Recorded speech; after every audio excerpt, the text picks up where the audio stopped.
This is the highest-rated American TV series in history, with its 5 seasons consistently maintaining a rating above 9. A certain authoritative review website even gave it an astonishing 99 points, and it was included in the Guinness World Records as the highest-rated TV series in history. At the time, it even defeated high-rated TV series like House of Cards and Game of Thrones, earning multiple Emmy nominations. Unlike most American TV series that start strong and lose momentum, Breaking Bad continuously pushes the plot to a climax. It can be said that those who haven't watched Breaking Bad are fortunate, because it's like a treasure waiting to be discovered. The story begins. A pair of trousers fell from the sky and were ruthlessly crushed by a speeding caravan. Driving is the show's protagonist Walter, who glances at his unconscious partner in the passenger seat with 2 dead bodies also in the vehicle. Walter, committing his first crime, is so anxious and panicked that he drives off the road and plunges into a ditch.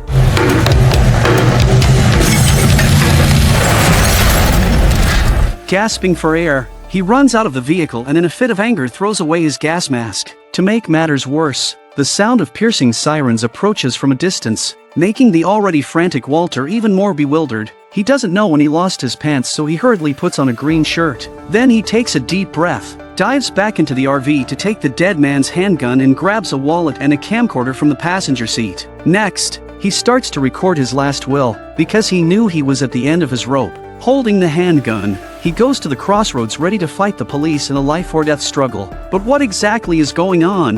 The story actually starts 3 weeks earlier. Walter is an honest and upright chemistry teacher with a talent for chemistry. He was once a Nobel Prize winner in chemistry. Today is Walter's 50th birthday, and his pregnant wife Skylar, as usual, uses plain bacon to spell out the number 50 to celebrate. At this time, Walter's disabled son Walter Jr. arrives late as usual, complaining about the lack of hot water and strongly demanding a new water heater. However, Walter Jr. doesn't know the hardships of family life, with Walter's salary alone to support a family of 4 and pay off the house mortgage. Having such plain bacon is already quite good. Then Walter drove his car to school with his son. Out of his love for chemistry, his class becomes lively and interesting, but there are always some unruly students whispering below.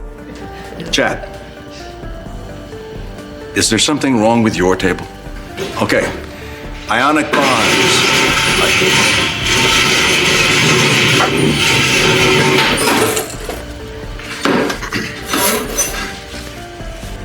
Chapter 6. To earn extra money to help the family, Walter works part-time as a cashier at a car wash after school. However, to save money, the car wash owner Bogdan often makes Walter, who is over 50, do double the work for the same pay. Although Walter is very resentful, he has to swallow his pride for the sake of living. But embarrassingly, that day Walter encounters one of his students at the car wash. Hey, Mr. White! Make those tires shine, huh? Oh my God! You would not believe who's cleaning Chad's car. Mr. White. The teacher's last bit of dignity is ruthlessly trampled on by the student, and Walter can only silently endure, because Walter, who has lived half a lifetime, has already been worn down by life.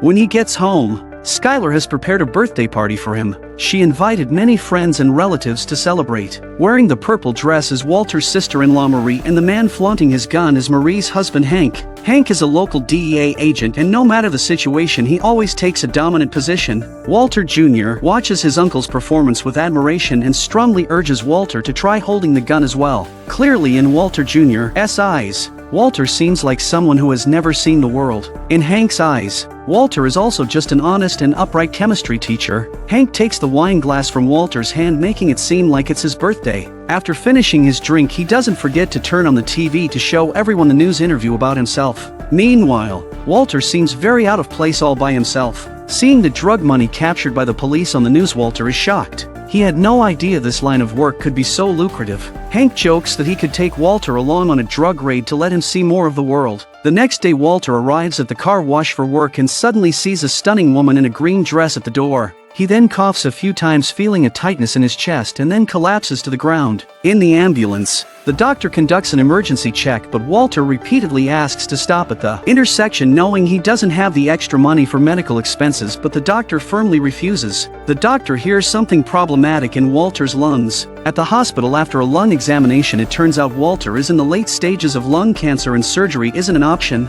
He can only hope to live a few more years with chemotherapy, but at this moment Walter doesn't seem very scared. Instead, his attention is focused on a stain on the doctor's coat. Back home, Walter doesn't tell his pregnant wife about his condition, knowing that their current financial situation can't afford the high medical costs. Walter returns to work at the car wash where the harsh reality makes him a bit dazed. This scene is precisely witnessed by Bogdan, the stingy boss who comes over to demand Walter clean cars outside. Years of pent-up frustration finally explode in Walter at this moment. You, Bogdan. What? I said you! And your eyebrows!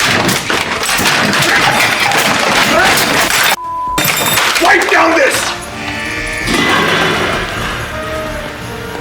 Walter, who hasn't slept all night, sits by the pool early in the morning pondering life. He feels his life is like the match in his hand fleeting. After hesitating for a moment, he calls Hank, saying he wants to join him on a drug raid to broaden his horizons. And Walter's purpose is clear. He wants to earn a big sum of money for his family before he dies to ensure his wife and son are taken care of. Without any suspicion, Hank immediately agrees with Walter, but what Hank doesn't know is that this operation will bring out a notorious illegal trader. The drug raid progresses very smoothly, and within just a few minutes they have subdued several criminals. Hank receives a notice to check inside the house and asks Walter to wait in the car. Just then a man in red underwear escapes from the second floor, and while trying to put on his pants he falls down from the second story. Walter squints and sees that this man is none other than his former student Jesse. Jesse, seeing Walter in the car, is also shocked and tells him not to say anything before running away. Walter hurries out of the car, only seeing Jesse's red captain's license plate. Their paths are thus altered. In the evening, Walter uses the school's records to find Jesse's address. Jesse thinks Walter is there to persuade him to turn himself in, but to his surprise Walter is there to discuss a partnership.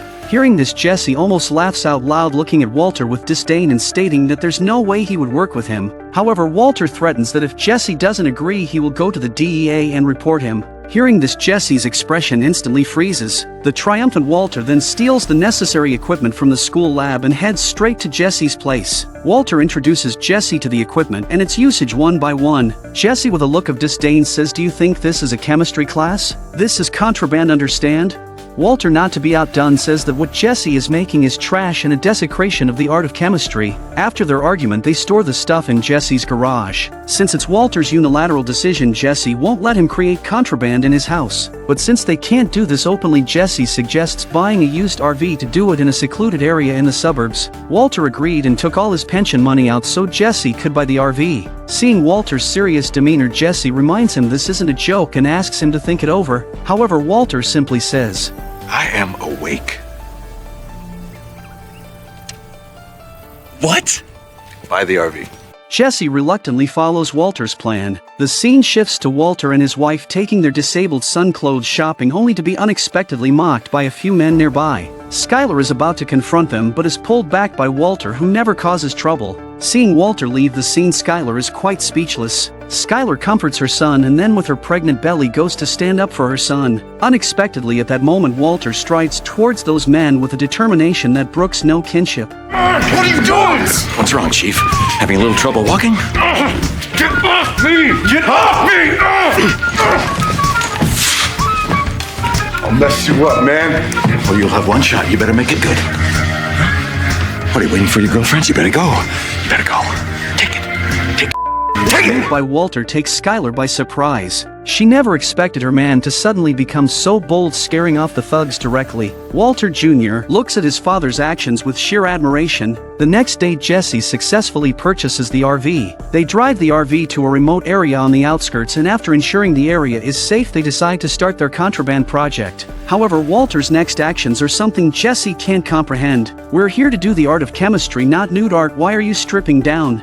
It turns out Walter doesn't want to bring any chemical smells back home. Next, they begin their first artistic creation. Jesse acts like a disruptive student in class, not taking things seriously, while Walter operates with the meticulousness of a scientist. As a wisp of yellow-green gas evaporates from the top of the RV, a batch of contraband with 99.1% purity crystals emerges. This is something Jesse has never seen in his years on the streets. He looks at Walter with admiration, giving high praise to what he has created. Yet Walter is dismissive. "Look at you, acting like you've never seen the world. This is just basic chemistry." Jesse is eager to taste it but is stopped by Walter, who lays down the law. We'll just do it, we won't smoke it. Next it's Jesse's turn to perform. He needs to turn these artistic creations into cold hard cash. Jesse quickly finds the local illegal trader Crazy 8 and lets him sample the contraband he's brought, assuring him he's never seen anything of this caliber. Crazy 8 tries a bit and is indeed refreshed, so he asks Jesse about the source of the product. Jesse doesn't answer directly but expresses his condolences about the arrest of Emilio. It turns out that the person Hank and Walter caught during their drug raid was Crazy 8's cousin Emilio, and Jesse narrowly escaped capture by fleeing from the neighbor's house. Emilio is unhappy with Jesse's desertion at a critical moment. Jesse believes he escaped on his own skill and threatens to show Emilio a lesson when he sees him. However, Jesse doesn't know that Crazy 8 bailed Emilio out from the DEA that morning. Seeing Emilio walk out, Jesse can only submit and is coerced by them to go to the contraband production site in the outskirts. Crazy 8 takes out the prepared money, wanting to collaborate with Walter, but Emilio recognizes Walter, who was there on the day of his arrest. They think Jesse is the snitch, and in their anger they decide to eliminate Walter and Jesse. In the panic, Jesse accidentally trips and knocks himself unconscious. With no way out, Walter quickly thinks on his feet and says that he'll share the formula for the contraband if they let him and Jesse go. Crazy 8, having tasted what Walter made, feels the deal is very worthwhile, so he follows Walter into the RV. Emilio has a cigarette in his mouth, but Walter throws it out, citing the no smoking rule. Facing the armed threat from Emilio and Crazy 8, Walter carefully lights the fire, then grabs a bottle of red phosphorus from the table and dumps it into the pot. When Emilio and Crazy 8 aren't paying attention, instantly sparks fly and a large amount of toxic gas is produced. Walter uses all his strength to block the RV door. With several gunshots, the inside of the RV quickly goes quiet. He rushes to check on Jesse's injuries and frees him from the duct tape on his hands when suddenly he smells something burning. It turns out the cigarette, but Emilio throughout has ignited some dry grass. Seeing the fire growing, Walter has no choice but to put on gas masks for himself and Jesse, then drive away from the scene. The rearview mirror still has the pants he didn't have time to put on, which are blown away by the strong wind, linking back to the opening scene. Gun in hand, Walter is ready to end his own life, but having never fired a gun, he has no idea how to use it. Listening to the increasingly close sound of sirens, Walter falls into deep despair. When he sees that the approaching vehicles are actually fire trucks, he realizes he's been scaring himself all along.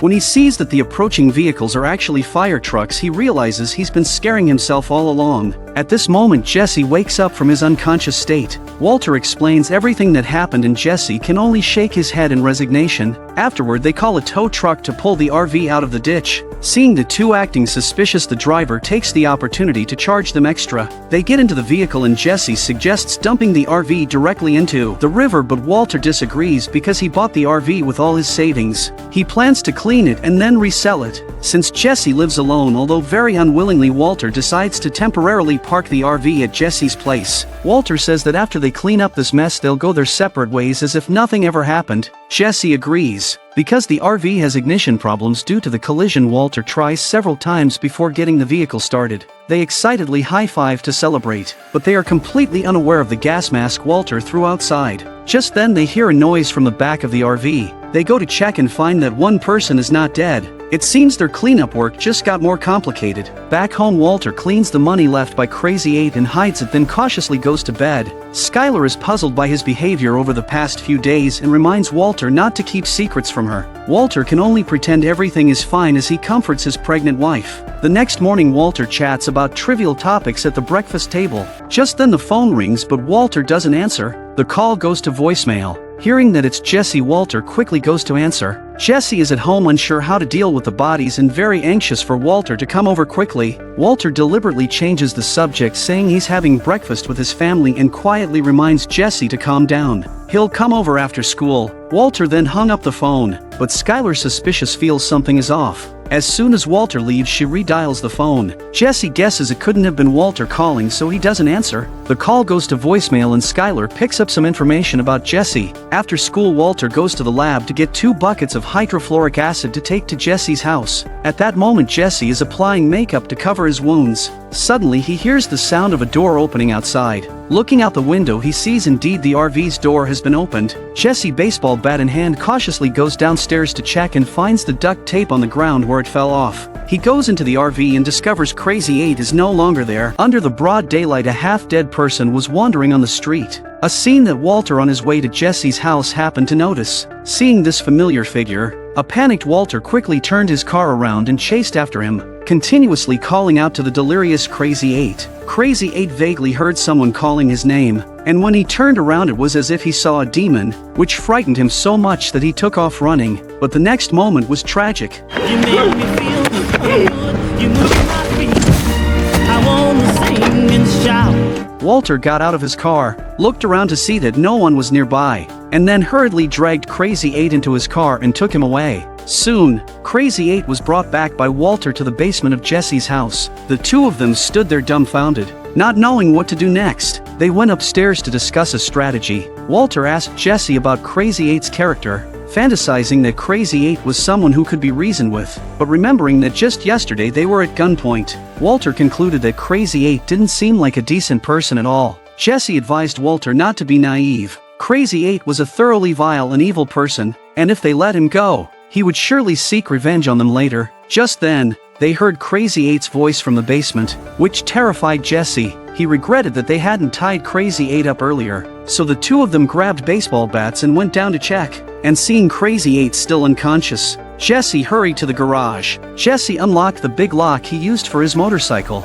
even tried it on his own neck to make sure it was working fine, and then thoughtfully put it on Crazy 8. Only then did they feel somewhat at ease to discuss their plans. Walter suggested using hydrofluoric acid to dissolve Emilio's body, but they had to kill the still-living Crazy 8 before proceeding with that step. Clearly, the latter task was much more challenging. Although Jesse wanted no part in either task, Walter forced him to choose one. To be fair, Walter decided to use a coin toss to determine their roles. Reluctantly, Jesse chose heads, meaning he would handle Emilio's body if the coin landed that way.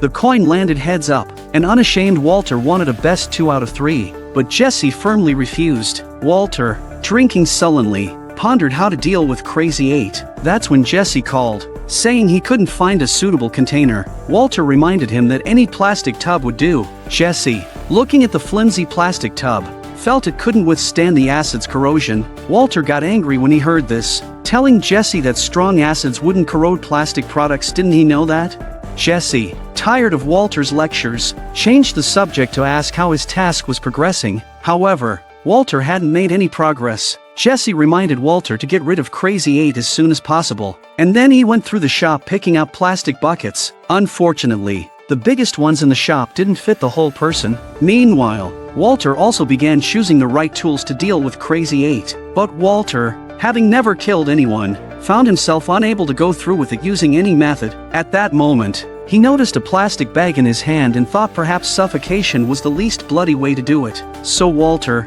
with the plastic bag in hand, cautiously approached the basement, but to his utter surprise, Crazy 8 had regained consciousness. This frightened Walter so much that he dropped the plastic bag and ran. Crazy 8, who hadn't had water in 2 days, pleaded with Walter for a drink. Instead of killing Crazy 8, Walter turned into a temporary caretaker, tending to him with food and drink. Crazy 8 asked about Emilio's condition, but Walter remained silent. Crazy 8 realized Emilio must be dead. Back upstairs, the depressed Walter saw the contraband that Jesse had hidden on the table, though he never smoked. At this moment he wanted a hit to ease his mind. His joint rolling technique was absolutely top-notch, and his method of lighting it was simple and rough. The taste wasn't bad, though it was a bit harsh on the throat. Just as Walter was lost in the smoky haze, Jesse, who had gone out to shop, came back. Seeing Walter in such a stupor, Jesse couldn't help but lament that the once honest and straightforward chemistry teacher had now become like this. Walter asked him about his purchases,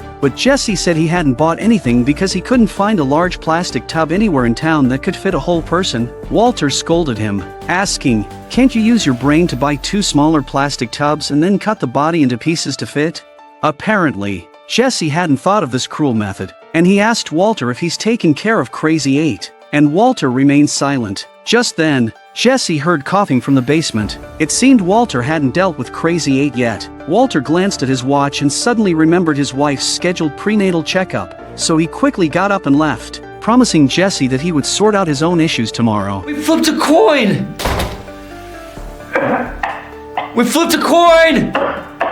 At the hospital, the checkup showed that the baby was very healthy and also a girl. Exactly what Walter had been hoping for, but the thought of not being able to be there for his daughter as she grew up made it hard for Walter to feel happy. After the doctor left, Skylar confronted Walter, asking who Jesse was, as she had already found information about Jesse through phone records, and with Walter's strange behavior over the past 2 days, Skylar wouldn't rest until she got some answers. Walter had no choice but to lie and say that Jesse sold him contraband. Skylar berated Walter, saying he must be out of his mind. Walter admitted he had been a bit depressed these past few days, but his love for Skylar was unchanging, and he begged her to forgive him just this once. Meanwhile, Jesse was numbing himself with his stash, and in his excitement, he went to the RV to deal with Emilio's body, but just as Jesse was getting the body out of the RV, Skylar found Jesse after a maternity checkup. Seeing the body about to be discovered, Jesse tried to avoid the situation, but Skylar charged in and Jesse hurriedly tried to stop her. Jesse thought Skylar was there to sell something, but when Skylar introduced herself and said that Walter had confessed everything to her, Jesse broke out in a cold sweat. Skylar warned Jesse that her brother-in-law was a DEA agent, and if Jesse sold contraband to her husband again, she would make him regret it. Relieved, Jesse quickly promised not to mess with Walter anymore. Seeing Jesse obediently listen, Skylar finally left, but not without reminding him to turn over a new leaf. Jesse quickly agreed, and he breathed a sigh of relief because Skylar hadn't discovered the body. Jesse hurriedly closed the door to prevent anyone from coming back in. Frightened, Jesse hurried back inside and took a few hits of his contraband. With excitement, he dragged Emilio's body into the bathroom. Jesse muttered to himself as if performing a ritual for Emilio's soul. Then, with all his strength, Jesse placed Emilio in the bathtub and began pouring the acid in, finally completing his task. Afterwards, Jesse took a few hits of his contraband to calm his nerves. By this time, Walter had also finished his errands and came back. An angry Jesse confronted Walter about why he hid the fact that he had a DEA agent in the family. He told Walter about his wife's visit and also blamed Walter for lying about him selling contraband. But Walter argued that it was still better than telling the truth, and Jesse had no energy to argue back. Just then, Walter smelled Jesse using contraband. Before Walter could start criticizing, Jesse's defiance grew strong, saying, "It's my place. I call the shots." And he had already taken care of Emilio. Jesse even turned the tables on Walter for making him run all over town for stupid plastic tubs, saying his bathtub was perfectly sufficient and didn't require dismembering the body. Hearing this, Walter instantly collapsed, calling him a stupid pig of a teammate. Walter hurried to the hallway to check the ceiling, which had already been corroded through by the acid. Walter grabbed Jesse and they quickly backed away. Then the ceiling, which had been eaten through by the acid, fell down directly. Plastic container I asked you to buy. You see, hydrofluoric acid won't eat through plastic. It will, however, dissolve metal, rock, glass, ceramic. So there's that. At that moment, Jesse finally understood the importance of knowledge. Walter never dreamed he could bring up such a foolish student, despite his repeated warnings that strong acids would corrode anything except plastic. Jesse still used the bathtub to dissolve the body. The harsh reality gave Jesse a good lesson. Now the two had work to do. They would spend hours cleaning up the bloodstains on the floor. During the cleanup, Walter reminisced about his early days starting a business. Back then, Walter was full of spirit, researching the elemental composition of the human body with his then-girlfriend Gretchen. However, even when they added up all the elements, they didn't reach 100%. Perhaps the missing part was the weight of the human soul. After cleaning up the mess, Jesse and Walter washed the blood off each other. Once they were clean, Jesse found his hidden contraband and eagerly took a few hits to relieve his depressed mood. Walter, meanwhile, went back to the basement to continue his role as Crazy 8's attentive caretaker. Just as Walter was about to leave, Crazy 8, tied to the pillar, stopped him, knowing that Emilio was dead and that if he didn't act, his fate would be the same as Emilio's. Crazy 8 intentionally said Walter's name and remarked that this line of work wasn't suitable for him. Walter was surprised that Crazy 8 knew so much about him. He thought they had pressured Jesse into talking about him, but Crazy 8 deliberately sowed discord. saying Jesse was a big mouth who hadn't kept Walter's secrets. Hearing this, Walter immediately went upstairs to confront Jesse. Seeing Jesse refusing to open the door, Walter kicked it in. He found Jesse indulging himself, which infuriated Walter, so he went straight to Jesse and started a physical altercation. He found the items Jesse had hidden in the toilet tank, intending to throw them away, while Jesse desperately tried to protect them. The result was that the two of them started fighting. It's worth nothing when you smoke it all.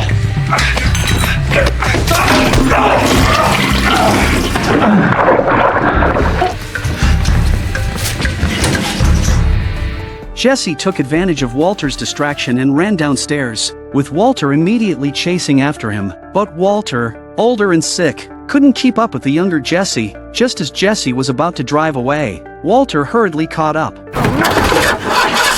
Where the hell do you think you're going? Hey, back off, man! Jesus! We've got work to do. No, you got work to do. I did my part. You mean that obscenity that I spent the last 2 hours cleaning up? That is your contribution? Yo, kiss my pink ass, man! I didn't ask for any of this! Alright, how am I supposed to live here now, huh? My whole house smells like toe cheese and dry cleaning! Because you didn't follow my instructions! Oh, well, Heil Hitler! And let me tell you something else. We flipped a coin, okay? You and me. You and me! Coin flip is sacred! Walter was left speechless by Jesse's retorts and could only watch him drive away. On the other side, Skylar, knowing about Walter's recent odd behavior, suspected it was due to using contraband. She pretended to say she had written a novel character who used contraband and wanted to interview Marie about her experiences using contraband in college. This made the suspicious Marie think that her nephew, Walter Jr., was using contraband, so she asked her husband Hank to talk to Walter Jr. about it. Hank, utterly devoted to his wife Marie, listened to her every word and didn't dare neglect her requests. Soon, Hank took Walter Jr. to a chaotic place, with a clueless Walter Jr. not understanding what his uncle was up to. Hank randomly called a woman over and showed Walter Jr. her teeth, saying this was the consequence of using contraband. After the humiliation, Hank told the woman to scram and then started asking his grandnephew how he felt. However, Walter Jr.'s response surprised him. Cool. By evening, Walter was still at Jesse's house, engaged in a fierce internal debate. He listed many reasons not to kill Crazy 8, but if he lets him go, he will take revenge on his family. So it seems that Crazy 8 has to die. Seeing it was getting late, Walter hurriedly called his wife to explain that he was working overtime at the car wash. But what Walter didn't expect was that Skylar had already investigated and found out he had quit his job 2 weeks ago. Seeing his lie exposed, Walter could only comfort his wife by saying he would explain everything when he got home. But by then, Skylar was already angry and hung up the phone. Just then, Walter heard Crazy 8 asking for food again. Reluctantly, Walter started playing the caretaker again, even thoughtfully cutting off the crusts of the bread that Crazy 8 didn't like. However, just as Walter was bringing the plate down to the basement, he suddenly started coughing uncontrollably and then collapsed to the ground, the plate shattering in his hand. After who knows how long, Walter finally woke up. Crazy 8 was surprised to see someone faint from coughing for the first time. Walter was frank and admitted he had lung cancer. Then he cleaned up the broken plate and prepared to make Crazy 8 another sandwich. Seeing the beer in the fridge, Walter decided to have a good talk with Crazy 8. Through their conversation, Walter learned that Crazy 8 was a local, born and raised, and his father owned a local furniture store. Walter had even bought a baby crib from him for his son. It's a small world. He never imagined that years later they would meet in such a way. Crazy 8, a man with high emotional intelligence, guessed that Walter was manufacturing contraband because he had cancer and wanted to leave some money for his family before he died. Crazy 8 again urged Walter that this line of work wasn't for him and advised him to stop as soon as possible. He even offered Walter money for treatment if he let him go. Why take such a big risk to produce contraband? At that moment, Walter was swayed, at a time when he needed comfort and understanding the most. The clever Crazy 8 took advantage of his vulnerability. Moved by compassion, Walter decided to go upstairs to get the keys to release Crazy 8. He found the keys Jesse had hidden and then drank the beer in his hand. However, just as he was about to throw the bottle in the trash, he suddenly saw the broken plate shards he had thrown away. At that moment, a terrible thought crossed his mind. He hurriedly took out the broken pieces of the plate and tried to piece them together, but he couldn't make the plate whole again. At this moment, Walter was deeply saddened. He had already decided to release him, so why wouldn't Crazy 8 let go of him? Walter went to the basement and pretended to help Crazy 8 unlock the door. Sure enough, he saw that Crazy 8's hand was preparing to take out the pieces of the plate hidden in his pocket. Are you gonna stick me with that broken piece of plate? Reluctantly, Walter chose self-preservation. After a fierce struggle, the disadvantaged Crazy 8 eventually couldn't escape death. It was Walter's first time killing someone, and he was deeply disturbed, repeatedly muttering apologies. The next day, Jesse came back from outside. He saw that the RV had been tidied up and Crazy 8 was nowhere to be seen in the basement. He realized that Walter had dealt with Crazy 8. The ever-punctual Walter had also taken sick leave from school, with the vice principal covering his classes. Seeing the students' disappointed faces, it was clear they preferred Walter's lessons. The disappearance of Crazy 8 had also caught the attention of the DEA. Hank and his colleague found their RV in the suburbs and discovered Walter's high-purity contraband inside. Nearby, they also found the gas mask Walter had thrown away. On the other side, a relieved Walter returned home, and to dispel his wife's worries, he decided not to hide his illness anymore. Skylar, there's something I have to tell you. What would be the consequences of offending a highly intelligent chemistry teacher?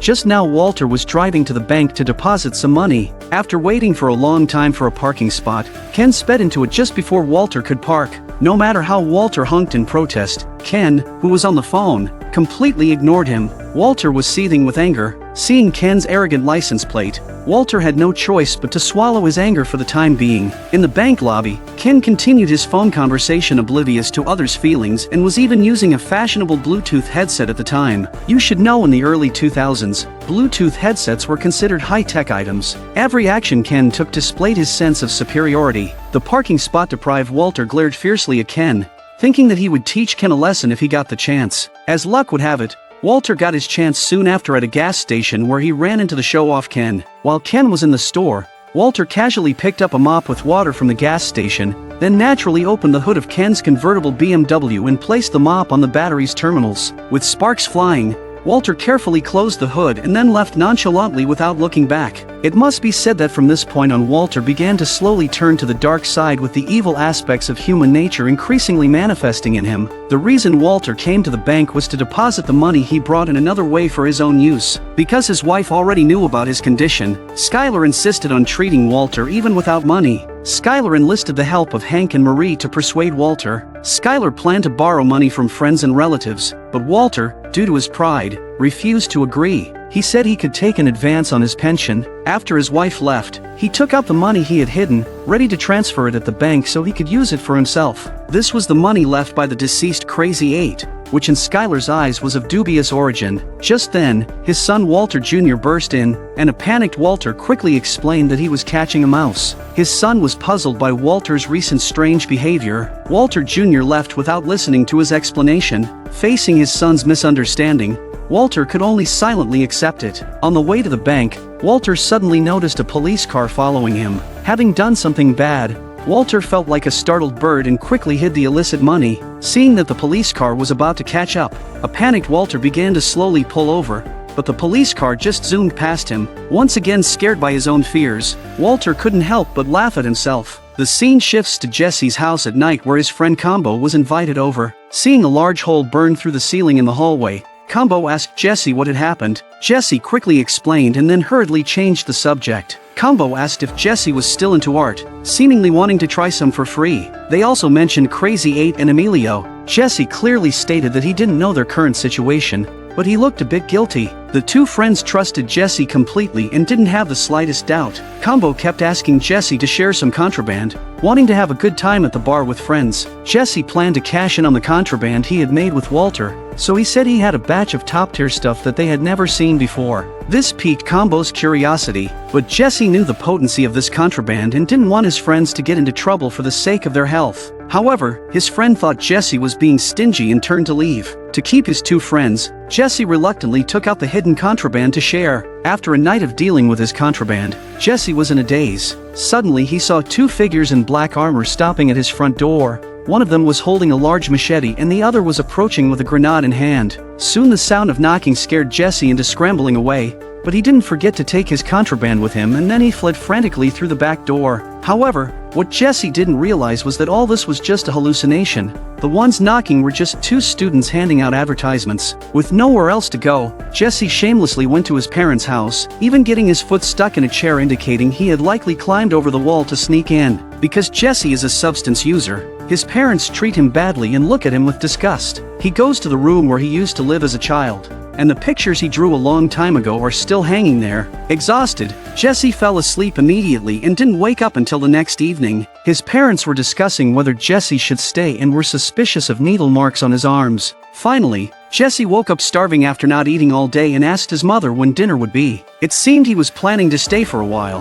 His mother awkwardly asked if he needed help washing his clothes, actually expressing her disgust at his dirtiness, but Jesse politely refused. Seeing Jesse head towards the dining room, his father decided to confront him, ready to kick him out if he hadn't turned over a new leaf. But seeing Jesse earnestly cleaning the table, the couple ultimately didn't have the heart to say anything. Jesse knew his parents' thoughts better than anyone. He just didn't want to argue about it. Jesse came to his younger brother Jake's room to see a wall full of medals of honor. It is clear that this younger brother in the minds of his parents is much better than him. Jesse was proud of his accomplished brother and wanting to fulfill his responsibility as an elder sibling, planned to take Jake out to talk about life. However, his mother worried that Jesse might lead Jake astray. She frequently came in to check on them and deliberately left the door open to prevent Jesse from doing anything inappropriate. You see this? What am I, some criminal or something? Whatever. Whatever? What, you think that's okay? Like, oh, we can't let that scumbag warp the mind of our favorite son. I'm the favorite? Yeah, right. Practically all they ever talk about. Frustrated, Jesse was left to brood alone in the yard. Back in bed, he tossed and turned, unable to sleep. Insomnia led him to open his closet. Looking at the toys he played with as a child and many of his favorite paintings, one in particular made Jesse laugh. The theme of the painting was his former chemistry teacher Walter, with a caption asking why Walter loved chemistry so much. On the back was one of his own poorly done chemistry papers, complete with comments from Walter. Clearly, Jesse was not interested in chemistry. His talent was in painting. Seeing these, Jesse once again thought of his recent regrettable experiences with Walter. Just then, his friend Combo called him, saying that the goods he gave him the previous day had been sold out in minutes and asked if he had any more since many people were eagerly waiting for his supply. Unfortunately, Jesse indeed had none left. Hearing that the goods were in high demand, Jesse went to Walter the next day to see if he was still interested in continuing their contraband venture, but Walter, seeing him, was furious, thinking Jesse was there to set him up. When he hears what Jesse came for, Walter tells him to get lost. Then Jesse took out the money he had earned from selling the goods, saying he hadn't touched those items, that he had converted all the contraband into cash, and that this $4,000 was Walter's share. After saying this, Jesse threw the money into the air and left coolly, leaving Walter standing there dumbfounded. Seeing Jesse had gone and being short on cash himself, Walter quickly grabbed a nearby net. Though it was ill-gotten gains, the financially struggling Walter couldn't care less at this point. Jesse had just gotten home when his parents began treating him like a criminal again because the nanny had just found contraband in his room while cleaning. His parents, already looking for a legitimate reason to kick him out, now had irrefutable evidence. Seeing that his parents had issued an eviction order, a resigned Jesse grabbed his cigarette and left voluntarily. As Jesse waited for a car at the door, his underage brother Jake came out from the house. Surprisingly, the cigarette was actually his. Jake thanked his brother for taking the blame for him and pleaded for Jesse to return the cigarette. But as an elder brother, how could Jesse let his brother go down the wrong path? He crushed the cigarette right in front of Jake. However, Jesse didn't bother to defend himself because he knew his parents' perception of him. No matter what he said, they would never believe him. Both sons had tendencies to dabble in forbidden substances, which was enough to show that there were problems with the parents' upbringing. Meanwhile, Walter's wife took him to see the best local doctor. The doctor said his teen was very experienced and suggested that Walter undergo radiation and chemotherapy. noting their high success rate, but upon hearing about the possible side effects, Walter felt he couldn't accept them. Back at home, Skylar was constantly trying to convince Walter, telling him there was still a good chance his illness could be cured and discussing specific treatment times. But Walter seemed indifferent. He confessed to his wife that he didn't plan to undergo treatment because it would cost at least $90,000 and might not save his life. No matter how much his wife tried to persuade him, the stubborn Walter insisted, as he didn't want his family to bear such a huge burden. However, all of this was overheard by Walter Jr. Seeing how stubborn Walter was, Walter Jr. angrily said, "Then why don't you just die already? Just give up and die."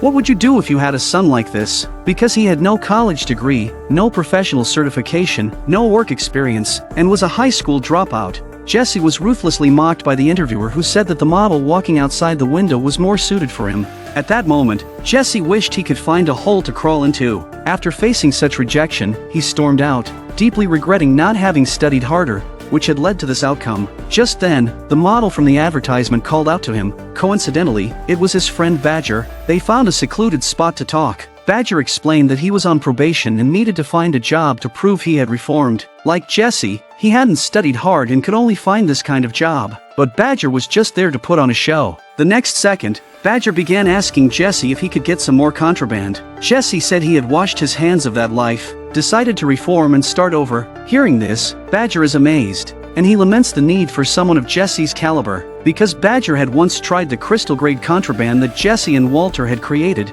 the profound impression it left on him was unforgettable. Jesse mentioned that his partner didn't follow the usual rules, leading to fewer and fewer clients. Actually, he was talking about Walter. Jesse had wanted to continue the partnership with Walter, but Walter had coldly rejected him. He knew that without Walter, he couldn't produce contraband of such high purity, so he decided to leave the trade and seek a new job. But Badger said he had channels for selling and that they were all big buyers. He proposed that they get back into the contraband business together. Seeing that it was almost time to go to work, Badger left in a hurry, instructing Jesse to think it over carefully. Jesse returned to his car and saw many job advertisements in the newspaper, but not a single one he qualified for. Reluctantly, he decided to go back to his old ways with Badger. After work, Badger rushed to Jesse's house, bringing a big bag full of snacks. Seeing the bullet holes in the RV door, a puzzled Badger asked what had happened. Jesse awkwardly explained that they were for ventilation. Badger was really easy to deceive. Seeing all sorts of bottles and jars,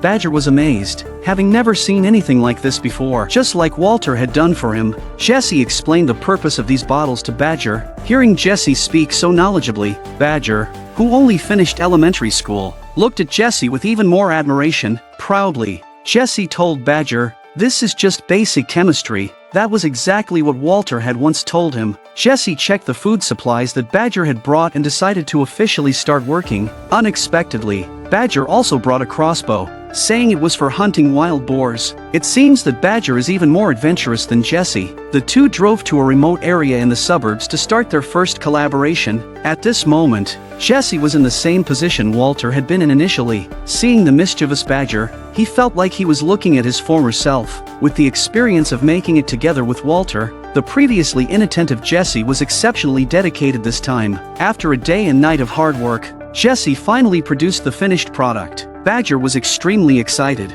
thinking they were going to make a fortune. However, Jesse stared at the product, clearly disappointed with what he had made. Looking at the murky crystals, they couldn't compare at all to the contraband Walter had produced, but the less demanding Badger was very satisfied with them. Wanting to make something as good as Walter's, Jesse ruthlessly dumped the freshly made product. Badger, seeing this, became irate and ranted at Jesse. Unable to understand his actions, Jesse also made his stance clear, saying he would continue until he was satisfied. However, when the second batch still didn't meet Jesse's standards, and as he was about to dump it and start over, Badger disagreed. The two began a heated argument. 3 entire pounds of pseudo wasted! Do you know how long I had to spin that stupid sign? Get off me, psycho! Helicopter!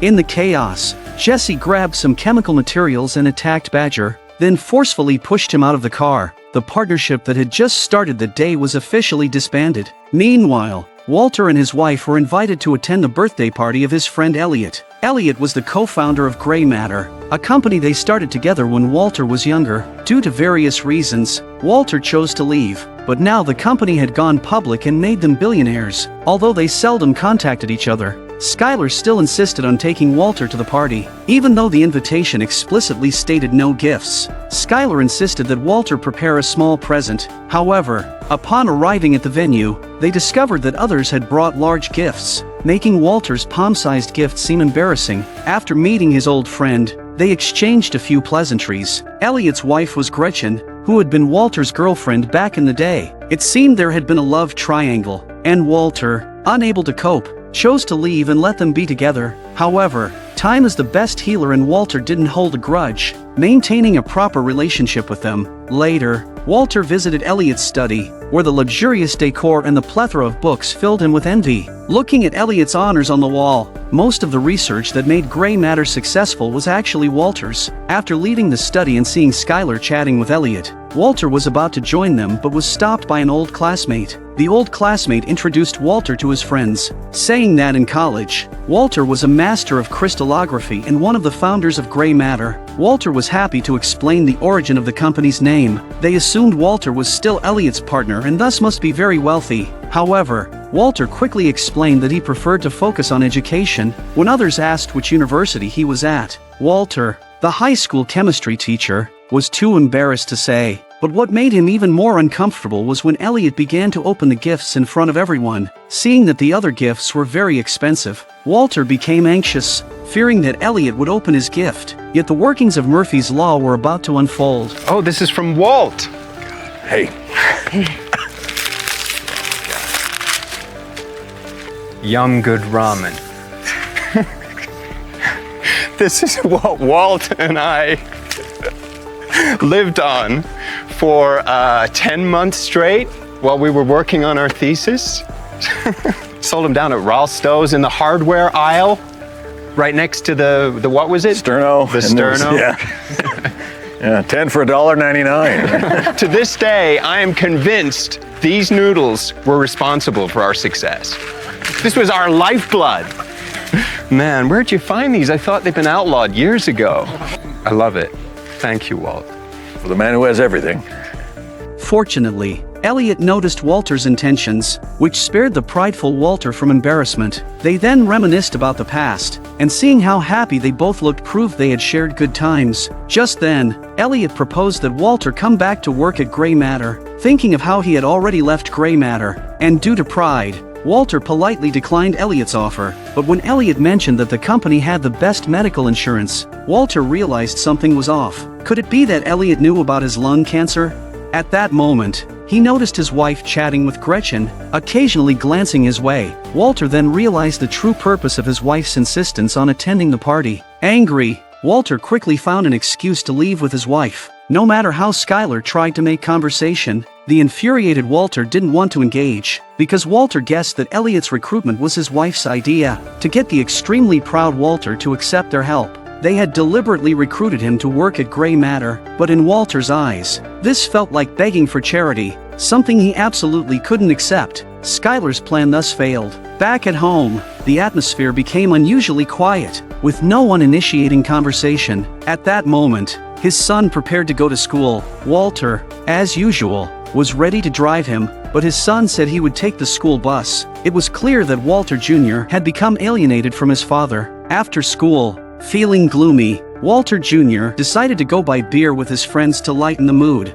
However, they were all underage and buying alcohol was illegal, so they decided to have Walter Jr., who was on crutches, ask a passerby for help. Ironically, after careful observation, the person they asked turned out to be a police officer. His two friends unkindly abandoned Walter Jr. and ran away. Since it was Walter Jr.'s first offense, the officer gave him a warning and said that Walter Jr. was lucky to have such a good dad. However, the person who showed up was Hank. Hank was also worried that Walter Jr.'s actions would anger Walter. Back at home, Skylar told her son to go to his room and wait to be dealt with. Seeing that Walter was not at home, Hank asked Skylar not to tell Walter about what had just happened, saying that Walter Jr.'s actions were just part of growing up, first with controlled substances and then wanting to drink. Hearing this, Skylar looked completely baffled, and Hank turned to Marie with a similarly confused expression. Marie said to her sister, "Wasn't it you who hinted at me?"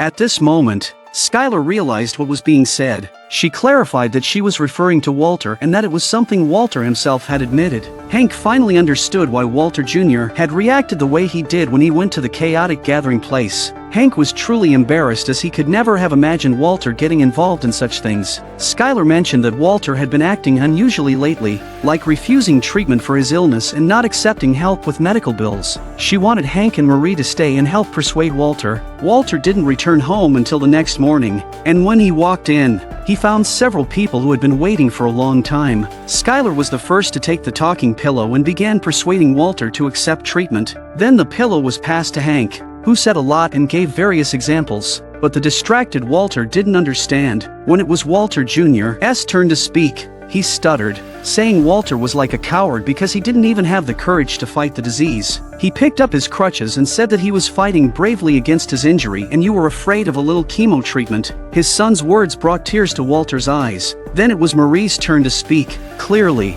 she hadn't understood her sister's intentions. She expressed respect for Walter's choice. As a medical professional, she understood better than anyone the pain many patients endure during treatment, and she thought that Walter wanting to live out his last days with dignity might be his wish. Hank also agreed with Marie's perspective. This made Skylar furious and she immediately issued an eviction order to them. As the two sisters argued vehemently, the silent Walter finally exploded. He took the pillow from Marie's arms and seized this opportunity to express his own thoughts. Reflecting on his life, he realized he had hardly ever made choices for himself and now he was facing cancer, which would be his final decision. He didn't want to endure the torment of the disease in his final days. He knew the side effects of chemotherapy better than anyone, and his death would be gruesome. He didn't want to leave his family with that image. He said he chose to let nature take its course. However, when he woke up the next day and saw books on how to beat cancer on his bedside, he knew his wife's biggest fear was losing him. For his wife's sake,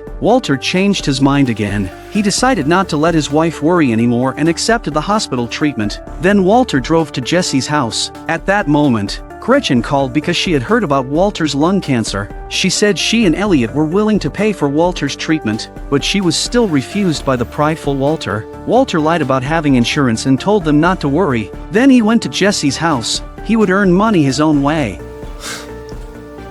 Yeah! Wanna cook?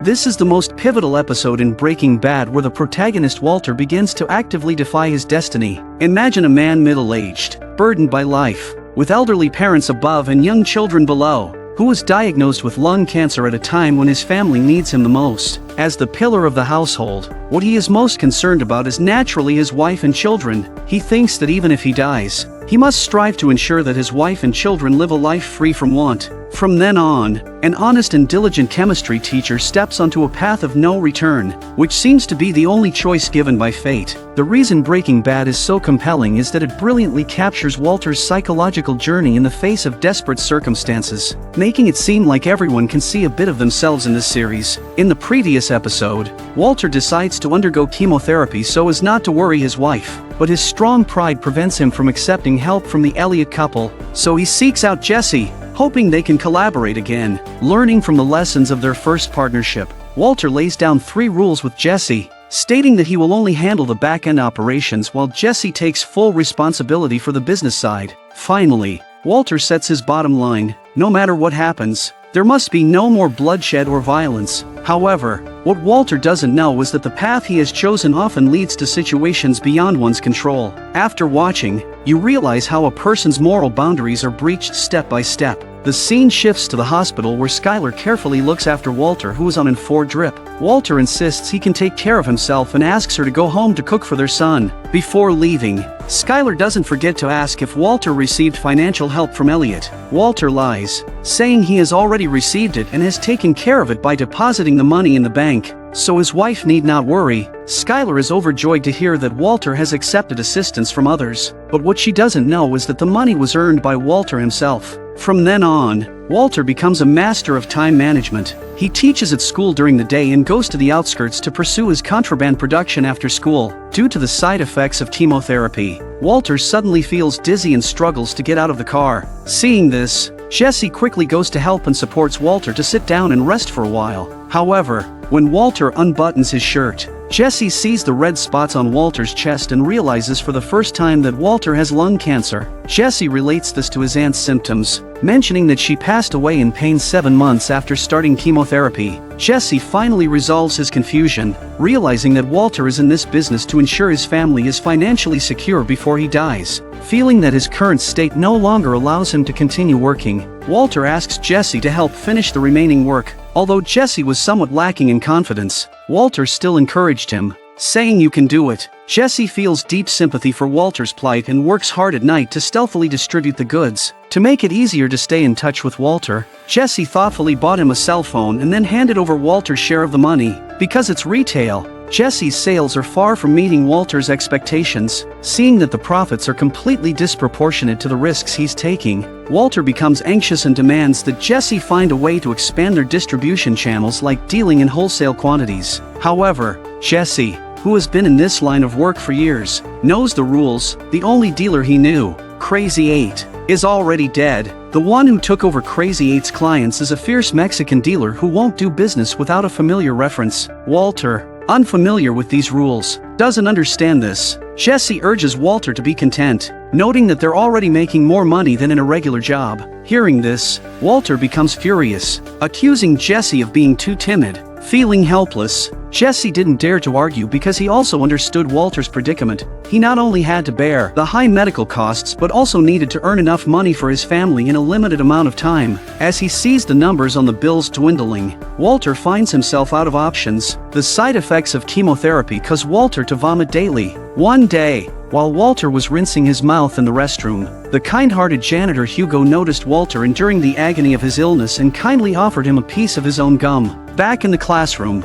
Walter is packing up to go home from work when Hank pays a surprise visit. It turned out that the gas masks they had found earlier were identified as belonging to Walter's school lab. Since Walter was there, Hank came to investigate. Walter pretended to know nothing about it. When Hank mentioned that Crazy 8 was an informant for the DEA and had been missing for many days, he suspected Crazy 8 had been killed by someone else. Walter struggled to hide his inner panic. Hank asked Walter if he had lost any gas masks, to which Walter said no. Hank asked to check the lab inventory and Walter had no reason to stop him, so they went to the lab together. Hank inquired who else had keys to the lab. Walter truthfully answered that the science teachers, the vice principal, and the janitor all had keys. After a careful check, it turned out that 2 gas masks and several glass containers were missing, exactly the kind of equipment needed for contraband. At that moment, the cell phone Jesse bought for Walter rang. Walter was going to not answer it, but Hank strongly urged him to pick up the phone because Hank was worried it might be Skylar. Walter had no choice but to move as far from Hank as possible to take the call. It turned out Jesse was calling to bring good news.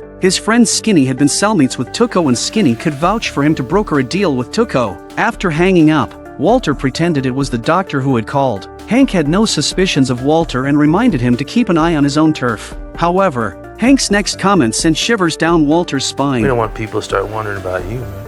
What Hank never expected was that his joke was actually the reality. Meanwhile, Skinny took Jesse to meet with Tuco for the deal, but Tuco's territory was heavily guarded and getting to see him required going through several checks. Finally, they got to meet Tuco himself. Skinny went up to greet him, but Tuco completely ignored him. It seemed their relationship was not as good as Skinny had boasted. In an awkward moment, Skinny introduced Jesse to Tuco and Jesse took out the product he had brought. Tuco used a dagger to pick up a piece and then crushed it. The always cautious Tuco insisted Jesse try it first. After seeing there was no problem, Tuco tried it too, and indeed it was a masterpiece in the contraband world, exciting Tuco immensely with just one taste. Tuco asked Jesse where this came from. Jesse answered truthfully, but Tuco didn't believe him, and then Tuco told them to leave without any intention of paying. Seeing that Tuco completely disregarded Skinny, Jesse picked up his product and tried to escape but was quickly stopped by Tuco's men. Seeing the high purity of the product Jesse brought, Tuco took a bag of money from the safe and told Jesse to come and get it. Jesse cautiously went to take the money thinking he was about to succeed, but instead he was brutally beaten by Tuco.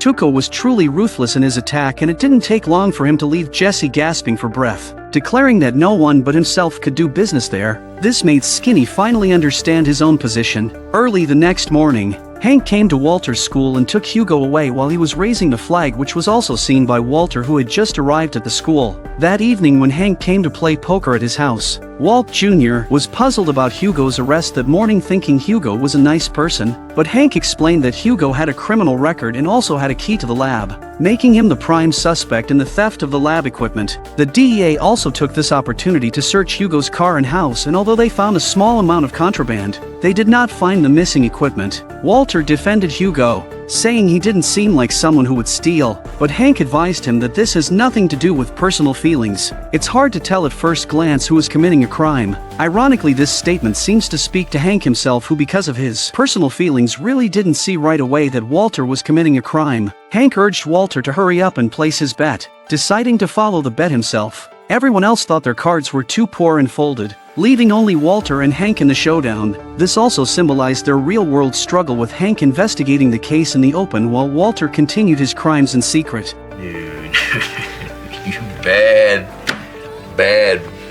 horrible liar. What you smoking there, huh?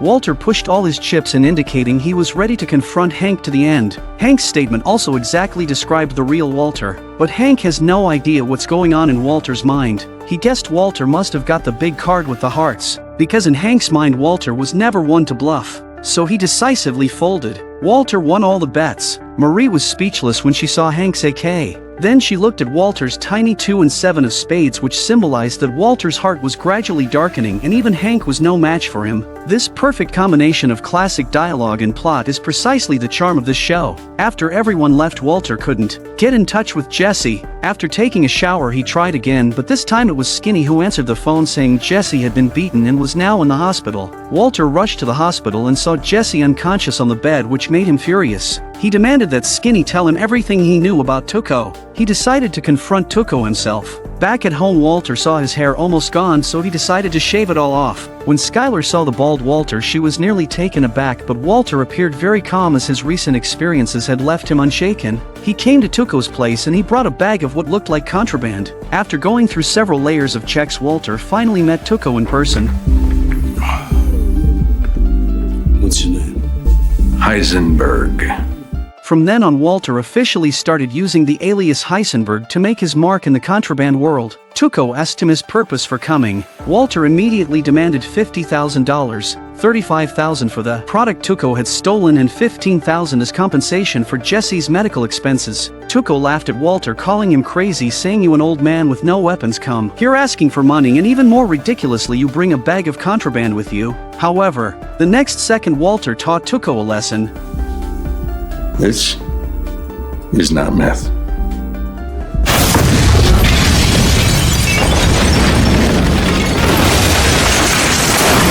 In the chaos, Walter quickly took away a bag of explosives, and Tuco and his men dared not make a move. Seeing that Heisenberg was about to die with him, Tuco had to give him money to go and said that the last shipment Jesse had brought in had been a big seller, and he asked Walter to bring him another pound next week. Walter took the opportunity to raise the stakes, demanding a 2-pound minimum order, which Tuco agreed to quickly. As long as we got an understanding. 1 pound is not gonna cut it. You have to take 2. Tuco realized Heisenberg was talented and decided to work with him long-term. Walter, having triumphed, returned to his car, and looking at the money he had earned through his courage, he let out a shout. A thrill he had never experienced before. When his emotions calmed down, a slight evil smile appeared on Walter's face. From then on, Walter boldly walked the edge of the law, officially stepping onto the path of becoming the notorious dealer Heisenberg. Even when the DEA investigated the missing lab equipment at the school, Walter showed no fear. He even flirted with Skylar in public. This was in stark contrast to the once honest and dutiful Walter. Skylar's cooperation emboldened him even further, and after the meeting they had an intimate exchange in the car audaciously next to a police vehicle. Where did that come from? And why was it so damn good? Because it was illegal. The evolved Walter continuously challenged the boundaries of law and morality. The next day a refreshed Walter went to visit the injured Jesse, but he was greeted by a real estate agent instead. Because Crazy 8 and Emilio died in that house, Jesse worried it was haunted, planned to sell it. Jesse, having heard from Skinny that Walter had asked for Tuco's address, assumed Walter was planning revenge. Seeing Walter alive, Jesse was relieved he hadn't gone to confront Tuco, or he would have surely been killed by Tuco. However, Walter handed Jesse the money he got from Tuco and announced that he had already formed a partnership with Tuco. Hearing this, Jesse, ignoring his pain, stood up immediately, unable to understand why Walter would contract with the murderous Tuco. Moreover, they had to supply 2 pounds of product a week, which was impossible because they couldn't get that much raw material. The time for the first deal with Tuco came and Walter chose an abandoned car factory for the transaction. They both wore sunglasses to hide their fear of Tuco. Jesse mocked Walter's choice of location, saying it was a novice's choice. Real criminals would choose busy urban areas. He patiently explained the details of the deal to Walter. Soon Tuco's car approached them. Seeing Jesse's nervous and frightened look, Walter told him to hide and said he could handle it alone, but Jesse disagreed. I'm no pussy. After getting out of the car, Tuco first apologized for beating Jesse, saying to work with me you've got to pay some price, and didn't forget to mock Walter's choice of location, urging him to hurry up with the delivery. However, when Walter only brought out half a pound of the product, Tuco immediately became unhappy. Walter quickly explained there had been a production issue. Although Tuco gave him the money, he deducted $500 for Walter's breach of contract. Walter was just about to retort when Tuco's aura overpowered him. After humiliating Walter, Tuco turned to leave, but Walter stopped him. Walter greedily demanded Tuco prepay for next week's product, confident in the quality of his product and certain Tuco wouldn't refuse. Jesse looked at Walter in surprise. After some bargaining, they finally reached an agreement. Seeing his plan succeed, Walter boldly set even higher terms. Can you handle 4 pounds? Listen, old man, talk is talk, but owing me money, that's bad. After they left, Walter hurriedly picked up the money from the ground while Jesse thought Walter was simply crazy. Seeing that they couldn't even produce 2 pounds of the product, Walter agreed to provide 4 pounds, which Jesse thought was an impossible task. Yet Walter calmly wrote down a list, as he had already planned to change his method of making contraband. Hearing about Walter's plan B, Jesse looked at him with admiration. Walter then handed the meticulously prepared list to Jesse and asked him to go purchase these materials. Seeing the list, Jesse was completely baffled. He had never seen those items before, let alone knew how to procure them, so he thought about giving up. However, Walter immediately squashed any such thoughts in Jesse. Is the first day of the rest of your life. What are you doing? This is the first day of the rest of your life, but what kind of life will it be, huh? Will it be a life of fear, of, oh no, I can't do this, of never once believing in yourself? I don't know. Listen, these things, we need them, and only you.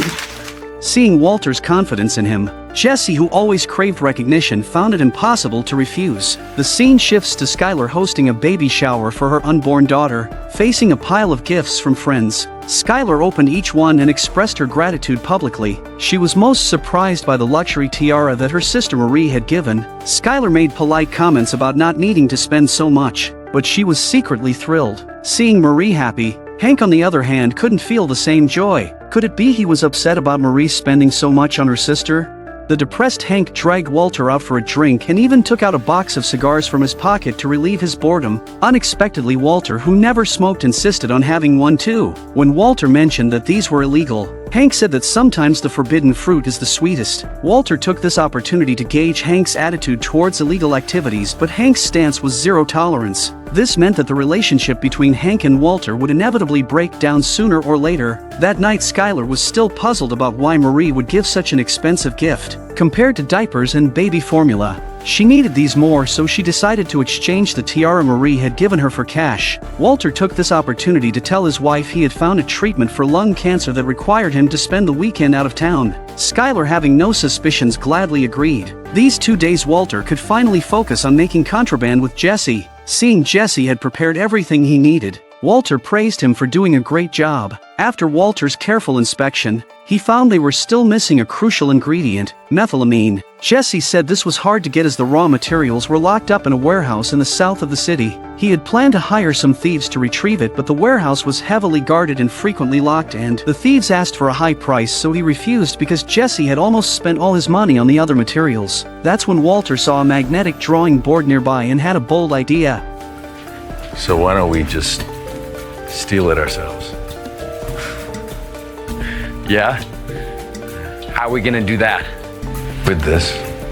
Soon they collected a bunch of these boards, and Walter gathered the iron filings from them and added a certain proportion of aluminum powder, creating a batch of ingredients for a thermite reaction. Jesse listened dumbfounded as Walter once again demonstrated the power of knowledge. That night the two timed their move perfectly, ready to act. Seeing the ski masks Walter had prepared, Jesse complained that they were too ugly, but they had no choice but to make do. Then Jesse cut through the wire fence and they sneaked in, nearly getting caught by a patrolling guard. Seeing the guard was heading to the restroom, they quickly tied the door shut with rope, then they hurried to the warehouse door. Next was the moment to witness a miracle. Walter ignited the device, and with a burst of sparks and lightning the door was successfully opened. Due to the illegal intrusion, the alarm automatically went off, leaving the guard trapped in the restroom completely baffled. However, when they entered the warehouse, they found there were no small barrels, and reluctantly they had to use all their strength to move a large barrel. The next day they planned to drive out to the countryside to start work, but unfortunately the RV broke down at a crucial moment, so they had to start working in Jesse's basement. With Walter's improved formula, their efficiency greatly increased, and they were even able to exceed their target. After their efforts, they were finally able to consistently produce large quantities of the product, meaning they would make a lot of money. Jesse asked Walter how much money he needed given his current situation. Walter hadn't really calculated it.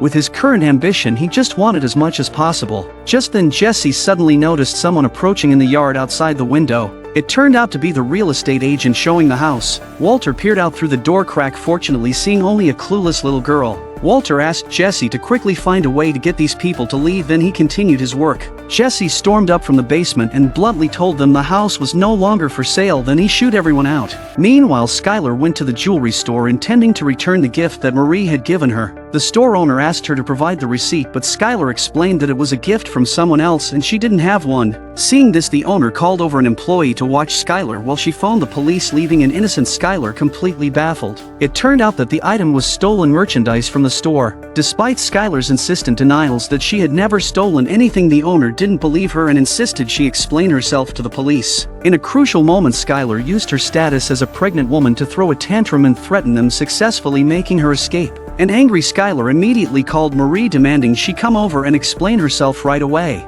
It turns out that Marie has a habit of stealing. When she bought the shoes earlier, she naturally left the old ones in the shop and left with the new ones as if nothing had happened. When Skylar received Marie's gift, she said this: "Marie always finds the best wrapping paper." These were all hints at Marie's habit of stealing. Hank obviously knew about his wife's bad habit, which was exactly why he had that speechless expression at Skylar's daughter's party. So he took Walter out to drown his sorrows in alcohol. Marie, knowing her behavior had been discovered by her sister, initially tried to avoid her, but eventually Skylar found her. Faced with her sister's questioning, Marie flatly denied everything. Faced with Marie's attitude, a frustrated Skylar angrily left. 2 days later, Walter returned home and his wife asked how his retreat went. Skylar also noticed a strange smell on him, but Walter deflected it naturally. Then Skylar shared the incident about Marie stealing the tiara. However, Walter showed sympathy for Marie, saying that sometimes people do illegal things for their family. Actually, he was testing Skylar's attitude towards such incidents, hoping if his wife discovered his secret, she might choose to forgive him, while also seeking some psychological comfort for his own crimes. This is a typical psychological state in the progressive development of criminal behavior, but Skylar believed that Walter would never do such things, which meant she could never accept Walter's actions. They were definitely heading for a big confrontation. The next day, Walter still chose the abandoned car factory to trade with Tuco, this time bringing enough product. Due to the change in the formula, this batch of product was blue, but Walter assured that its purity was even higher than before. Tuco tried it and immediately got excited. Tuco swiftly handed the money to Heisenberg, and because they were half a pound over, Tuco quickly instructed his men to top up the payment. Getting such top quality product made Tuco very happy, and he stood to make a good profit from it. Seeing the boss so happy, the side of the younger brother rushed to kiss his arse.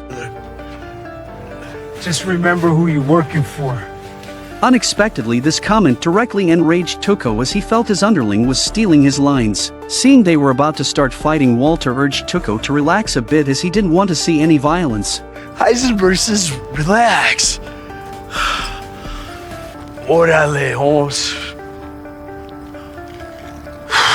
I'm relaxed. I'm relaxed. I'm relaxed.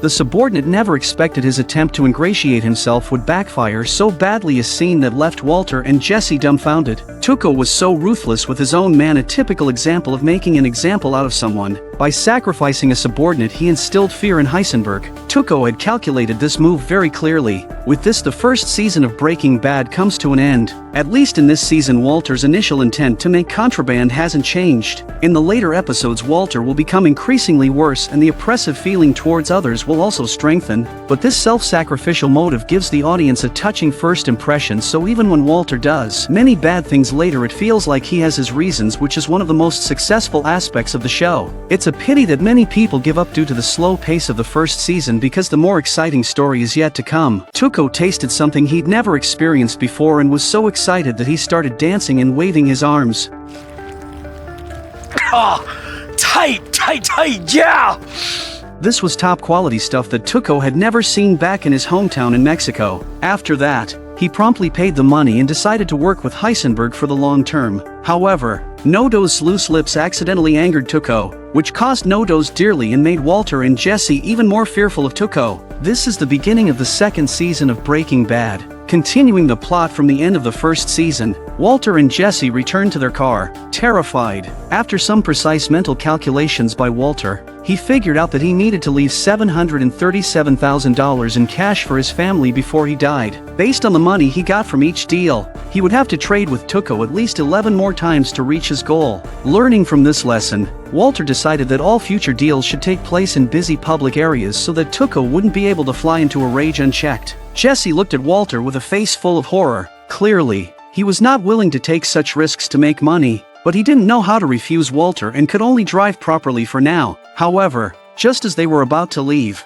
they found that Tuco's car had turned back. It turned out that Nodos was so badly injured that he was about to die, and Tuco wanted the clever Walter to help save him. Although Walter was talented in chemistry, he was not omnipotent. At this point, Nodos had already lost his pulse, and Walter could do nothing. Seeing Nodos unable to take a beating, an angry Tuco went up and kicked him several more times, scaring Walter and Jesse into retreating. They knew Tuco was ruthless, but they didn't expect him to be so merciless that he wouldn't even spare a dead man. He ordered his henchman Gonzo to dispose of the body. Although Gonzo was reluctant, he still didn't dare to defy Tuco's orders. As Gonzo was stuffing the body under the car, he accidentally touched the chassis. The stacked cars above made a creaking, shaking noise, frightening him so much that he quickly stood up and backed away. This set the stage for his subsequent death. Seeing Tuco slowly regain his calm, Walter and Jesse prepared to sneak away. As they were leaving, Jesse was pushed to the ground by Tuco,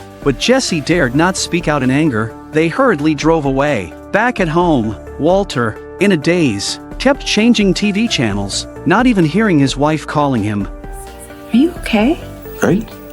Worried that Walter was hungry, his thoughtful wife went to get him something to eat. At this moment, Walter, with tears in his eyes and a troubled face, came to his wife's side. He had planned to relax with his wife, but was chastised by his unprepared wife. At this moment, Walter didn't know what to do and could only sit by the pool to ease his panicked mood. Skylar thinks he's worried because of the cancer, which she understands, but warns Walter that he can't take it out on himself again. Meanwhile, Jesse bought a gun secretly for self-defense. The next day, Walter found Jesse, and the two of them had a heated argument. Panicked, Jesse hadn't slept all night. Seeing a car moving back and forth in front of his house, he was certain Tuco was ready to take them out, but Walter didn't think so and advised Jesse not to be paranoid because he still wanted to make his small fortune through Tuco. Seeing Walter's attitude, Jesse became anxious. He insisted they find a way to take out Tuco, or else they would be the ones to die. Then Jesse pulled out a gun he had prepared. Walter asked Jesse what his exact plan was. Jesse suggested that Walter create a new product. During the trade,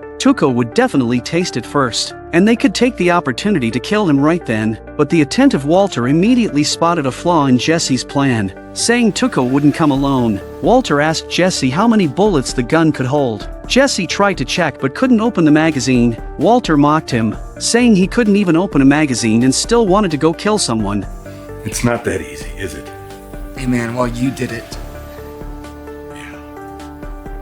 On the other hand, Marie, discovered by Skylar to be stealing, refused to admit her wrongdoing. Skylar was so angry that she ignored her sister until she apologized and admitted her mistakes. However, Marie kept acting as if nothing was wrong, asking her sister out to have fun, but her sister never picked up her phone. There's a detail here. The cup Marie used had "We See Right 3" written on it, which is an ironic comment on Marie's thievery. Everyone knows what she's thinking, but only she herself is playing dumb. Hank also noticed her friction with Skylar, but Marie still refused to admit it. When leaving, Hank didn't forget to remind Marie to see a psychologist, as he had long known about Marie's issues and had been secretly treating her. Although Marie verbally agreed, she was very resistant inside, as could be seen when she deliberately crushed a neighbor kid's toy car. Although Hank was speechless, this was also related to his indulgence of his wife. Helplessly, he had to foot the bill for Marie's behavior. Just arriving at the DEA, Hank received a surveillance video of raw materials being stolen from a chemical plant in the south of the city. Watching the clumsy thieves, Hank and his colleagues couldn't help but laugh.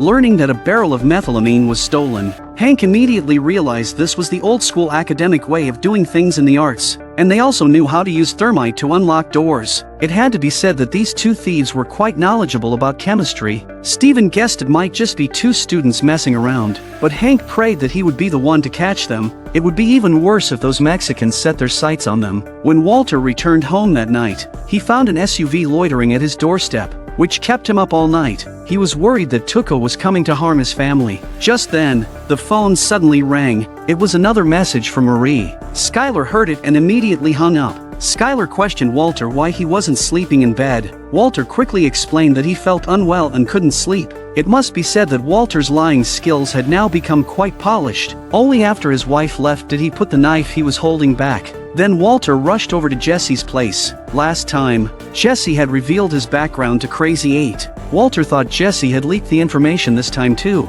but Jesse firmly denied it, knowing that with Tuco's capabilities, finding Walter's house wouldn't be difficult. This made Walter's heart chill. His initial intention in starting this path was to protect his family, and he couldn't let his family be threatened because of Tuco. At that moment, Jesse suggested Walter buy another gun to increase their odds of winning, but Walter said he had a better idea. He pulled out a small packet of castor beans from his pocket. This left the clueless Jesse completely baffled. Walter had to patiently explain that he could extract ricin from them, a deadly poison that could kill someone in very small doses, undetectably. Meanwhile, at home alone and bored, Skylar looks at old photos to relieve her boredom, and inadvertently sees an intimate photo of herself and her former boss, which sets the stage for her to return to the company. Just then, Hank suddenly visited because he knew Skylar had been ignoring Marie's calls, making Marie cold towards him too. He wanted Skylar to reconcile with Marie for his sake. Reluctantly, Skylar told Hank about Marie's stealing, but Hank remained very calm. At this moment, Skylar realized that Hank had always known about Marie's issues. Hank explained he had been trying hard to persuade Marie to see a psychologist, but it was a gradual process. He hoped Skylar could understand Marie and help her. However, this speech directly angered Skylar. Me, the almost 40-year-old pregnant woman with a surprise baby on the way, and the husband with lung cancer who disappears for hours on end and I don't know where he goes and he barely even speaks to me anymore, with the moody son who does the same thing, and the overdrawn checking account, and the lukewarm water heater that leaks rusty-looking and is rotting out the floor of the utility closet and we can't even afford to fix it. But oh, I see. Now I'm supposed to go, Hank. Please, what can I possibly do to further benefit my spoiled, kleptomaniac sister, who somehow always manages to be the center of attention? Because God knows, she's the one with the really important problems. Hank was completely taken aback, seeing Skylar break down crying, and he carefully approached to comfort her. On the other side, after a long and complex process, Walter finally successfully extracted the ricin. They then continuously rehearsed the poisoning scenario. inventing various lines to ensure nothing went wrong. This was the typical nervous mentality of ordinary people before committing a crime. Just then, Walter received a call from Hank, who was on duty. He said he had accidentally angered Skylar during the day. He had wanted to resolve the conflict between the sisters but ended up making things worse. He wanted to get a sense of Skylar's condition through Walter, not expecting Walter to still be out so late. Hank, who likes to show off, sends Walter a photo of the crime scene to open his eyes. To their surprise, the scene showed no-dos. The henchman Tuco had beaten to death. Oddly enough, Gonzo was also found dead at the scene. Seeing this, Walter froze. He quickly got dressed, took Jesse's only gun, and told Jesse to get as far away as possible. They believed that since Tuco had killed Gonzo, they would be next. Walter hurried back to protect his family. Jesse quickly took the money he had hidden, ready to run away. Panicked, Walter returned home and called out his wife and child's names, but no one responded, and the house was eerily quiet. Hearing a slight noise from the bathroom, Walter cautiously approached with his gun. Opening the door, he found his wife safe in the bath and learned his son was staying overnight at a friend's house. Walter finally breathed a sigh of relief. He hurriedly took the money he had hidden in the air vent and put it in his daughter's diaper box, including Jesse's gun. He was afraid that if something happened to him, his family wouldn't be able to find the money he had hidden. Meanwhile, Hank, after careful identification, discovered that the two dead were Tuco's men, likely killed because they were no longer of use. However, turning Gonzo's body over revealed that he had died from massive blood loss due to an accident while moving the body when something fell and crushed his arm. Early on, when Tuco told Gonzo to dispose of the body,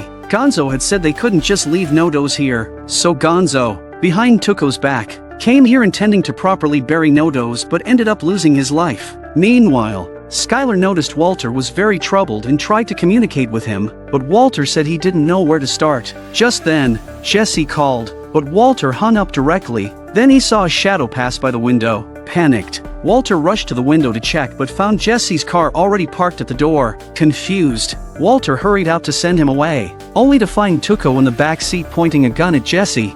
Get in. Shocked, Walter had no choice but to leave without saying goodbye.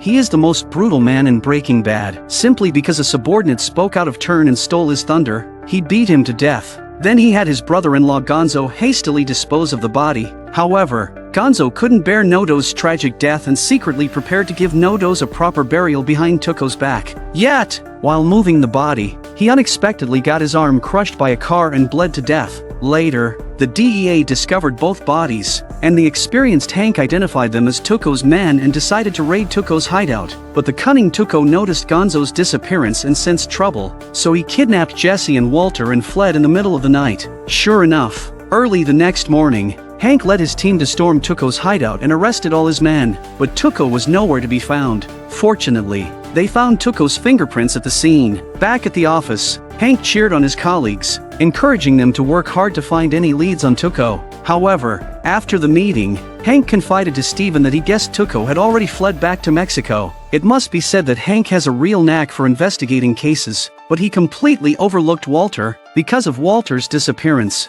Hank received a call from Skylar asking for help, and he decided to skip work to assist her, asking Steven to handle some of his work in the meantime. Although Hank often jokes with Steven, Steven always supports Hank when it matters. Hank hurried to Walter's house, where Skylar actively provided any information the police needed, detailing the events of the previous night. Among the details, Skylar mentioned that Walter's phone rang, but he looked at it and hung up immediately, which could be an important clue. Skylar also asked Hank to trace the incoming call, but Hank said he was already trying. However, after the investigation ended, Hank told the detectives that he had checked Walter's phone and there were no calls during that time. He suspected Walter had another phone, but to keep Walter's secret, Hank didn't say this outright in front of Skylar. The scene shifts and a phone with its battery removed falls from the sky. This phone is the work phone Jesse bought for Walter. Tuco had already taken Walter and Jesse to the Mexican border to prevent the police from tracking him, which is why he destroyed all the phones. Then Tuco dragged them out of the trunk and pushed them into a secluded cabin across the border.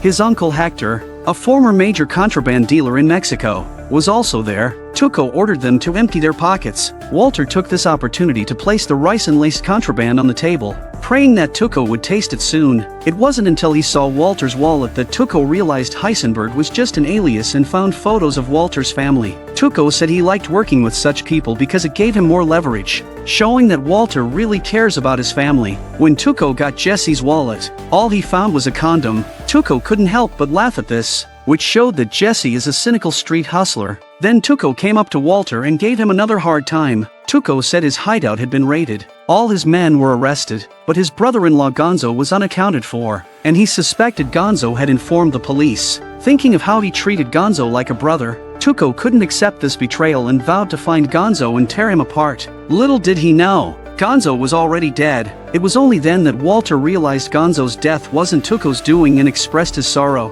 fearing that the police were looking for him. A nervous Tuco picked up the contraband on the table and prepared to use it, but he smelled it and sensed something was off and asked what it was. Jesse quickly explained that this stuff was even stronger than their last batch, but Tuco didn't taste it and instead shared his plan with Walter. He planned to take Walter to Mexico to work on contraband, where he'd be equipped with a super lab to work 24/7, but Walter said he couldn't bear to leave his family. Jesse chimed in but was stopped by Tuco, who apparently thought Jesse was useless. The clever Jesse quickly defended himself. Because I cooked that scante in your hands. Yeah. I'll tell you something, yo. You've never tried nothing like it. It's a new product him and I've been working up. Careful when you hit it. It kicks like a 12 gauge when it comes on. It's got a secret ingredient. What secret ingredient? Chili powder. Just as they were about to succeed, Tuco heard them say it was chili powder and immediately threw it away. They hadn't expected that chili powder was the thing Tuco hated the most. We're gonna rewrite history with this.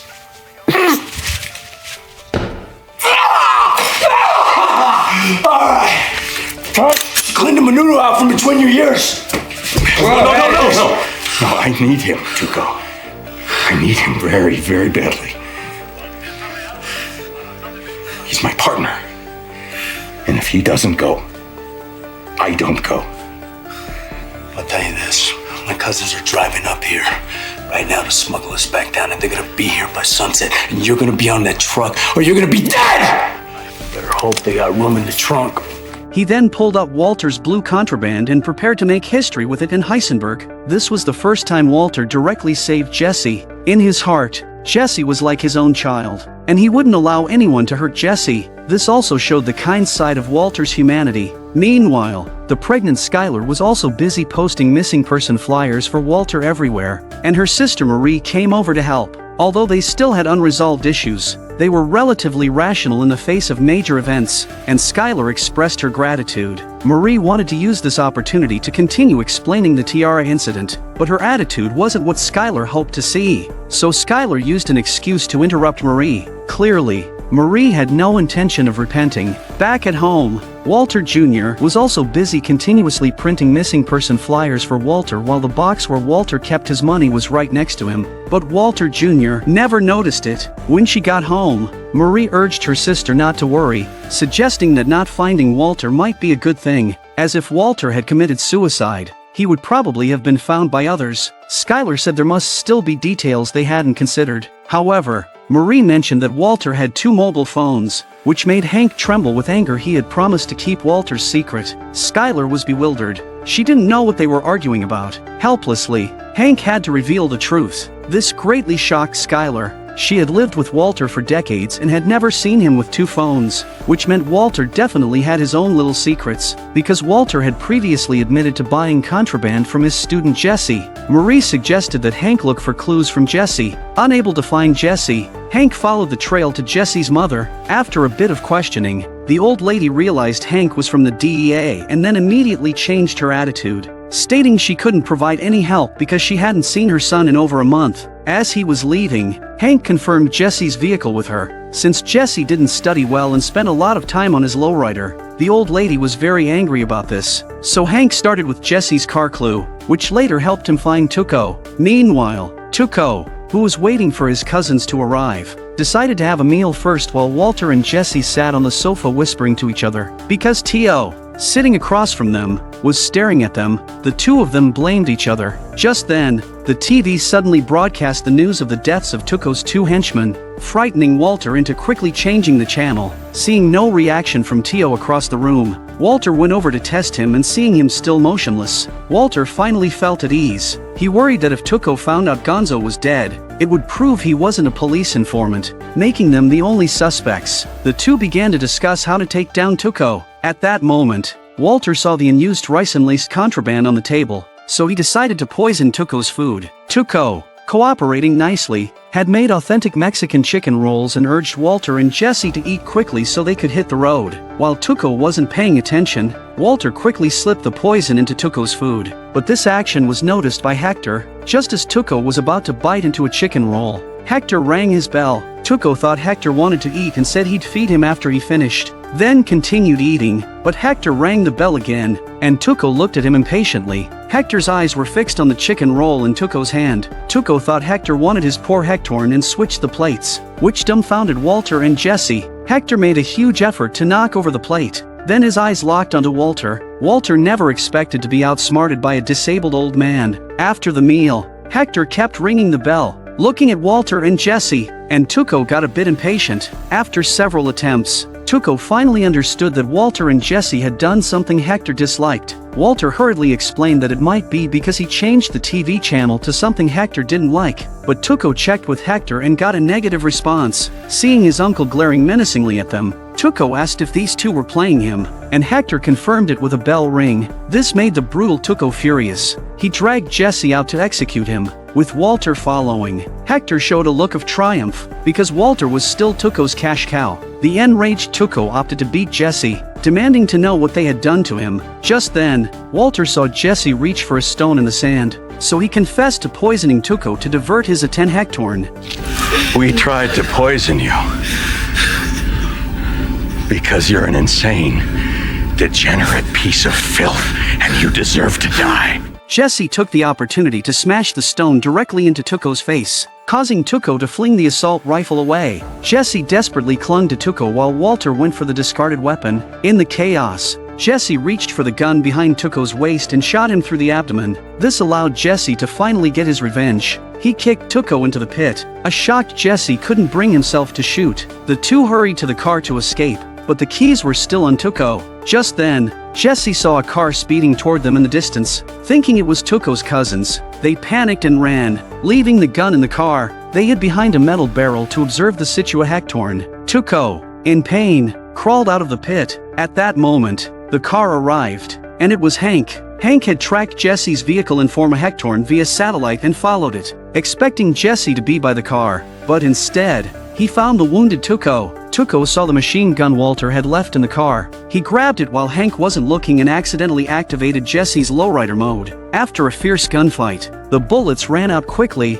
The injured Tuco was too slow to reload. Hank quickly changed his magazine and aimed at Tuco, shooting him in the head as soon as he looked up. Hank slowly approached, which terrified Walter. He couldn't understand why Hank was there. To avoid being discovered by Hank, Walter quickly dragged Jesse away from the scene. When Hank reached Tuco, Jesse's lowrider also stopped bouncing, signaling that the struggling Tuco was dead. Meanwhile, in the room, Hector kept ringing the bell non-stop. If you saw someone streaking in the supermarket, you'd definitely think they were out of their mind. That's exactly the plan Walter designed, because Walter mysteriously disappeared for 3 days, and he couldn't let his family know about what happened during those days. Walter had no choice but to resort to this desperate measure. As Walter had hoped, he was sent to the psychiatric hospital, and the doctors notified his family to come and claim him. The moment he sees Skylar, Walter lets out an aggrieved look. How many points would you give Walter for this move? Because he's a cancer patient, under immense mental stress that led him to run away from home and then suffer intermittent amnesia. It's somewhat understandable. Hearing his son mention that his uncle Hank had killed a major criminal, Walter, who was actually a witness, feigned shock.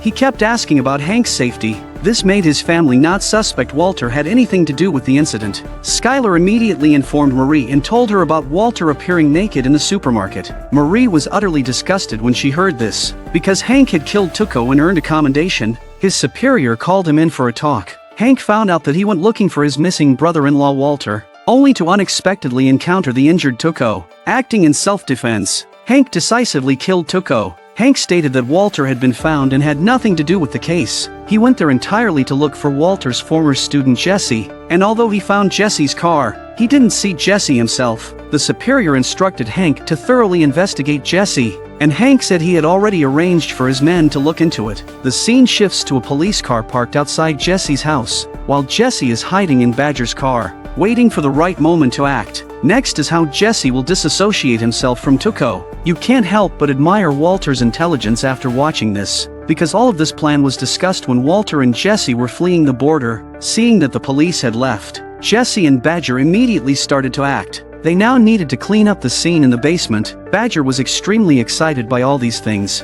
incessantly asking Jesse questions. Clearly, he didn't realize Jesse was in big trouble and was still thinking about getting Jesse to rush out a batch of contraband. Since they had worked together once before but fell out over disagreements, Badger asked Jesse to give him back that batch of contraband. This directly infuriated the already anxious Jesse. Badger!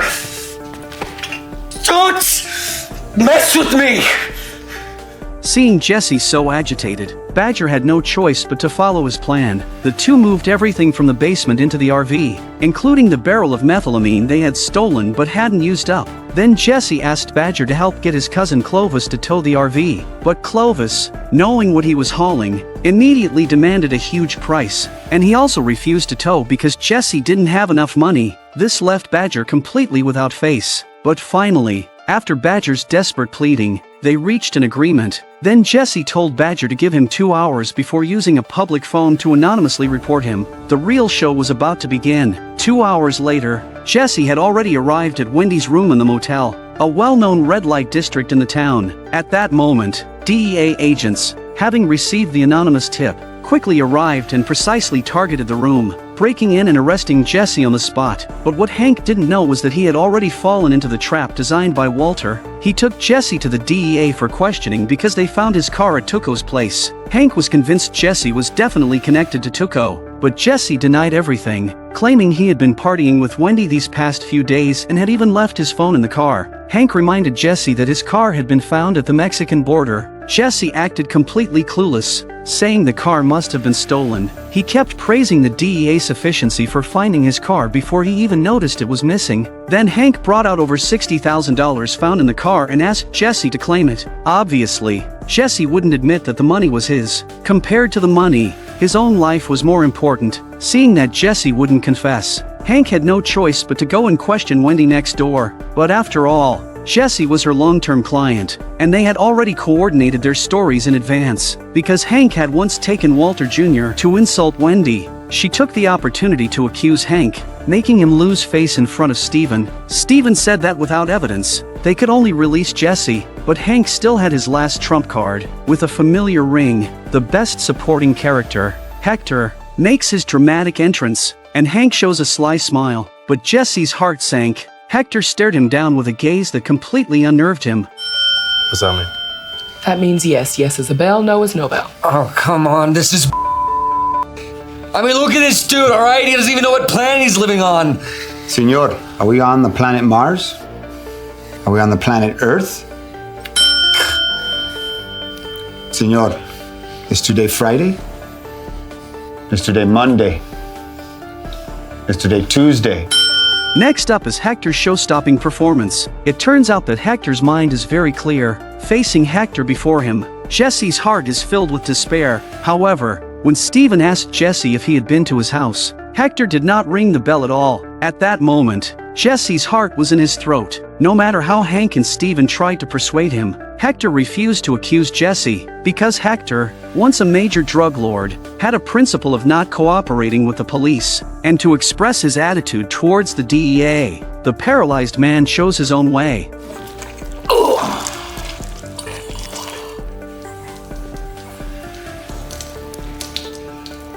As a result, Jesse was released without charges. Meanwhile, due to Walter's strange behavior over the past few days, the doctor responsibly investigated the cause. Dr. Del Cavalli stated that Walter's cancer cells had not metastasized or spread, and his other indicators were also normal. Walter's behavior of streaking in the supermarket and experiencing amnesia puzzled him. To avoid suspicion, Walter quickly explained that it might be due to taking a large amount of Medicahactorn. For now, that was the only explanahactorn. However, just as Walter proposed to be discharged, the doctor firmly disagreed, because he had to undergo a strict psychiatric evaluation before his discharge to prevent similar incidents from happening again. Walter could be discharged after passing the assessment. This was something Walter hadn't anticipated. During his therapy with psychologist Chavez, Walter, who was actually fine, was distracted and stared at the painting on the wall. The painting of a man walking away from home also meant that Walter was gradually distancing himself from his family. Listening to Chavez asking boring case hectorns, Walter became a bit impatient. When Chavez mentioned that the treatment could take weeks or even longer, Walter bluntly admitted that he hadn't lost his memory and just suddenly wanted to go out for a walk. But he did not reveal what exactly happened during those 3 days. He dared to say this because he had previously understood the confidentiality agreement between doctor and patient. Hearing about Walter's tragic life experience, Chavez expressed understanding. After determining that it was all just a farce, Walter gained the right to be discharged the next day. That night, Walter received a call from Jesse, and the two updated each other on their respective situations. Jesse complained that his money had been confiscated, but at least he had gained his freedom. Walter, concerned, asked if the RV could be fixed. Jesse thought Walter was crazy. After going through this ordeal, Walter still wasn't ready to give up, but Walter didn't care about that. He only knew that he hadn't yet achieved his goal of $737,000. That night, as Walter lay in the hospital bed calculating how much money he still needed to earn, he suddenly remembered that the existing money was still hidden in his daughter's diaper box. To avoid being discovered by his family, Walter sneaked into his own house in the middle of the night. Seeing his own room but not being able to return, Walter's heart was filled with mixed feelings. Fortunately, the money and the gun were not discovered by his family, or else he wouldn't know how to explain it again. Under time pressure, Walter quickly stuck the money firmly in the ventilation duct and then restored the exterior to its original state, not even daring to cough. Just then, the lights in the hallway suddenly turned on, and Walter hurriedly got up and hid behind the door. His wife was also restless at night due to his own issues. Just as Walter was about to leave, he saw his son walking out. He never expected to watch his family in this manner in his own home. At this moment, Walter, peering through the crack in the door, looked heartbreakingly sad. After leaving the house, Walter saw his own missing person flyer at the bus stop and felt extremely guilty towards his family. On the bus ride back to the hospital, Walter, sitting alone, appeared very lonely. Reflecting his psychological state at that moment, he sneaked back into the hospital and, seeing the 4 hadn't finished dripping, he injected himself, and although it was painful, it was nothing compared to his brutal experiences. At this moment, the painting on the wall appeared again, as if it had always been hinting at Walter's fate. The next day, his colleagues celebrated Hank's commendahactorn for killing Tuco and even prepared a special gift for him. Meanwhile, at the hospital, Walter was also preparing to be discharged, and his son was caring enough to advise him to drink more water. Just then, Hank rushed over to celebrate Walter's safe return, marking his first meeting with Walter since killing Tuco. While celebrating, Hank didn't forget to boast about his achievements. It turned out the gift from his colleagues was Tuco's grill embedded in lucite. Seeing this, the recently calmed Walter was again disturbed inside, as he had witnessed the killing firsthand. There's a detail in the camera work here. When Hank first took out Tuco's grill, the angle was just right to overlap with Walter's teeth on the opposite side, indicating that Walter would become the second Tuco here, returning to the familiar home. Although it had only been a few days, the experiences of those days made Walter feel as if he had just been released from prison. Watching his son, who was about to grow up into an adult, Walter didn't know what he could give him besides money. Walter, thinking everything was safe, promised his wife that such incidents would absolutely not happen again. It seemed like everything was perfectly planned, but there was one detail Walter overlooked: the call from Jesse before he disappeared. He hadn't expected his wife to investigate the incoming call. His wife sternly asked him if he had another phone. Walter firmly denied it, unable to explain, and pretended not to remember anything that happened that day. But Skylar wasn't so easy to deceive. She decided to initiate the Cold War mode that is unique to women, but this tactic only works on family-oriented men, and Walter was exactly that type of man. What will happen next?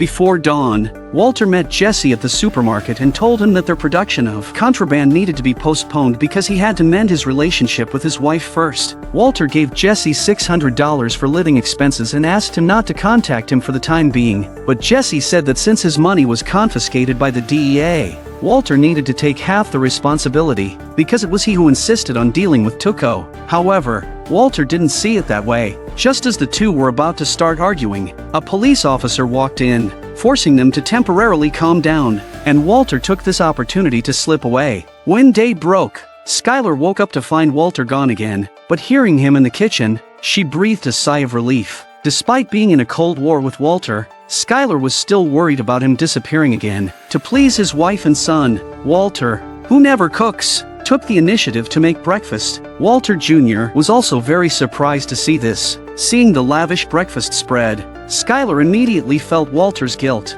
as she knew him well after living together for half a lifetime. After breakfast, Walter even took the initiative to clean up the dishes. He first glanced uncertainly at his wife and then took the opportunity to explain about the phone last night. As he explained while cleaning up, Walter kept his back to Skylar and dared not look her in the eyes. There's a detail in the hand-waving AC Hectorn here, which is a psychological sign of unnatural behavior when lying. The highly emo-hectornally intelligent Skylar also saw through Walter's lies. Before Walter could finish his explain Hectorn, he heard the sound of the door closing. Turning his head, he saw that his wife had already left. He went outside to see Skylar driving away. Walter hurriedly tried to call to continue explaining, but then realized the phone was beside him. Poor Walter was very frustrated, not knowing what he had said wrong this time. When Skylar came back, she was indifferent to him. No matter what Walter asked, she gave non-committal answers, leaving Walter at a loss. Walter's mood sank to its lowest point. Jesse was in a similar state because,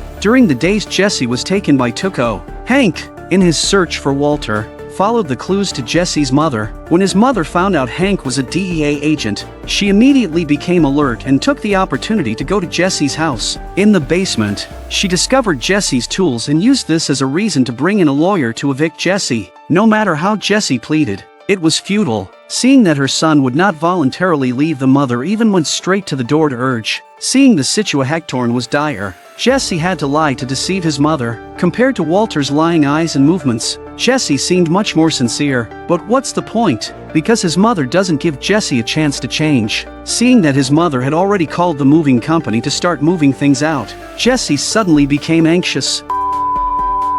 I thought this was just a wake-up call. We are putting it in storage. When you decide to grow up, you can have it back. No, why don't you grow up, Mom? Jenny wanted me here. I was the one who took care of her. I took her to her appointments and made her lunch every day. I earned this. You did not make her lunch every day. What'd you do? Huh? She's lying there, dying. Start with me. Now what? You decided to, I don't know, make your eldest son homeless? Wow! Great family, Mom! His mother reminded Jesse to hand over all the keys when he left and feigned hope that Jesse would reform. But was her actual behavior really about wanting her son to improve? Walter, on the other hand, continued to work hard at making breakfast, just when his son's best friend came to take him to school with him. But what puzzled Walter was that his son had changed his name to Flynn. He stormed off to confront his wife about it. Skylar explained that Walter Jr. liked being called that by others and that it had been the case for quite some time. It seems Walter has been too neglectful of his son. However, just as he called Skylar to breakfast, Skylar said she was about to leave and politely thanked Walter for making breakfast. Just then the phone rang, and Walter immediately became infuriated when he heard it was Jesse calling. Seeing Skylar was about to leave, he quickly made an excuse to hang up the phone, trying to resolve the conflict between them. Before Walter could speak, the phone rang again. Skylar told him to answer it quickly and then turned to leave. Walter, full of pent-up anger, answered the phone furiously. Just gave you $600. Yeah, and thanks, Daddy Warbucks, but that was before my housing situation went completely testicular on me, okay? You smoked the entire 600, didn't you? What? No? Yes. No? Look, Jesse, your problems are just that. Your problems. Mr. White, you're not listening, or I have to kick me out of my house! In his anger, Walter dumped all the prepared breakfast, with no other Hectorns. Jesse had to pick up the phone again. It must be said that both of their emo Hectorns had hit rock bottom. After packing up all his belongings, Jesse went to seek help from his former friend Paul, using the excuse that his house was being fumigated and he needed to stay at his place for 2 nights. Paul was very welcoming, and they were very happy talking about old times. Just then, Paul's wife, Sarah, came back. Although Sarah had never met Jesse, she had heard enough about him from Paul to know what kind of person Jesse was. Sarah made an excuse for Paul to help her organize things in the room, but in reality, she wanted Paul to find an excuse to disagree with Jesse's stay. Seeing the situation, Jesse knew his stay was out of the case. Sarah also took the opportunity to take her child away, fearing Jesse might have a bad influence on her son. Sure enough, when Paul came out, he said he had forgotten that relatives were coming to stay for a few days. Jesse said he had many other friends and then left very perceptively, but after Jesse made a round of calls, he couldn't find anyone who could take him in. Desperate, he vented his frustration on the phone booth. However, the next second, karma struck. His only motorcycle was stolen. After a day's effort, Jesse finally found his RV. Right now, it was the only place he could stay. However, since he hadn't paid off the final fee, the RV was still locked in Clovis's yard. With no other choice, Jesse had to climb over the wall to get in.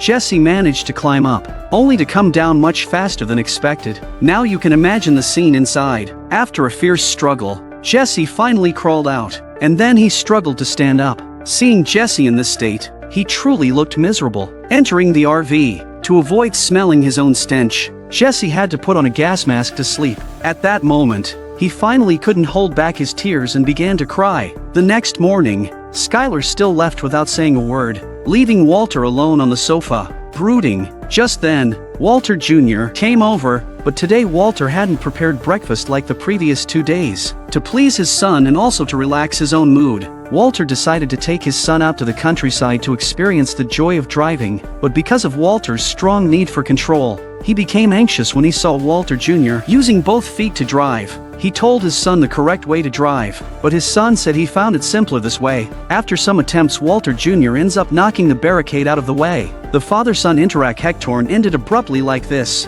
On the other hand, Jesse, who was sleeping in the RV, was found by Clovis, who told Jesse to pay for the car repairs and the damaged toilets, and then get lost. Seeing Jesse's pitiful state, Clovis knew Jesse definitely didn't have the money, so he decided to sell the stuff inside Jesse's RV. Hearing this, Jesse immediately became anxious. Those things were his and Walter's ticket to turning their lives around. No matter how Jesse pleaded, it was useless. Clovis ruthlessly kicked him out. However, just as Clovis was going back to contact the junk collector, Jesse secretly climbed over the wall. After learning that the barrel of methylamine in the RV was worth a lot, Clovis couldn't help laughing. At this moment, Jesse had already started the RV. He wanted to let Clovis experience what it feels like to push someone too far.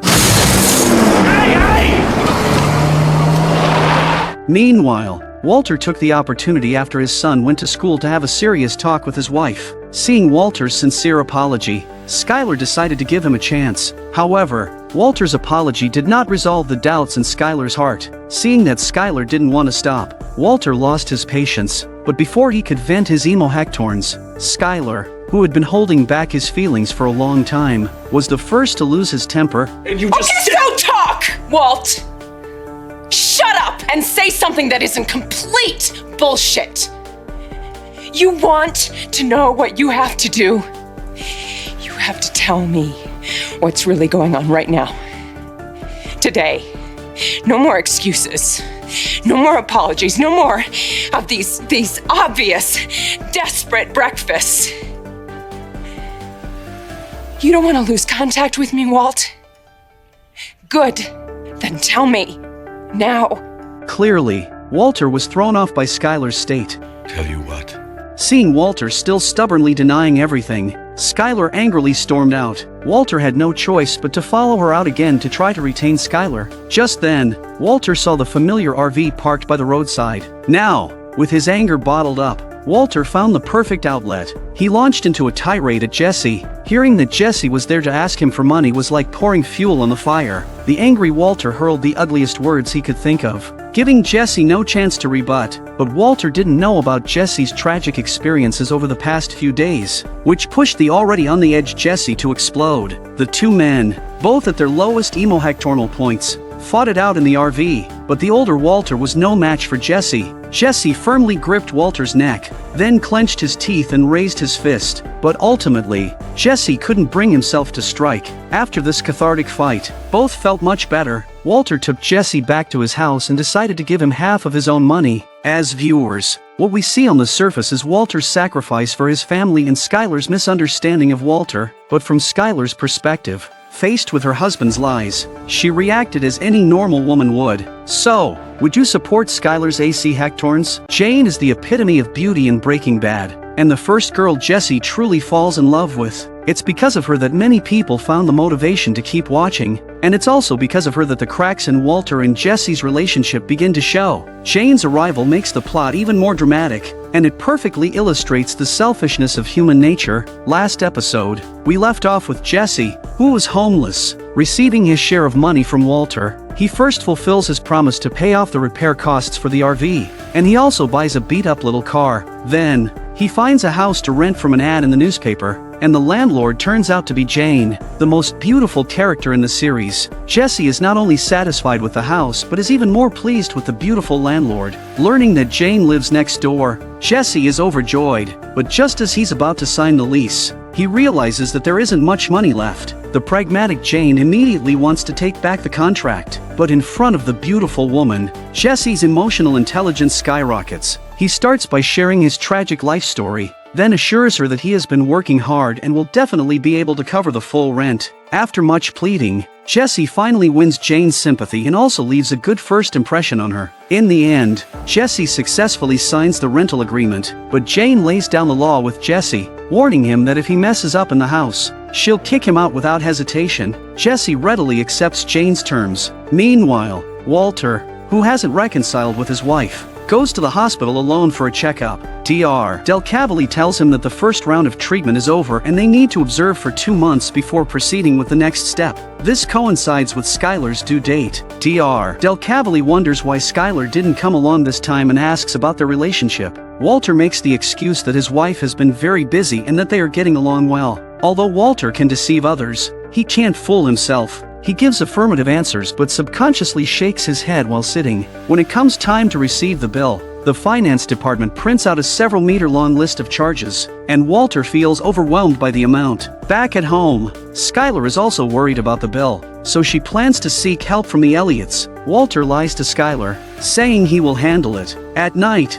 after his wife falls asleep, Walter quietly takes out his hidden funds, but no matter how he calculates, it's still not enough. The side effects of chemotherapy cause Walter to vomit again, and while flushing the toilet, he discovers it's clogged. After some effort, he finds that a discarded cigarette box is the cause. On the other hand, Hank, having killed the major criminal Tuco, is celebrated for his achievement. George thinks highly of Hank's abilities and assigns him to handle both his current duties and those in El Paso. El Paso, located on the US-Mexico border, is one of the cities with the highest crime rates in the world and a gathering place for drug lords. This assignment sounds like a promotion but is fraught with danger, and any slight misstep could be fatal. But in front of his colleagues, Hank still acts very brave, and they all celebrate for him. However, when Hank is alone in the elevator, his legs suddenly weaken and his breathing tightens, clearly showing his fear of this mission. When the elevator doors open, a panicked Hank tries to appear calm and even goes out to celebrate with 2 colleagues. The scene shifts to Hank brewing beer in his garage when Marie suddenly returns. It turns out Marie found out Hank had taken sick leave just to enjoy life, and she speaks with a tone of reproach. Clearly, Marie doesn't understand Hank's feelings at this moment, as she sees him as an invincible man. Hank, suppressing his inner fear, asks Marie to leave. After she leaves, a distracted Hank accidentally applies too much force and crushes a beer bottle. Meanwhile, Walter met Jesse in the outskirts because he could no longer afford to pay the hospital bills. He needed to get their contraband operation up and running, having Jesse sell the product like they did before partnering with Tuco. Although it won't make them rich, it's the only option they have at the moment. Since Jesse is already on the DEA's radar, He's not willing to risk so much for a little money. They complain to each other about the losses caused by their disappearance a few days ago. But after calming down, Walter says there are only two paths forward. The first is to find someone like Tuco to continue partnering with. The second is for Walter to handle production and Jesse to take care of sales. But Jesse says he has a better idea. He suggests that they become their own Tuco, establishing their own sales network and then stepping back from the front lines. Walter doesn't like the idea of others joining them and strongly opposes it. However, Jesse suddenly becomes assertive and gives Walter a harsh lesson. I remember. I sell. That was the division of labor when we started all this. And that's exactly how we should have kept it. After Jesse's speech, Walter is left speechless. He admits he needs to slowly learn about sales and suggests that his own ambition might be why Jesse runs into trouble. Seeing Walter admit his mistakes, Jesse's attitude becomes even firmer. Damn straight. Know why? Because we do things my way this time, or I walk. Walter looks at him in surprise, and Jesse even calls him by his first name. You need me more than I need you, Walt. You know, until now, Jesse has always respectfully called Walter Mr. White. It's a bold plan, Mr. White. The scene shifts to Jesse inviting his friends to his newly rented house. Remember, Jesse used to invite his friends over to his house to sample top-notch contraband. However, today, out of respect for his beautiful landlord Jane, he only brought out snacks and drinks. Jesse explains his plan in detail, offering them a $500 commission per ounce because his product is unmatched in the market, and sales volume won't be an issue. The others see this as a great opportunity to make money and comply with Jesse's requests. At the same time, Skylar and Walter, still in a Cold War, go to Skylar's sister's house for a dinner party. The last one out of the car, Walter checks the car's cigarette lighter, because after seeing the cigarette box in the toilet the night before, he suspects his wife is smoking. Their visit to Marie's house is also to celebrate Hank, who is about to be promoted and assigned to execute a mission on the Mexican border. Marie knows it's full of dangers there, but she isn't worried about Hank's safety. Instead, she dreams of living in the villa she has always wanted if Hank works hard for a few years. This is the wife Hank earnestly pursued. She is selfish, self-centered, and extremely vain, making her the most disliked character in the show. Breaking Bad is fascinating because it allows everyone to see a reflection of their own life in it. Skylar is also speechless about her sister. She doesn't want to listen to Marie's vain chatter, so she goes back to the room alone. Unexpectedly, Marie continues to follow her sister, still fantasizing about her dream. Skylar tells Marie to shut up and then takes the opportunity to demand an apology from Marie for her thefts, stating it's Marie's last chance. If Marie doesn't apologize sincerely, she will no longer consider her a sister. Seeing her sister's serious face, Marie finally gathers the courage to apologize to her. I'm sorry. As night fell, Jesse's friends frantically sold their contraband, earning substantial returns while also taking on the corresponding risks. Sure enough, Skinny is quickly tricked by someone else.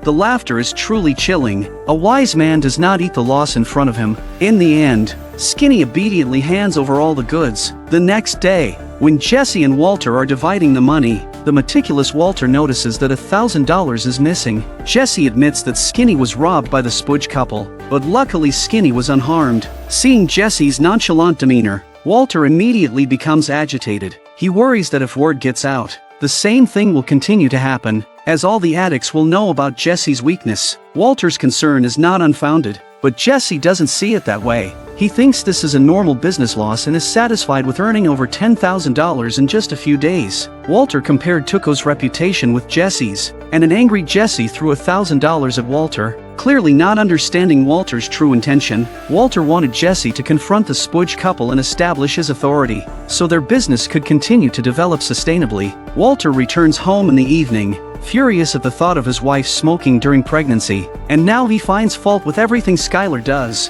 Finally, he can't hold back and confronts Skylar with the cigarette pack from the toilet. Skylar doesn't explain why she started smoking, and they end up having another big fight. Walter, who intended to ease the tension, only makes the marital strain worse. Clearly, He hasn't realized that his own actions have stressed his wife enough to make her try smoking to relieve her boredom. A frustrated Walter goes to Jesse's house in the middle of the night. He wants to teach Jesse how to handle the situation with the Spudge couple's robbery. You asked me what I want you to do. I want you to handle it. It's not until then that Jesse understands Walter's true intent. Meanwhile, a sleeping Hank suddenly hears gunshots at home and quickly grabs his gun, entering combat mode. He thinks someone is coming for revenge for Tuco, but after searching, he finds no one. He goes to the garage and discovers that the sound was from his home-brewed beer, where the pressure was too high and popped the bottle caps. Ever since killing Tuco, Hank has been like a startled bird, constantly worried about someone seeking revenge. The next day, he takes Tuco's grill to the riverbank, deciding to throw it away in an attempt to rid himself of the psychological shadow that Tuco's death has cast over him.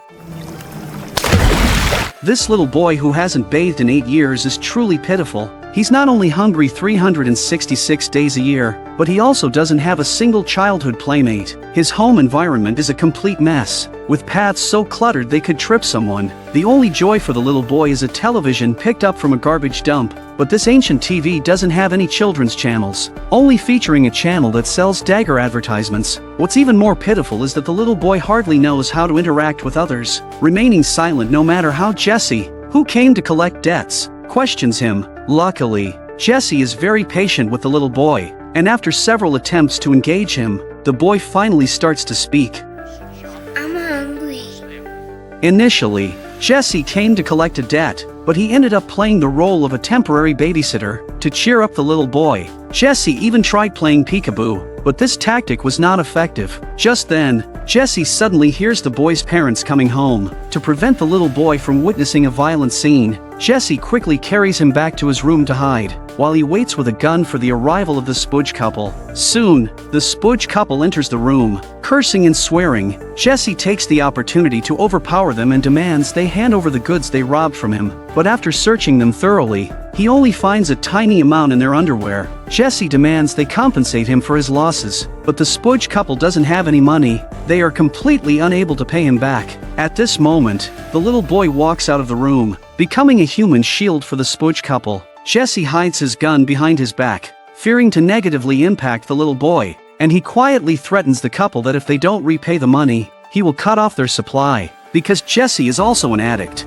he knows exactly how to exploit their weaknesses. Sure enough, Spudge quickly confesses that the money is in the backyard, and Jesse drags him up. As he leaves, Jesse doesn't forget to tell the little boy that he is just playing a game with his dad. However, Jesse soon discovers that what Spudge referred to as a stolen ATM machine, and Spudge even lies to Jesse, claiming it was a victimless crime. Yet, at the scene, the only witness has already fallen into a pool of blood. It can be said that these morally corrupt individuals, desperate for their next high, act without principles or a bottom line. Thinking back, if Skinny had resisted, he probably would have met a gruesome end. Seeing Spudge struggle for a long time without being able to break open the ATM, Jesse immediately becomes impatient. Didn't you say you've stolen 6 of these? How can you possibly not know how to open it? Spudge's wife admits they have indeed stolen 6 but have never managed to open any, implying that it's Spudge's fault for being too dumb. They can fly into a rage over the slightest thing. Jesse tries to separate them and urges Spudge to keep trying to get the money. Just then, Jesse realizes the little boy is missing. He anxiously asks the woman on the couch, but she shows no concern. Finally, Jesse finds the little boy on the bed. Seeing the boy's pitiful state, Jesse sees a reflection of himself. As his own parents were also unkind to him, he storms out to berate the incompetent mother, telling her how to take care of the child. But this becomes leverage for the Spudge couple. Give me one hit and I'll be any kind of mother that you want.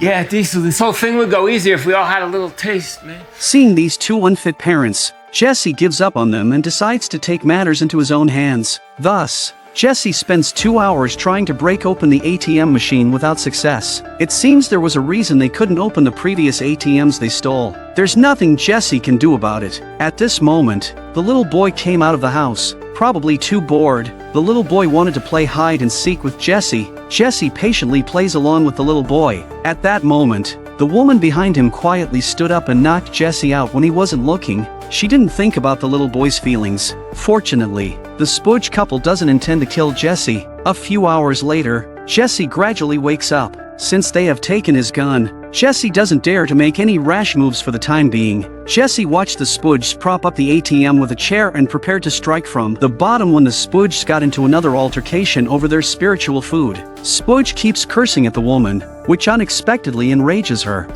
No skank. No, don't. The woman, seemingly unaware of Jesse, who has been startled awake, is only focused on taking what she wants from Spudge's pocket. Jesse quickly takes the gun and wipes his fingerprints off the ATM, preparing to run, but just then, the ATM suddenly opens on its own. At this moment, Jesse is panicked and frightened. He dials the emergency number and then prepares to leave. But then he remembers the poor little boy and turns back to him. Jesse first coaxes the little boy to close his eyes, then quickly carries him out and tells him to sit there and not look inside the house at all. He worries that this could cause a huge psychological shadow on the little boy. Before leaving, Jesse doesn't forget to offer his blessings. You have a good rest of your life, kid. Seeing this, it's less like a classic American drama and more like an anti-drug public service announcement. Jesse also receives a nomination for Best Supporting Actor at the Emmy Awards for his outstanding performance in this episode. On the other hand, Skylar hears a voicemail from Gretchen because she believes that it has been the Gretchen couple funding Walter's medical bills. She specifically calls to express her gratitude and invites her to come over to her house. Meanwhile, Walter returns to teaching in the classroom, discussing the omnipresent element carbon and mentioning Dr. Hall, the inventor of synthetic diamonds. Dr. Hall worked for General Electric and created untold wealth for the company with his research. However, his salary was only $10, and Walter appears indignant about this. This hints at Walter's dissatisfaction with his own situation. He can only create his own wealth by utilizing his knowledge of chemistry. After class, Carmen shows her concern for Walter's return to teaching and tells him that he can come to her with any needs, promising complete confidentiality. This leaves Walter flattered and leads to a misunderstanding,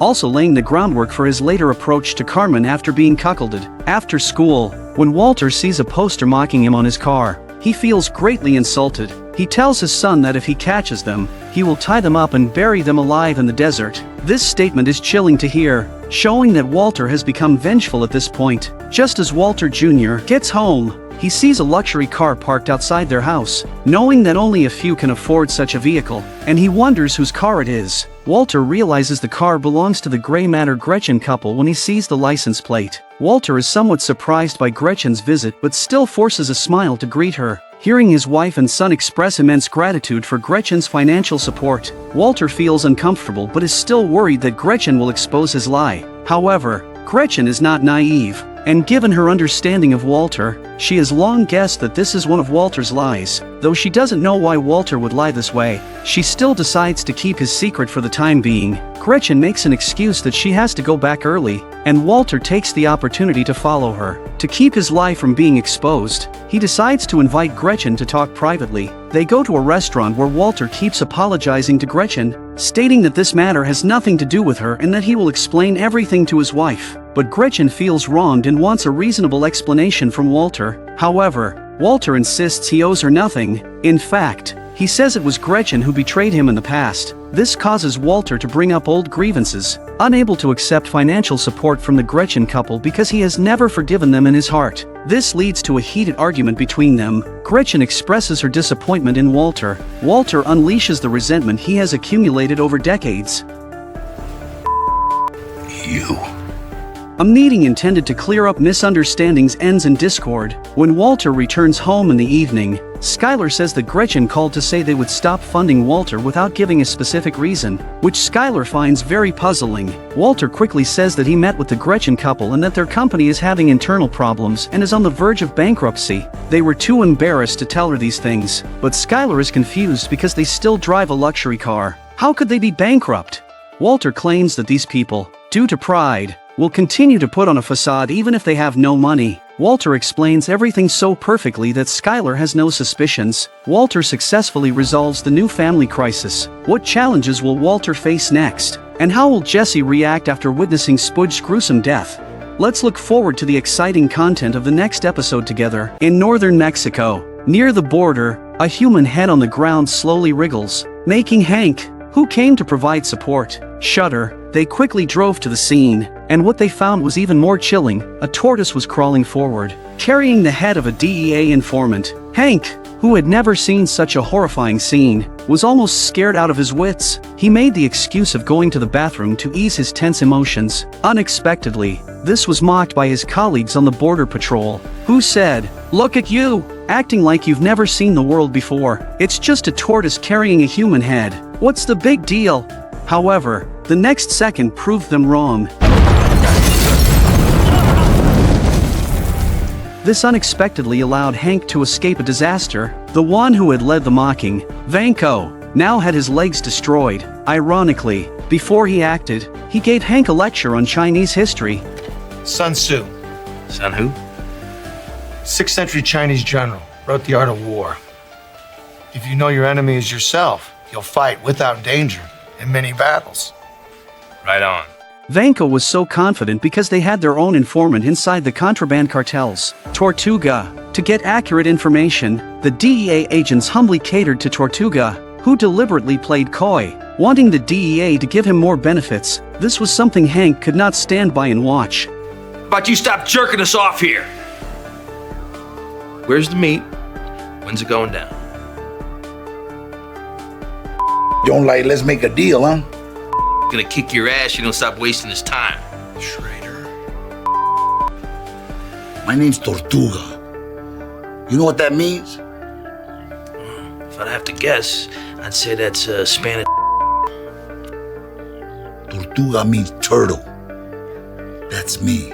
Unexpectedly, the next second, Tortuga's head was placed on a tortoise, and it was even turned into a head bomb. Although no Mexican cartel leader appeared in person in this battle, it still showcased their cruelty and ruthlessness. At the same time, right after finishing his class, Walter secretly contacted Jesse, but Jesse did not answer. With no other choice, Walter drove to Jesse's residence, but after knocking for a long time, there was no response. Unexpectedly, he woke up the beautiful neighbor. Walter lied, claiming he was Jesse's father, and asked the landlord to help him open the door, but Jane firmly refused. Just as Jane was about to send Walter away, Jesse, playing dead, heard their conversation and voluntarily opened the door. Come on in, Dad. To avoid Jane's suspicion, Jesse even cooperatively called Walter Dad. The last episode showed that after witnessing Spudge's gruesome death, Jesse was left with a severe psychological shadow. To forget the terrifying scene, he kept numbing himself and complained that Walter had forced him to go, worried that Walter might forget. Jesse even took out the gun Walter had given him as a reminder, saying that he had handled the situation. Walter, seeing this, quickly explained that he only wanted Jesse to scare them, not expecting Jesse to kill them. Jesse also gave Walter half of the money he had gotten. However, when Walter took out the bullets from the gun, he found that they were all still there. Jesse described the detailed events to Walter, the sound of the ATM crushing the skull crisply echoing in Jesse's ears. Just then, Badger called, saying he had sold all his goods and asked Jesse to send him more. But Jesse told Walter he was not in the mood. He just wanted to forget everything as soon as possible. With no other choice, Walter had to step in himself. He arranged to meet Badger and two others at the museum for the deal. From them, Walter learned that the entire town knew Jesse had blown Spudge's head off, and they were very fearful about it. Hearing this, Walter had a light bulb moment and knew his opportunity had come. He turned around, found Jesse, and, with a map of the entire state, started to plan. Walter, seeing gold everywhere and once not wanting anyone else involved, now asked Jesse to develop subdealers as soon as possible. Jesse thought he was crazy. Those were other people's territories, and they couldn't touch them. Walter tells Jesse that times have changed, and now he is famous in the circle. Everyone knows it was Jesse who dealt with the Spudges. He says that Jesse is now like a puffed-up pufferfish and the others are just small fish. They wouldn't dare provoke Jesse. After Walter's brainwashing, Jesse instantly revives. Jesse finally agrees to step out of his secluded cabin, and seeing Jane painting, Jesse, who also has a love for painting, takes the initiative to strike up a conversation. Just then, a man riding a motorcycle passes by the door and admires Jesse, which earns him some face in front of Jane. An excited Jesse quickly gathers Badger and the others to start planning the next tasks, and everyone is full of confidence. Later, Jesse reports to Walter about the work, and Walter decides to monopolize the market and raise the prices. And so, Heisenberg began his wild money-making journey, but Skylar obviously doesn't know about Walter's earning ability. Facing the economic pressure at home, she decides to go job hunting while heavily pregnant. Skylar tells the receptionist that she used to work here but resigned due to family reasons and says she wants to see the boss, Ted, but the receptionist says the boss is very busy and asks her to go home and wait for news. Unexpectedly, Skylar directly takes the initiative to seize the opportunity. Skylar. It seems Ted has a deep impression of Skylar, which makes the receptionist look bad. They start by chatting about family matters, and Skylar takes the opportunity to state her purpose. Ted is very accommodating and immediately lets her return to her former position. It seems Skylar has a very accurate grasp of Ted's psychology. Back home, she tells her sister about her job search. Marie looks at Skylar in surprise. Skylar is about to give birth, and which foolish company would want her? Skylar says it's the same company as before. This makes Marie even more surprised because Marie knows her sister resigned because Ted had inappropriate feelings for her. And now her sister is putting herself right back in the situation, showing that Skylar is really going all out for her family. The next morning, Walter sees his wife dressed differently and learns from his son that she is going to work, and it's at the company she previously quit. Walter is annoyed that his wife is now not considering the issue of welding fume pollution. She had resigned because of this before. It seems Walter doesn't know the real reason Skylar resigned, but she brushes off this issue with a few words. As soon as she arrives at the company, Ted comes running over to show concern. During their chat, Skylar also learns that Ted has divorced his wife. It's unclear what Ted is hinting at, but as he leaves, he invites Skylar to go out to eat like they used to. It seems there's quite a story between them. Skylar looks at the photo of herself and Walter and feels a twinge of guilt. On the other hand, Jesse, having made a lot of money, buys the most expensive LCD TV on the market. Just as he's figuring out how to use it, he suddenly sees his neighbor Jane coming back, curiously listening to the noise. Jesse hears Jane come into the backyard and follows her, apologizing for hiding his real name from her and that the man who knocked on the door that day wasn't his father. To express his apology, he invites Jane to watch TV with him. Seeing his sincere demeanor, Jane agrees, but embarrassingly, the TV can't find any signal. To relieve the awkward atmosphere, Jesse has to explain the powerful features of the TV. Actually, Jane is also someone who lacks love inside, which we will talk about later. She and Jesse have many things in common, which is the main reason they quickly came together. Just then, Jane takes the initiative to hold Jesse's hand. After the event, Jesse complains that it's time for him to buy some furniture, and Jane suggests he start with a bed. Seizing the moment, Jesse tentatively invites Jane to smoke something with him, but she decisively refuses, because she has been sober under her father's supervision for 18 months. Jesse expresses his great admiration and says he only smokes occasionally himself. Jesse wants to clarify their relationship, but Jane doesn't give a direct answer and just reminds him that his TV has found the signal. So my boss accused me of stealing!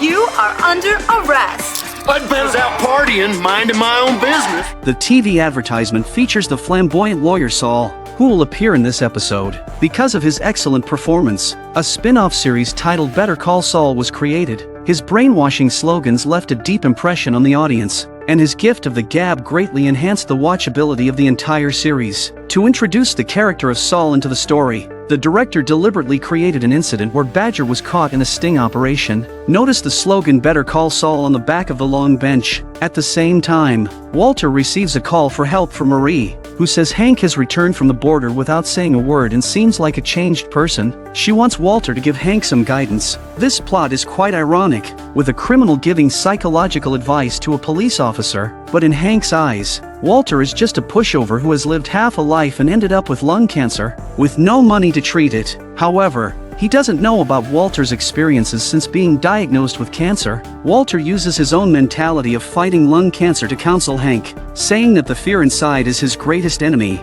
He encouraged Hank to pick himself up and show those criminals what he's made of. Hank looks at Walter in surprise, thinking he must pull himself together and not let someone he once look down on him. So, Hank pretends to be composed and returns to the DEA to work again. Steven assigned the case of Badger's arrest to Hank because the blue contraband they seized was Heisenberg's work, and Hank had been investigating Heisenberg. The two decide to meet him. At this time, Badger is negotiating with the officer who caught him. As long as he names his supplier, he can be freed. Before Badger can answer, Saul Goodman makes his spectacular entrance, and with his gift of the gab, he instantly leaves, gets speechless, even on his own turf. Gets can't handle Saul. Saul pitches his services to Badger, handing over his price and business card and assuring him that he is the best criminal defense lawyer money can buy. Just as Saul is about to leave, he happens to see Hank and the others discussing, so he takes the initiative to approach and probe. Sure, your commercials, they suck ass. But you better act at the courthouse. Is that like the one your mom works at? Is she still offering the 2-for-1 discount? DEA, huh? For a street bust. Now what would 2 feds want with that little twerp? Hank, intending to humiliate Saul, unexpectedly meets his match. Badger gives Jesse Saul's contact information, and Walter and Jesse quickly find Saul's address. Walter feels Saul is unreliable, but persuaded by Jesse, he decides to give it a try. Neither wants to consult Saul in person, so they decide to flip a coin again, but Walter has never won in this regard. Call it. Heads. Walter, fully armed, goes to Saul's office, pretending to be Badger's uncle to negotiate. Hearing Saul mention that this case will be tricky, involving both the police and the DEA, with the DEA's real goal being to identify the mastermind Heisenberg behind everything. Hearing this, Walter instantly becomes unsettled. Saul states that as long as Badger gives up Heisenberg, he can be free. Otherwise, he should just resign himself to his fate. After saying this, Saul prepares to leave. $10,000. At this moment, Walter starts coughing nonstop, an action that will later betray him. Do you think Saul was bought off by a mere $10,000? However, now successful in his career, he doesn't care about such a small amount of money, but this money is already a lot for Walter, and the negotiation breaks down because of it. To avoid being exposed, Walter and Jesse make a bold decision. They kidnap Saul as he leaves work and take him to a remote wilderness area. Seeing the large pit in front of him, Saul is terrified, not knowing which client he has offended. Jesse, wearing a hood, directly reminds Saul to provide the best defense for Badger, ensuring Badger doesn't give up anyone else and doesn't involve the DEA. Saul wonders why they don't just kill Badger, but Jesse firmly disagrees. Just then, Walter starts coughing non-stop again, the same action as when he went to negotiate with Saul, leading Saul to recognize him. Realizing he has been exposed, Walter reluctantly takes off his hood. Remember this hood? It's the same one they wore when stealing methylamine, kept for further use, probably planning to continue their crimes once that barrel of methylamine is used up. At this moment, Saul isn't so scared anymore. He slowly stands up and asks them to symbolically pay him $1. Then he can become their attorney and keep all their actions completely confidential. Understanding his client's needs, Saul decided to find someone to impersonate Heisenberg and get arrested. The next day, Saul demonstrated his skills by coordinating with Badger on the script, having Badger report Heisenberg to the DEA and agreeing to cooperate with them to lure Heisenberg out. Back in the office, Saul finds the right person for Walter and Jesse to confirm. The man's name is Jimmy. He's either in prison or on his way there, and he's happy to take the fall for anyone as long as there's money to be made. Saul's price is $80,000, of which $50,000 is his legal fee, and the remaining $30,000 is for Jimmy's compensation, although Jesse thinks Saul's fees are unreasonable. To save Badger and protect their own safety, they have no choice but to accept the terms. The drama directed by Saul is about to unfold. Under the DEA's surveillance, Badger meets the fake Heisenberg at the agreed location for the deal. Because Saul didn't show Badger a photo of Jimmy, Badger mistakenly thinks the old man in front of him is the one Saul arranged. The fake Heisenberg, Jimmy, arrives late. This scene is discovered by Walter and Jesse, hidden nearby. Seeing the plan about to fail, Walter suddenly comes up with an idea. At that moment, Badger signals the old man, but he shows no reaction. Walter tells Jesse to get out of the car to remind Badger, while he drives to block Hank and the others' line of sight. No matter how Hank explains, Walter pretends to be innocent, pretending not to understand. To buy time for Jesse, Jesse quickly goes behind Badger to remind him, and Badger then realizes the situation. Walter kept talking to Hank and refused to leave, and when he saw that Hank was about to flip out, Walter figured that Jesse would have finished the job before he reluctantly left. As soon as the car left, Hank realized that Badger had disappeared from sight and thankfully found Badger in the next chair. It was a false alarm. The two complete the transaction smoothly, and the DEA immediately orders the arrest after obtaining the evidence. When the alarm goes off, Jimmy immediately kneels down, showing that this action has been practiced skillfully. Jesse quickly returns to Walter's car, a perfect ending to a thrilling scapegoat drama. Watching Heisenberg get arrested so easily, Hank felt that something didn't quite sit right.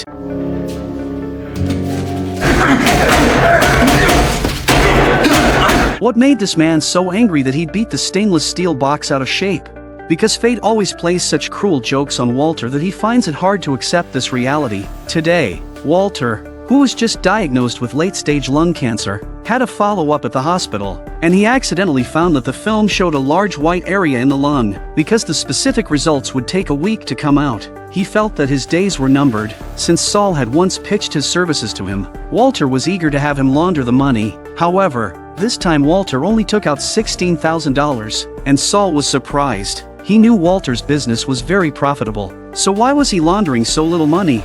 Because there had been some issues with the business recently, Walter said he would focus on producing contraband as soon as possible. Saul was of the same mind, since he would get a 17% commission. After a quick calculation by Saul, less than $10,000 was left after the $16,000 was laundered. But Walter had no complaints because it was his only option now. Back at home, Walter suddenly said he wanted to visit his mother. Skylar thought Walter felt his scan results were bad and wanted to see his mother one last time. She urged Walter to be optimistic, but Walter knew that optimism wouldn't change the harsh reality. And to get Skylar to agree to his request smoothly, Walter promised to try to secure some of the estate for her. Seeing Walter so determined, Skylar no longer pressed against his request. Meanwhile, Jesse and Jane, who had just fallen in love, were planning a spontaneous trip. At that moment, Walter suddenly called Jesse and told him that the next few days would be dedicated to producing contraband. Actually, Walter didn't really want to visit his mother, but wanted to make as much money as possible in his last few weeks. But Jesse said he wasn't available today. Seeing Jesse so determined not to work,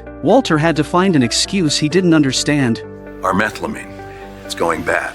What?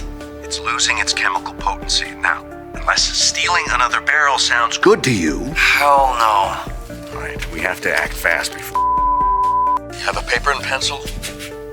Come on. All right.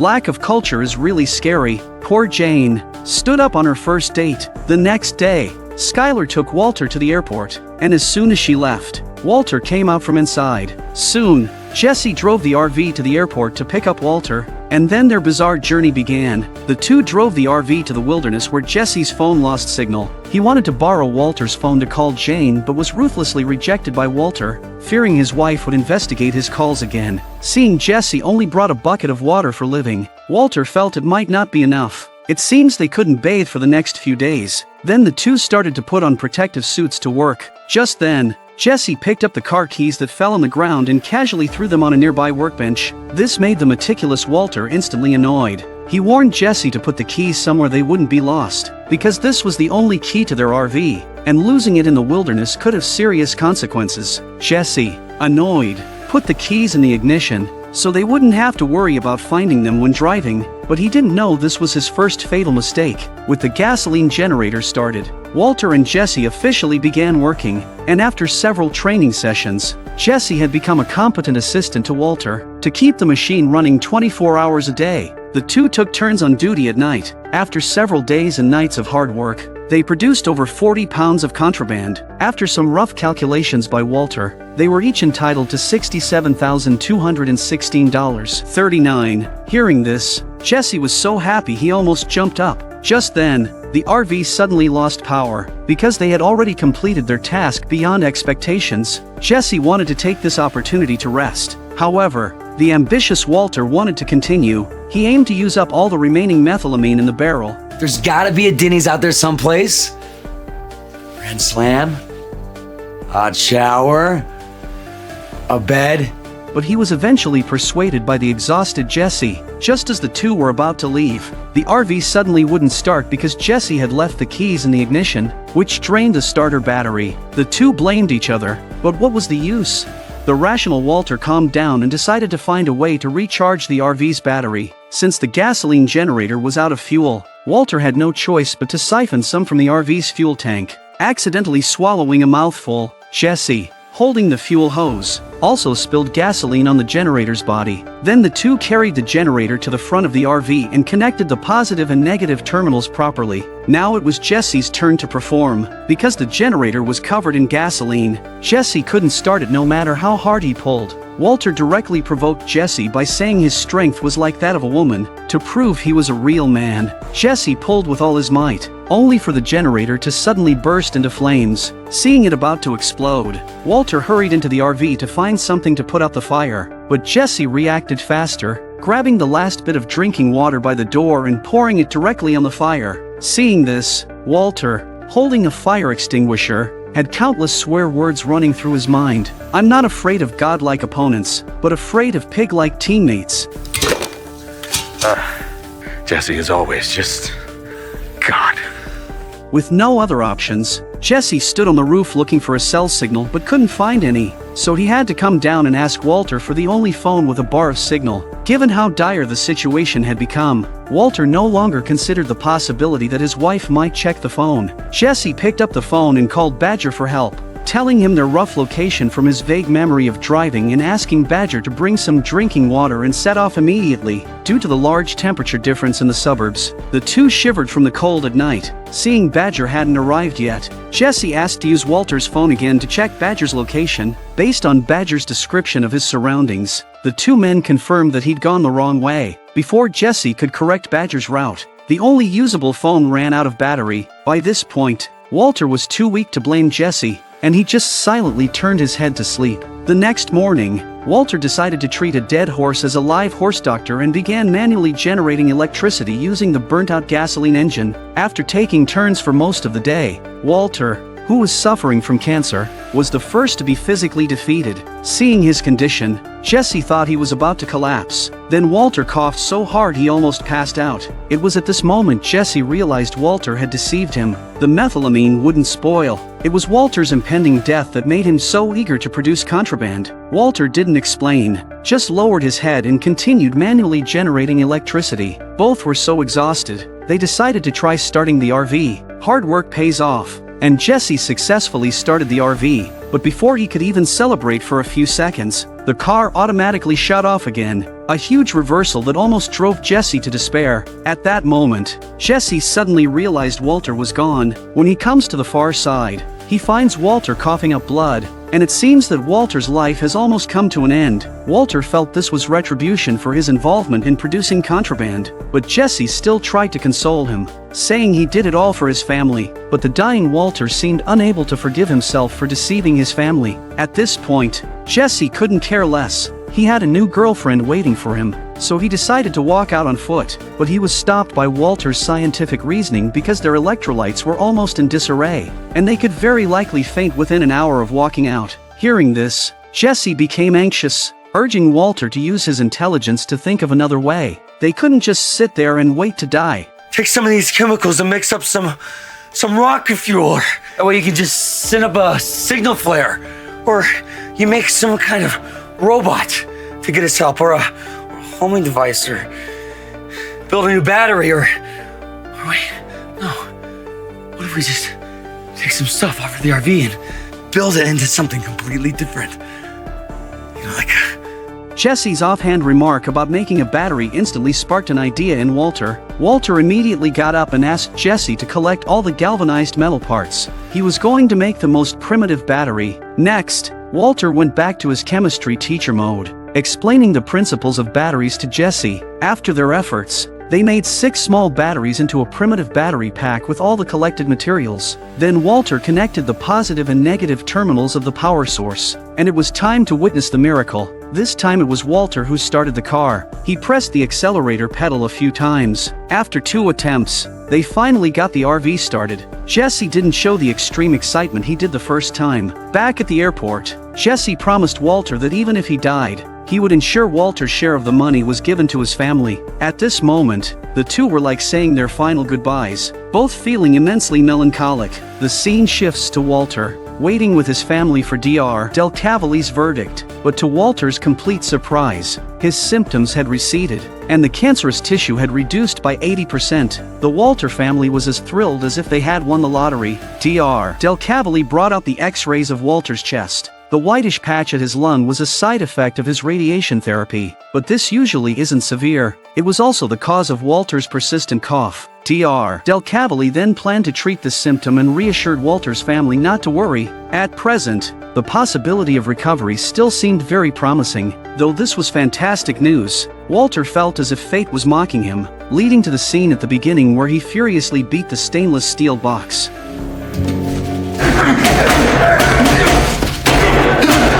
If he had known his life was not at stake, why would he have taken such risks? Do you think Walter will continue down this path? This is the episode in Breaking Bad where Walter undergoes a major turning point. The once obliging chemistry teacher begins to assert his sovereignty. It was from this episode onwards that Walter, who once reluctantly ventured into danger for his family, now willingly embarked on the irreversible path of becoming Heisenberg. As Walter becomes more corrupted, and due to the disharmony in their marital relationship, Skylar also starts on the path of infidelity, but Walter remains completely oblivious. After Dr. Del Cavalli announces Walter's improved condition, Walter feels both joy and sorrow due to the tricks fate has played on him. After a bout of venting, Walter eventually calms down. After his wife goes to work, he can't wait to meet Jesse and tell him the good news about his condition. After hearing this, Jesse is very happy because it means they can continue to collaborate and make more money. But Walter indicates that he plans to stop after selling the latest batch of product. Although Jesse is a bit disappointed, he respects Walter's decision. To celebrate Walter's improved health condition, Skylar specially organizes a family party for him. Everyone at the party is happy, but the protagonist Walter seems to have a lot on his mind. Just as Walter is feeling frustrated by fate's mockery, he overhears Hank bragging to his son next to him, and Hank's talking about the time he went to the border to support a head bomb. Walter Jr. looks up to Hank with admiration. In his eyes, Hank is a true hero, but what he doesn't know is that Hank was completely terrified at the time, and after coming back, he hid at home, too scared to see a psychologist because of his status as a police officer. Thanks to Walter's advice, Hank managed to come out of his fear. Walter hopes his son sees these truths. He should admire his own dad. To change his son's perspective, Walter's next move baffles Hank. He tops up Hank's in his own glasses and then deliberately pours alcohol for his underage son. At first, Hank doesn't notice anything unusual. Walter encourages his son to drink freely, and Walter Jr., drinking hard liquor for the first time, accidentally chokes. Hank comes over to comfort his nephew who doesn't know how to drink, then starts bragging about his heroic deeds again. Walter dislikes his son's admiration for Hank and fills up the 3 glasses again. Seeing Walter pour more alcohol into Walter Jr.'s glass, Hank gets a bit upset. Whoa, what you doing there? What does it look like I'm doing? Kid's 16. You going for Father of the Year? We're celebrating. At this point, Walter doesn't care about Hank at all. He is determined to toast with his son. Right after Walter Jr. finishes drinking, Walter goes to fill his son's glass again, but Hank directly blocks the glass with his hand. However, Walter doesn't give Hank any face. He continues pouring the drink over Hank's hand. Seeing Walter being unreasonable, Hank has no choice but to urge his nephew not to drink anymore. Then he turns and takes the bottle away. This directly infuriates Walter. Sorry, buddy, no can do. It's my son, my bottle, my house. It's all right. What are you waiting for? Bring it back. Everyone's eyes are on Walter and Hank, and a confused Hank doesn't understand what got into Walter. Just as the two are about to come to blows, Walter Jr., after 3 glasses of alcohol, vomits directly into the swimming pool. Taking this opportunity, Hank quickly comes over to take care of Walter Jr. An awkward situation is thus dissolved. This gave Walter an unprecedented level of satisfaction, but at the same time, it came with a price. Because of this unpleasantness, Skylar started the Cold War mode that women are so good at. After sobering up, Walter called his wife and left a message, admitting his mistakes, but Skylar was not moved. She listened to Walter's message and decided to let him reflect on his actions. Just then, Ted, her boss at the company, came over to greet her, a part of his daily routine at work. Seeing Ted's meticulous care for her, Skylar found herself recalling the feelings of being in love. The next day, Skylar wore a mature and sexy outfit. Ted came over to say hello as usual, In order to catch Ted's eye, Skylar deliberately asked some questions that she already knew, and Ted solved them in a couple of sentences. Just when Ted was about to leave, Skylar purposely showed a very sad expression, and Ted couldn't help but step forward to comfort her, boldly placing his hand on hers. After thinking for a moment, Skylar withdrew her hand, as the gesture was too intimate. Just when the audience thought Skylar was refusing, she wiped her tears and then placed her hand back in Ted's. It looks like Walter's hat is ready to go, but he doesn't realize that his head is turning green, because the home's water heater had been broken for a long time, and since he had nothing else to do these days, he personally went to the store and bought the most expensive water heater. With his strong DIY skills, Walter quickly installed the water heater. The foreshadowing of this water heater incident had been laid since the beginning of the series. How about buy a new hot water heater? How's that idea? For the billionth time. Just as Walter Jr. got home from school, he saw the long-awaited water heater and was thrilled. This time, Walter finally won Walter Jr.'s approval, and he took the opportunity to sincerely apologize for letting him drink. Walter Jr. didn't take the matter to heart and bore no blame towards his father. Just when he was about to finish up, he saw the floor had started to mold, so Walter bought new flooring from the market. It seems he was planning to renovate the house. However, Walter's diligent housework did not win Skylar's good attitude. This shows that when there is conflict between husband and wife, it is essential to communicate in time rather than blindly working hard in vain, or the consequences could be very serious. On the other hand, Jesse, who is in love with Jane, gets up early to prepare a breakfast for Jane, knowing that Jesse has always relied on eating odd hours to renew his life. This shows the tremendous change Jesse made for Jane, indicating how much he cares about her. To make up for standing Jane up last time, Jesse decided not to go anywhere today but to stay at home with her. They flipped through some of Jesse's old drawings, which featured characters with superpowers, his idols, but one of them is a retrograde man, who Jesse describes as having the power to run very fast when he is in danger. This also implies that Jesse's character is also like this. He always chooses to run away when he encounters difficulties. Just then, Jane heard someone knocking on her door. She went to see and found it was her father, Donald, coming to check on her. She quickly dressed and went back through the back door. Just as Donald was about to use his key to open the door, Jane opened it, seeing that it was his future father-in-law. Jesse dressed up and prepared to go out to greet him. This time, Jesse's clothes were different from his usual colorful attire, indicating he wanted to make a good impression on his future father-in-law, showing how much he cared about this relationship. However, Jane pretended not to know him, just brushed him off with a few words, and then led her father into the house. This left Jesse feeling very disappointed, and he could only smoke alone in the room to soothe his frustration. After her father left, Jane resumed her role as a girlfriend and came over to Jesse's place, where Jesse questioned why she wouldn't make their relationship public. Clearly, Jane wasn't prepared for this, as her father had always been strict with her and she didn't want to anger him. Jesse felt that Jane was just playing with him, and seeing her indifferent attitude, he chose to escape. This also confirmed the personality of the character in his drawings. The next day, Jesse woke up still unable to get over this issue. Just then, a piece of paper was slipped under the door. Jesse saw that it was a drawing by Jane of a girl apologizing. Seeing Jane taking the initiative to apologize, Jesse was as happy as a child. On the other side, Skylar, wearing less and less, waited for Ted's morning greeting, but this time Ted did not greet her as usual. Skylar had a flash of inspiration and deliberately knocked her pen holder onto the floor, and this trick indeed worked. Skylar's sexy outfit was not worn in vain. Meanwhile, Walter, like a fool, was still fixing the house, and after a busy day, he even went to the supermarket to shop at night. As he was heading to the checkout with 2 cans of paint, he happened to see a shopping cart filled with some very familiar items, the kind of stuff needed to produce contraband. Seeing this young man bring a bunch of useless items, Walter immediately got impatient and decided to give him a lesson. You're buying the wrong matches. What? Those matches. They're the wrong kind. Red phosphorus is found in the striker strips, not the matches themselves. You need to get the big 200-count box of individual matchbooks. Walter explained a few principles simply, leaving the other party speechless. Walter also reminded him not to buy everything from the same place. Hearing this, the young guy got scared and ran away. Seeing such unprofessional vendors, Walter shook his head in resignation. Because Walter had told Jesse he planned to quit producing contraband, he now felt that the contraband world should not be messed up by these amateurs, so he decided to assert his dominance here. Seeing two guys chattering there, Walter walked straight over, his presence instantly dominating. Facing the burly man across from him, Walter showed no fear. Stay out of my territory.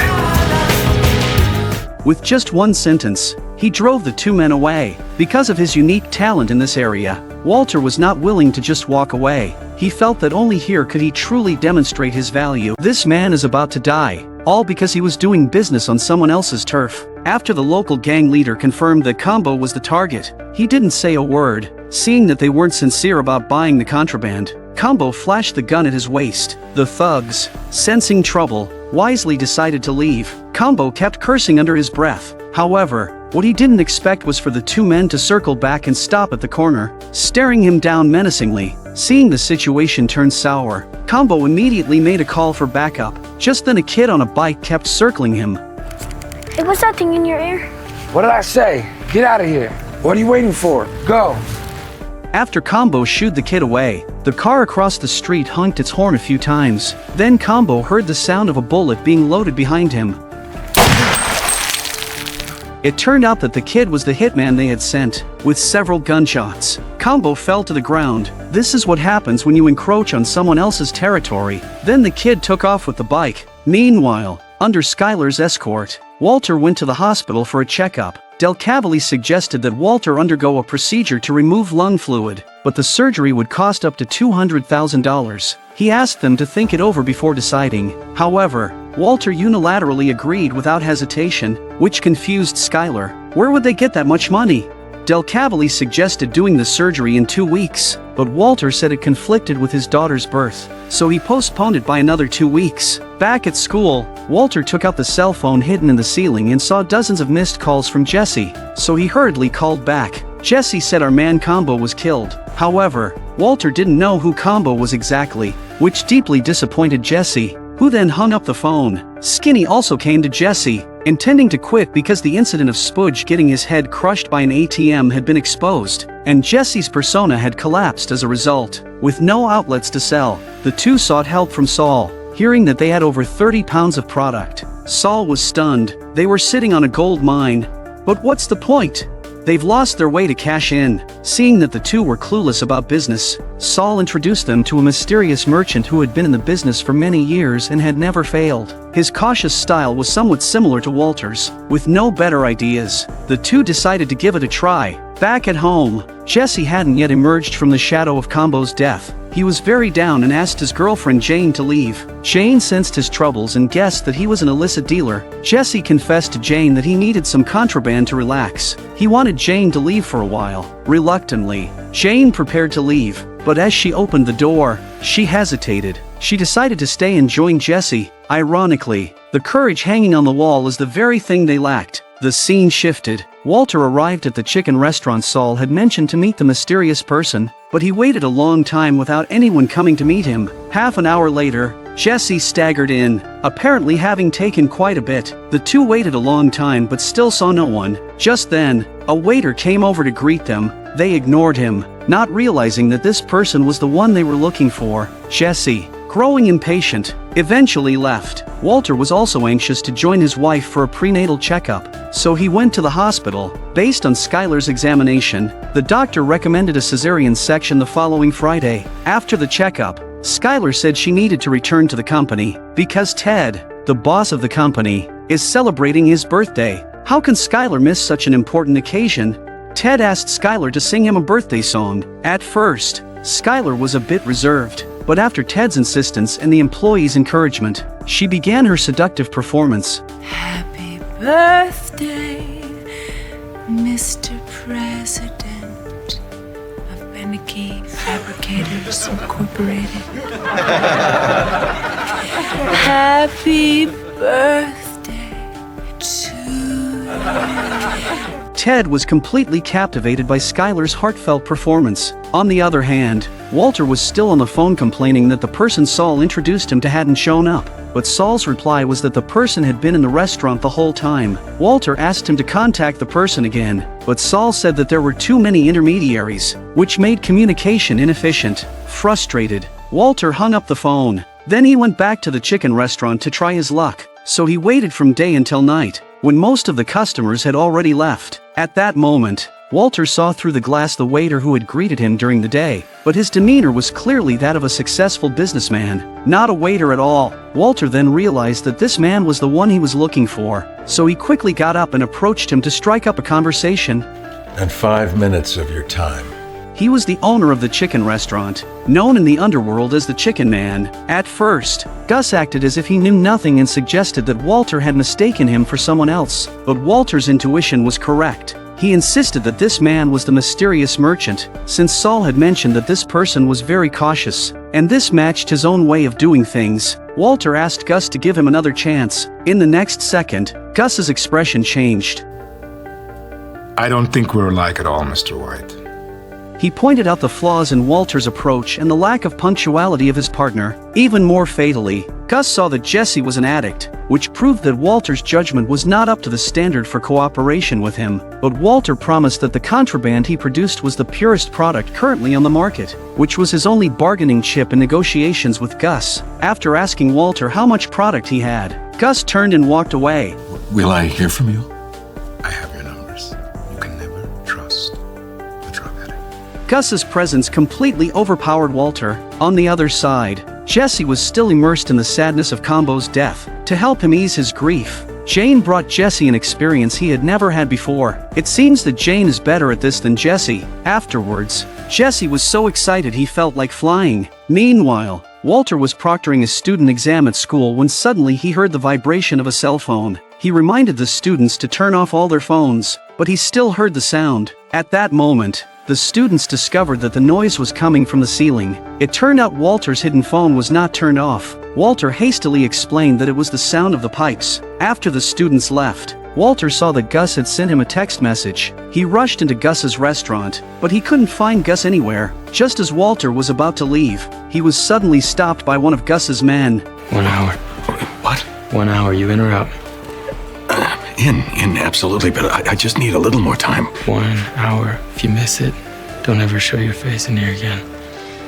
There was only one chance. Walter quickly tried to contact Jesse, but no one answered Jesse's phone. It seemed Gus was right. Jesse really was unreliable. Walter couldn't worry about that now and drove straight to Jesse's place. Meanwhile, at work, Skylar suddenly felt a sharp pain in her stomach. It seemed the baby wanted to come into the world sooner than expected. Walter arrived at Jesse's house and knocked for a long time with no response. Just then, Skylar called, but at this critical moment in the deal, Walter chose to ignore it. He went to the backyard and knocked, but still no one responded. Out of options, he had to break in. When he sees Jesse unconscious, Walter pours water on his face.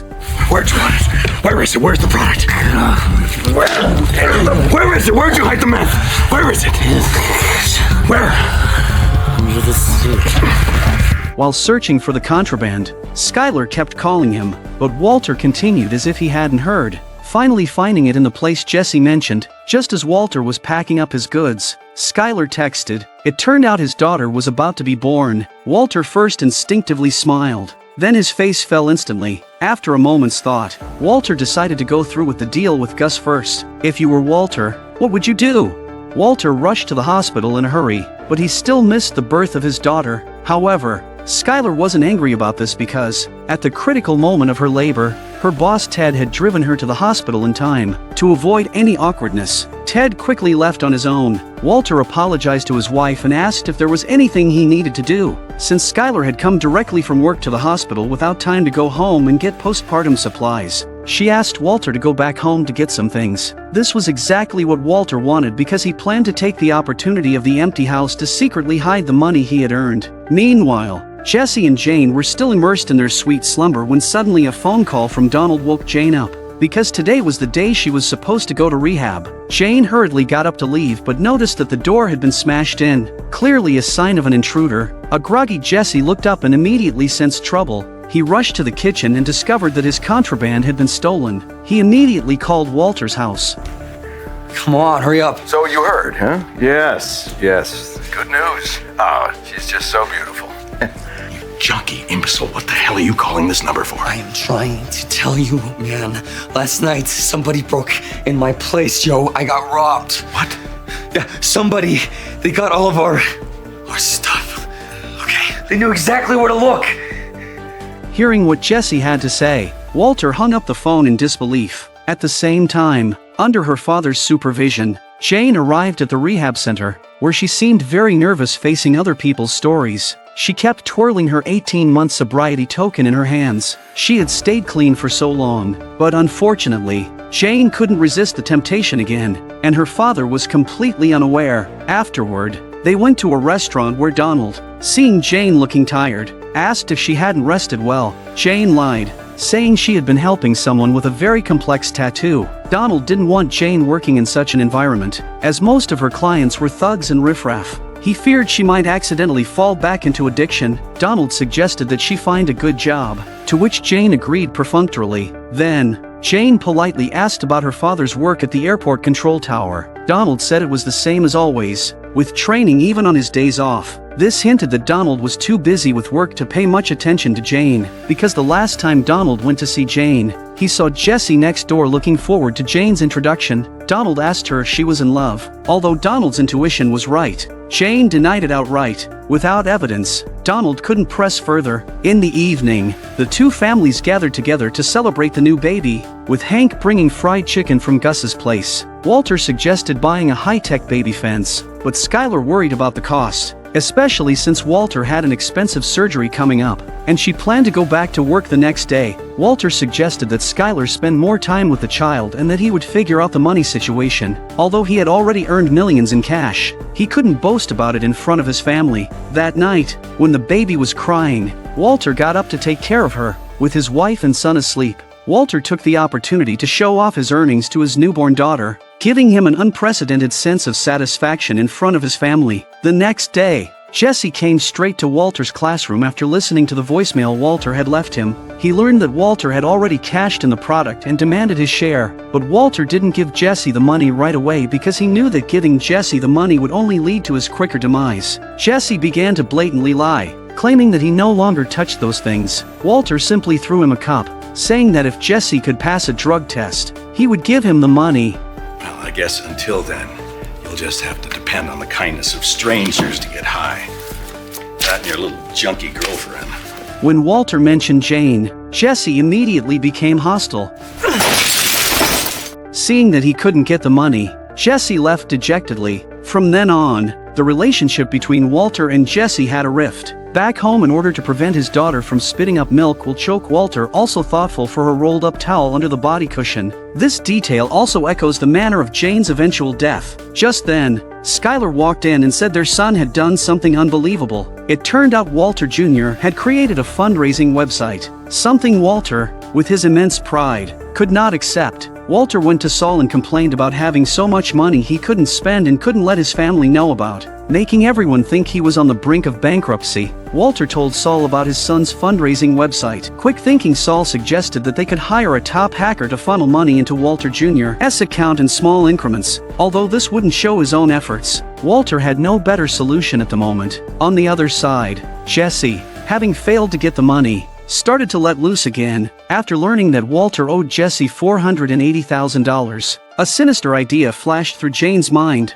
The next day, Donald waited at the rehab center, but Jane did not show up. Little did he know, Jane and Jesse were still asleep. Upon receiving Donald's call, Jane knew something was terribly wrong, so she hurriedly got up and, in her panic, went straight out of Jesse's room. Unbeknownst to her, her father had already driven over. When Donald saw his daughter coming out of the next door, he was so angry that he broke the door down. And when he saw Jesse still awake and the tools on the table, Donald was so angry that he was going to kick Jesse out of the room. With the truth now revealed, Jane wanted to have a serious talk with her father, but at this moment, Donald was in no mood to listen to her explanations. Jane had maintained her sobriety for 18 months, but in the end, it all fell apart. Donald was extremely disappointed in his daughter. Jane's current state was deeply tied to her family situation. Left with no choice, Donald decided to call the police, but seeing his daughter's sincere pleas, Okay, I'll go first thing tomorrow. Not tomorrow, today. I have to call into work. I have to stop the newspaper. Last time I went to rehab, all my houseplants died because you didn't water them, so please. he ultimately softened. Little did he know that this decision would lead to lifelong regret, because Jane had her own plans. She wanted to help Jesse get the money back so they could run away together. To force Walter to hand over the money, Jane's tactics were right on the money. You know what? I take that back. This is blackmail. Because what I know about you, high school teacher turned drug brother-in-law in the DEA, that'd make one hell of a story. National news, I'll bet. Do right by Jesse tonight, or I will burn you to the ground. Hearing this, Walter almost spat blood. In order not to lose his reputation, Walter finally sent the money to Jesse. Jesse came over and couldn't even look Walter in the eye. You'll never hear from either of us again. You're not seeing straight, Jesse. You are making a mistake. Walter wanted to give the misguided youth one last piece of advice, but Jane coldly shut him out. With the money in hand, Jesse and Jane fantasized about a life of freedom, deciding to start with rehab. However, upon seeing the last bit of their hidden contraband, they decided to indulge one last time before leaving. A depressed Walter went to a bar to drown his sorrows and coincidentally met Jane's equally troubled father. They don't know each other, but they're both in the same boat, and they talk about their kids. Here, Walter spoke only of Jesse, whom he had long considered as his own son. Walter asked Donald for advice on how to discipline children. Donald expressed his belief to never give up on family. It was this very phrase that made Walter turn back to Jesse's house. He didn't want to see Jesse continue to fall into decay, so he decided to have a serious talk with him. But when he knocked, there was no response. Looking through the back door, he saw they were already asleep. Walter still went in, intending to wake Jesse up. While calling out to Jesse, he accidentally turned Jane over, leading to her choking. Walter instinctively went over to save Jane,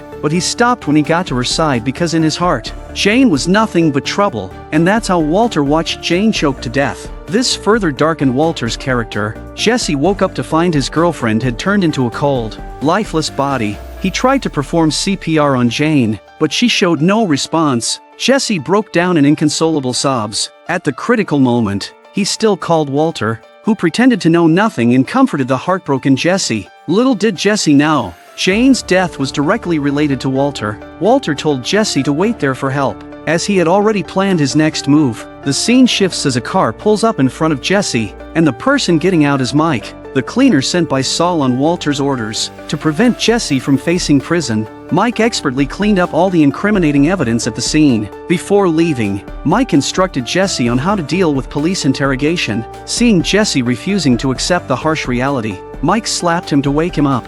I woke up, I found her, that's all I know. I woke up, I found her, that's all I know. Again?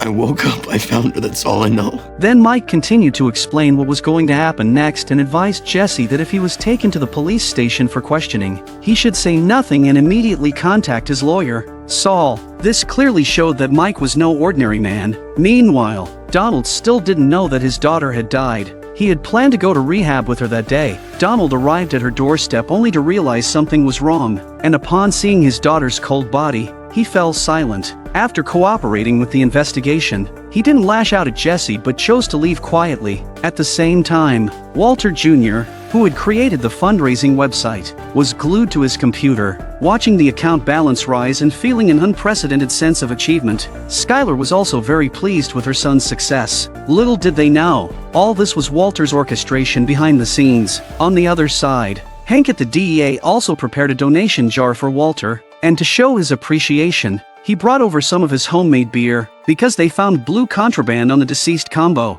Hank linked this to the Heisenberg case. After Hank's investigation, it was clear that Combo was just a low-level player who couldn't possibly produce something of such high purity. But here's the issue. Ever since Combo's death, the blue contraband had miraculously disappeared from the town. Additionally, the prisoner who previously stood in for Heisenberg had been exposed by Hank, who was certain that Heisenberg was still at large. Hank's dogged determination on the case hinted at an inevitable showdown with Walter in the future. Meanwhile, Walter was very worried about Jesse, so he used the phone hidden in the toilet tank to contact Jesse, but no one answered. Finally, with Saul's help, Walter found Jesse's hiding place. To numb himself, Jesse hid in a chaotic place. Walter couldn't bear to see Jesse continue to fall, so he took him to a high-end rehab center and advised Jesse to adjust as soon as possible. Jesse remembered a phrase Walter had said when they were trapped in the desert. I deserve whatever happens. At this point, Jesse was slowly accepting reality. Meanwhile, the DEA chief, George, was introducing their investors to Hank, and surprisingly, Gus was one of them. This proved that Gus had infiltrated deep into enemy territory for his business, showing his meticulous approach to operations. Seeing the donation jar Hank had set up for Walter, Gus learned about Walter's relationship with Hank and that Walter had been diagnosed with cancer. It seemed Gus's trip was not in vain, and he even casually donated some money to Walter. On Walter's side, he had just returned home when he saw TV station personnel. It turned out that Walter Jr.'s fundraising website had gone viral. Marie had even invited the television station for an interview, which made the supremely proud Walter very uncomfortable. Facing the camera, Walter Jr. praised Walter and called his father his idol. Hearing how his son saw him as a good father and thinking about the things he had kept from his family made Walter feel very uncomfortable. The next day, accompanied by his wife and son, Walter prepared to start his surgery. The doctor first administered general anesthesia, and under the effects of the anesthesia, Walter began to get a bit delusory, and it was at this time that Walter unintentionally made a fatal mistake. Where's your phone? Your cell phone, did you bring it? Which one? This very phrase made the astute Skylar feel that something was off, but facing Walter, who was about to undergo surgery, Skylar found it inappropriate to continue questioning. Walter's surgery went very smoothly, and it wasn't long before Dr. Del Cavali allowed him to be discharged. But Skylar was more concerned about whether Walter could now live independently. Walter had no idea that he was about to plunge into a family crisis. Back home, Walter saw his wife inexplicably packing her bags, saying she was taking the kids to her sister's for a couple of days, and she asked Walter to move out of the house during this time, leaving Walter completely baffled. It was not until Skylar mentioned the phrase Walter had said before his surgery. Right before your surgery, I asked if you had packed your cell phone, and you said, which one? Walter tried to excuse himself by saying he was in a comatose state at the time, but Skylar had investigated everything clearly, including from the start of Walter's disappearance. Skylar also knew that Walter had not accepted the financial help from the Gretchen couple. She thought the money for Walter's treatment was funded by Walter's mother, so she called her mother-in-law, only to find out she didn't even know her son had cancer. So where had Walter gone in the 4 days after she dropped him off at the airport? Skylar's barrage of questions caught Walter off guard, and he didn't know how to explain to his wife. Seeing Skylar determined to leave, Walter was ready to tell his wife the truth about everything, but Skylar didn't give him the chance. Will you stay? Stay, and I will tell you everything. Whatever it is, I'm afraid to know. Abandoned, Walter sat alone in the backyard, lost in thought, when suddenly he heard a loud bang. It turned out that 2 planes had collided in the air, and the cause of the crash was due to Donald's operational error. But this was also related to Walter, because Jane's death had a direct connection to him. However, at this time, Walter still did not know he was intricately linked to this tragedy.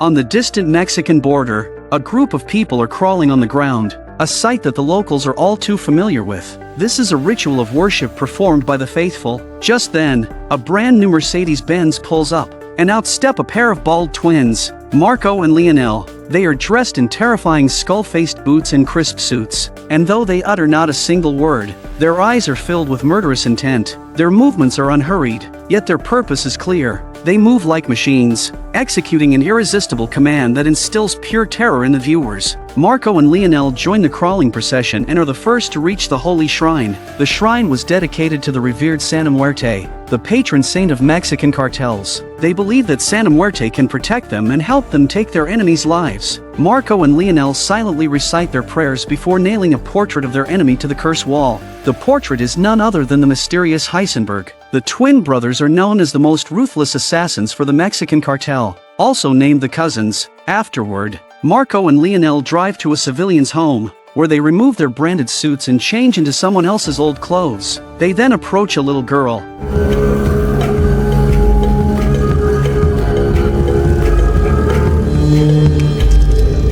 Fortunately, no tragedy occurs. Marco and Lionel hand over the car keys to the little girl's family. A few pieces of old clothing in exchange for a Mercedes, quite the bargain indeed. Their change of clothes is to smuggle themselves into the United States to seek vengeance against Walter for their cousin Tuco's death. On Walter's side, he learns that the plane crash was due to an error by air traffic controller Donald, who is Jane's father. Walter feels an immense guilt inside him. Once again, he strikes a match by the poolside. His inaction led indirectly to the loss of hundreds of lives. When only one match remains, he can no longer tolerate his own misdeeds. He suddenly stands up, pours alcohol over the money earned from his artistic endeavors, and sets it ablaze, hoping to burn away the dirty dealings and the moral debt he owes. However, the next second, he regrets it. That's $500,000, money he earned with his life at stake.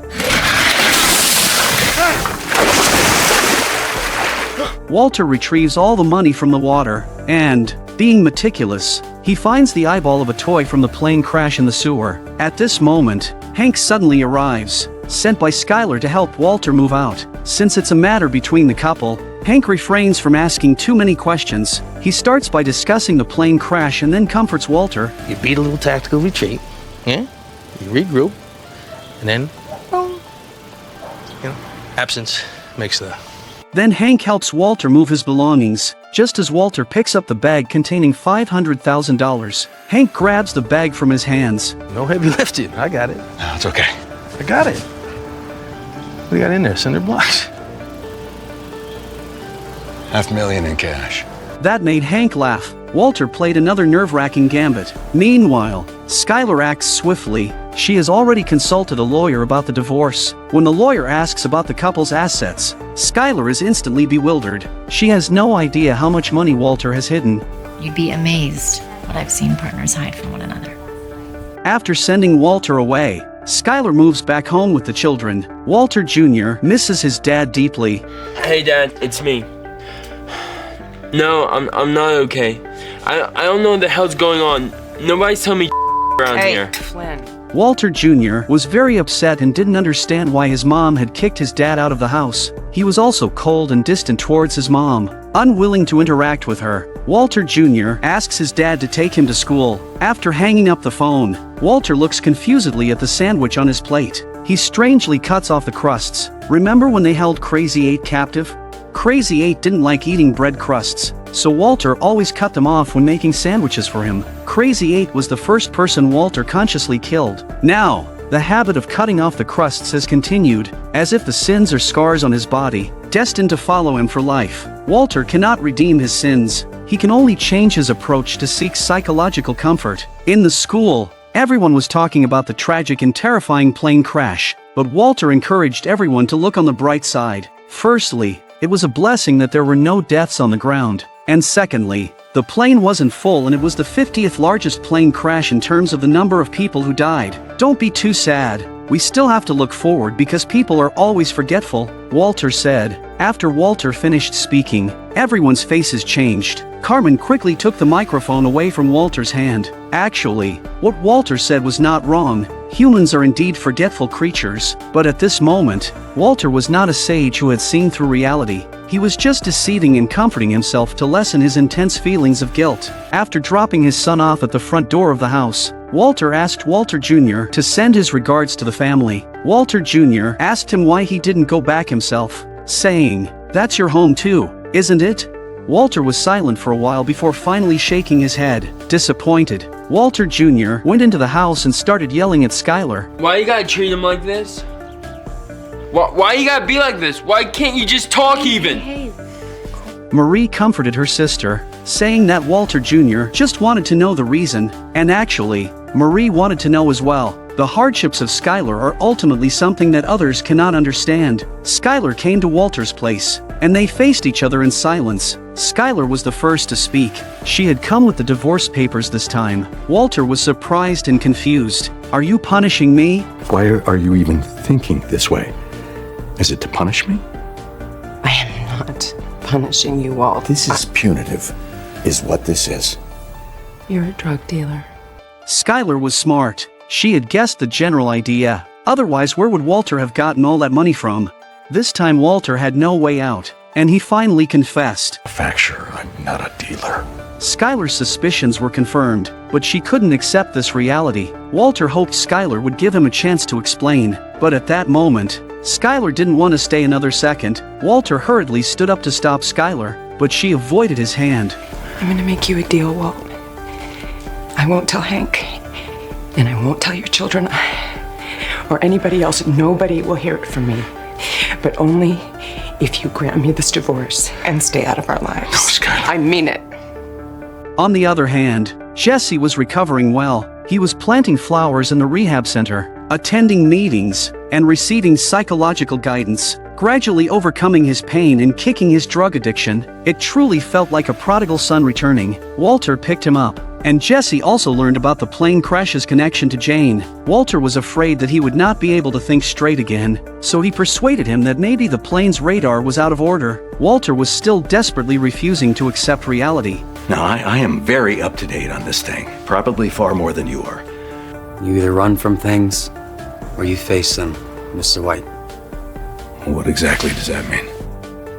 I learned it in rehab. It's all about accepting who you really are. And who are you?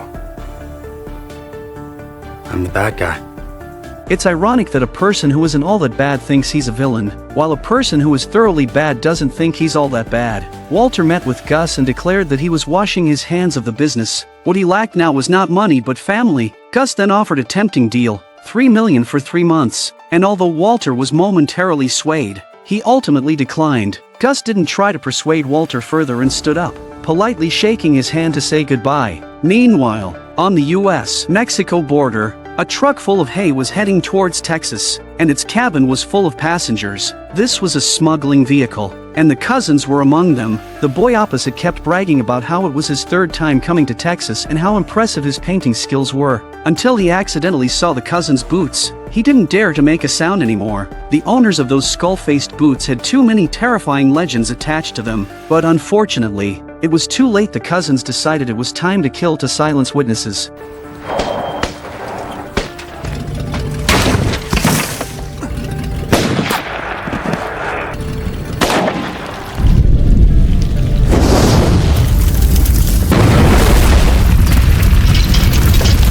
Their menacing expressions, coupled with their unhurried movements, conveyed the brutality of the killers without a single line of dialogue, perfectly capturing the essence of their savagery. Simply because their identities were exposed, they killed everyone in the smuggling vehicle. Hank quickly received photos from the crime scene, and from the investigators' descriptions of the scene, he could deduce the probable cause of the incident. In investigating cases, Hank was like a hound with a keen sense of smell, but he was completely oblivious to Walter's scent. Meanwhile, Walter was leisurely on his way to school when he suddenly noticed a police car following him. After pulling over, he realized that his front windshield was shattered. Driving in such a condition is very dangerous, and the officer didn't hesitate to issue him a ticket. Walter was annoyed and explained that his home was in the debris zone from the plane crash, and he hadn't had time to replace the windshield yet. However, the officer didn't care about these excuses, and seeing Walter so agitated, he resorted to using pepper spray to teach him a lesson. In the end, it was Hank who came forward to bail Walter out, and of course, Walter had to apologize to the police. Officer, I'm very sorry that I lost my temper. There's no excuse for my behavior. It was disrespectful. Walter told Hank about his wife wanting a divorce and how Skylar wouldn't allow him to see the kids. Hank was surprised to hear this, but having seen Skylar's temper, he could only shake his head helplessly. Back at the house he rented, the lawyer Saul came to visit because Walter's recent decision to quit the business had caused a severe shortage in the market, significantly reducing Saul's income. Seeing the family problems Walter was facing, Saul assured him not to worry because he was certain that Skylar would not turn Walter in. It'll be a disaster for her. That DEA brother-in-law, paging Dr. Phil, my daddy's a drug dealer, and my mommy turned him in. And the house, gone. The feds will come and RICO her and the kids out on the street. Oof, good luck arguing with them on that. No, it's not gonna happen. She's bluffing.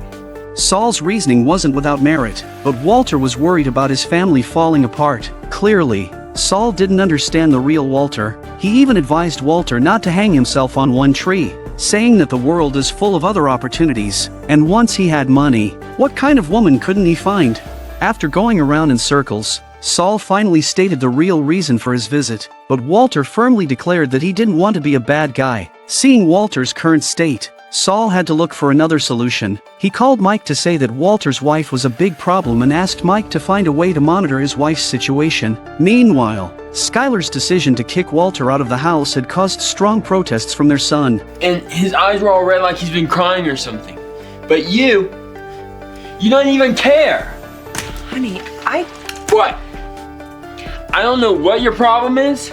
You may not love him anymore, but I do. Hey, no. Unexpectedly, Walter Jr. swore at his mother, and Hank, unable to stand by and watch, decided to speak up for Walter. It's none of your business. Hank thought Walter had only had an affair, but Marie didn't think so. If he cheated on her, then she would have told me by now. It just feels like something more. Clearly, the sisters still had some understanding between them. The next day after school, Walter Jr. didn't go home but went straight to his father's place instead. Skylar's still upset about something at work, because she finds out that there's something wrong with the financial statements, and that Ted has been cooking the books. Skylar questioned Ted about how he could justify his actions to his own family. Ted's response also indirectly reflected Walter's inner voice. I'd say that I might have feet of clay but that whatever I did thinking of them. You know, try to take the time to understand. You know what, truth is, I haven't thought that far ahead, Skylar. I'm just trying to keep my head above water, so I better get back to it. Just then, Walter called, saying that his son had run over on his own and that he wanted to bring him back home, asking for his wife's permission. Actually, Walter also wanted to use this opportunity to go back home, so that Skylar wouldn't hate him. Walter cleaned his mouth and put on some perfume, so it seemed he couldn't wait to get back to his family. What he didn't expect was for Skylar to let his son in and turn him away. Walter begged to be let in, but the stubborn Skylar wouldn't give him a chance. Walter could no longer control his emotions, and in his anger, he threw the pizza onto the roof. It's said that this scene was done in one take by Walter, and it has become one of the iconic scenes of Breaking Bad. In reality, many Breaking Bad fans come here to check in and imitate the scene. A long, lonely night passed, and the desolate Walter lay in the popcorn like a rat, until he was woken up by a ringtone. It turned out to be Skylar calling. When I went out this morning to get the newspaper, I saw a pizza on our roof. Would you know anything about that? Your distance. If you can't manage that, I will get a restraining order. Skylar! Skylar finished the call and prepared to go to work, but what she didn't know was that she was already being watched. After they left, Mike quietly sneaked into the house to install a bug. Coincidentally, Walter also took advantage of Skylar's absence to move back in, but to his utter surprise, the locks had been changed by his wife, which infuriated him so much that he punched the door. Mike heard the noise and became alert. All the windows were also securely locked, so Walter had to crawl in through the basement crawl space.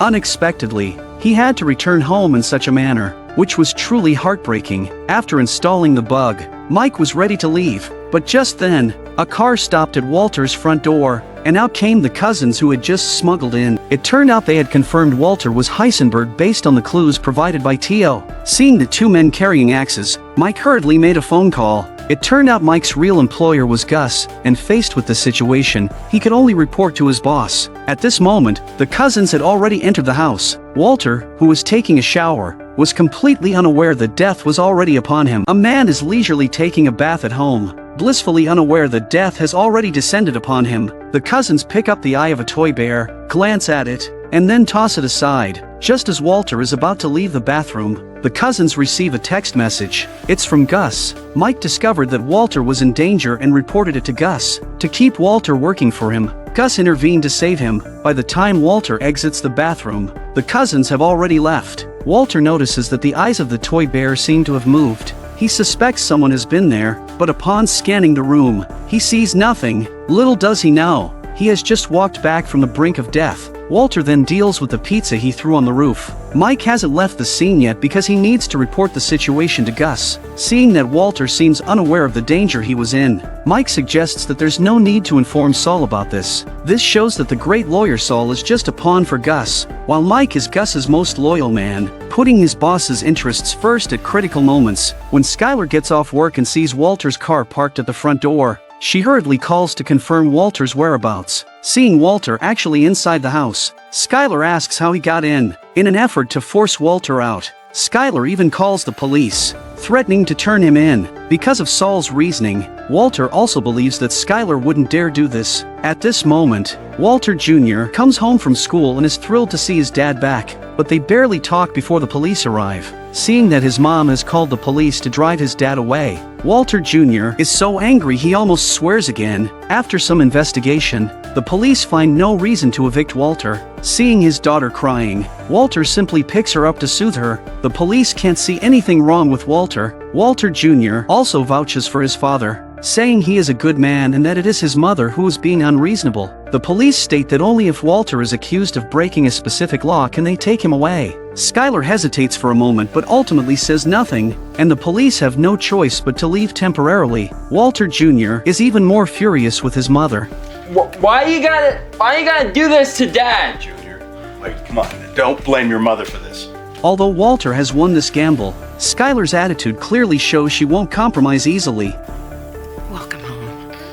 The next day, Skylar continues to consult with her lawyer, Pamela. To help her, Pamela insists that Skylar must not hide the truth. After learning about the confidentiality agreement, Skylar revealed that her husband was a manufacturer of prohibited substances. Pamela advises Skylar to immediately file for divorce and then report Walter to the police, so she can quickly get a restraining order from the court and won't have to worry about Walter approaching her family again. But Skylar also expresses her dilemma. She can't let her son know that his father is involved in crime. Hearing this, Pamela also seems at a loss. Back at home, when Skylar sees Walter placing a large bag of cash on the floor, she is terrified and trembling. Walter confesses to his wife that he is doing this to leave enough money for his family to live on before he dies. Only then can he depart in peace. To earn this money, he has done some things he had no choice but to do. He hopes his wife can accept the money, otherwise his sacrifices would be in vain. Skylar remains silent and gives no response. Walter decided to give his wife a day to think about it and wait for her to get off work before replying. At the company, Skylar takes the opportunity to be alone with Ted, and the long-repressed Skylar decides to let loose a bit. This is also her retaliation against Walter for forcefully returning home. Are your kids home? Back at home, Walter tries to win Skylar over by cooking himself. He thought Skylar would understand the sacrifices he made for the family and accept the money he traded his life for. But what he didn't expect was that Skylar brought him a huge shock. She had been unfaithful. I thought Ted. He is the one who got beaten up the most in Breaking Bad, and also the hardest working among the actors. With his outstanding performance, he managed to keep a character who was supposed to be written off in the first season, alive until the very last episode. Moreover, after the protagonist Walter's death, he continued to star in a movie called El Camino. Hard work pays off, and Aaron Paul received numerous award nominations for his role as Jesse. In the series, Jesse is a bona fide addict, which leads to his parents' disdain. However, this doesn't bother him much, except for the death of his girlfriend, which he finds hard to get over. To honor his girlfriend's memory, Jesse decides to start rehab, a significant step for him since he had never considered quitting drugs before. Time flies, and before you know it, Jesse has been sober for 45 days. That day, as he drives past the house he was kicked out of by his parents, now renovated and ready to be sold for a good price, Jesse makes a bold decision. Jesse goes to Saul and takes out all of his stored $400,000, asking Saul to help him buy that house. Seeing such a young Jesse possessing so much wealth, Saul can't help but feel envious. He reminisces about his younger days when he was just a poor, unknown lawyer named Jimmy. Saul meets with Jesse's parents and their legal advisor, Gardner, stating that he is instructed by an anonymous client to buy their house in cash. However, Gardner immediately asks for $880,000, wanting to settle the payment quickly and without waiting for Saul to bargain. Jesse's parents say they can go lower, Hearing Saul's offer of only $400,000, Jesse's mother is quite angry. Gardner looks at Saul disdainfully. "Are you taking me for a fool?" The group, infuriated, turned to leave, but when Saul mentioned that the house had once been used to manufacture prohibited substances, they stopped in their tracks. Moreover, this point was not included in the signed declaration. Just on this basis alone, it constitutes fraud. With this evidence in Saul's hands, he could easily ruin them. An offer of $400,000 is actually generous. Otherwise, they wouldn't get a penny. Seeing Gardner left speechless and Jesse's parents having no choice but to compromise, selling the house this cheaply, Jesse's mother worries that Jesse would be very upset if he found out. However, no sooner had they spoken than Jesse drove up. Dad, how's it going? Jesse, it's really not a good time. Jesse, the house has been sold. The new owners are expected at any moment. Where do you think you're going? Inside. Little did they know that all this was their son's idea. Thinking about how they usually treated their son, this was practically karma. Saul soon visits Jesse, ostensibly to celebrate his housewarming, but in reality, he wants Jesse to help persuade Walter to get back into the prohibited activities business as soon as possible. But Jesse is in no mood to do this. He dials Jane's old phone number just to hear her voicemail greeting. Hey, if you're trying to sell me something, I've got 4 little words for you. Do not call list. However, if you're cool, leave it at the beep. Clearly, Jesse hasn't moved on from the pain of losing Jane, continuously calling to hear Jane's voice as if he were conversing with her soul. The number you have reached 1494985 in area code 505 is no longer. Until finally Jane's phone was out of service, he lost all thoughts of Jane. For the sake of his future, Jesse puts on his long-missed gas mask once again. Walter is so pathetic. He worked so hard to earn money to support his family, but his wife cuckolded him. Walter remains silent, which, for a family-oriented good man, is undoubtedly a bolt from the blue. Since Saul arranged for Mike to install a bug in Walter's house, the sound of Walter and Skylar arguing was heard loud and clear by them. This will get me to move out. You can screw Ted, you can screw the butcher, the mailman, whoever you want. Screw them all! I'm not going anywhere. Suit yourself. Is this a good or a bad thing? Suit myself. You want me to suit myself? I'll suit myself to his face! It's a bad thing. Then, Walter heads over to Ted's company, trying to solve the problem in a manly way, but Ted hides in his office, too scared to come out. In desperation, Walter picks up a flower pot and hurls it at the glass, but Walter doesn't succeed and ends up being thrown out by the security guards. Just as he's about to try the back door, Mike suddenly shows up. A bewildered Walter is taken away by Mike directly. Saul advises him to be more mature and not to dwell on those unhappy things, but to focus on developing his career. Walter is puzzled about how they knew he had been cuckolded and suspects Saul of installing a bug in his house. Saul doesn't deny this. He tries to shift the blame onto Walter, saying it was Walter who hinted that he should monitor Skylar. Hearing all this, an already furious Walter takes his anger out on Saul. Mike, unable to watch any longer, pulls Walter up. I want those bugs out of my house today. I want them out now! Mike respects Walter's feelings and removes all the bugs previously installed. As he leaves, he says something that Walter doesn't understand.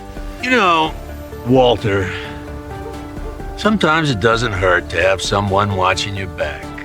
Without Mike's surveillance, Walter would have already become a victim under the cousins' blades. Because of Gus's orders, the cousins didn't kill Walter, so they went to Gus to argue their case, since they still need to show some respect on his turf. Gus states that they can deal with Walter however they like after he ends his partnership with him, but not now because he hasn't mastered Walter's core skills yet. Back at school, Walter is somewhat distracted, and Carmen notices his problems, so she pulls him aside for a talk. But at this moment, Walter is not listening and even makes inappropriate advances towards Carmen. Who knows where he got the confidence? Or maybe his brain short-circuited after being cuckolded, and he thought straying with Carmen could heal his emotional wounds. However, Walter doesn't succeed and ends up being fired. After leaving the school, Walter sees Jesse waiting for him. It turned out that Jesse's self-made prohibited substances had no buyers, and he hoped Walter would introduce him to Gus. But Walter doesn't want Jesse to go down the wrong path and ultimately refuses his request, leading to a parting of ways. Hey! Wait! Hey!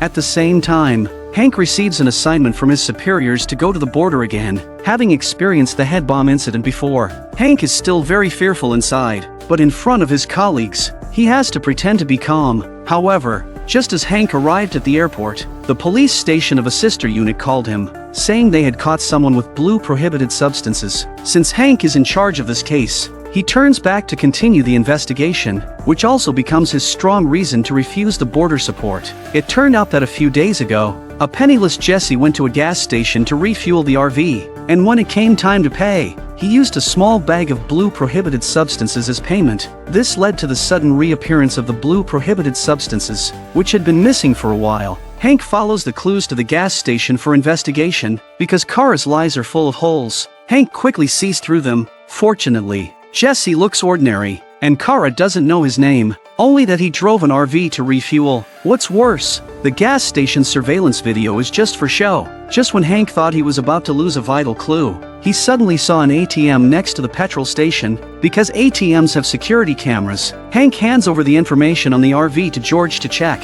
He says there are only 29 such RVs in the town, and if they find this one, they can bring the mysterious Heisenberg to justice. Seeing Hank's determination to solve the case, George agrees that Hank should not go to the border for support temporarily. On the other hand, rejected by Walter, Jesse sought help from Saul and threw his self-made prohibited substances on the table. Seeing that Jesse could actually produce the substances himself, Saul decided to have Mike contact Gus. Meanwhile, Gus also has Mike look into Walter's medical records. Knowing that Walter won't die in the next few years, Gus breathes a sigh of relief. As long as Walter is alive, he has a chance to get Walter on his side. So, Gus thinks of a trick. He decides to use Jesse to lure Walter out. He intentionally collaborates with Jesse but pays only half to Jesse, giving the other half directly to Walter, hoping to drive a wedge between the two and perhaps draw Walter out. Walter was just waiting for the traffic light at the intersection when someone threw a bag of cash into his car. Walter was a bit dumbfounded.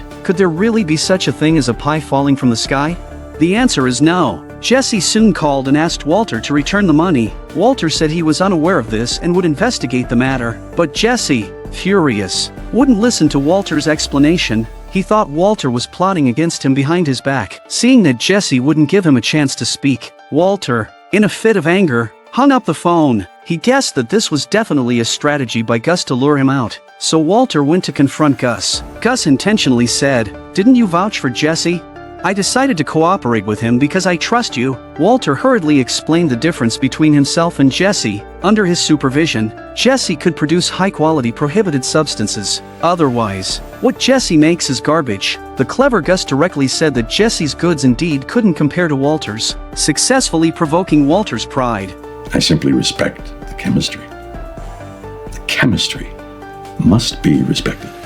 Walter cranked his arrogance up to the max. Gus sincerely apologized for his actions. Seeing the look of pride on Walter's face, Gus takes the opportunity to ask Walter to accompany him to a place. Gus took Walter to a large laundry business he had been operating for years, with a hidden entrance behind the machines. What Walter never expected was that this was a brand new lab prepared by Gus for him. Seeing this equipment, Walter's eyes instantly lit up. This shows how deep Gus's schemes run. To win someone over, you need to give them what they most desire. Here, there is the most advanced air filtration system. The gases produced during the manufacture of prohibited substances are filtered and released along with the laundry's gases, avoiding any outside attention. This means there's no need to work here in constant fear. Gus asked Walter to complete a task of 200 pounds a week. Walter could manage his other time freely. A salary of $3 million a month was a huge temptation for Walter, who had just been fired. But Walter was not yet blinded by temptation. Sorry, the answer is still no.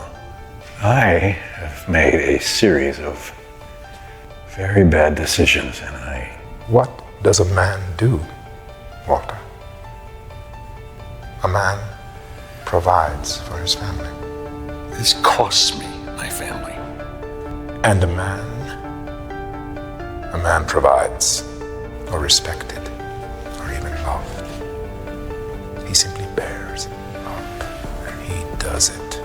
After Gus's brainwashing, Walter's firm resolve seemed somewhat shaken. Meanwhile, to get Walter to divorce her, Skylar and Ted had already had several deep conversations. Although Ted had repeatedly asked Skylar to stay the night, she had refused. Skylar's heart was also torn. She always felt like she was doing this wrong, but she didn't know what to do about it. At dinner time, Walter and Skylar faced each other, but they had no topics to talk about. Between them was a huge pillar in the shot, symbolizing the massive rift that had developed between Walter and Skylar. Hearing his daughter cry, Walter wanted to hold her but was afraid of angering his wife. Skylar, seeing Walter's intention, allowed him to hold their daughter. At that moment, Walter was heartbroken. He never thought that he would need his wife's permission even to hold his daughter. Then he remembered Gus's words, which seemed to make a lot of sense. The next day, while organizing the room, Skylar found the cash Walter had stored in the cabinet. Seeing this huge amount of illicit money, Skylar still couldn't accept it. A conflicted Skylar ran to consult Pamela,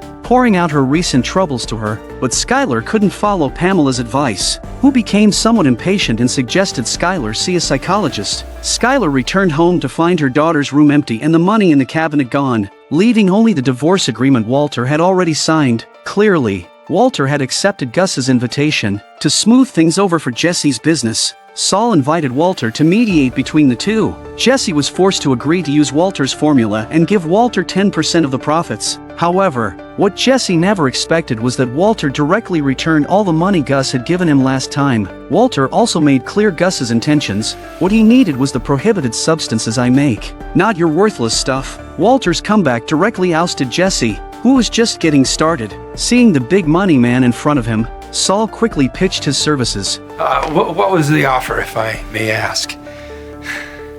It's $3 million for 3 months of my time. Well, you're going to need that money laundered, right? I mean, of course. What was our deal before? 17%. Now, that's a shade high. Now, let's settle 13. 5. 12. For old time's sake, 12. 5. I'm a reasonable guy. It's a short-term deal. 5. What in the hell just happened? You're my lawyer, not his! It's the way of the world, kid, and go with the winner. This reversal came so suddenly. Jesse, just recently smug, was now ruthlessly abandoned. Jesse, furious, went outside, picked up a rock, and smashed Walter's newly replaced windshield to pieces. The former partnership thus completely went their separate ways. When camping in an RV, always remember to close the skylight, or you might end up being watched by a pervert. It turns out that just now, Hank, while investigating the Heisenberg case, decided to target people driving these types of RVs and began to check them one by one. Unfortunately, this time he ran into an elderly couple camping, who mistook Hank for a pervert. This was incredibly awkward. However, to add to Hank's embarrassment because he didn't make it to the border on time for support, George has sent his man Steven in his place, which means that Steven will outrank Hank. Hank felt like everyone thought he was slacking off, not realizing he was being crushed by the Heisenberg case. Marie, who never thought of others, suddenly showed some concern for Hank. This surprised Hank so much he thought Marie was mocking him. Hank, who never lost his temper with his wife, couldn't hold back his anger this time. I'm not doing some actual good out here, and all I get are these accusations. But everyone thinks I would this thing fine. And I'm onto something, I know it. You understand me? When he arrived at the office, everyone was celebrating Steven. Only Hank was still investigating the RV issue, but he was puzzled because all the RVs had been cleared, and he still hadn't found any trace of Heisenberg. He felt that the caravan photographed at the petrol station must not have been counted, so he asked his colleague to double-check. Sure enough, just as Hank suspected, there was indeed an RV that had been overlooked because it hadn't been renewed. The heavily pressured Hank felt like he had grabbed a lifeline and followed the lead to find the owner of the RV. The owner was the mother of Combo, who had been shot dead a few months ago. She explained that her RV had been stolen a few months back, but she didn't report it because she knew her son had taken it, and she didn't want to see him go to jail. It turns out that when Walter first started out, he took out his only savings and asked Jesse to buy an RV. After getting the money, Jesse went to a bar with some friends and blew all of Walter's money in one night. Unable to face Walter, Jesse instinctively wanted to run away, but Combo decided to help him by stealing his mother's RV. Hank asked to search Combo's room for any clues. Combo's mother cooperated fully with Hank's investigation. After a careful search, Hank found a photo of Combo and Jesse having fun together. Since Hank had interrogated Jesse before, Jesse now became Hank's target again. Meanwhile, Jesse, who was making prohibited substances on his own, invited Badger and Skinny to help sell his prohibited products. Jesse promised this time they wouldn't expand blindly and that there wouldn't be another incident like Combo's murder. This time, they would keep a low profile and earn whatever they could. After giving instructions, Jesse sent the two away. Little did he know, Hank was already watching Jesse, but after 2 days, Jesse hadn't left his house. At that moment, Marie called. Upon learning that Hank was watching Jesse, she reminded Hank to ask Walter, as she knew Jesse was once Walter's student and that they had dealings together. Hank called Walter and asked if he had seen Jesse's RV, suspecting that Jesse was making prohibited substances in it. Hearing this, Walter broke out in a cold sweat, as his fingerprints were all over the RV. Walter rushes to call Jesse, but it suddenly occurs to him that Hank may have tapped Jesse's phone, so he hangs up before he can speak. Next, Walter sought Saul's help, but Saul wasn't much help in this area and didn't offer good advice. In desperation, Walter decided to take matters into his own hands. Meanwhile, Badger was helping Jesse repair the RV. Walter rushed to the scene and explained the seriousness of the situation. They were now in it together. Clovis suggested they destroy the RV immediately, as he knew professionals who could handle it. They agreed, leaving Badger standing there in a daze. Hey! What about Jesse? What about him? Seeing this, Badger hurriedly called Jesse, not knowing this move almost got them all killed. Hearing his RV was about to be destroyed, Jesse, who was hiding at home, rushed to stop it. This was Hank's chance. He followed Jesse, planning to catch him red-handed. Walter, having paid the money, repeatedly urged Old Joe to dispose of the RV thoroughly. Old Joe assured him there would be no trace left. Just when Walter once again to stay in the once fought in the place when the pig teammates like Jesse suddenly arrived, his mouth also cursing non-stop. Walter felt bad and looked through the window to see that Hank had followed him. Walter quickly locked the doors and drew all the curtains. A confused Jesse climbed up to see what was going on and immediately understood the seriousness of the situation. Oh God, you led him right to us. This was the worst time Walter got screwed over by Jesse in Breaking Bad. To prevent Walter from scrapping the RV, Jesse actually led DEA agent Hank right to them. Hank pulled out his gun and cautiously approached the RV door. Seeing Jesse refuse to open the door, Hank grabbed a crowbar to force it open, while Walter inside held the door shut with all his might. Just as the RV door was about to be pried open, Old Joe suddenly arrived. To protect his customers, Old Joe warned Hank that his actions were illegal and demanded a search warrant. At that moment, Hank obviously didn't have a search warrant. Hank uncovered the bullet holes covered up on the door, stating there had been a shootout in the RV, giving him reason to investigate. In this situation, Jesse's brain had already checked out. To prevent Hank from recognizing his voice, Walter quietly instructed Jesse to repeat his words. How could you have known they were there before you took off the tape? That's right. Probable cause needs to be readily apparent. Walter continued coaching Jesse in his confrontation with Hank. This is my own private domicile and I will not be harassed!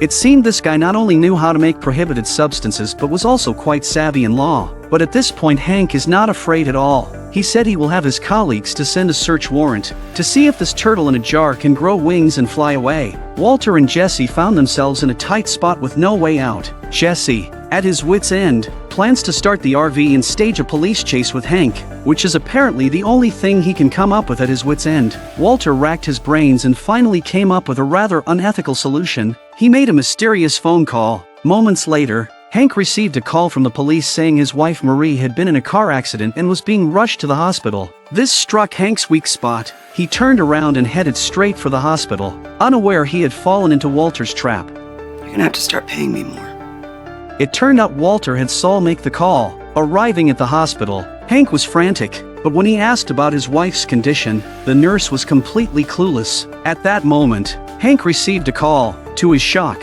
it was his wife asking him to come home for dinner. Hank realized he had been lured away and was filled with rage, wanting to kill someone. Watching the RV they had once fought in get scrapped, they felt a twinge of reluctance, but Walter does not know is that his wave of operation will also directly Jesse harm. As soon as Jesse got home, an enraged Hank showed up at his door. Jesse smugly said Hank had no evidence against him and told him to call his lawyer, Saul. Clearly, Jesse hadn't grasped the severity of the situation. Talk! Who you want you with? My cell phone number? You have my wife's name! How'd you do it? Hank landed several punches, knocking Jesse out cold. Although Hank vented his anger, he would soon pay for his impulsive actions. Meanwhile, Walter began his job earning $1 million a month. Gus even thoughtfully assigned an assistant to Walter named Gail. To help Walter get to know him better, Gail prepared a resume. Walter saw that Gail was a postdoctoral graduate from a prestigious university with a strong talent in chemistry. Gail was like a younger version of himself. To prove his abilities, Gail had developed a special coffee filtration system. Walter took a sip and highly praised it. With their shared interest in chemistry, their relationship quickly deepened. Compared to the troublesome Jesse, Gail was a world apart. Their initial cooperation was extremely smooth. Gail greatly admired Walter, and Walter was very impressed with Gail. On the other side, the cousins, who had been stopped by Gus from killing Walter, began pressuring Gus at his restaurant daily. I'll handle this. Notice Gus's expression here, changing faster than the weather. ¿Cómo les puedo ayudar? Tú sabes, cuando baje el sol. Only after Gus promised them did the cousins leave. After work, Gus met with them as scheduled. Facing the death-like presence of the cousins, Gus's aura completely overpowered them. He warned the cousins that they couldn't go after Walter now and redirected their revenge towards Hank. El nombre de la gente es Hank Schrader. Que su muerte les satisfaga. Have you ever seen anyone buy a bulletproof vest like this? It work. Sure as shit they do. I don't leave home without it. To test the effectiveness, the cousins directly fired at the seller. These two were ruthless. Good thing it wasn't a shady businessman or he'd have gotten himself killed. After confirming the vest worked, the cousins paid up and left. Their purpose for buying the bulletproof vests was to kill DEA agent Hank and avenge their cousin Tuco. On Hank's side, things were going from bad to worse. He had just lost control and beaten Jesse to a pulp. To calm Jesse down, the clever Saul said Jesse could now make a living off his face. He called it a gift from the heavens. At that moment, Walter also arrived at the hospital. Seeing Jesse beaten to a pulp, Walter apologized profusely. He didn't think it would end up like this, but if they hadn't found a way to divert Hank, they would have been caught for sure. But Jesse, seething with rage, now hated both Walter and Hank with a passion. He swore he wouldn't let Hank off easily. Saul advised Jesse not to be so reckless. Since Jesse was in the game, if the DEA pursued it to the end, they might find evidence one day. But Jesse had lost all reason. He recklessly said if he got caught, he would rat out Walter. At this point, Saul was contemplating killing Jesse, but Walter still genuinely wanted to protect him. Hank, on the other hand, faced an investigation by his superiors. They had received Jesse's complaint, without any evidence to refute the claims, and to avoid tarnishing the DEA's reputation, Hank was placed on temporary leave. When Marie learned Hank was in trouble, she came to pick him up from work. In the elevator, Hank broke down, crying in Marie's arms, but once out of the elevator, he put on a tough front again. He asked Marie to keep this a secret, but it was too late. Marie had already informed her sister and asked for her help in getting Hank out of trouble. Skylar, suspecting it had something to do with Walter, went to him for help. Seeing that Walter was doing well post-divorce, Skylar couldn't help but throw a few sarcastic remarks. Then Skylar questioned Walter about the RV, asking him to find a way to get Jesse to withdraw his complaint against Hank. Walter thought Skylar came to reconcile, but he was disappointed. Angry, he didn't agree immediately. He also finally gets tough. Walter showed Skylar the door, but after she left, he decided to help Hank. To get Jesse to drop the charges, Walter decided to make him his partner, so he went to the lab and started finding fault with Gail. But Gail's behavior is such that Walter can't find any holes in him, and he's already done a lot of things in advance. In the end, Walter shamelessly claimed Gail had gotten the temperature wrong, even though Gail had meticulously noted everything. Finally, Walter called Gus, asking to replace Gail. To keep Walter working efficiently, Gus reluctantly agreed. Walter rushed to the hospital and extended an olive branch to Jesse. Jesse, suspecting Walter's intentions, angrily refused. A nice try, saving your asshat brother-in-law.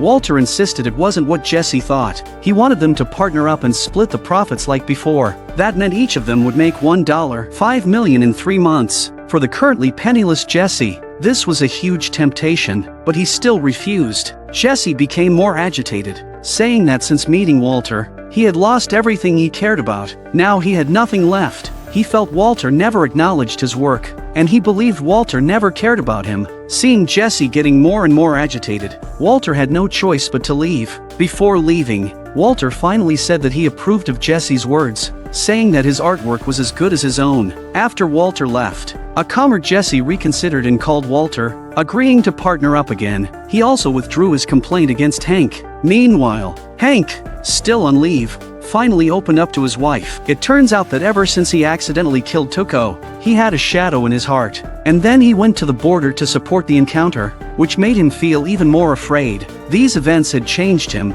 causing him to lose control and attack Jesse. He realized his career might be over and was willing to face the consequences. Back at the office, Hank accepted George's disciplinary action suspension without pay, and turning in his badge and gun. As Hank prepared to go home, George stopped him, saying they had received word that Jesse had withdrawn his complaint, meaning Hank could return to the DEA. Hank, overjoyed, bought flowers and planned to surprise Marie. As he got into his car, he received a mysterious phone call. Shredder. I need you to listen very carefully. 2 men are coming to kill you.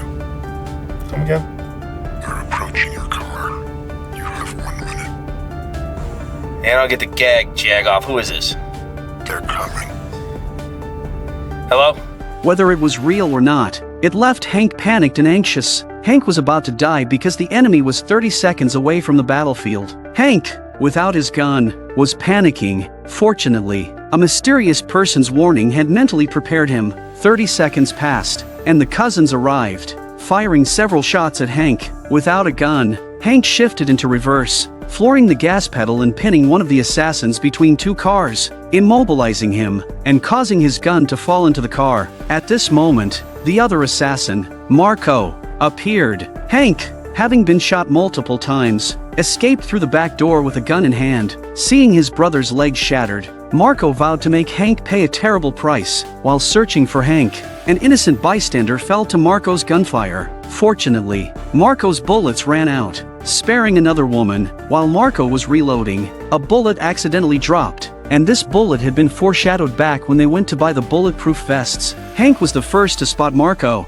but he emptied his magazine only to realize Marco was wearing a bulletproof vest. Hank was shot twice more and collapsed. Just as Marco was about to shoot Hank in the head, he decided that was too easy. He returned to his car to fetch his axe. At that moment, Hank saw the bullet on the ground and mustered all his strength to pick it up. As Marco raised the axe to strike Hank, Hank shot him in the head. This validated the arms dealer's words. In just a few minutes, 4 people lay in pools of blood. Meanwhile, Jesse, who had been beaten by Hank, was just discharged from the hospital and saw Hank being brought in for emergency treatment. Seeing Hank in worse shape than himself, Jesse felt a sense of balance. Jesse was soon taken to the lab by Gus's man. Gail was puzzled about why Walter had kicked him out. Seeing his replacement was a bruised thug, Gail felt deeply wronged. Gail had personally set up and calibrated the entire lab, and now he had to hand it over to someone else. It was truly an injustice. After Gail left, Jesse told Walter about Hank's situation. Hearing this,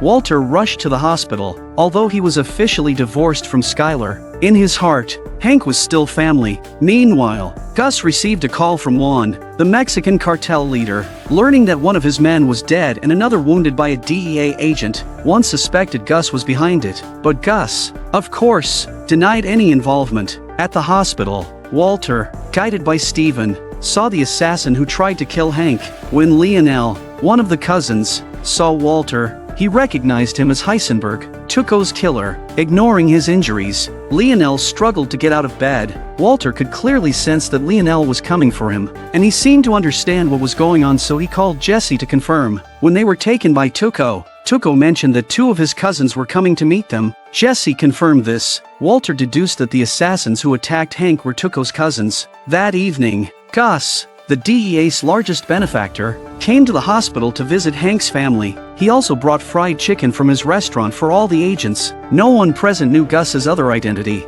except for Walter, which made Walter uneasy. Everyone thanked Gus for his visit. As Gus left, Walter followed. Using an excuse, he worried that his collaboration with Gus might endanger his family, but Gus assured him that he was just being cautious and there was no need to worry. Walter suspected Gus knew more about the attack on Hank. Gus claimed he only knew one assailant survived, but probably wouldn't live long, and told Walter not to worry. They shook hands and pretended to say goodbye. As soon as Gus left, Lionel died. Gus's main purpose in visiting was to distract the agents so Mike could quietly deal with the incapacitated Lionel. Mike's clean and swift action went unnoticed, and everyone believed it was an accident. Back at the restaurant, Gus received a call from Juan. It turned out that Juan had also received news of his men's deaths, and he was surrounded by the FBI, clearly due to someone tipping them off. Juan concludes that Gus is behind all this and threatens to come after him when he's free. Gus remained calm because he knew Juan wouldn't survive the night. ¿Qué es eso? ¡Vayan a ver!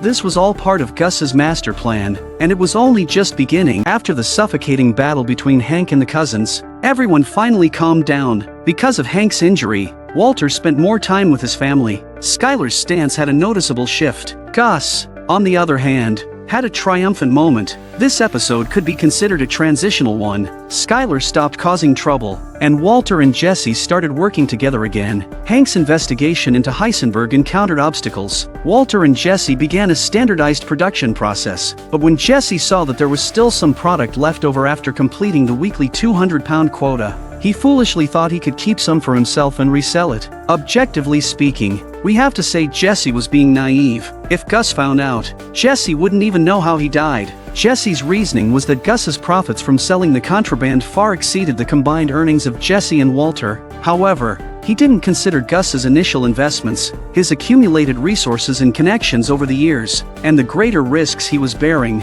Jesse was just an employee. Without Walter's unique demand for Jesse wouldn't even qualify to be in that lab. Jesse's idea was simply delusional. After deciding to steal some contraband, Jesse enlisted Badger and Skinny Pete to help, targeting the addicts in the rehab center. Jesse's mind is made up. Jesse found a lawyer, Saul, to discuss money laundering. Saul gave Jesse money laundering commission is 17%, compared to Walter's 5% fee. Saul's was more than 3 times higher, which annoyed Jesse. As someone who was always looked down upon compared to Walter, Jesse hated being treated differently, so he was dissatisfied with Saul's suggestion. If not for Walter's 5% fee setting a benchmark, Jesse probably would have accepted the 17%. Meanwhile, since Walter signed the divorce papers, Skylar had stopped seeing Ted. This proved that Skylar only cheated to leave Walter. She liked Ted but didn't love him. After Walter signed the divorce papers, Skylar abandoned Ted. Ted wanted a commitment, so he went to Skylar's house to find her,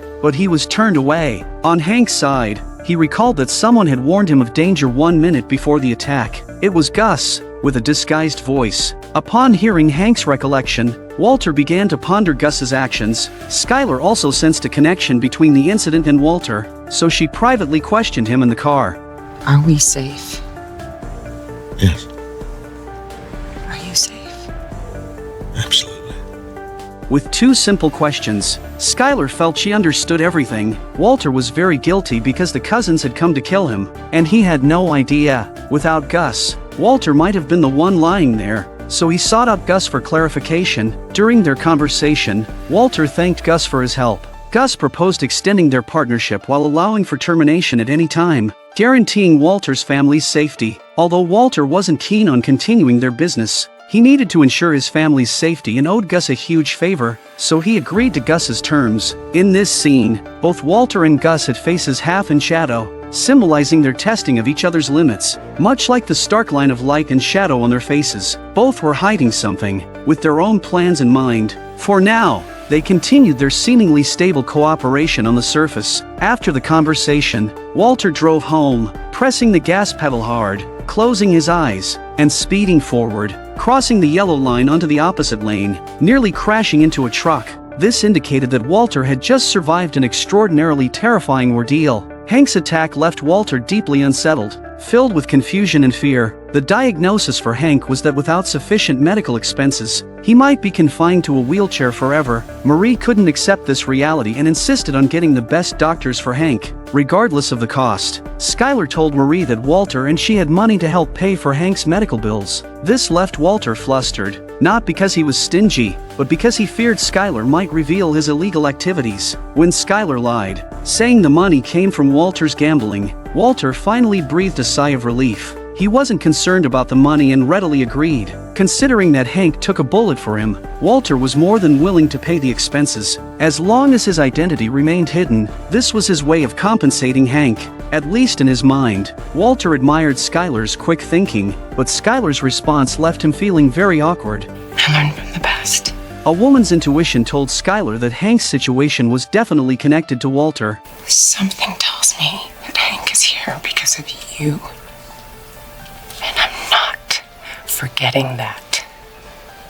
This is the most controversial episode in Breaking Bad, where the director had the main character Walter spend the entire episode swatting a fly. There are a lot of interpretations of swatting flies, but the real reason that can be proven is very real. Due to the budget overruns from building the super lab this season, the director opted to complete this episode with a very low budget. However, a low budget doesn't mean the content is poor. The symbolism and theme of this episode are very clear. It is said that the inspiration came from the famous 19th century German chemist Robert, who had a story related to flies and meticulousness. Walter noticed that the final weight of the product was always slightly off. He mumbled to himself, fearing there might be surveillance in the lab, so he didn't confront Jesse directly. Jesse came over, pretended to suggest a few possibilities, and then left. At that moment, Walter already suspected that Jesse was the one taking the extra product. Just as Walter was feeling depressed, a fly suddenly started bothering him, and he began to focus on catching it. The fly represents a contaminant and symbolizes Walter's tainted soul. What did Walter experience before he started swatting the fly? He knew someone was coming to kill him, and he saw the legless Lionel crawling towards him. He saw the hitmen leave Hank paralyzed from the waist down. He knew Jesse was stealing product from the lab. He knew that if Gus found out, he would go after Jesse. Skylar also saw through him, understanding that Hank's attack was closely related to him. All of this put enormous pressure on Walter. There's no doubt that Hank's situation was Walter's fault, although Gus was the mastermind. Without Walter, Hank wouldn't have gotten involved. Previously, Marie hinted at the truth with one sentence. Is Pinkman Hank was looking for? Hank would have never even heard his name if you hadn't bought marijuana from him. Marie. Did you ever think about that, Walt? Do you? Do you ever think about everything that you have put him through?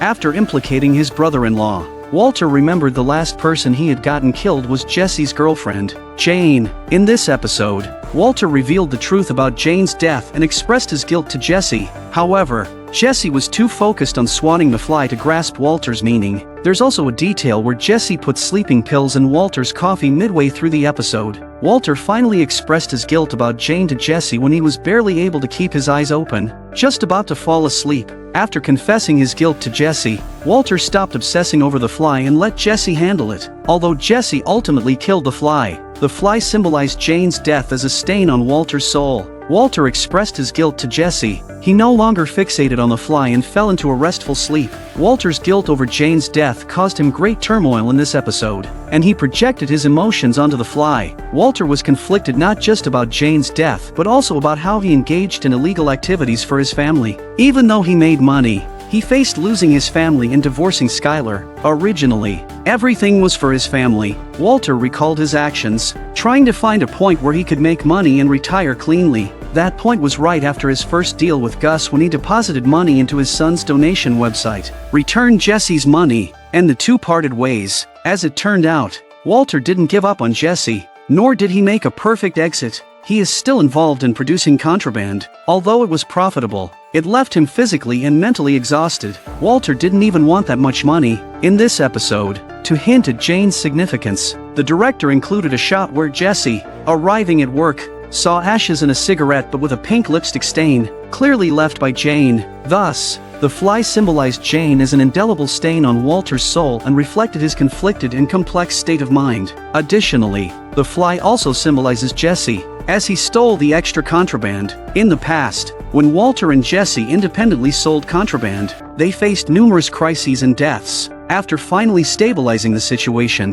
the two teamed up again. Now, they could make $1, $5 million and go home to live comfortably, but Jesse just wouldn't listen and insisted on reselling the leftover contraband. Jesse, like a fly, always messed up the stable situation, reflecting his stupidity and immaturity. After work, once they confirmed it was safe, Walter advised Jesse to stop stealing contraband and warned him that if Gus found out, the consequences would be severe, and he wouldn't be able to protect him, but Jesse stubbornly ignored Walter's advice. A foolish teammate is always a foolish teammate, like a contaminant fly in a team. What are your thoughts on this fly swatting episode?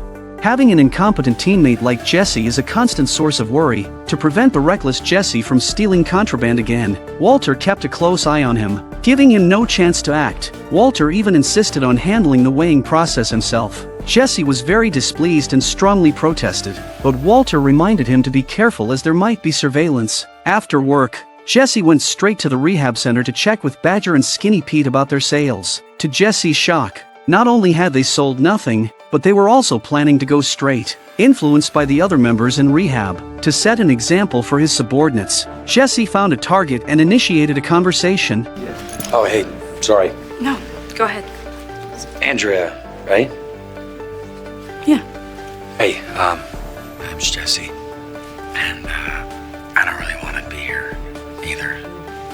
Oh, sorry.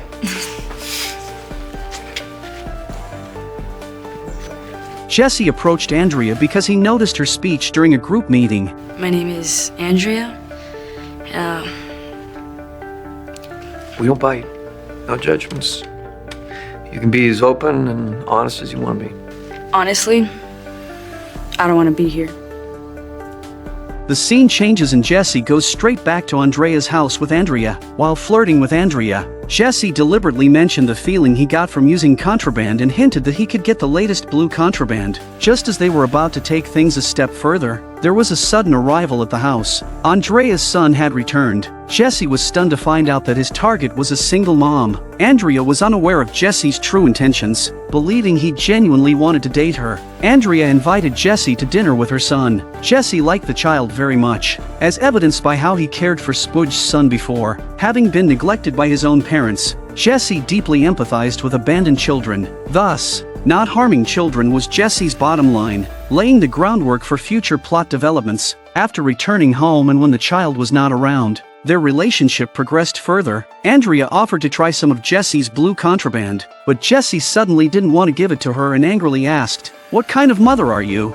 Hearing this, Andrea flipped out, asking if he came to her house just to judge her. Seeing that Andrea is about to get angry, Jesse apologizes because they have only been together for a short period of time and don't know each other well at all. Jesse sensed Andrea had something on her mind, prompting her to open up to him. Andrea didn't hold back and talked about her 10-year-old son Tomas, who was lured by a gang and ended up shooting someone. From Andrea's detailed account, Jesse realized that the person Tomas killed was likely his friend Combo. To confirm his suspicion, Jesse went to the spot where Combo was killed. Sure enough, Tomas was still there, riding his bike and selling contraband. Jesse pretended to buy some. After Tomas stated the price, two men arrived in a car, took the money, and left. Tomas handed the product to Jesse, confirming Jesse's suspicion that Tomas was the one who killed Combo under their orders. Meanwhile, to ensure Walter's funds for Hank's medical bills were clean, Skylar, with her accounting background, decided to review Walter's money laundering methods. Walter took his wife to meet Saul for the first time. Skylar, who never wore black, was dressed in a black shirt, indicating her descent into darkness. Skylar's green scarf also represents Walter's theme color, suggesting that their relationship has become stronger. Upon learning that Saul had arranged for Walter to launder money through an investment in a laser tag business, Skylar disagreed, saying it didn't fit Walter's style. Skylar then took Walter to the car wash where he used to work, because Walter understood the car wash business. Investing in and running it wouldn't raise suspicion. Walter agreed with Skylar's suggestion. Walter called Saul to inspect the place. Saul, however, said he had no contacts there and stressed the need for someone trustworthy to handle such a discreet operation. That evening, Walter discussed with Skylar the idea of following Saul's advice. Given Saul's expertise as a lawyer, after a moment's thought, Skylar decided to play his own profession to help Walter launder the money. Walter was firmly against her involvement, citing the signed divorce papers and his willingness to bear the risk alone to protect the family. But Skylar pointed out that she never submitted the divorce application,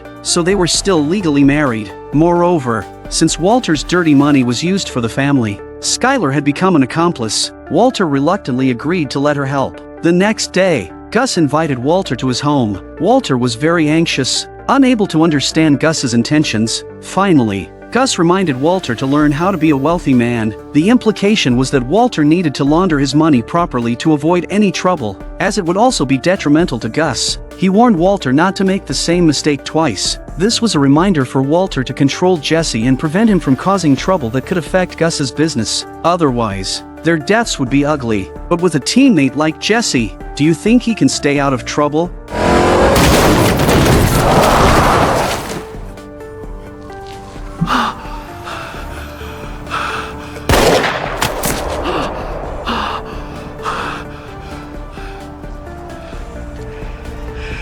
Run. Jesse found the killers of Combo and vowed to avenge him. He hurried to find Walter and showed him the blue contraband he bought from the killers. It was exactly the contraband they had produced, meaning the killers worked for Gus. Jesse told Walter about Combo's death and declared he was going to get revenge. He wanted Walter to give him some ricin, as he discovered the killers often had their friend Wendy deliver takeout, and he planned to use Wendy to poison them. But Walter strongly disagrees with Jesse's plan because he knows it's Jesse's spur-of-the-moment idea and they are still Gus's men. Walter didn't have much attachment to Combo, but Jesse did. Combo was his childhood friend, and not avenging him would weigh heavily on his conscience. Moreover, they used an innocent child as a pawn, and that child was his new girlfriend's eldest son. These factors compelled Jesse to seek revenge. Even without Walter's help, Jesse was determined to find another way to get poison. After a conversation, Jesse quickly convinced Wendy to help and left her a big bag of contraband as payment. The plan was set to start the next morning. To prevent Jesse from doing something foolish, Walter sought Saul's help, but they couldn't come up with a good solution. That night, while Walter was alone at home taking care of his daughter, Mike suddenly showed up. Mike had learned about Jesse's plan from Saul, and to protect Gus's interests, he advised Walter not to risk himself for a junkie like Jesse. Mike shared a story from his younger days as a cop dealing with a domestic violence case where he made a similar mistake, leading to a tragedy he vowed never to repeat. This echoed Gus's earlier warning to Walter. The next day, Jesse and Wendy waited at the plaza, but the killers never showed up. Then, Mike appeared and took a bewildered Jesse away. At Gus's chicken farm, Jesse saw Walter's car. Jesse felt uneasy as he entered to find everyone, including the two killers, waiting for him. Gus got straight to the point, saying both sides were responsible for Combo's death. He ordered Jesse and his men to reconcile and stop acting like children. Gus warned Jesse that if not for Walter, he would have dealt with him very differently. Gus's powerful presence nearly intimidated Jesse into submission. No. Jesse. Pardon me? These kids. These assholes of yours that got an 11-year-old kid doing their killing for them. You're supposed to be some kind of reasonable businessman. This how you do business? You okay with this? Evidently, Jesse had a valid point. Gus made a concession, forbidding his men from using children, while also demanding Jesse cease his antics. Both parties shook hands and made peace in front of Gus. On the way back, Walter urged Jesse to learn to compromise, but Jesse wouldn't listen. Still angry at Walter, at the parking lot, Jesse got out and ran off like a rebellious teenager, with Walter playing the exasperated father. Here is the final shot for Thomas. That night, Jesse was relaxing with Andrea when she received the devastating news of Tomas's death. Seeing his heartbroken girlfriend, Jesse also panicked in his heart. He never thought that the two murderers were so cruel. The next day, Jesse couldn't even bring himself to go to work. Walter called multiple times but got no answer. After work, Walter continued trying to reach Jesse but still couldn't get through. Walter was deeply worried, fearing Jesse might do something reckless. Coincidentally, Walter saw the news about Tomas's murder on TV, and a sense of foreboding overcame him. He knew why Jesse hadn't answered all day, so he quickly found an excuse to leave. As expected, Jesse's side has been waiting for the opportunity to move. See the target appear. Jesse took out the ready pistol. Sensing Jesse's intent, they also cocked their weapons. Just as the three were about to fire, Walter arrived in time, crashing into the two men. Seeing one of them still alive, Walter quickly grabbed the fallen gun and, without hesitation, shot him in the head. This action left Jesse stunned. Walter risked everything to save Jesse, not only because he had a special bond with him, a bond that exceeded that with his own son. Jesse was there for Walter at his lowest point, and this was also a way to repay Jesse. Jane's death left Walter with a lingering guilt, as highlighted in the fly swatting episode. Moreover, Gus still needed Walter, making it less likely for him to be killed. Weighing all these factors, Walter decided to take action. If you were Walter, would you have done the same? To protect Jesse, Walter killed 2 of Gus's men, leading Gus to summon him for a reprimand. This time, Walter donned his iconic black hat. The hat had only appeared in the 3rd season, and Walter wearing it this time signified Heisenberg's emergence, giving him immense confidence. The first time Walter wore the hat was during a deal with Tuco. The second time was when Walter met with Badger instead of Jesse and announced himself as Heisenberg. The third time is now, when Walter meets Gus alone. Each time Walter wears this hat, it marks a significant step on his dark path. Facing Gus's interrogation, Walter offers 2 choices. The first is that Gus kills him now and then finds and kills Jesse. The second is that he continues working for Gus, sparing Jesse. Clearly, Gus can only choose the second option. To maintain control, Gus arranges for Gale to become Walter's assistant again and has his subordinate Victor constantly monitor them. Gale still idolizes Walter just as he did before. Gale was very happy to get Walter's approval and returned home, singing and dancing to the rhythm of classical music, which was his only hobby besides chemistry. Just then,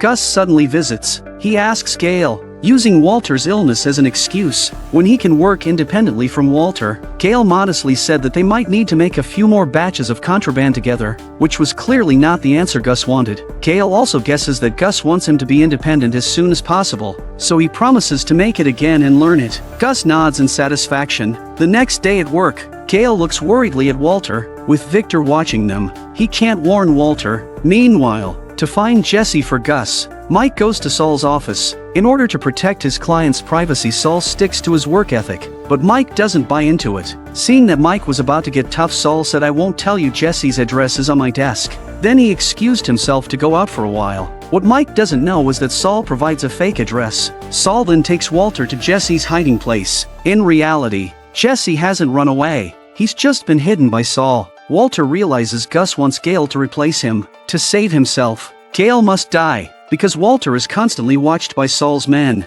He doesn't have a chance to kill Gale himself, so he wants Jesse to do it. Jesse advises Walter to turn himself in, but Walter firmly refuses. Jesse says he can't bring himself to kill Gale, leaving Walter no choice but to do it himself. But he doesn't know Gale's address and has no chance to follow Gale. Walter asks Jesse to find Gale's address for him. After all, Walter just saved Jesse's life, so Jesse doesn't refuse Walter's request. That night, Jesse gives Walter Gale's address, noting there's no surveillance around. Without delay, Walter decides to act immediately. However, as he's about to drive to Gale's place, Victor shows up, claiming there's an issue with the lab equipment and insists Walter come with him, not allowing Walter to drive. Walter realizes his death is imminent. He desperately pleads, but Mike is unmoved. In desperation, Walter thinks of a way to get Jesse to kill Gale, giving him a chance to survive. So Walter deliberately says he knows Jesse's whereabouts and asks to call him out. Mike thought this would save him the trouble of finding Jesse, so he decided to eliminate them both together. Therefore, Mike didn't stop Walter from making the call.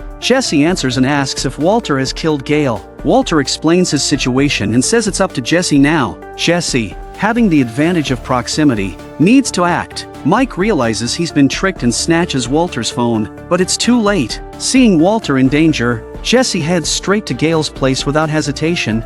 Just what the hell was that? Exactly. You might want to hold off. Yeah? Why? Because your boss is gonna need me. 6353 Juan Tabo, apartment 6.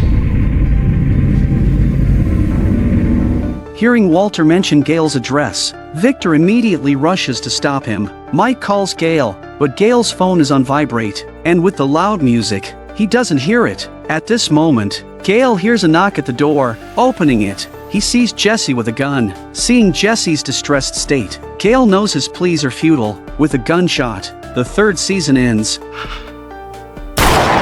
The close-ups during Walter's confrontation with Jane's death and Jesse facing Gale's death highlight their brilliant performances. Both scenes show similar psychological struggles. Walter with Jane and Jesse with Gale both feel they don't want to kill the other, but for their own interests, Jane and Gale have to die. Over the course of 2 seasons, Jesse and Walter's relationship was fraught with constant conflict. However, by the end of the 3rd season, their bond had grown stronger as they faced the powerful adversary, Gus. Together, this is the most ruthless man in Breaking Bad. Just because his subordinate appeared at the scene of a murder, He didn't hesitate to kill him. This action is enough to prove Gus's consistently cautious style of doing things, while also serving as a warning to establish his own threat. Even Mike, who has followed him for years, didn't expect the boss to make such a move. After venting his anger, Gus washed the blood off his face and changed into a crisp suit. For several minutes, he didn't have a single line of dialogue, yet he kept the audience watching without daring to blink.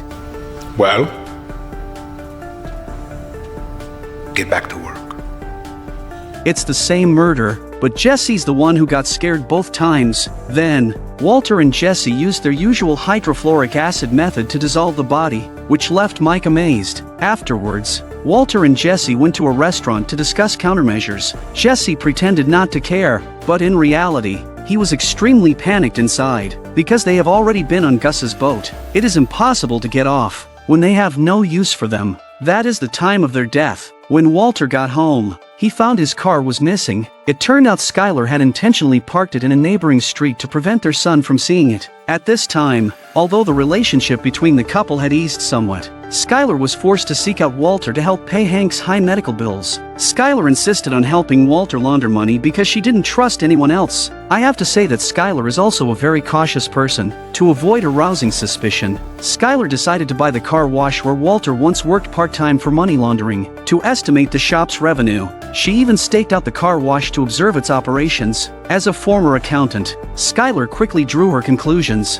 However, when Skylar approached Bogdan, she encountered an obstacle. Bogdan recognized her as Walter's wife and directly asked for $2 million. Skylar's estimate was only over $800,000. Seeing Bogdan still held a grudge against Walter, Skylar had to find another way. Meanwhile, Walter, to protect his own safety, had to consider killing Gus, so he bought a revolver from the black market at a high price. To prevent any mistakes in the assassination, Walter repeatedly practiced drawing the gun at home. However, when he arrived at the lab, he didn't get a chance to see Gus. With Victor dead, Gus assigned another subordinate, Tyrus, to monitor their work. Walter made an excuse to have Mike arrange a meeting with Gus, but the vigilant Mike decisively refused. Since Gus was deliberately avoiding him, Walter planned to ambush him that night. To boost his courage, Walter donned his iconic Heisenberg hat once again, but before he reached Gus's house, he received a call from Mike. Go home, Walter. Mike had been secretly monitoring Walter all along. To keep Walter in line, Mike arranged to meet him at a bar to test his intentions. Before Mike could speak, Walter expressed his thoughts. Walter wanted to recruit Mike to his side, believing that after Gus killed his most loyal subordinate, Victor, Mike might be next. But Walter underestimated Mike's loyalty to Gus. Mike not only refused Walter's request but also gave him a severe beating. It could happen.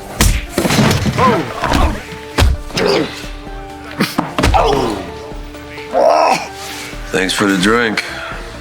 Having such a loyal subordinate like Mike shows Gus's character isn't bad, unless the subordinate is foolish and not as cautious as Mike. On the other side, to numb his inner anxiety, Jesse began inviting friends over to let loose. 3 people weren't enough for excitement, so Jesse spent a fortune turning his house into a nightclub. This was his usual way of coping with harsh reality. However, at this time, Andrea showed up. She discovered that Tomas's death was likely related to Jesse, because the 2 killers who murdered Tomas were hit by a car the next night, and a large sum of money appeared in her mailbox. Jesse had never contacted her since then. A woman's intuition is not to be underestimated. Jesse didn't deny it. He hoped Andrea could use the money to start a new life with her son. Their relationship thus came to an end, but no party lasts forever, as the house full of people partied until they were exhausted. Even Jesse's 2 closest friends made excuses to leave. Helpless, Jesse turned the volume to the maximum and sat alone in front of the speaker, using deafening music to drive away his inner fears.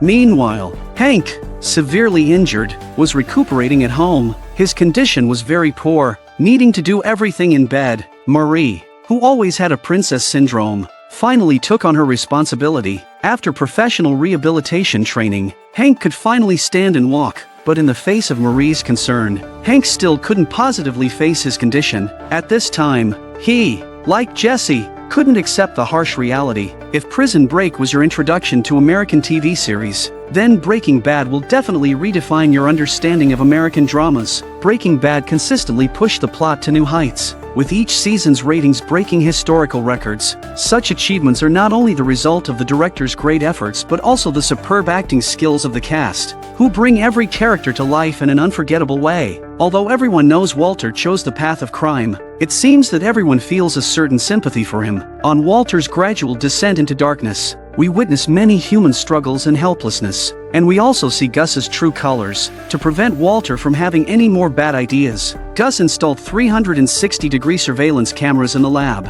which made Walter feel an urge to curse. To test the cameras, Walter walked around the lab, but the cameras were so effective that Walter couldn't help but give them the finger. After work, Skylar found Walter to discuss the car wash acquisition, but freshly beaten by Mike, Walter was too embarrassed to see anyone. After being turned away, Skylar realizes something is wrong and pushes the door open to find Walter with a bruise on his face, which makes Skylar instantly worried. Skylar urged Walter to turn himself in, leading to a fierce argument. Seeing Skylar's resolute stance, Walter had no choice but to confess the truth. He said he had a conflict with a colleague and got into a fight at the bar. To prove to Skylar that he wasn't a coward, Walter said he didn't fight back because the opponent was older than him. I imagine if Walter had fought back, he would have been beaten even worse. Knowing the situation wasn't that serious, Skylar didn't press the issue of turning himself in. Instead, she told Walter how to reduce the swelling. Afterwards, they met with Saul to discuss the car wash acquisition, but Saul tirelessly steered them towards buying a nail salon or arcade instead, as those options would maximize Saul's profits. However, Skylar insisted on acquiring Bogdan's car wash because Bogdan was very rude to her last time. To satisfy his client's needs, Saul came up with a bunch of bad ideas, using underhanded tactics, all of which Skylar rejected. Although they were engaged in shady business, Skylar still had her own principles. They discussed for half a day without coming up with a good strategy. However, a clever woman always finds a way. While Skylar was at home washing bottles for her daughter, a perfect idea for acquiring the car wash suddenly came to her mind, and she immediately called Saul. In the next scene, Saul's henchman, QB, pretended to be an environmental officer testing the car wash's water emissions. It was obvious that the wastewater emissions were severely non-compliant, and the car wash was ordered to shut down for rectification and install a new filtration system. However, the cost of this filtration system would consume Bogdan's entire year's profit. Bogdan protested, refusing to make changes unless QB could specify which law he had violated. But QB had no knowledge of laws and regulations. Fortunately, Skylar had done her homework. She remotely controlled QB's conversation and provided the relevant legal clauses. Bogdan was left speechless. However, when Skylar got home hours later, Bogdan still hadn't called. Walter had given up on Skylar's plan, advising her to adopt Saul's suggestion, but before Walter could finish speaking, Bogdan called to say he was willing to sell the car wash to Skylar. Skylar's attitude immediately elevated. She directly lowered the price to $800,000, nearly $80,000 less than her original offer. Bogdan was infuriated once again, and their second negotiation ended in failure. Skylar was convinced that Bogdan would call back, but Walter thought otherwise. The result was clear. Skylar's emotional intelligence completely crushed Walter's. Hello?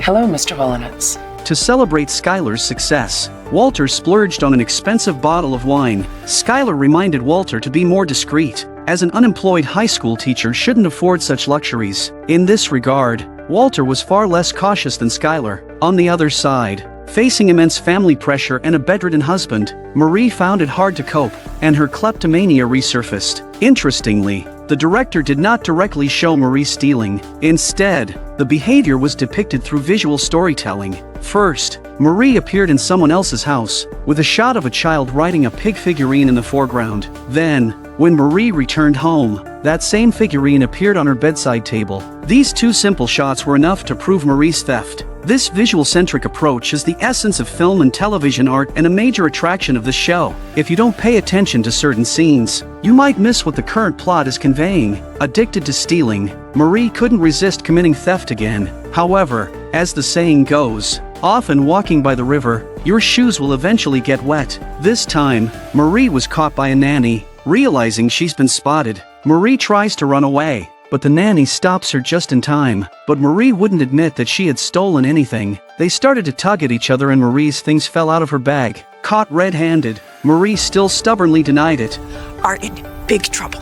Half an hour later, Marie, crying in the police station, called Hank. When Hank learned that Marie's bad habit had resurfaced, he exhibited an extreme form of silent fury. Although Hank wanted to lash out, he held back and comforted his wife, telling her not to cry, then used his connections to get Marie out of trouble. Marie's stellar performance attracted a lot of negative attention, and some fans suggested that the storyline involving Marie and Skylar could be omitted. However, the show's writers were too skilled, intertwining every plotline so tightly that removing one would break the entire chain. As a result of handling Marie's theft case, Detective Tim learned that Hank was a DEA agent. Since Tim was in charge of Gail's murder case, he found a chemistry notebook at the crime scene likely related to illicit substance manufacturing. Tim specifically visited Hank, hoping to get some clues from him. This interaction played a crucial role in the subsequent development of the story. Due to recent events, Hank was in a depressed mood and said he didn't want to be involved in work anymore.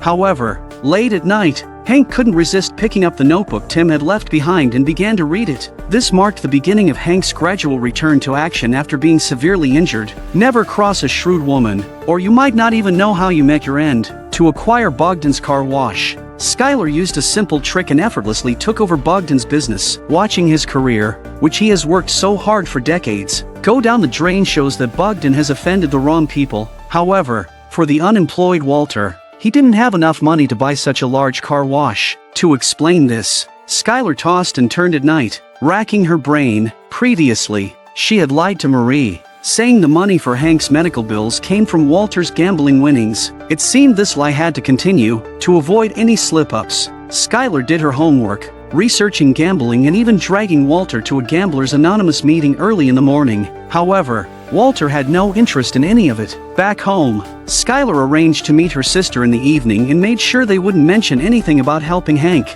Then, they started playing poker, but Walter was clueless about gambling. He used the excuse that he was currently in a gambling hiatus and didn't need to show his skills. Skylar thought it made sense, so they started rehearsing the evening's conversation. Skylar's commitment to perfecting the lie was more meticulous than filming a movie. However, Walter had an indifferent attitude, thinking Skylar was being overly cautious. When Walter saw lines in the script making him say he felt deeply ashamed, he was extremely reluctant. Why we couldn't tell anyone. I'm terribly, terribly ashamed of my actions. Yeah. 2 terriblies? It's supposed to show contrition. Yeah, well, I just wouldn't use that word. I would never say the word terribly. In Skylar's script, Walter's character was a loser, starkly contrasting with the immense sacrifices he had made for the family. Walter didn't want his son to look down on him and had strong objections to the script, feeling like Skylar was smearing him, so he started bringing up old grievances. Where is the I slept with my boss bullet point? I can't seem to find that anywhere. For a fired school teacher who cooks crystal meth, I'd say you're coming out pretty much ahead. I don't like it. I don't want Junior thinking less of me. At least you won at gambling. I'm just the mom who wouldn't cut you any slack. When he hears what Skylar has to say, Walter feels a little more balanced. I'm sorry that I put you through all of this. I'm sorry. Thus, Walter successfully revised the lines. Then Skylar, like a director, guided Walter on various actions and expressions. Walter found it very tiresome, thinking it was just a lie, not worth the effort. Maybe lying doesn't come as easily to me as it does to you.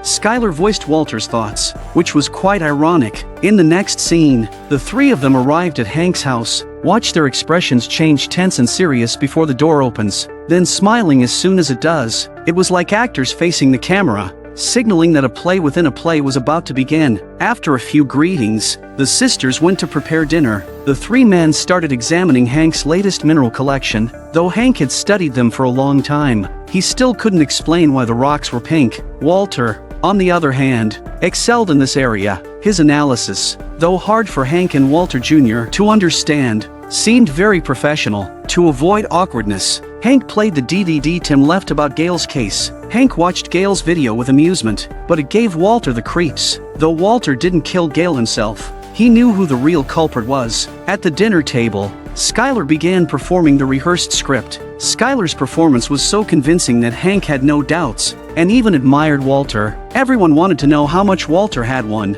Seeing Walter's unease, Skylar answered for him. It's enough to, after taxes, of course, to buy the car wash. Maybe even pay for a couple of halfway reasonable college educations. Walter then said what he least wanted to say. Son, I'm terribly ashamed of my actions. He changed his lines on the spot, not out of shame for his artistic endeavors, but because he felt guilty for ordering Jesse to kill Gail to save himself. Walter excused himself to the bathroom but actually went to Hank's room to check for any evidence against him. Before he could look, Hank called him out, wanting help understanding Gail's chemistry notebook. Walter seized the opportunity to check for any incriminating evidence. Hank believed that Gail was Heisenberg, the man he had been chasing. However, he was puzzled by the notebook's opening lines. Right here at the top says, to WW, my star, my perfect silence. WW, Willy Wonka, Woodrow Wilson, Walter White. You got me. If this isn't a joke, I think this episode could have been the series finale, but Hank would never truly suspect his brother-in-law. Luckily, Walter was quick-witted. He saw a poem by Walt Whitman in the notebook, explaining the initials WW. When I heard the learned astronomer. Learned. And from time to time looked up in perfect silence at the stars. It's a poem by Walt Whitman. Your WW. You freaking brainiac. You freaking brainiac. Though Walter was inwardly panicking, he managed to control his fear. So, you think this Gail person is your Heisenberg? Yeah, I think so. God, I wanted to get this guy. It looks like you did. Nah, I mean, me personally, I wanted to be the one to slap the handcuffs on him, that kind of. Hank's words set the stage for future plot developments. Walter tentatively asked about the killer, and Hank said the police were comparing fingerprints and had an eyewitness. The police would eventually find the shooter. Walter, terrified, rushed to find Jesse. By then, Jesse's house had become a refuge for the homeless. Still haunted by killing Gail, Jesse needed this chaotic environment to distract himself. To ensure their safety, Walter asked Jesse to recall the details of Gail's murder, reopening Jesse's unhealed wounds. In his anguish, Jesse couldn't take it anymore and paid someone to kick Walter out. Desperate, Walter turned to Saul for help. Knowing only he understood the potential dangers, Saul suggested an ultimate solution, making Walter disappear. He had the resources. As long as Walter had the money, though Walter didn't take this option, it foreshadowed future events. The man returned home only to find his house turned into a refuge for vagrants. Not only did he not drive them away, but he also enjoyed their presence. Seeing the homeless people in pity, he threw his money into the air. However, his erratic behavior stemmed from being forced to kill an innocent man. Using this chaos to distract himself, worried that the vagrants would leave, he gave them money to buy food before going to work. Seeing Jesse's actions, the tattooed guy began to harbor malicious intentions. When Jesse got home from work, he brought some artwork to share with them and then took a girl upstairs to play video games. As soon as he got upstairs, Jesse realized his money was stolen, but he didn't care and continued to play games with the girl. Jesse seemed utterly lost in despair. The next morning, still half asleep, Jesse was yanked out of bed by Mike. Jesse came downstairs to find everyone had been thrown out by Mike, with the thief beaten and his money recovered. Since Jesse killed Gail, they had been monitoring him closely. Getting his money back didn't cheer Jesse up. Instead, he seemed more sober than ever. Mike, frustrated, reported the situation to his boss, Gus. It's Pinkman. He's become increasingly incautious. He's a risk, a liability. I know he and Walter come as a team and that Walter won't like it. But something's got to be done. The next day, Walter worked half a day alone without seeing Jesse. He called Jesse, but there was no answer. So Walter went to Jesse's house but got no response when knocking. Fortunately, a window was unlocked. Walter climbed in but found the house empty. With Jesse's phone left behind, Walter concluded that Gus had either taken Jesse or had him killed. But without access to Gus, he could only vent his anger at the cameras. Where is he? Meanwhile, Jesse was being taken on an unknown route by Mike. Walter, unable to concentrate on work, decided to confront Gus and plan to take him down, even preparing his last words. Hi, you've reached the White family. Please leave a message. Hey, it's me. I just wanted to say that I was thinking about you and the kids, and I love you. He sped to Gus's restaurant. Seeing Gus's car, Walter took the gun he bought from the black market and headed straight for the restaurant, but the staff said the boss wasn't there. Walter didn't believe it, claiming he wouldn't leave until he saw Gus. Seeing cameras everywhere, Walter felt constantly monitored. Soon, Mike called, saying Jesse was with him and told Walter to return to the lab. Walter didn't believe him and demanded to speak with Jesse, but Jesse had no idea what Mike was taking him to do. Before Walter could finish, Mike hung up. Frustrated, Walter stormed into Gus's office. To his surprise, Gus wasn't there. Meanwhile, Jesse was taken to a desolate area. At this moment, Jesse finally began to feel scared because it was clear that Mike had brought him to an isolated place to eliminate him. Jesse clutched his keys, ready to defend himself, but Mike ignored him, walking off with a shovel. Was Mike going to bury him alive?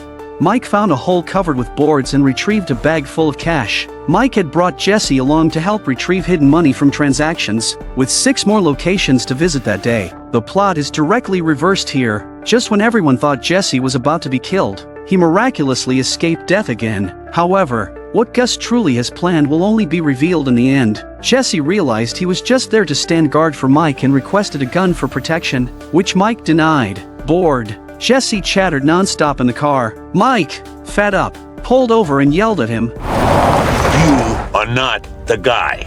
You're not capable of being the guy. I had a guy, but now I don't. You are not the guy. Then what the hell am I doing here? I don't know. I just do what I'm told. And now you're gonna do what you're told, which is to sit here, shut up, and stay in the car till we finish our pickups. You got it? Meanwhile, Walter was left to work alone. Needing a break, he remembered the car wash acquisition and rushed home to sign the contract with their lawyer. Walter and Skylar were now completely in the same boat. To celebrate this significant moment, they decided to raise a toast. At that moment, Skylar noticed a voicemail notification and quickly listened. It's me. I just wanted to say that I was thinking about you and the kids, and I love you. It was Walter's emotional farewell message before his confrontation with Gus. Hearing his heartfelt words, they seemed to reconnect with their old feelings. Skylar then suggested Walter move back in, making it easier to explain their strong relationship and joint ownership of the car wash. Walter then rushes back to work, but he doesn't know how to drive a forklift and gets angry at the camera again. Hey! This is a two-man job. I can't do it alone. I'm done. That's it. Finished. Nothing else happens until I get my partner back. After a break, Walter heard someone enter, thinking it was Jesse, but it was Gus's henchman, Tyrus. Walter insisted Jesse return to help him, but at this point, he had no say in the matter, and Jesse and Mike made it to the last stop. While Jesse was keeping watch out of boredom, he suddenly saw a guy with a gun approaching. He doesn't care, he just backs up his car and crashes into the guy, then lures him out of the way, leaving Mike alone and confused in the wind. Just as Mike was about to call for help, Jesse returned in time and explained the situation to Mike. Mike appreciated his actions and even allowed him to smoke in the car. The next day, when Walter arrived at work, he saw Jesse was back and anxiously asked him what he had been doing the day before. Jesse describes the whole thing and is proud of his accomplishment. Jesse grew impatient with Walter's questioning and claimed he now had 2 jobs. He told Walter to change clothes and get to work. However, Jesse didn't realize he was gradually falling into Gus's trap. Unlike Walter, Gus understood human weaknesses better. He knows that Jesse is a man who craves approval.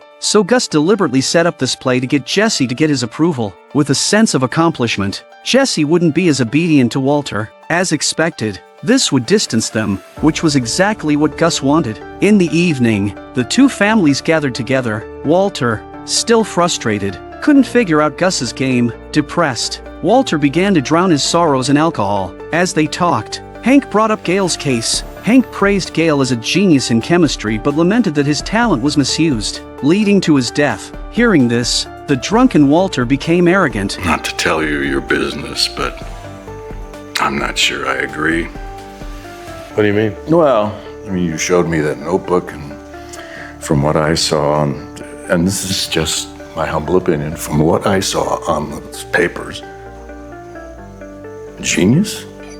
I mean, there was no reasoning, no deductions in those pages. So to my eye, all this brilliance looks like nothing more than just simple rote copying. Probably of someone else's work. Believe me, I have been around enough students to know. This genius of yours, maybe he's still out there. This was practically digging his own grave. Walter's words made Skylar break out in a cold sweat. It became clear that, like Jesse, Walter also desperately needed recognition, which was their inherent weakness. This rekindled Hank's interest in Gail's case, despite his earlier intention to let it go. According to the records, Gail was a vegetarian, but what puzzled Hank was when vegetarians started liking fried chicken.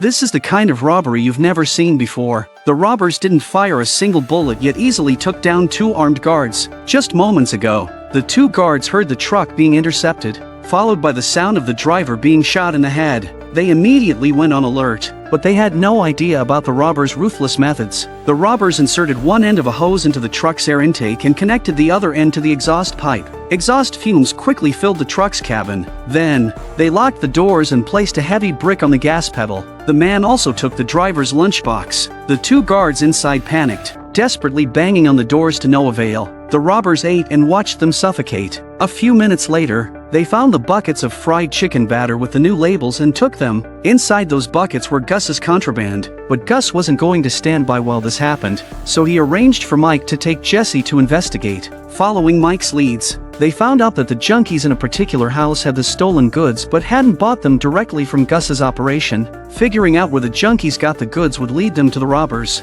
Mike discovered that these people liked to carry weapons and didn't play by the rules. The safest approach was to observe them discreetly. However, Jesse grew impatient and decided to pose as a buyer to gather information, but they didn't deal with strangers, so Jesse was turned away. Back in the car, Jesse came up with another idea. Unlike Mike, he understood the mind of a junkie. Jesse took a shovel from the trunk and started digging a hole near their house, quickly piquing the junkie's curiosity. Because junkies often repeat the same actions, Jesse successfully passed the digging task to one of them. This allowed Jesse to sneak into their house. Even though he claimed to be friends with the guy digging outside, the junkies inside still pointed a gun at him. Mike, hearing the commotion, came to Jesse's aid. Taking advantage of the man's distraction, Jesse knocked him out. Mike saw that the note written on the lid of the stolen fried chicken batter bucket was left by the Mexican cartel. They wanted to confront Gus. In the 3rd season, Gus had orchestrated the elimination of their key personnel and secured a talent like Walter,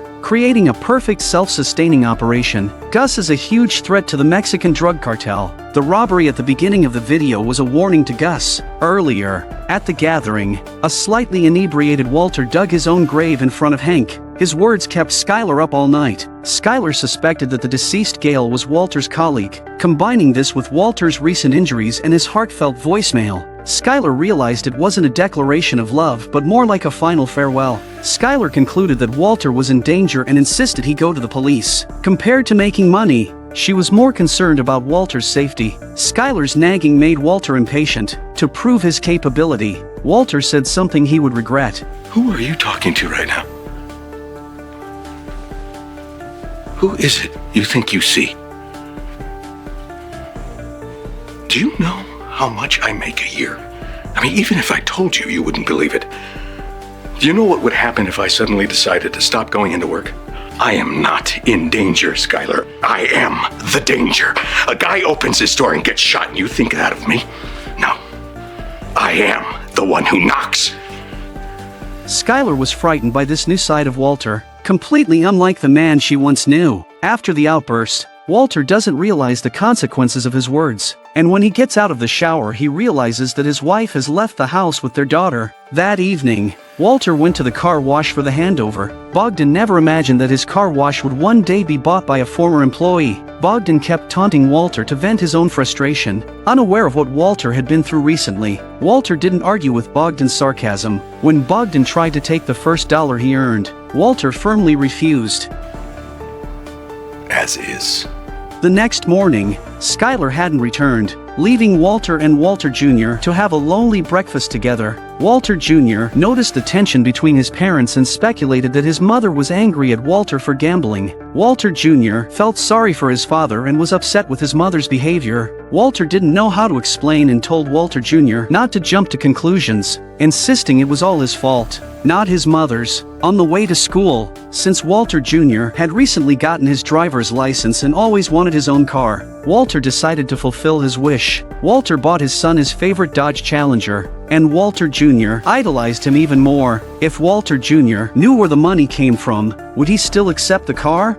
Walter arrived at work and saw Jesse at the door. He pulled Jesse aside to a place without cameras to ask what he had been doing with Mike. Jesse said he was just acting as a bodyguard. Walter found this very puzzling. Gus had many subordinates, so why choose Jesse, who didn't seem fit for the role? Walter guessed it was all part of Gus's trap, but Jesse, having gained Gus's approval, wouldn't listen to Walter. They can't outright kill me, but they don't want me getting high. I see this thing probably started as Gus getting Mike to babysit me. But you know what? I saved Mike from getting robbed. Even killed, maybe. So maybe I'm not such a loser after all. Poor Walter had spent so long with Jesse and never gained his trust, while Gus won him over with a small trick. As soon as they got to the lab, Jesse was assigned to an outside task. I gotta go. What, am I supposed to clean all this on my own? Helpless, Walter had to get 3 female workers from the laundromat to clean the lab. Seeing it was a restricted area, they initially refused, but money talked. Walter smugly drank his coffee and looked at the camera. However, after the women finished cleaning, they were fired. Walter pleaded for them, but Tyrus ignored him. That night, Mike reported to Gus about the day's work. He discovered that the car robbery was carried out by the Mexican cartel. Mike wanted to ask Gus for a few enforcers so he could drive the cartel members back to their home turf. Gus didn't want to start a war and instead asked Mike to arrange a meeting with them. He also inquired about Jesse's performance. How did he do today? I hear you can handle yourself. I guess. Why me? I like to think I see things in people.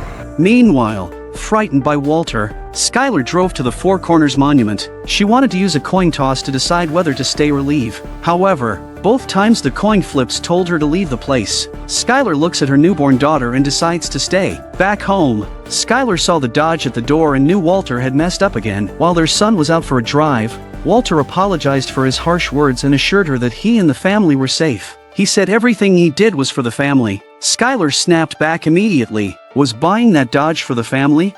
It will only expose our lies. If you really care about this family, return the car tomorrow. I just worry that he'll blame you for this. Oh, he will. Once again, he'll blame his mother for taking away what his loving father has given him, so thanks for that. But you know what, Walt? Someone has to protect this family from the man who protects this family.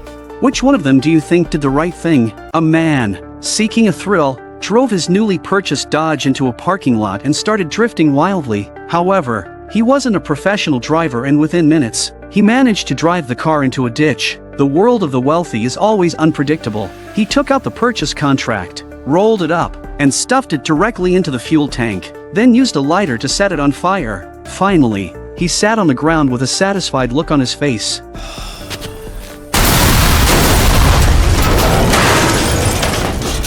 In just a few minutes, Walter lost $500,000, but at this moment, he didn't care about the money. He was more concerned about when Gus would make a move against him. To ensure his own survival, Walter had to strike against Gus first. Walter asked Saul to introduce some hitmen to him, but unfortunately, the hitmen Saul knew were also known to Mike. Walter planned to do it himself but found it difficult to get close to Gus. Saul suggested he talk to Jesse. since he knew Jesse had recently met Gus. Looks like Saul and Jesse have a better relationship than he does. Jesse detailed his recent encounter with Gus to Walter, learning that Gus planned to heavily utilize Jesse. Walter urgently reminded him, "Have you forgotten that just a month ago he wanted to kill us? And the kid they used and got killed?" Jesse understood Walter's point and impatiently said he would kill Gus if given the chance. So, Walter synthesized ricin in a camera blind spot at work. This was the poison they had previously planned to use on Tuco. Walter gave it to Jesse, who hid it in a cigarette, ready to act at any moment. Soon, the opportunity arose. Gus arranged a meeting with the Mexican businessman, and Jesse was called by Mike to help prepare coffee. It was the perfect time to do it. Just as Jesse was about to take out the hidden ricin, Mike suddenly called him from behind and handed Jesse a gun for protection, instructing him to be very cautious. It was clear that Mike now considered Jesse one of his own. Very soon, the Mexican businessmen arrived by car, and the ones who got out were the same robbers from the beginning of the previous episode, but they are just employees of the Mexican drug cartel, which obviously does not take Gus seriously. Gus proposed a one-time payment of $55 million to resolve the conflict between them, but this offer didn't meet the other party's expectations, and the negotiation ended unpleasantly, setting the stage for a future conflict. At this moment, Jesse had the perfect opportunity to kill Gus, but he hesitated. Days later, Walter seized an opportunity to ask Jesse if he had acted against Gus, and Jesse lied, saying he hadn't seen Gus. Meanwhile, Walter's actions led Hank to revisit Gail's case. Hank discovers that Gail, who has always been a vegetarian, has a wrapper from a fried chicken restaurant with a mysterious string of numbers on it. Hank asked Walter Jr., who had just learned to drive, to take him to the chicken restaurant to investigate the clues. Hank's dedication was commendable. Even using crutches didn't stop him from investigating. Gus enthusiastically served them and even refilled Hank's drink, allowing Hank to easily collect Gus's fingerprints. After days of investigation, Hank discovered some important clues and went to the DEA to report to George. Hank linked Gail's case to his pursuit of Heisenberg. The numbers on the fried chicken paper were a part number, used in a high-efficiency air filtration system. Such a small part cost over $300,000, typically used in pharmaceutical labs. Since it was found at Gail's place, it was likely used in their super lab for drug production. Hank also found out that the manufacturer of the filtration system was a large multinational company named Madrigal Electromotive. He called their customer service to inquire about the part, and found out it was received by Gail, but there was no record of who paid for it. After learning about Hank's identity, the company involved their legal team, cutting off the lead. Hank then investigated the multinational company. Their headquarters were in Germany, and they were involved in many industries, including investing in chain restaurants in the US, like Gus's chicken restaurant. All these clues led Hank to guess that Gail's financier was probably Gus, but George thought Hank's speculation was too far-fetched. Hank anticipated their concerns and produced fingerprints from Gail's crime scene, matching them with Gus's. Faced with this solid evidence, Gus was summoned to the police station for questioning the next day. A detail in this scene is worth noting. On the police station's board, there was a picture of the suspect Victor. Victor had been seen at Gail's murder scene, so Gus eliminated this potential threat. This again demonstrated Gus's cautious and ruthless approach, facing the joint investigation by the DEA and the police. Gus hid his fear and responded to their questions with wit. Gus claimed he had provided Gail with a scholarship during his university days and hadn't seen him in a long time. Recently, Gail invited Gus over to his house with the intention of borrowing money, but Gus didn't agree. Soon after, Gail was murdered. Gus also provided an alibi for the time of the murder. Seeing no fruitful results, Hank questioned Gus about his background. Hank had done in-depth research on Gus's personal history. Gus was born in Chile and later immigrated to the US, but there were no records from before his immigration. Gus explained that it was likely due to local government negligence causing a loss of records and encouraged Hank to continue investigating. One had to admire Gus's composure in such situations. The consequences of a person's hubris can be terrifying. Walter successfully reminded Hank that the deceased Gail was not the Heisenberg he was looking for. After a thorough investigation, Hank pointed the finger at the fast food restaurant owner, Gus, but due to insufficient evidence, the always discreet Gus managed to evade suspicion. However, Hank did not give up easily and decided to continue investigating Gus. Since Hank's gunshot wound had not fully healed, He used the pretext of attending a mineral exhibit to get Walter to take him out. It wasn't until they arrived at the fried chicken restaurant that Hank revealed his true purpose. At this point, Walter was a bit flustered. He never expected Hank to track things back to Gus. Hank's words made Walter's gut turn blue. Remember Gail Bedecker? That's the sad sack from the karaoke videotape? Yeah. And you said that he didn't strike you as being the boss man type, that probably there was a much bigger guy out there, right? Hank, that was just speculation. Didn't matter. It made me keep at it. And guess what I find? Chicken Man's fingerprints at Bedecker's murder scene. He wished he could find a place to slap himself hard. He urgently asked Hank about the results, as it was his instinctive reaction. To avoid showing any connection with Gus, Walter desperately concealed his inner fear. Hank didn't just call Walter to act as his driver, he also wanted Walter to help him install a tracking device on Gus's car. At that moment, Mike parked his car next to them, putting Walter in a difficult position. Walter initially wanted to refuse with an excuse but couldn't resist Hank's persistent pleading. Reluctantly, Walter pretended to squat down. However, instead of installing the tracker, Walter went into the store to confess to Gus. See, I didn't do it. Do it.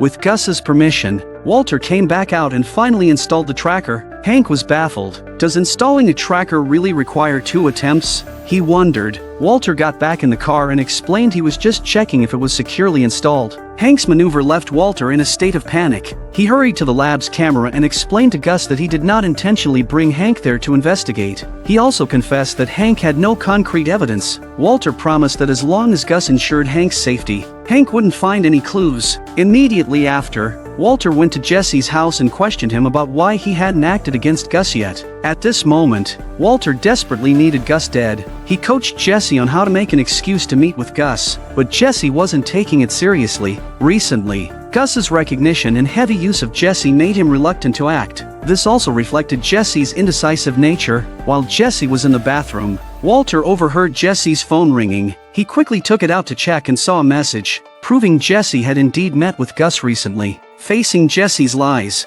Walter realized he couldn't rely on him. Meanwhile, Mike was also investigating Hank. At this moment, Hank was fighting alone. Even the tracker he used was installed illegally. Mike indicated that as long as they were cautious, Hank wouldn't catch anything. Compared to dealing with Hank, the Mexican cartel was a bigger headache. If they were discovered by Hank during the conflict, it would be extremely troublesome. With a capable person like Mike, Gus was quite reassured. Gus also began to advance his plan. He removed Hank's tracker from his car and then went to the nursing home to visit Tio. On the surface, Gus was visiting Tio, but in reality, he was signaling his revenge. Reflecting on Gus's early experiences, a young and inexperienced Gus, along with his friend Max, went to negotiate business with the cartel group. At that time, Tio was still in his prime, exuding arrogance and making the young Gus unable to look him in the eye. Although Gus and Max's product was a novelty back then, it posed a potential threat to the cartel group. Moreover, expanding their market on the cartel's turf was seen as a challenge to the cartel's dominance. Gus and Max realized something was wrong and hurriedly tried to explain, but it was too late. With a gunshot, Max fell dead by the poolside. The shooter was the fierce Tio. A devastated Gus tried to fight Tio but was restrained and pinned down by the pool. From that moment, a seed of hatred was deeply planted in Gus's heart. However, it's not too late for a gentleman to take revenge. After years of operations, Gus finally secured his own position and gained enough strength to confront them. And now, Tio was paying the price for his actions in his youth. A few days later, Walter helped Hank retrieve the tracker from Gus's car. Hank returned home and investigated, finding that Gus's routine was strictly between 2 points, never deviating, which made Hank even more suspicious. When Walter was leaving, he saw that Gus's men had been spying on Hank, so he didn't say a word and called the police. Yes, hi. I live on the 4900 block of Doswell Place, and I want to report a very suspicious man who's lurking in my neighborhood. He's sitting in a blue sedan, and he's been staring at a particular house for a very long time. Thank you. Thank you so much. If you would, I would appreciate it.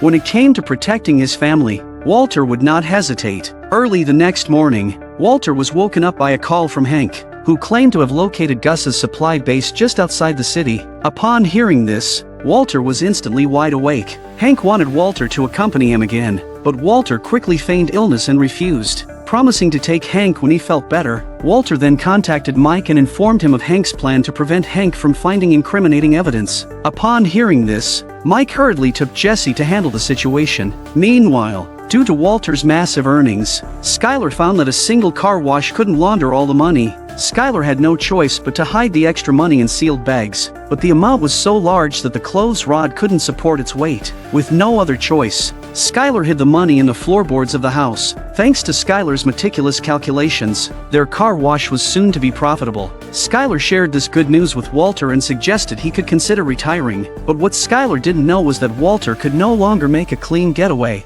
The next day, while Jesse and others were moving things at Gus's farm, a colleague ahead of them was suddenly shot in the head by a sniper. Jesse was frozen in place, terrified by the horrifying scene. Unbeknownst to him, the sniper had already aimed at him. At the critical moment, Mike pulled him away, saving his life. They hid behind cover, not daring to make a move. Hearing the commotion, Gus exuded a powerful aura and boldly walked toward the sniper's direction.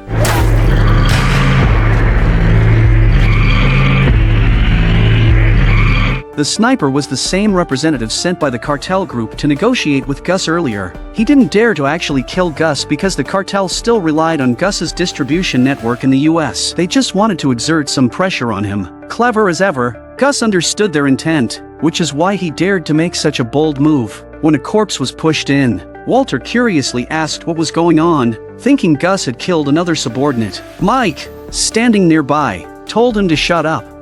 I don't want you talking to me or Jesse. Just get the barrel. And if you ever plan on calling the cops on one of my guys again, you go ahead and get 2 barrels.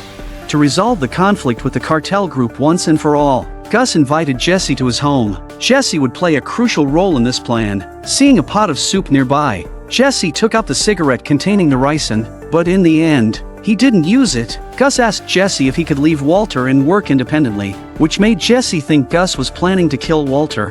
Why? You asking me if I can cook, Mr. White's the loser you were about to waste and dump in the desert a month ago? Then get me to keep for you after you kill Mr. White.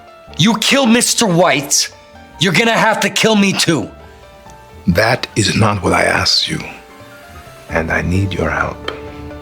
I need you to help prevent an all-out war. Now, if you would, answer the question.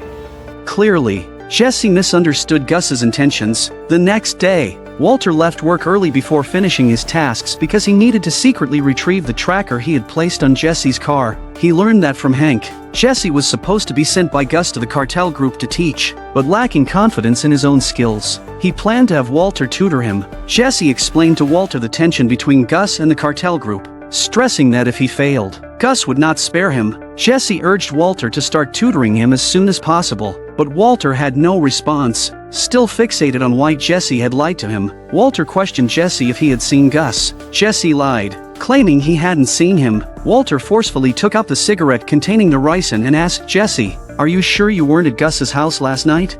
Seeing he couldn't hide it anymore, Jesse admitted he didn't find an opportunity. Walter questioned, "You mean you had no chance in over 2 hours?"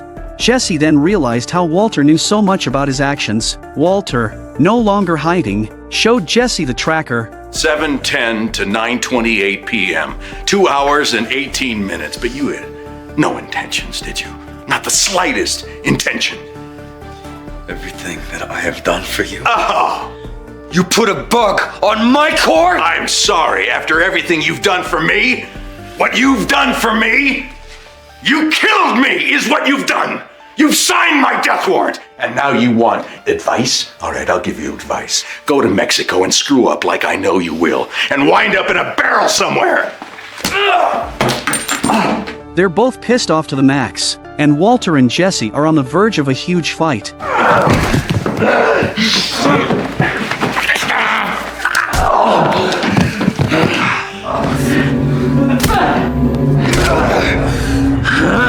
It's clear that the older Walter doesn't have the upper hand at all, and at the end Jesse politely asks Walter, "Can you walk?"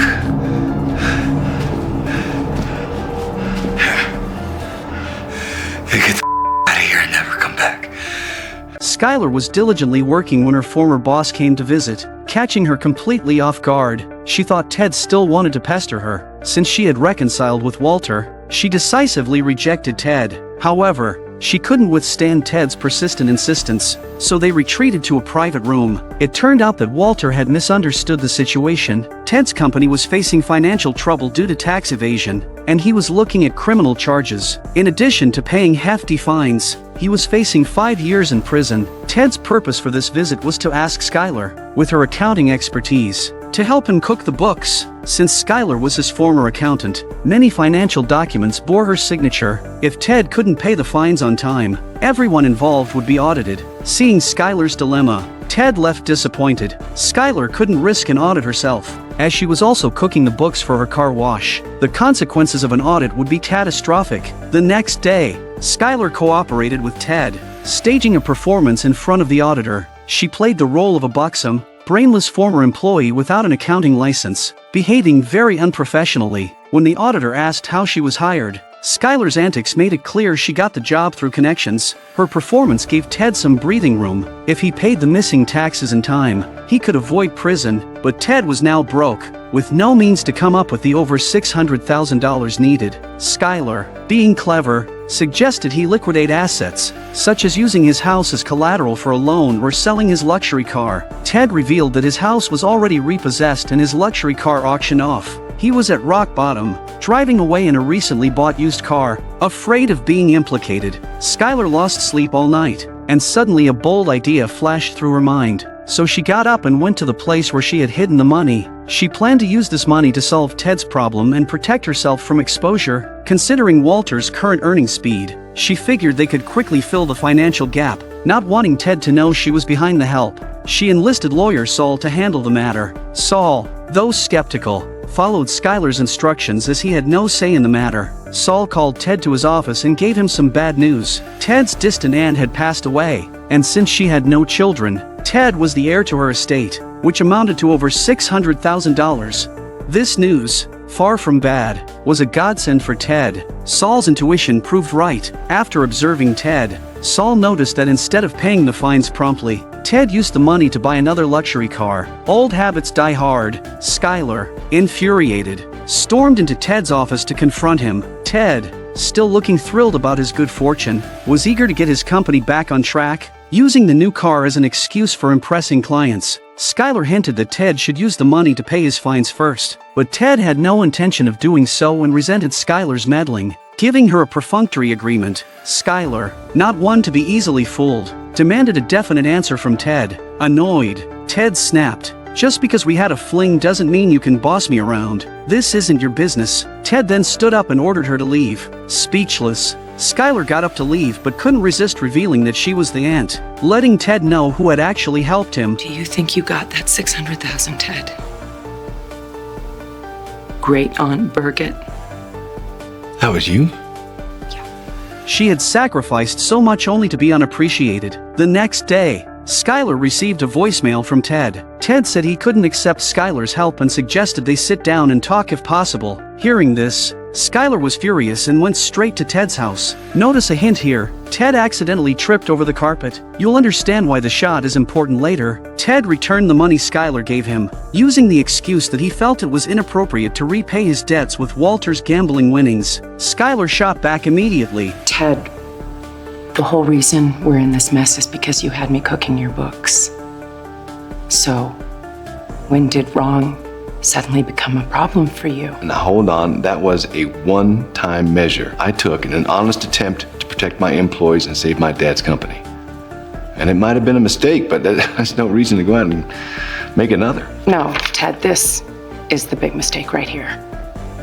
You owe the federal government $617,000. If you do not pay them, they will come after you, and then they will come after me. And if they audit my business, find out that Walt and I paid for it with close to $1 million in untaxed gambling winnings, we will go to prison where you will already be. Do you understand? I understand you're upset, but I think you're overstating things too. No one's going to prison. Oh my God, how are you not following me here? Ted then started playing dumb. He knew that paying off the taxes wouldn't change his situation, so he figured if Skylar was so generous, she could give him more help. After all, he now knew about their money laundering operation through the car wash. Though Ted appeared to be returning the money out of goodwill, his little scheme was too obvious for the sharp Skylar. Skylar, enraged, tore up the check and demanded Ted write a new one payable to the IRS, but Ted refused to comply. Skylar, fuming, called Saul for help, asking him to find a way to make Ted pay his back taxes. After Saul's investigation, Ted doesn't have a legally purchased gun, nor does he have an emergency security system in his house. It seemed Saul would have to use some unlawful methods. Skylar specifically instructed Saul not to make a big scene, just to get Ted to write the check to the IRS. Saul reassured her, promising to send his best men to handle the situation. The scene shifts to Saul's men arriving at Ted's house. Without permission, they barged right in. You happy? Reasonably. What would make you unhappy? This not doing what he's told. And if you would have become unhappy, Mr. Beneke wouldn't care for that? I'm gonna say no. Well, there you have it. Let's go find your checkbook. Ready? Here we go. They then forcibly made Ted write the check. At first, Ted pretended he didn't have enough money, but QB didn't believe him and handed him the check to fill out with the exact amount to be sent to the IRS. Realizing that the men were sent by Skylar, Ted tried to use the phone as an excuse to call the police, but faced with Huel, he had no chance and had to obey. Huel's gonna hang here with you. I'm gonna make sure I get this down to UPS before 5 o'clock. Way back, I'm gonna grab some sandwiches. 3 of us can hang out, play cards or watch TV or whatever for the next couple of days until the check clears. Terrified, Ted tried to flee, but he tripped over the carpet and slammed his head against the cabinet, returning to when Ted opened the door for Skylar. Ignoring this problem would eventually lead to a painful consequence. Doesn't this mirror Ted's current predicament? QB and Huel exchanged glances and shook their heads in resignation. Skylar didn't want a mess, but a mess was made. Saul's supposedly reliable men hadn't handled things well. Ted's end was grim, realizing how formidable Skylar was. He didn't dare provoke her again. Skylar visited Ted in the hospital, and Ted didn't dare play dumb anymore. Before Skylar could speak, Ted swore he never told anyone about Skylar laundering money for Walter and promised to keep quiet in the future. Ted, pleading for mercy, mentioned he had 2 kids and begged Skylar to let him go. Thus, Ted's character officially exited the scene. This was Gus's most explosive moment of acting, facing a sniper from hundreds of meters away. He bravely spread his arms without fear, using his formidable presence to force the sniper to retreat. Gus knew this was the Mexican cartel applying pressure and not intending to kill him. Afterward, Gus received a call from them and agreed to their demands. Their demand was to take his chemist. However, Gus wouldn't easily hand over his chemist, especially after they brutally murdered his friend Max. Swallowing his pride, Gus decided to strike back. First, he thoroughly prepared Jesse and then took him and Mike to Mexico. Seeing Jesse's worried expression, Gus didn't forget to encourage him, to prevent them from seeing the surroundings. They were blindfolded the entire journey until they arrived at a large factory, where their blindfolds were finally removed. There were highly educated chemistry professionals, and armed guards patrolled upstairs. However, the cartel boss wasn't present. He first wanted to test the chemist Gus brought. Benicio, noticing Jesse didn't look professional, showed a disdainful expression. They asked Jesse to start his performance. After a round, Jesse realized there was no phenylacetic acid. Benicio said it was synthesized on-site and that any sophomore could make it. This stumped Jesse, who hadn't graduated high school. Jesse explained to Gus that they usually used a finished product stored in a sealed container, and he really couldn't make that from scratch. Benicio, sensing their flaw, began to give Gus a hard time. Although Jesse couldn't understand the language, he could feel the hostile attitude. Tell this if he wants to learn how to make, he's got to do it my way, the right way. I speak English. So you understand what means. Now go get me my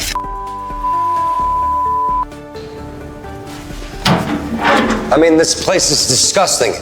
All right, we're gonna scour every vat, every tank, every surface. And then we're gonna clean up every possible source of contamination. And only then, we Who do you think you are? I'm the guy your boss brought here to show you how it's done. And if this is how you no wonder.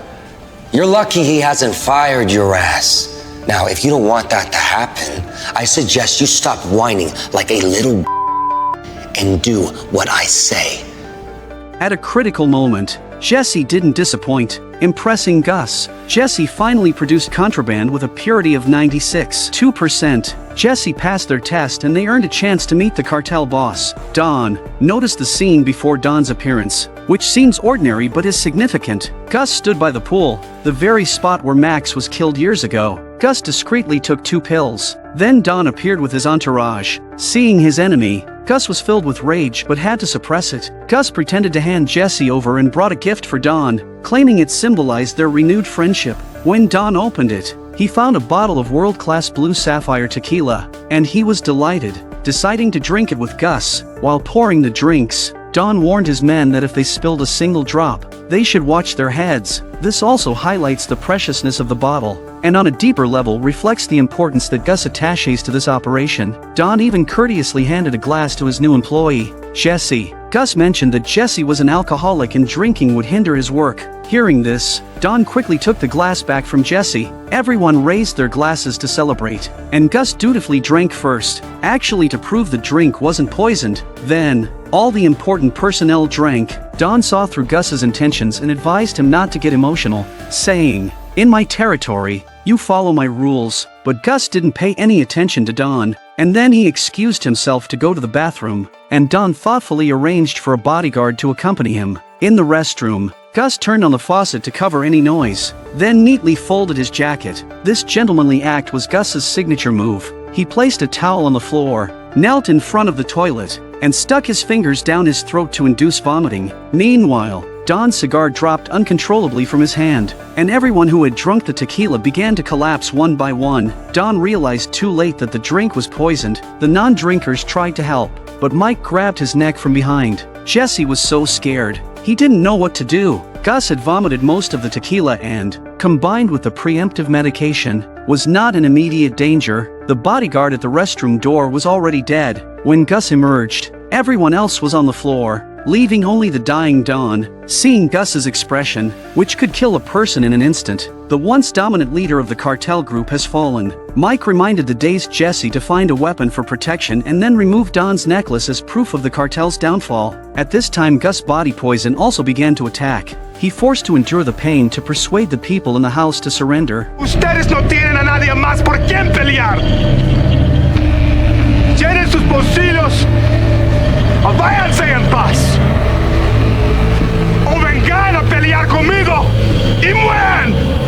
At this point, they have to take the poison Gus back as soon as possible, otherwise Gus will be in danger of dying. As they reached the car to retreat, Mike was shot, but Jesse killed the attacker in time. Jesse placed the wounded Mike in the passenger seat and drove to Gus's pre-arranged emergency center. Jesse opened the passenger door, but the medical team, seeing it wasn't Gus, rushed to the back seat instead. The team frantically worked to save Gus, ignoring Mike's critical condition, forcing Jesse to personally help Mike. The reality was that the boss got priority over the employee. Eventually, Mike received treatment because he was valuable to Gus. Seeing Mike's blood supply depleting, the doctor instructed Jesse to get more blood from the refrigerator. Jesse discovered prepared blood bags for himself and noted how well the doctor knew his medical history. Gus had indeed planned for every contingency. Mike needed a few days to recover, so Gus decided to take Jesse back home.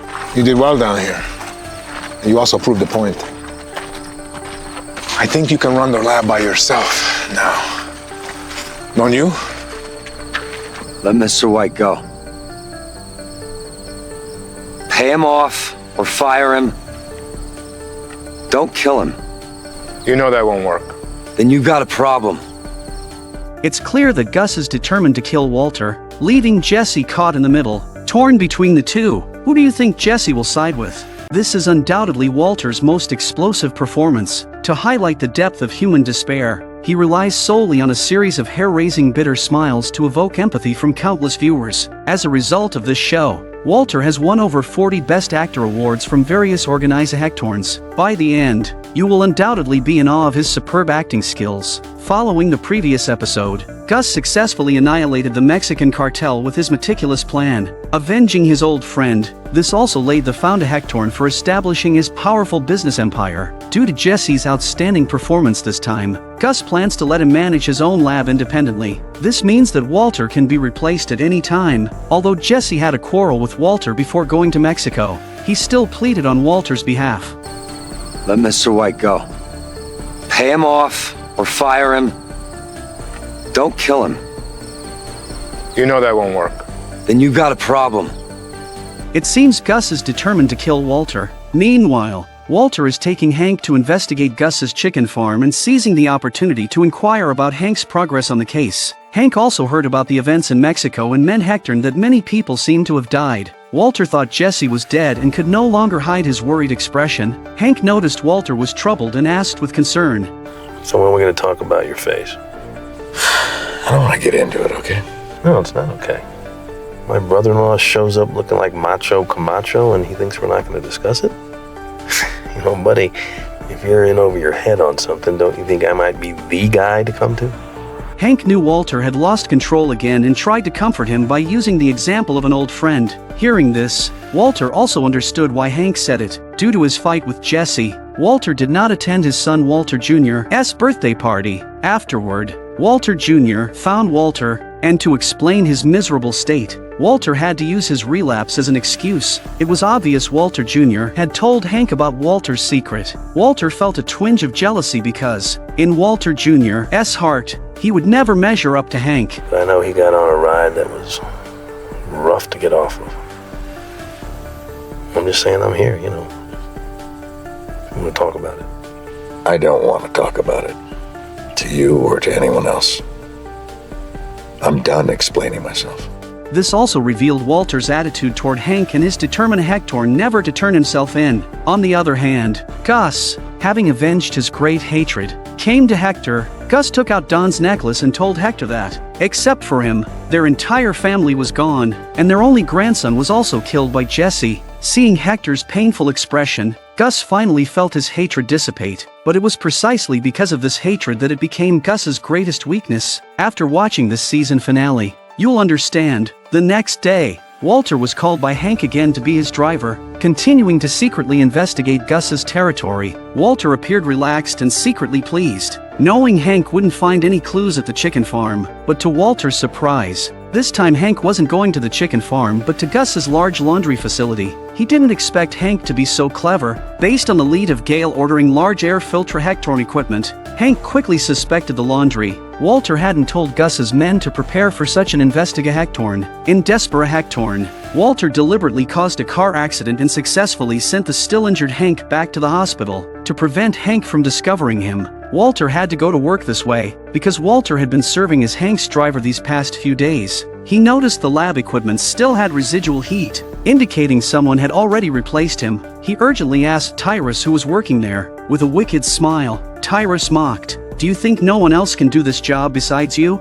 Walter immediately guessed that Jesse had returned, so he hurried to Jesse's house. Because of the last time they had a bad fight, Jesse did not want to pay a 10 hectorn to Walter. Seeing Jesse's girlfriend Andrea and her child at home, Walter asked Jesse to give him the length of one song to talk. Walter asked Jesse if he was making contraband on his own. Jesse didn't deny it and even responded to Walter confidently. Jesse, if you agree to replace me, he will kill me. You brought your brother-in-law to our... What the heck is wrong with you? It's not my fault, Jesse. You're talking. Just... You gotta help me. Please. Last time I asked for your help, you said, I hope you end up buried in a barrel in the Mexican desert. This was practically playing with Walter's life. Has Jesse forgotten about Gail?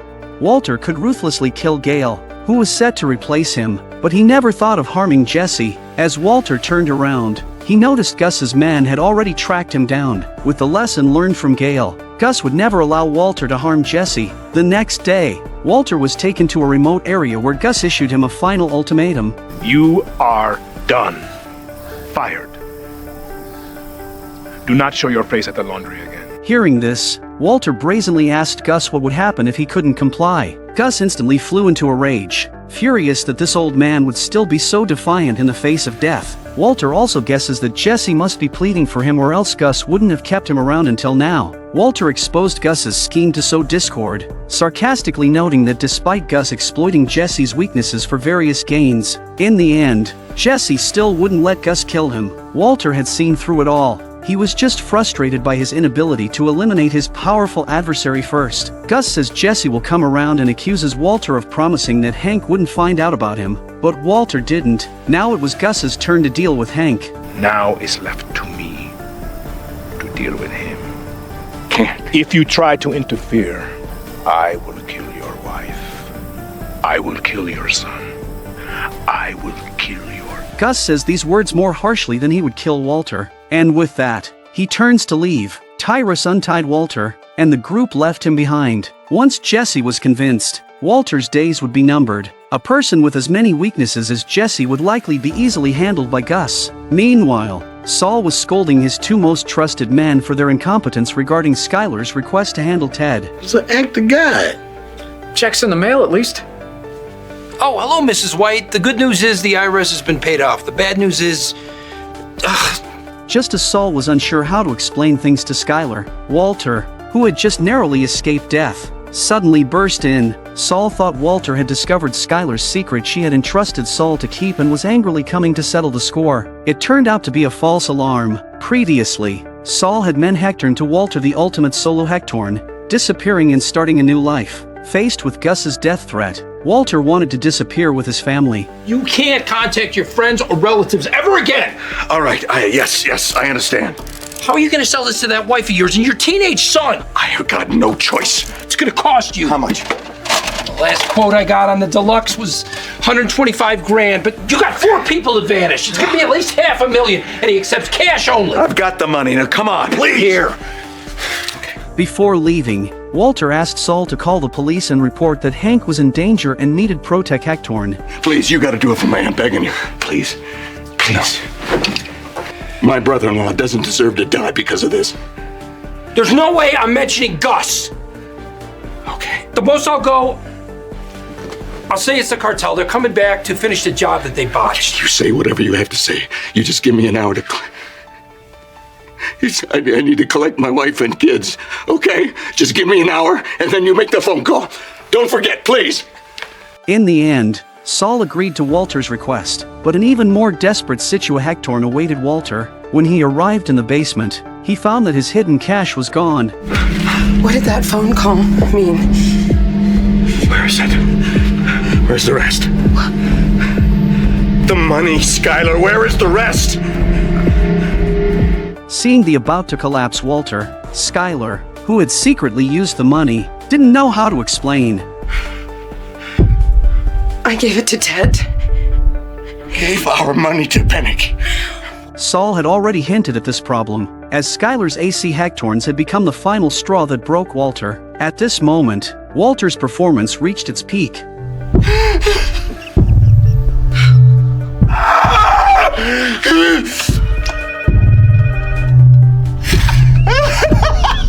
In Walter's most desperate moment, Marie also called for help, saying she had received police notice that Hank was in mortal danger. The cartel, they want to kill Hank! Oh, God. They're sending agents to our house right now to guard us!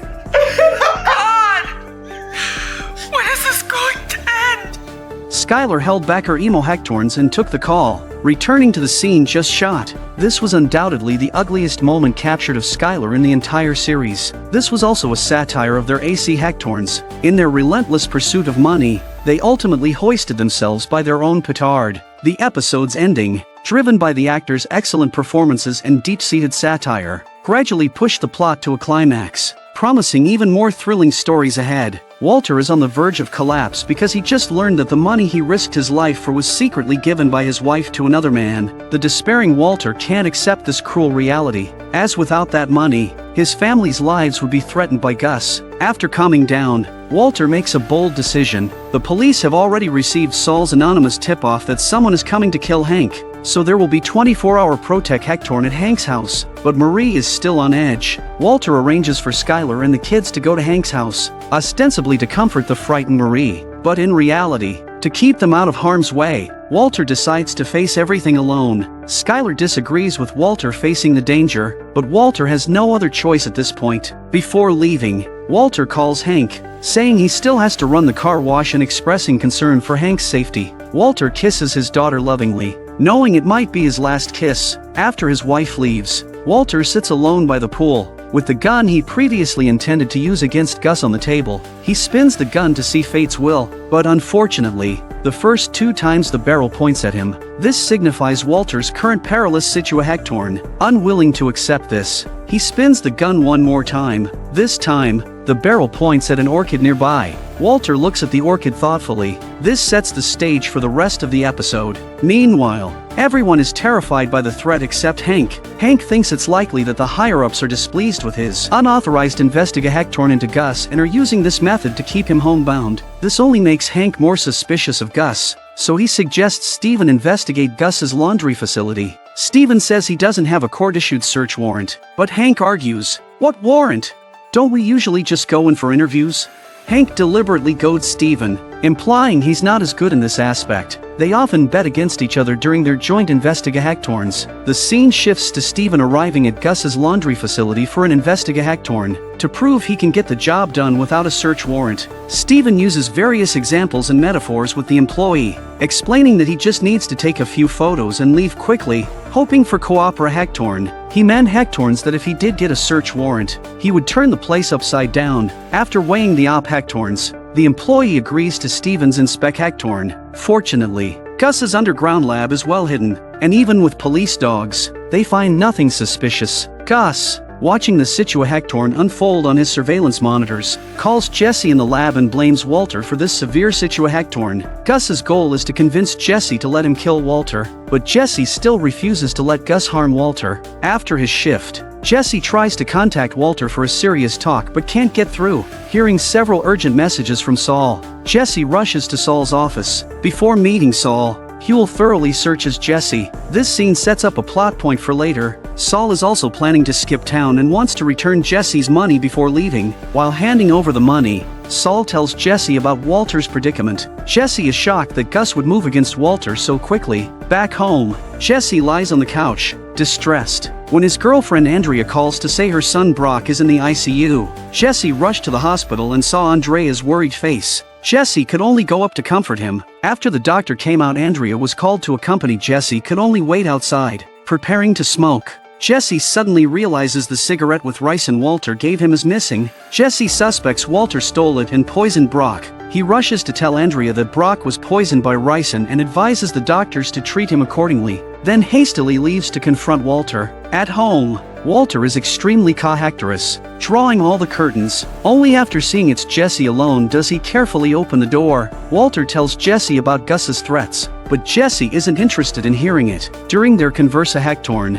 Walter places his gun on a cushion and then goes to check if anyone is watching outside. Seizing the moment, Jesse grabs the gun and points it at Walter. Furious, Walter is bewildered. Jesse directly accuses Walter of poisoning Brock because Huel searched him at Saul's office. Jesse believes Walter orchestrated it. Jesse's logic seems flawless. An innocent-looking Walter denies everything, insisting he didn't harm Brock. Jesse thinks Walter is seeking revenge against him, pushing Walter to the ground in anger. Listen to me, what would I have to gain? What possible could I, who would... Suddenly, Walter has an epiphany. He first chuckles bitterly, then suggests it must be Gus's plan. Walter recalls Tomas's death and insists only Gus would harm a child. Walter argues that Gus's men took the cigarette to frame him and provoke Jesse into killing him. Jesse insists only they knew about the ricin. Walter counters that Gus sees everything through his cameras, knowing their every move. If you think that I am capable of doing this, then go and put a bullet in my head and kill me right now.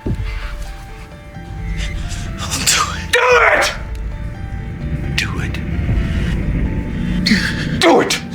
I'll do it! Eventually, Jesse is convinced by Walter, determined to confront Gus. Jesse is stopped by Walter, who urges a more strategic approach. Jesse spends the night at the hospital, not returning to the lab. The next morning, Jesse is woken up by Tyrus, who reminds him to get back to work or the shipment will be scrapped, a loss no one can afford. Jesse is indifferent and says if Gus is unhappy, he should come talk to him personally instead of sending a lackey like Tyrus. Annoyed, Tyrus attempts to force Jesse, but in the public setting, he fails and reports back to Gus. This is exactly what Jesse intended. Jesse texts Walter, revealing his plan to lure Gus to the hospital, giving Walter an opportunity. Walter, at home, is preparing a remote-controlled bomb, successfully testing its detonahactorn. To placate Jesse, Gus indeed visits the hospital, but Jesse only wants to kill him. Despite Gus urging Jesse to focus on work first, Jesse remains solely concerned with Brock's candy-hactorn. Jesse reveals the poisoning incident,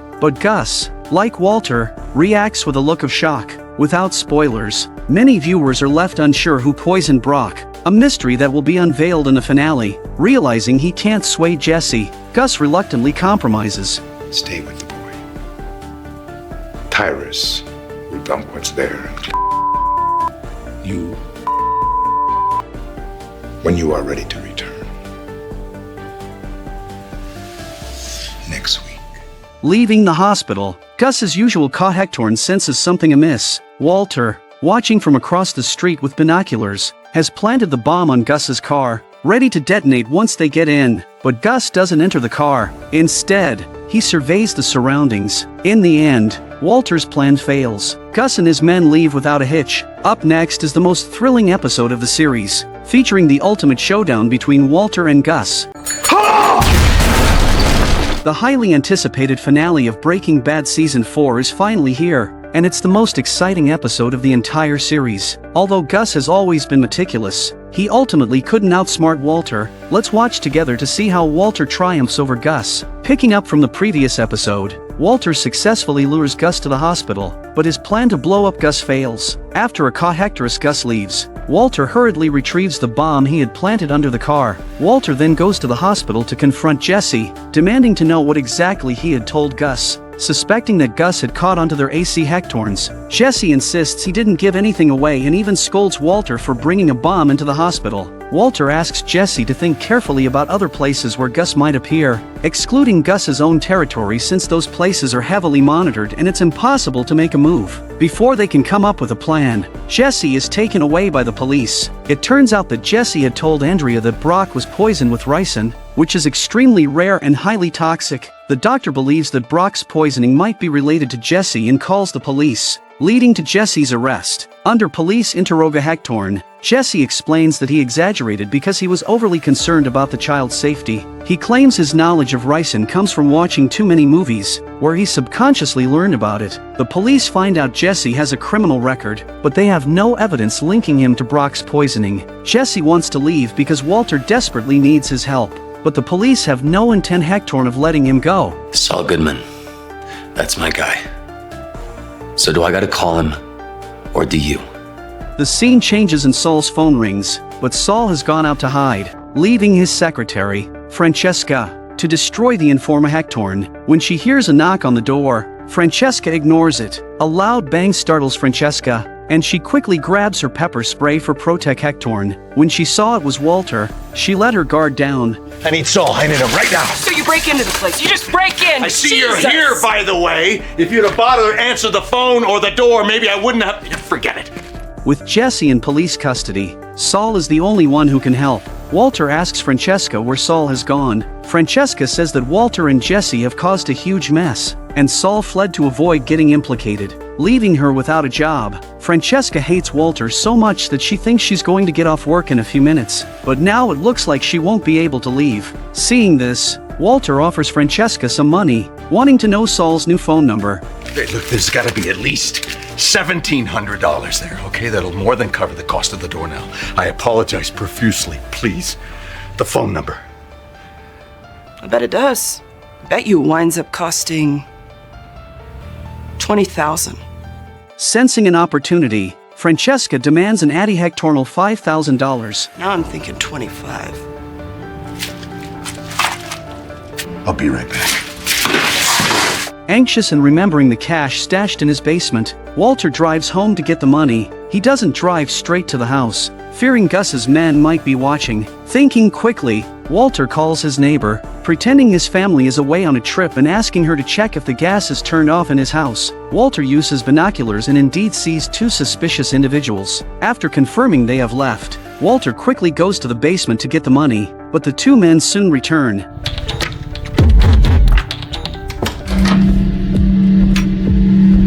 With no other choice, Walter has to crawl out through the ventilahectorn shaft. Meanwhile, Jesse is still being interrogated by the police. Since he won't confess, they have to wait for Brock's test results to make a decision. At this moment, Walter manages to get Saul to come over.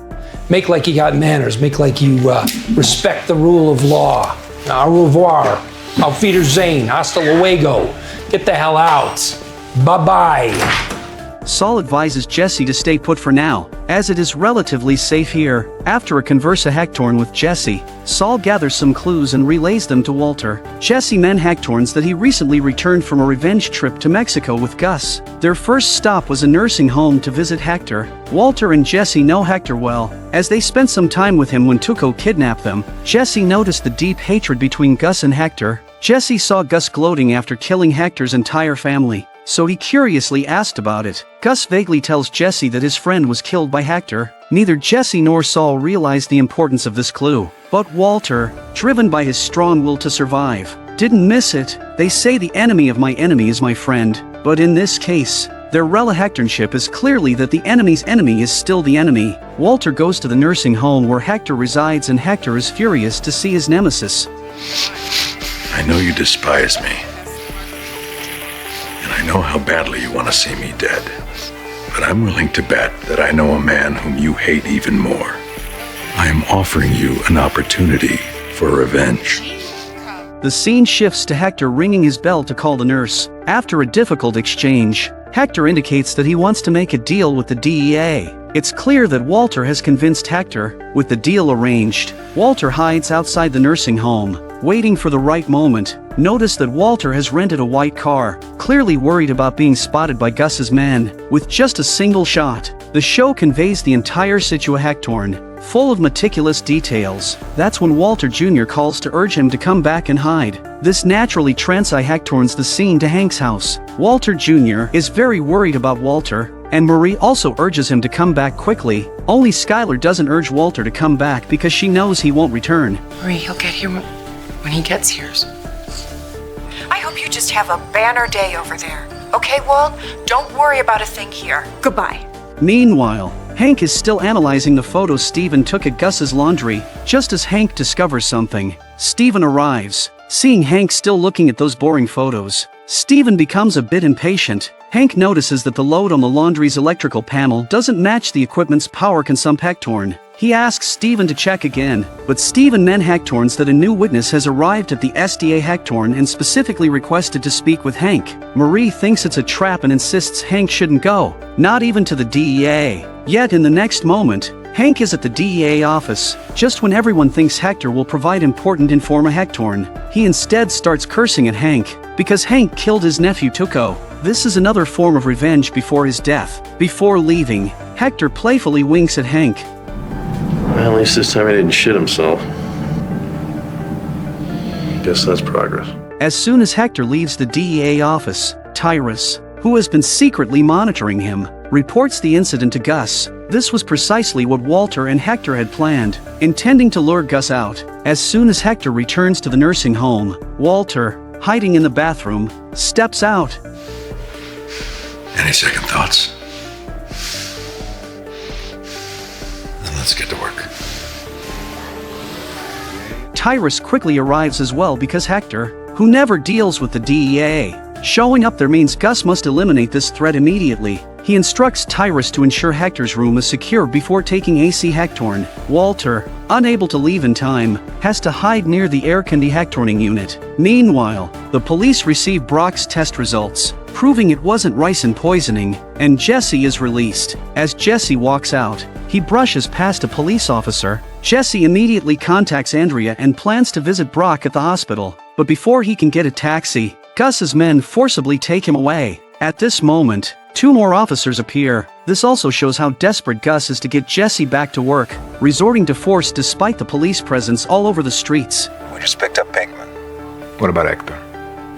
I've checked inside and out. No wires, no camera. All right. I'm on my way. Maybe it's better if I do this myself. I do this.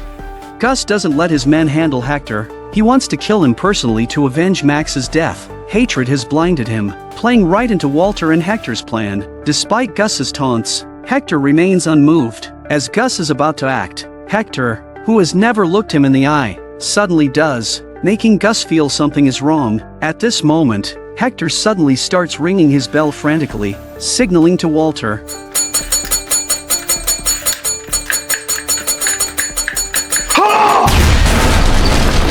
Gus, who thought he had everything under control, never realized his revenge plan was just part of someone else's. Walter becomes the ultimate winner. Soon, Walter, hiding in the parking lot, hears on the radio about the nursing home explosion that killed 3 people. The weight lifts from his shoulders, and a rare look of relief crosses his face. Meanwhile, Jesse, taken by Gus's men, is watched closely as he works like a slave. At that moment, the doorbell rings. In order to prevent Jesse from escaping, the man even thoughtfully provided him with handcuffs. What, you got a problem with stairs? Hearing gunshots, Jesse instinctively hides, but to his shock, it's Walter who has returned. Gus is dead. We've got work to do. Walter and Jesse then open all the flammable and explosive liquids, set a timed fuse, and carefully wipe their fingerprints as they leave. They trigger the alarm, urging all workers to evacuate. A raging fire ensues, destroying Gus's super lab. Afterwards, Jesse learns about Andrea's son's Kendi Hectorn, and the doctor says it wasn't ricin that hit Brock. Walter, showing concern, asks what the actual cause was. Jesse explains it was a toxin called Lily of the Valley, believing Brock ingested it by accident. This clears Gus of poisoning Brock. It's only now that we realize the significance of the shot where Walter's gun pointed at the flower. Everything was meticulously planned by Walter for his survival. He knew children were Jesse's weakness, and harming a child was the only way to get Jesse to join his plan. Despite numerous twists, Walter's plan ultimately succeeded. Walter's convincing performance when he met Jesse is truly impressive. He deceived not only Jesse but also many viewers. Watching those scenes now, knowing the truth, gives them an entirely different feel. Meanwhile, Hank's house is filled with people watching the news about the explosion in town. Skylar, looking worried, receives a call from Walter. No, let me get somewhere where I can hear you. Tell him I'm going to go drive. Walt? How are you doing? I'm doing quite well. Gus Fring is dead. He was blown up along with some person from some Mexican cartel, and the DEA has no idea what to make of it. Do you know about this? I need you to... It's over. We're safe. Was this you? I won. Hearing the relaxed tone of Walter's voice, in stark contrast to his previous nervous demeanor, and considering the recent news, it's obvious even to a fool that Walter was behind it. Walter has not only become more evil but also increasingly arrogant. I can't help but think, if his acting skills are so good, why can't he continue acting in front of his wife? Finally, the director cuts to the Lily of the Valley by Walter's pool, tying back to the earlier shot, confirming that Walter was the one who poisoned Brock. Next up is the final season of the series, which is also the highest rated. If you like the show, like and follow it so you don't miss out on the AC Hectorn. Breaking Bad is hailed as one of the greatest TV shows of all time because its ratings increased with each season, and the plot became progressively more captivating. While many shows have fallen from grace due to disappointing finales, Breaking Bad maintained its momentum and concluded perfectly, earning near-perfect ratings and a spot in the Guinness World Records. Today, we will be discussing the highest-rated season of Breaking Bad, which is also its final season, Season 5. Following the events of the previous season, the most charismatic supporting character, Gus, successfully wiped out the Mexican cartel. In his quest for revenge, he also eliminated business obstacles. Just as Gus was about to enter the peak of his career, he was killed by Walter in an explosive moment of carelessness. This scene became one of the most iconic and shocking moments in the entire series. From this point on, Walter's face no longer showed the fear of death threats. He became increasingly arrogant and ruthless. Returning home, Walter meticulously cleaned up all the materials he used to make the bomb, including the lily of the valley plant by the pool. This act confirmed once again that it was Walter who poisoned Brock. After receiving a call from Walter, Skylar knew the crisis was over and returned home with her son from Hank's place. Walter Jr. was still engrossed in the news of Gus's death and excitedly shared it with Walter. However, Skylar went straight to her room without a word, leaving Walter feeling very displeased. He listened to his son praise Hank with a dismissive attitude. In the end, Walter couldn't help but come to his wife, Skylar, having deduced that Walter was behind Gus's death, reacted with the fear any ordinary person would have. This event caused a rift in their relationship. Skylar has her own thoughts and is more independent, so if Walter continues to darken, their values will diverge greatly. This set the stage for future developments. Lonely Walter had to raise a glass to himself in the mirror to celebrate. Just then he suddenly got up, as if he remembered something he had forgotten to deal with. The scene then shifted to Hank, who was on crutches, arriving at Gus's burnt-out lab. Hank's dedication was undeniable, as he meticulously searched for any clues. However, due to Walter's expert arson, there was almost nothing left for Hank to find. Just as Hank was about to curse in frustration, he spotted a burnt security camera on the wall. This was precisely what Walter had just remembered. Meanwhile, Mike, recovering in Mexico, also received news of Gus's death. Without hesitation, he drove off to confront Walter. He didn't slow down when he saw an oncoming car.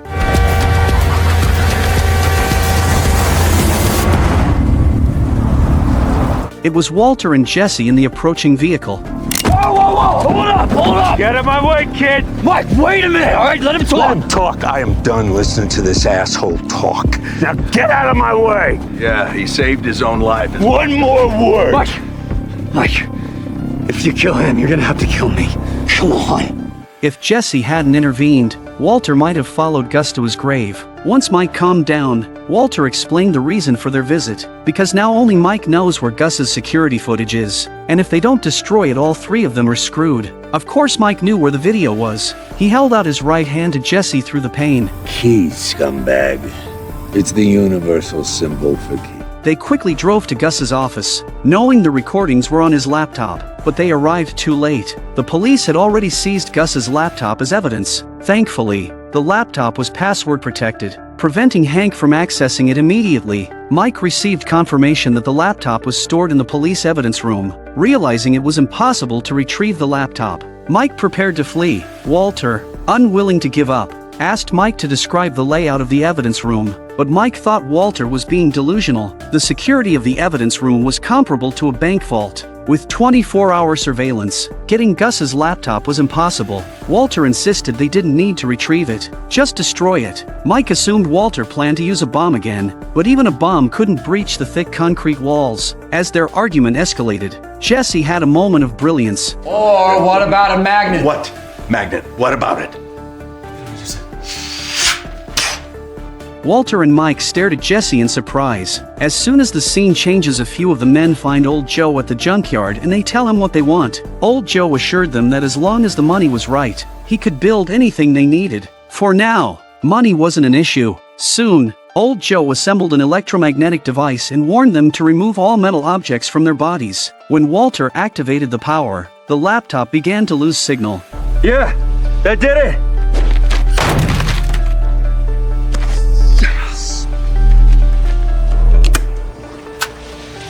To be extra cautious, Walter insisted on adding another power source to ensure the job was done. On a dark, windy night, Mike was the first to act. He used foam to block the security camera and skillfully opened the security door. Then, he signaled Walter and Jesse with a flashlight. Compared to their first season's heist of methylamine from the chemical plant, Walter and Jesse were much more composed and professional. To get as close as possible to the evidence room, Jesse drove the car onto the sidewalk. Walter then activated the power switch. First, the police computers were disrupted by the strong magnetic field. Then all the metal objects in the evidence room were pulled to the outer wall. Walter turned up the power to the maximum, causing the car to tilt against the wall. The police, realizing something was wrong, ran outside, but by then, Walter and Jesse had already fled. What exactly are you celebrating? You left the truck behind. So what? So what? So what if they find prints? And what if they trace it back to the wrecking yard? They won't. There's no prints, I made sure of that. There's no paperwork on the truck, the magnet, or the batteries. Untraceable salvage, all of it. I made sure of that, too. Well, you got all the answers. So you tell me, answer man. Did all that even work just now? Yes. It worked. I'm supposed to take that on faith. Yeah? Why? How do we know? Because I say so. Jesse and Mike both look at Walter in surprise when they hear what he has to say. Without Gus's influence, Walter had become extremely arrogant. The next day, the police began to inventory the damaged evidence. Although the laptop was successfully destroyed, a photo frame of Gus and Max was also broken, revealing a Swiss bank account number. This became an important lead. Meanwhile, Walter confronted Saul for transferring his money without permission. Following Skylar's request, Walter unleashed a torrent of abuse at Saul. Saul isn't happy about this either, and pulls out the ricin-laced cigarettes that Walter had him recover from Jesse. Saul reminded Walter of the risks he had taken for him. This confirmed Jesse's earlier suspicions were correct, but he hadn't guessed that Walter used the toxin from the Lily of the Valley plant. Ultimately deceived by Walter's superb acting, at Saul's office, as Walter showed no gratitude, Saul handed him the cigarette and told him to leave. What are you... Come on. Hey. Hey. When I say we're done. But Saul failed to recognize that Walter was no longer the man he once knew. The poor Saul couldn't even look Walter in the eye. Back home, Walter chose to forgive Skylar for moving the money. He tried to embrace her, but Skylar's eyes were filled with fear of him. Although Gus was dead, his influence remained deeply rooted. During his lifetime, Gus frequently collaborated with a German company called Madrigal, from which he procured various equipment for his lab. After Gus's death, the police traced back and targeted the executives of Madrigal who had worked with him. The first to be targeted was Peter, the head of the fast food division. Peter, feeling hopeless, tasted various dipping sauces, knowing this was his last meal. Soon, his secretary informed him that 3 detectives were there to see him. He looked distantly towards his office. A photograph of him with Gus showed the depth of their collaboration. Knowing he couldn't escape death, Peter chose to take his own life to protect others. Meanwhile, Jesse was still distressed over the missing ricin cigarette. Worried a child might find it, he asked Walter to help him search for it. They tore the place apart but couldn't find it. As they were about to take a break, Walter noticed the vacuum cleaner. Maybe it was inside. Jesse checked and found the cigarette with the ricin inside. Walter quickly took it and disposed of it. Jesse was very touched, not knowing it was all an act by Walter. Before coming to Jesse's place, Walter had put table salt in a similar container, carefully comparing the two. Satisfied, Walter planned to dispose of the real ricin, but hesitated at the last moment, thinking he might need it someday. So, Walter hid the real ricin cigarette in the socket of his bedside table. In this season, Walter truly reached new depths of darkness. This plot twist made the audience feel that Walter had gone too far. Unaware of the truth, Jesse wept, feeling deeply guilty for having mistrusted Walter and nearly killing him. Walter did this to ensure Jesse would always feel indebted to him, making it easier to control him. Walter then pretended to comfort Jesse. I wouldn't change a thing. You and I working together, having each other's back, it's what saved our lives.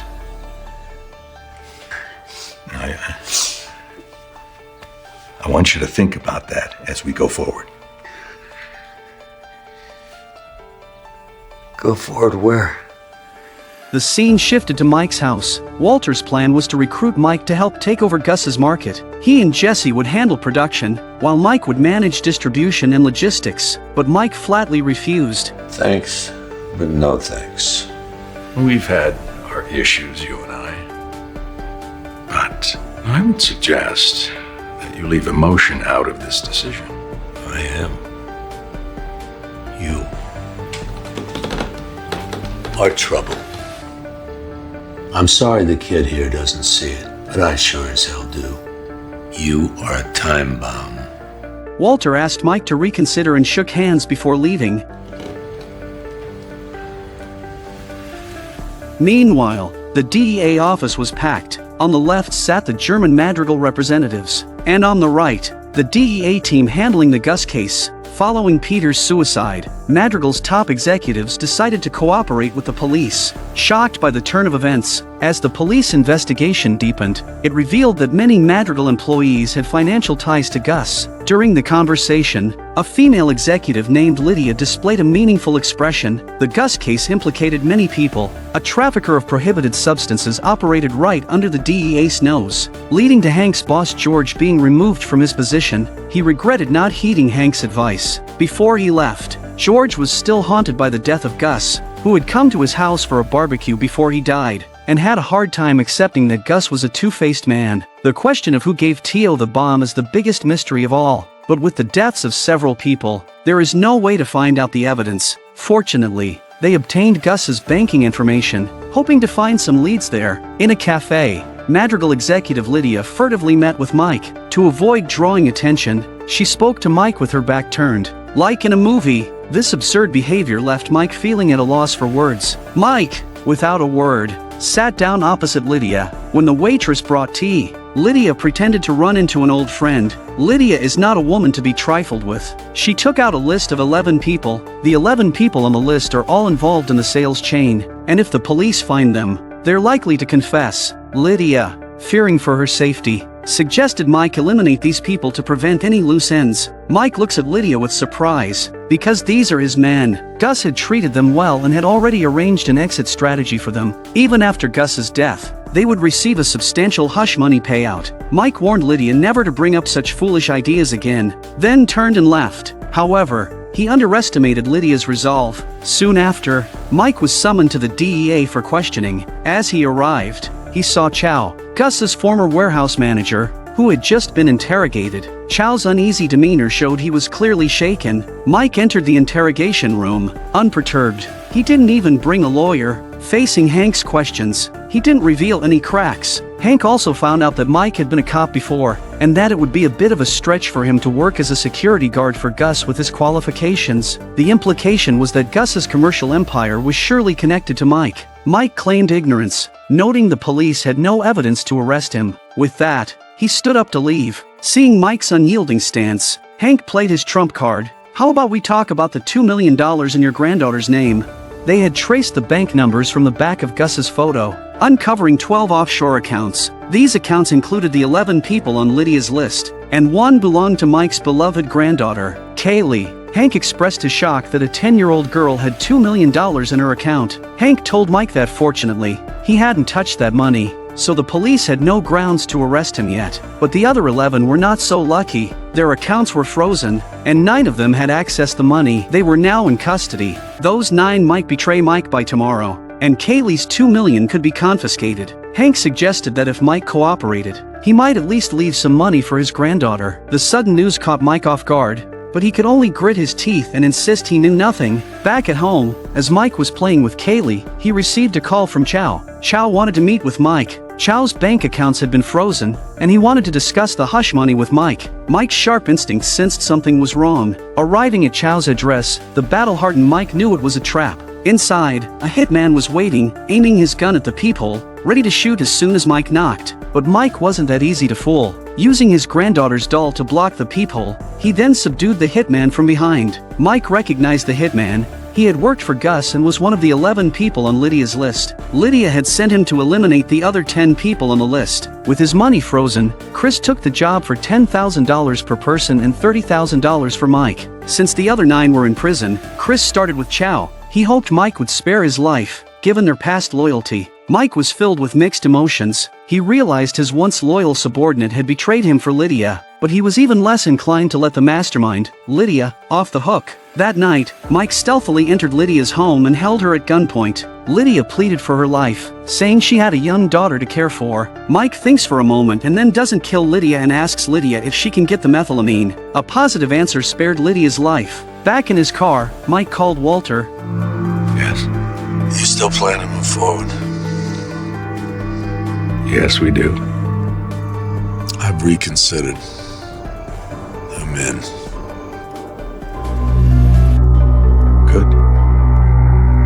Finally, Mike decided to partner with Walter. With Gus's accounts frozen, Mike needed to pay the hush money for the 9 in prison and save some for his beloved granddaughter. Thus, the Walter, Jesse, and Mike trio was officially formed. ushering in the post-Gus era. An elated Walter told his wife that things were becoming easier and that everything had a good reason, as if having a good reason justified doing bad things. What seemed to become simpler actually grew more complicated, and what appeared to be order marked the beginning of destructive madness. This show was indeed full of irony at every turn. This is a severely underrated TV show that has been overlooked since its debut. Only 2 million people watched the entire first season during its premiere. In a time when many acclaimed shows are experiencing steep declines, Breaking Bad producer Vince Gilligan sees this as an opportunity to meticulously refine the plot. Finally, hard work pays off, and this show enters the Guinness World Records as the highest-rated TV series. In the last episode, Mike agreed to join Walter's team because he needed to pay the hush money Gus had promised to 9 inmates and wanted to leave a fortune for his granddaughter. It seems everyone has found a fitting reason to be part of this operation. Saul is still haunted by Mike's previous threat to break his legs. It was only after intense persuasion from Walter and Jesse that Saul reluctantly agreed to Mike's inclusion.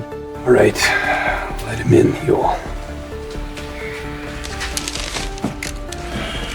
Saul tries to shake hands, but Mike doesn't give a damn. Then Mike set 3 ground rules for Walter. Walter would be responsible for production, and Mike would handle sales, with neither interfering in the other's work. Mike's tone suggested he considered himself the boss, but Walter, at this point, was completely dismissive. Outwardly, he agreed to Mike's terms, but he was secretly controlling the entire situation.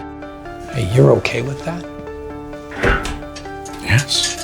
He handles the business, and I handle him. Next, they went to inspect potential bases of operation. First, Saul introduced a cardboard box factory, but it was quickly vetoed by Walter because the steam and salt produced during the process of manufacturing prohibited substances would compromise the purity of the product. Then, Saul found a food processing plant, but Walter rejected it too due to the likelihood of government inspections. Finally, they arrived at a warehouse. While everyone thought it was unsuitable, Walter agreed to it.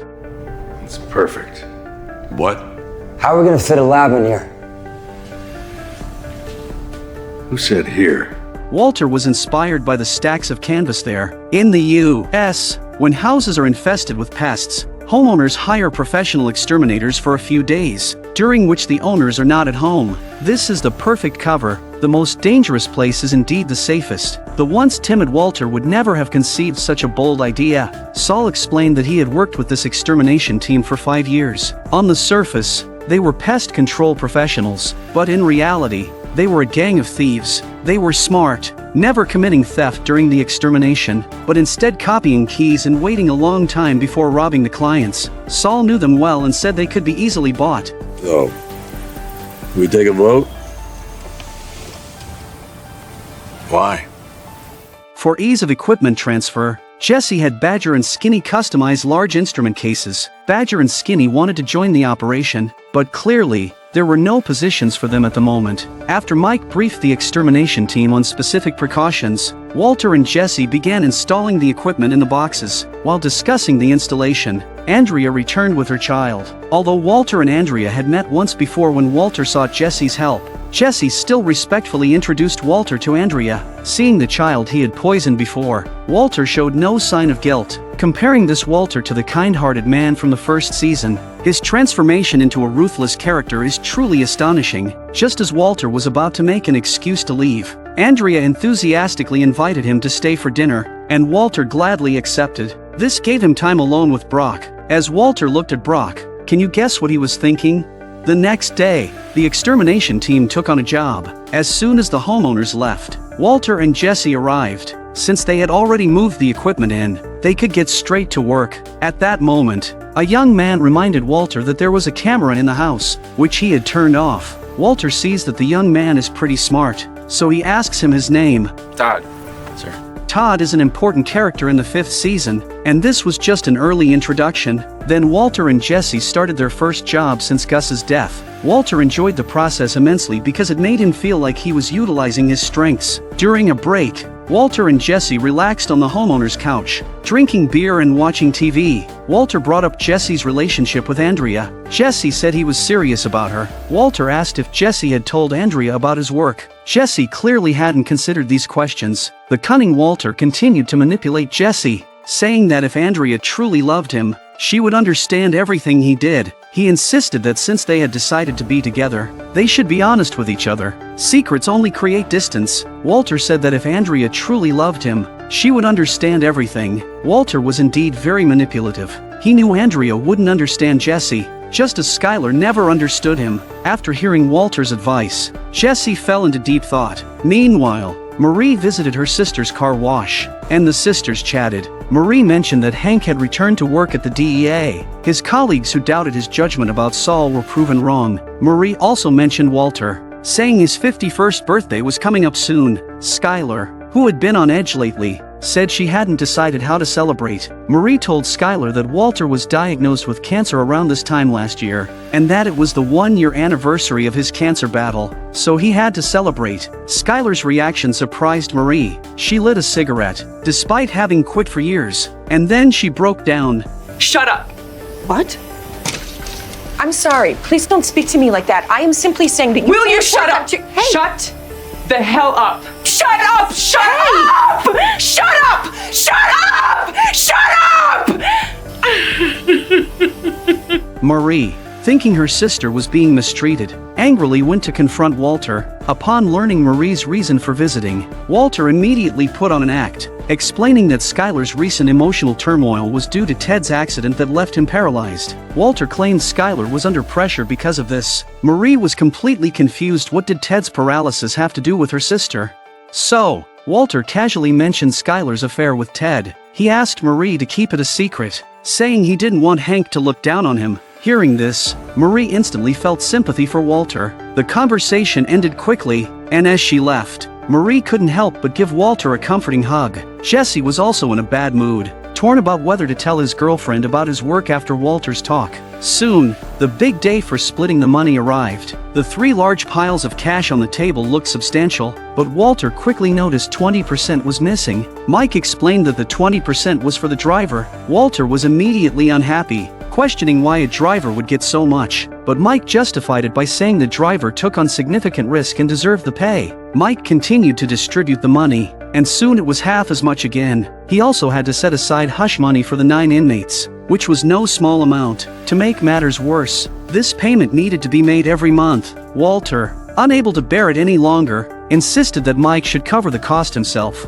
As the two were about to come to blows, Jesse generously offered his share. Seeing this, Walter didn't want Jesse to suffer, so he temporarily conceded to Mike. But this didn't mean Walter would keep compromising. Walter was very dissatisfied with the small amount of cash left, thinking it was even less than what he earned working for Gus. Walter lacked Gus's caution and scope, and he also didn't have Gus's various channels. After Mike left, Jesse told Walter he planned to break up with his girlfriend because he didn't want to drag her down, but Walter wasn't paying attention. He was fixated on the division of the money. Jesse tried to persuade Walter, "When we made products for Gus, we produced 200 pounds a week. Now we can't even hit 50 pounds a week. With production so low, we're actually making a lot of money." But Walter's ambition was far from satisfied. So what do you think Walter will do next? Things you may never know about Breaking Bad. Walter's car was once rated one of the top 10 ugliest cars in Europe and America, and it was personally chosen by the director for Walter. The ugly exterior, the feces green color, and the perpetually unchanged spare tire, all these details highlight Walter's humble status. But ever since Walter successfully killed Gus, his ego has skyrocketed, and now he is extremely arrogant. Previously, to prevent Hank from investigating Gus's laundromat, Walter deliberately caused a car accident. Now, the car is fixed, and the repair shop owner has notified him to pick it up. After some thorough repair and maintenance, this car could run for hundreds of thousands of miles without any problems. In other words, Walter didn't need to replace the car just yet. But when he saw the hat, a symbol of Heisenberg, inside the car, Walter's pride swelled again. He felt this car no longer matched his current status. You give me $50, and she's all yours. You sure about this? Sure as shoot. Check the register. Are you crazy? Seeing his powerful reflection in the mirror, Walter immediately picked up a brand new Chrysler 300, a high-performance version. The car boasts a 6.4-liter V8 engine that can accelerate from 0 to 60 in under 4 seconds, making it extremely aggressive. This also hints at Walter's uncontrollable, swelling ambition. Seeing the envy in his son's eyes, Walter decided to fulfill his son's wish. Bonfire!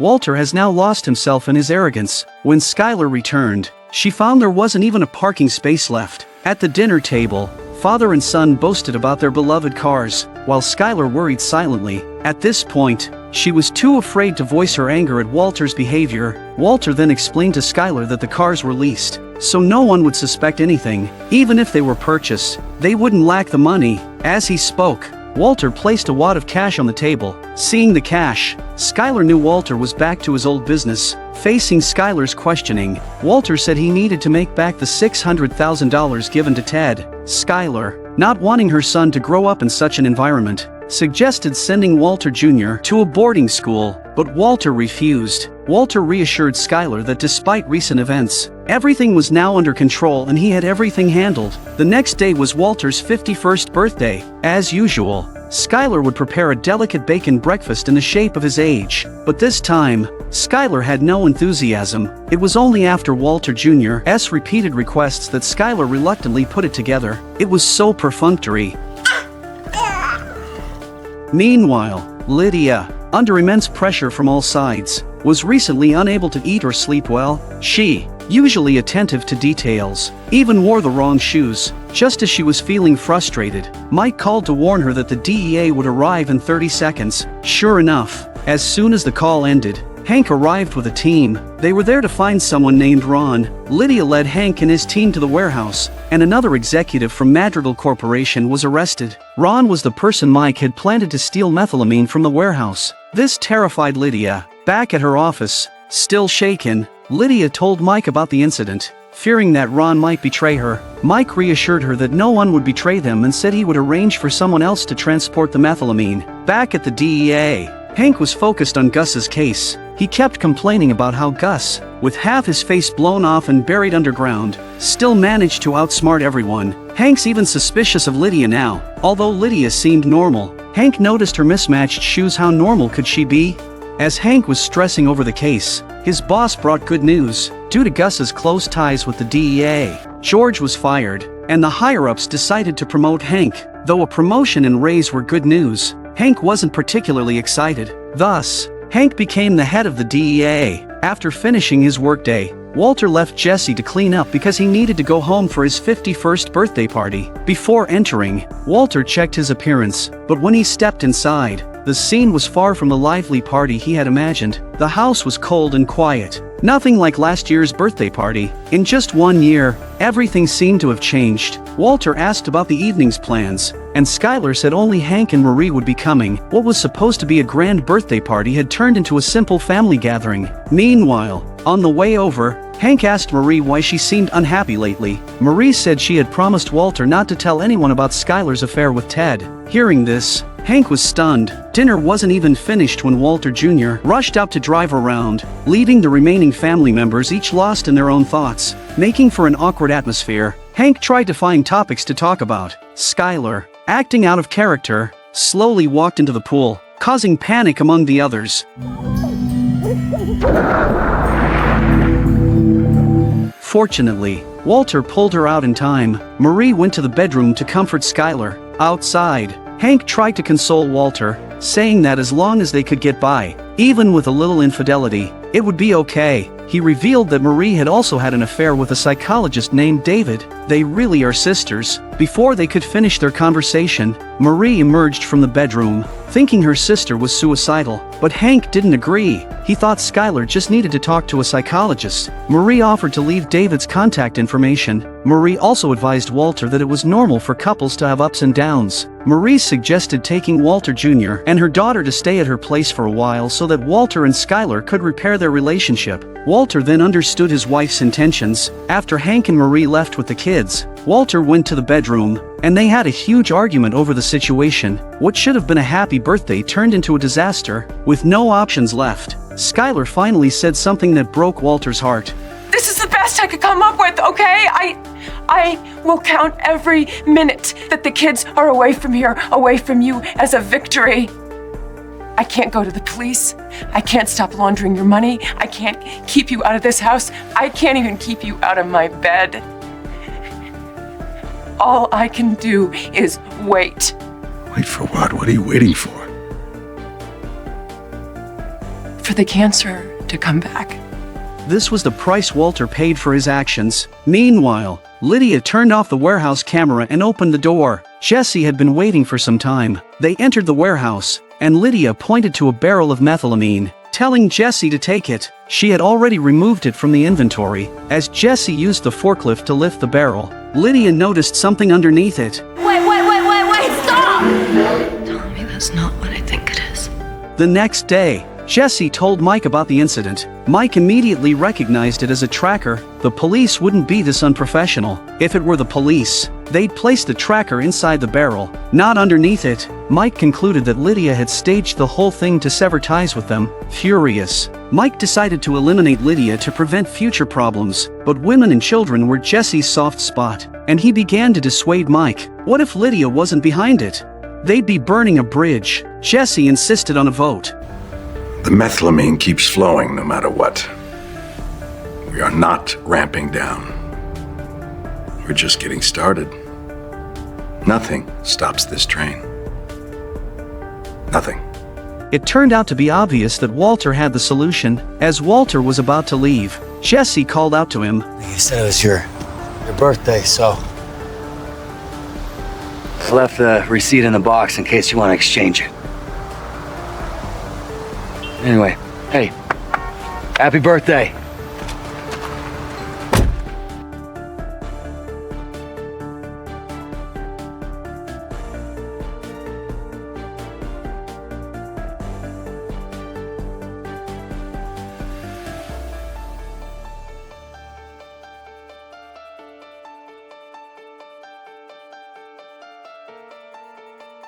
This is the craziest episode of Breaking Bad. Walter, Jesse, and Mike attempt to steal materials for their contraband by robbing a moving train. To others, this would seem like an impossible task, but for the highly intelligent Walter, this silent theft is as simple as reaching into a bag. They prepare for the heist the day before. After careful measurement, they find the perfect location for their operation. Mike is responsible for observing the surroundings, while Walter, as the commander-in-chief, oversees the entire operation. First, they bury 2 large empty barrels in a dugout pit and fill one of them with water. Due to a lack of manpower, they enlist the help of Todd from the pest control company. Todd is curious and asks Walter why he'd fill a bucket with water if he's stealing methylamine. Walter says it's Jesse's idea and asks Jesse to explain. Jesse explains that the train is weighed before unloading, and if the weight is different, they will know the methylamine was stolen. Leading to an investigation, Jesse emphasizes that stealing methylamine from a train is a serious crime. He repeatedly stresses that no one else can know about this. Todd nods, unbeknownst to him. This sets up a huge plot twist later. Walter, a Nobel Prize-winning chemist, can't resist educating Todd. He explains that methylamine is a liquid that can dissolve in water and is slightly less dense than water. If they want to steal 1,000 gallons of methylamine, they need to replace it with about 900 gallons of water, precisely 924 gallons, considering spillage and residue in the pipes. Walter insists on pumping in 920 gallons of water. Yeah, but won't they figure out they got robbed anyway on account of getting watered down meth? Well, out of 24,000 gallons, it'll only amount to about 4% dilution, so. But yes, you're right. They will notice. At which point, they will blame China for sending a marginally weaker batch. Damn, you guys thought of everything. Todd begins to argue with Walter. This turns Todd into a loyal fan of Walter. The question is, how did they get this information? It all started a day earlier, when Jesse met Lydia to exchange the methylamine. Lydia found that the DEA had placed trackers on the barrels, so Walter and his team temporarily had no methylamine. Mike, knowing Lydia, suspected it was a trick orchestrated by her. This evil woman had already killed 2 of his men, so Mike threatened to kill Lydia immediately, but Walter and Jesse persuaded him otherwise. They decided to test Lydia. This picks up the cliffhanger from the last episode left by Jesse. See, I like your idea. It's pretty, I think it's the way to go. The plan begins. Walter goes to Hank's office, pretending to complain. Hank knows Walter has been having issues with Skylar, so Walter's visit seems natural. Walter's acting skills kick in. Skylar doesn't love me anymore. And I don't know what to do, Hank. I don't. She says that I'm a bad influence on the kids. And not good for them. Oh, Jesus, Walt. Seeing Walter cry, Hank kindly closes all the blinds to prevent his colleagues from seeing. To comfort Walter, Hank goes to make coffee, giving Walter some alone time. Walter immediately tampers with Hank's computer and pulls out a prepared bugging device. This was Walter's real purpose for visiting Hank. As Walter installs the bug in a picture frame, Hank suddenly returns with the coffee. Walter, quick on his feet, starts admiring a photo of Hank and Marie. You two are really great together. The scene shifts to Lydia being brought into a small dark room. I can't be here. My daughter, my little girl. Home soon.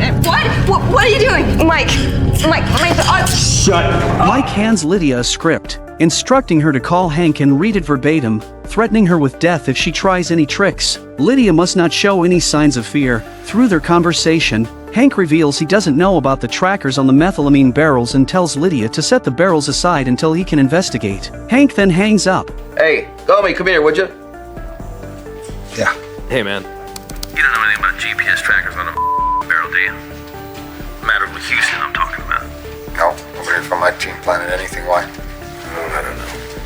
Figured as much. All right, thanks. When they hear Hank and Steven's conversation through the bug, Lydia keeps begging Mike and the others to spare her, insisting that she didn't do it. Mike's suspicion is confirmed. Walter offers Lydia a chance to live, but she fails to seize it, not even if Jesse was against it, because the vote is now 2-1, just as Lydia makes her final struggle before death. The bug in Hank's office suddenly picks up sound again. Hey, Errol, please tell me you his lame brain has put a GPS tracker on the outside of a barrel of one earmarked for the medical warehouse in Houston. Who's asking? Did someone find him?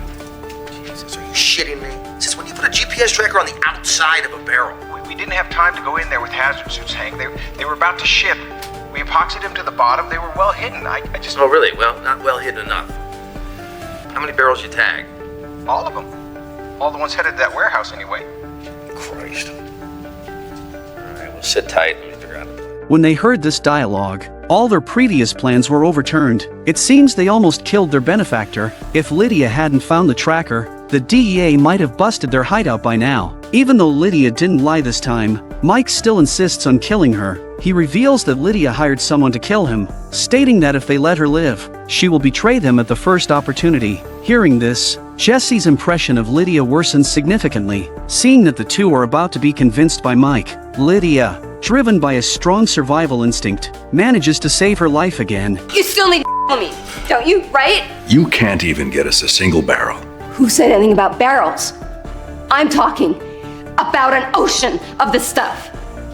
Hearing this huge temptation, they begin a new round of negotiations. Lydia reveals that every Wednesday, a train full of oil pipes departs from Guangzhou, China. Using her position, she provides specific details about the train. Furthermore, the train passes through an area with no signal coverage, allowing you to stop the train and seize the methylamine. However, they are deeply conflicted about whether to kill the train engineer. To their surprise, the vicious Lydia looks down on them for this. Give me a break. You guys were gonna murder me. I thought you were professionals. Although Lydia provides crucial information, Walter and Mike have a disagreement again. Mike doesn't want to kill innocent people during the heist, but nothing can stop Walter now. While the two are arguing, Jesse, who is on the sidelines, has his wits about him. We can rip off that train, and no one ever knows it got robbed. It is Jesse's insight that leads to the meticulous plan at the beginning. The next day, they wait by the tracks early in the morning for the train to arrive. To force the train to stop, they enlist Saul's sidekick QB to stage a truck breakdown. Mike watches through binoculars. Everything is ready, and the train arrives on schedule. Walter and the others hide under the bridge to avoid being seen by the conductor. Soon, the conductor spots the broken-down truck ahead and hastily applies the emergency brakes. The train successfully stops in front of the truck. Seeing the train has stopped, Walter and his team quickly spring into action. They move like well-trained firefighters racing against the clock. Following Mike's signal, Jesse and Todd rush towards the train with hoses. Meanwhile, QB continues to stall the train engineer, asking for help with the truck's engine. Quickly, Jesse connects the hose from underneath, and Todd inserts the other end into the tank. Everything proceeds smoothly. Walter starts the gas engine to pump water in. As expected, something unexpected is about to happen. While the train driver was worried, a giant pickup truck came into the distance. QB hurriedly pretends to ask for help, asking if the driver knows anything about truck engines. Kind pickup driver says, I don't know anything about engines, but I can push your car off the tracks first. QB pretends to protest, saying he doesn't want the driver to damage his truck, but he can't resist the urging of the two train engineers. Eventually, QB reluctantly accepts the help. Mike, watching from a distance, sees the unexpected situation and quickly alerts Walter to evacuate the train immediately, but the methylamine has not yet reached the amount they want, and the greedy Walter still won't stop. The train engineer is ready to start the train. Jesse, under the train, is extremely anxious as they are still short of the target amount. Jesse quickly fixes the hose connection, and Todd swiftly closes the lid on top. Jesse has no time to escape and lies flat, while Todd jumps off just as the train starts moving. Thus, an eventful yet successful heist is completed. As they celebrate this victory, they suddenly notice a young boy in the distance staring at them. He awkwardly waves at them, and they awkwardly look back at him. Before the operation, Jesse repeatedly emphasized to Todd that no one should know about this. Todd, remembering Jesse's instructions, immediately pulls out a gun and kills the boy. No! No! We all know that children are Jesse's Achilles heel because a child disrupted his punishment of the Spudge couple. Because of a child, he dared to argue under Gus's intense pressure. Because of a child, he risked his life to kill Gus's henchman. Because of a child, Jesse changed his mind and helped Walter get rid of Gus. Now, another innocent child has died in front of Jesse. What will he do this time? Never let your child wander alone, or they might end up in a dangerous situation. Just a moment ago, the little boy had wandered off to the countryside to play and found a tarantula. Delighted, he put the tarantula in a jar, but what the boy didn't realize was that he had seen something he shouldn't have, and he paid for it with his life. Although this incident deeply affected Jesse, the reality couldn't be changed. To avoid being discovered, they had to destroy the boy's body. Afterward, Todd desperately tried to justify his actions, claiming he did it for everyone's sake. Walter told Todd to step aside for a moment. They discussed how to deal with Todd. Walter proposed 3 options. The first was to fire Todd, but since he knew too many secrets, they would have to pay him a significant hush money. The second option was to kill Todd, but none of them wanted to see another death. The third option was to keep Todd around as a gopher, which would make it easier to control him. Walter and Mike both chose the third option, and Jesse had no strength to argue. Mike came out and warned Todd, if you ever bring a gun to an operation again without permission,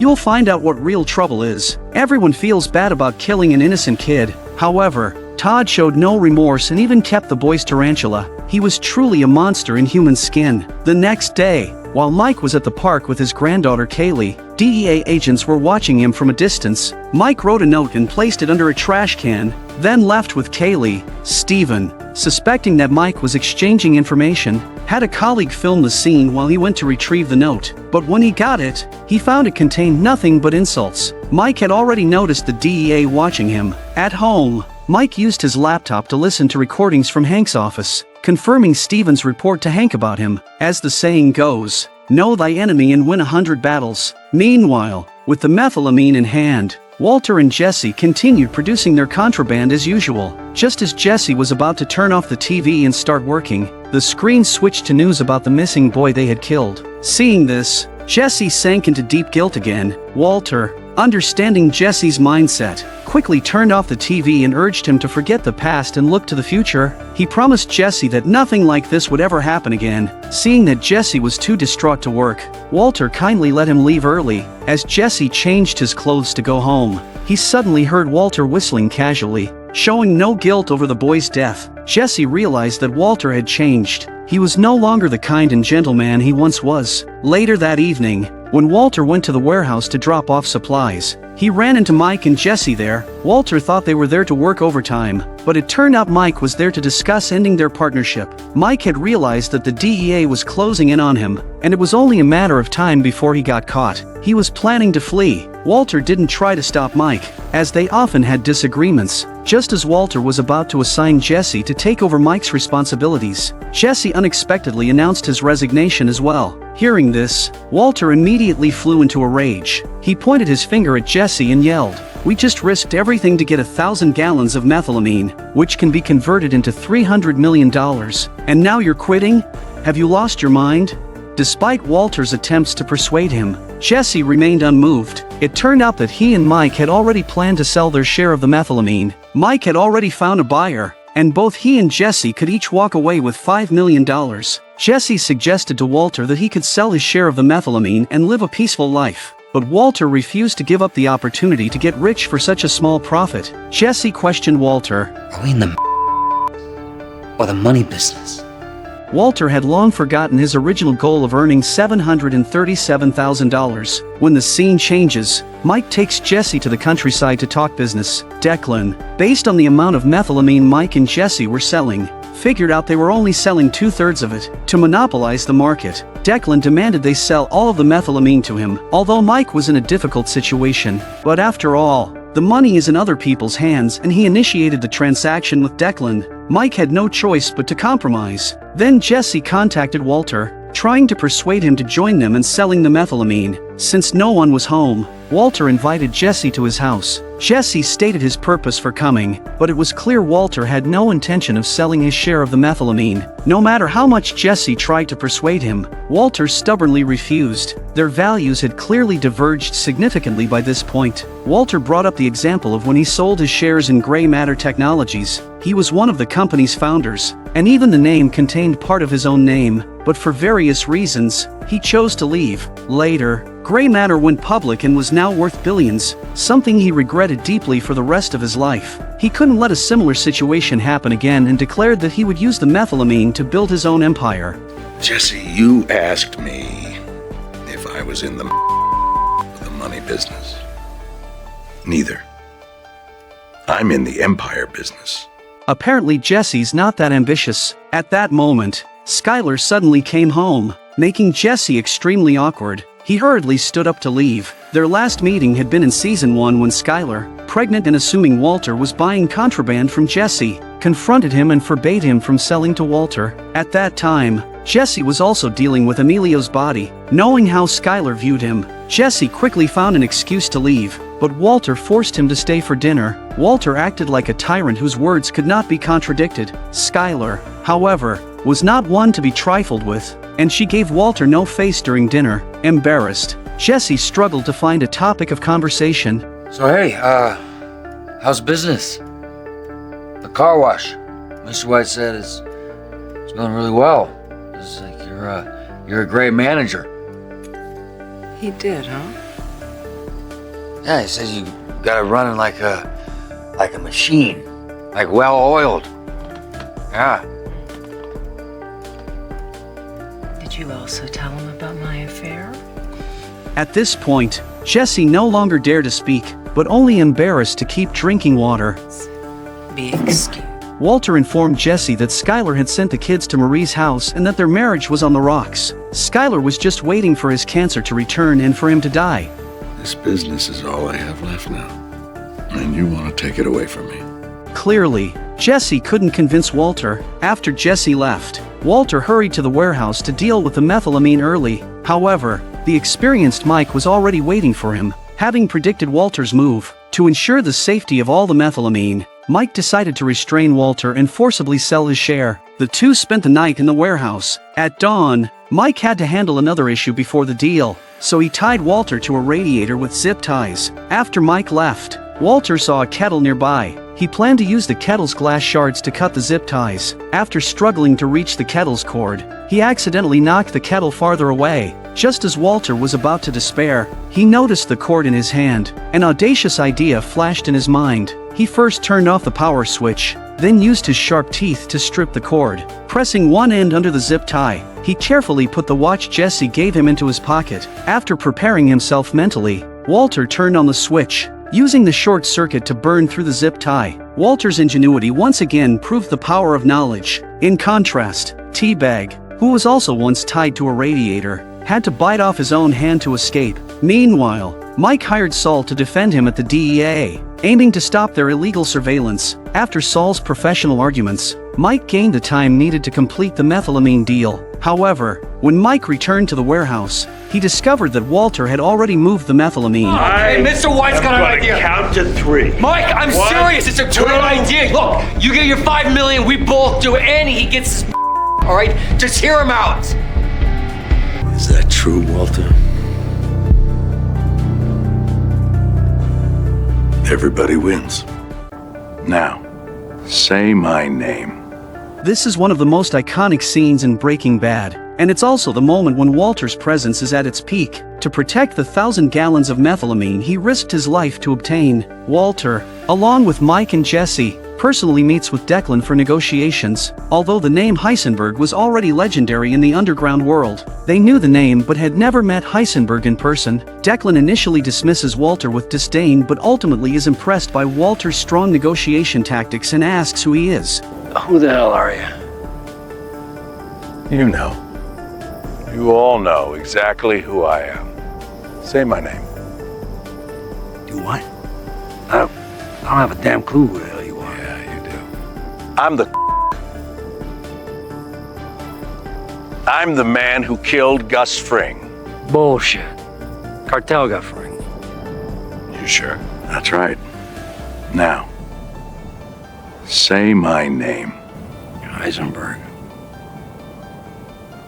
You're goddamn right.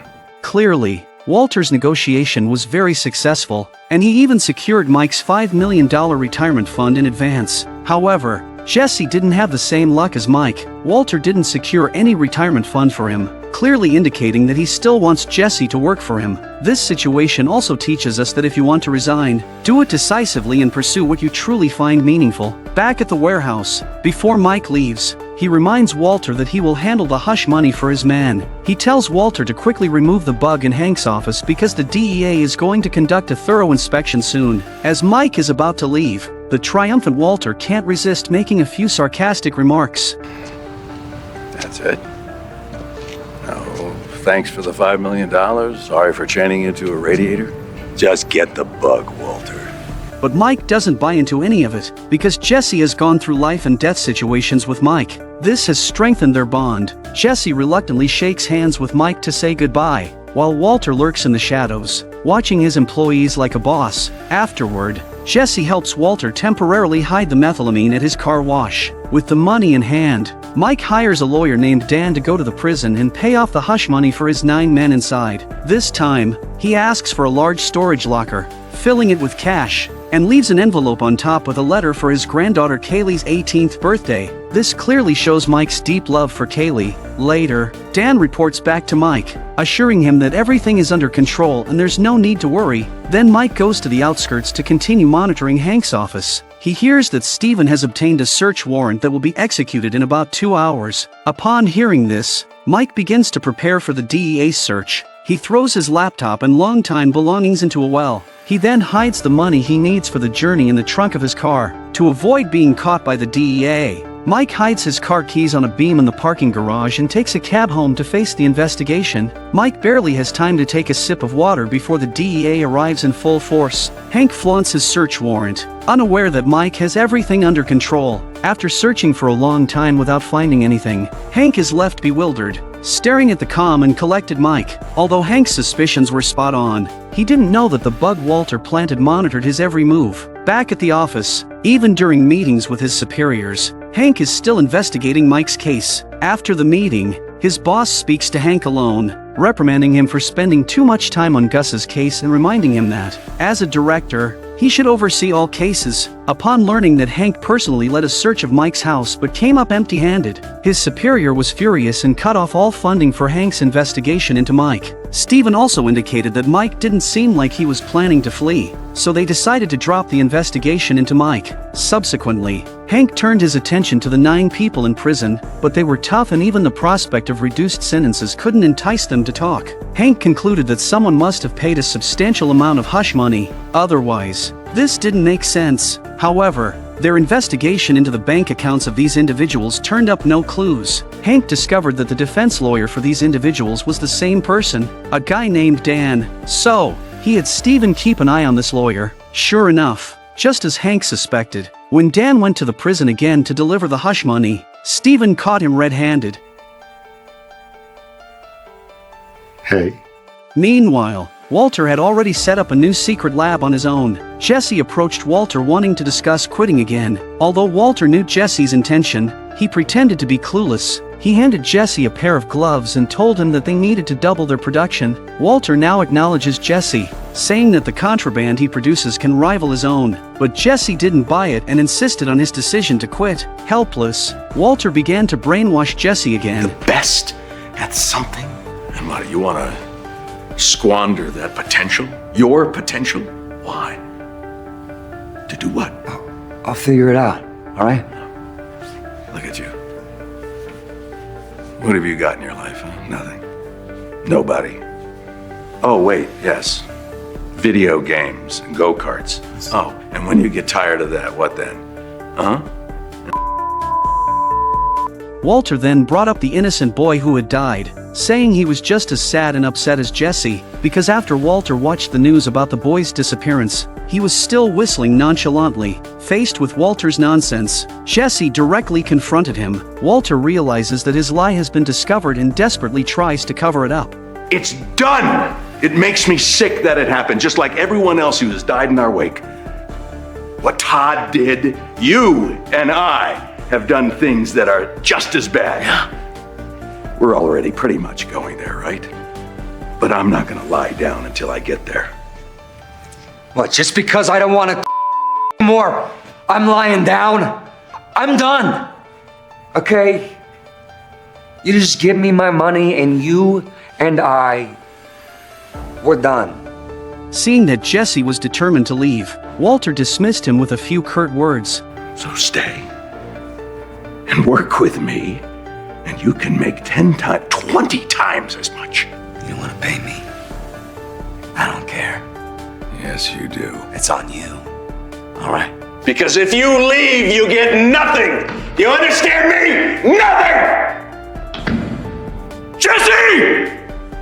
Helpless, Walter turned to Todd to be his assistant. Compared to Jesse when he first started learning from Walter, Todd, who hadn't even finished elementary school, seemed particularly diligent. It was evident that Todd valued Walter's mentorship and cherished this opportunity, as he even reviewed his notes during breaks. After a series of complex operations, Todd admitted he still needed more practice. Walter also noticed that Todd had some gaps compared to Jesse, who had learned some chemistry in high school. Walter was about to discuss Todd's pay, but Todd said they could talk about it once he got the hang of things. It must be said that Todd was quite sensible in this regard. Bosses always appreciate employees who focus on the work rather than the money. Then Walter went to Hank's office to continue his act. This back and forth was starting to irritate Hank, who thought, "I'm busy cracking the Heisenberg case. What are you doing here?"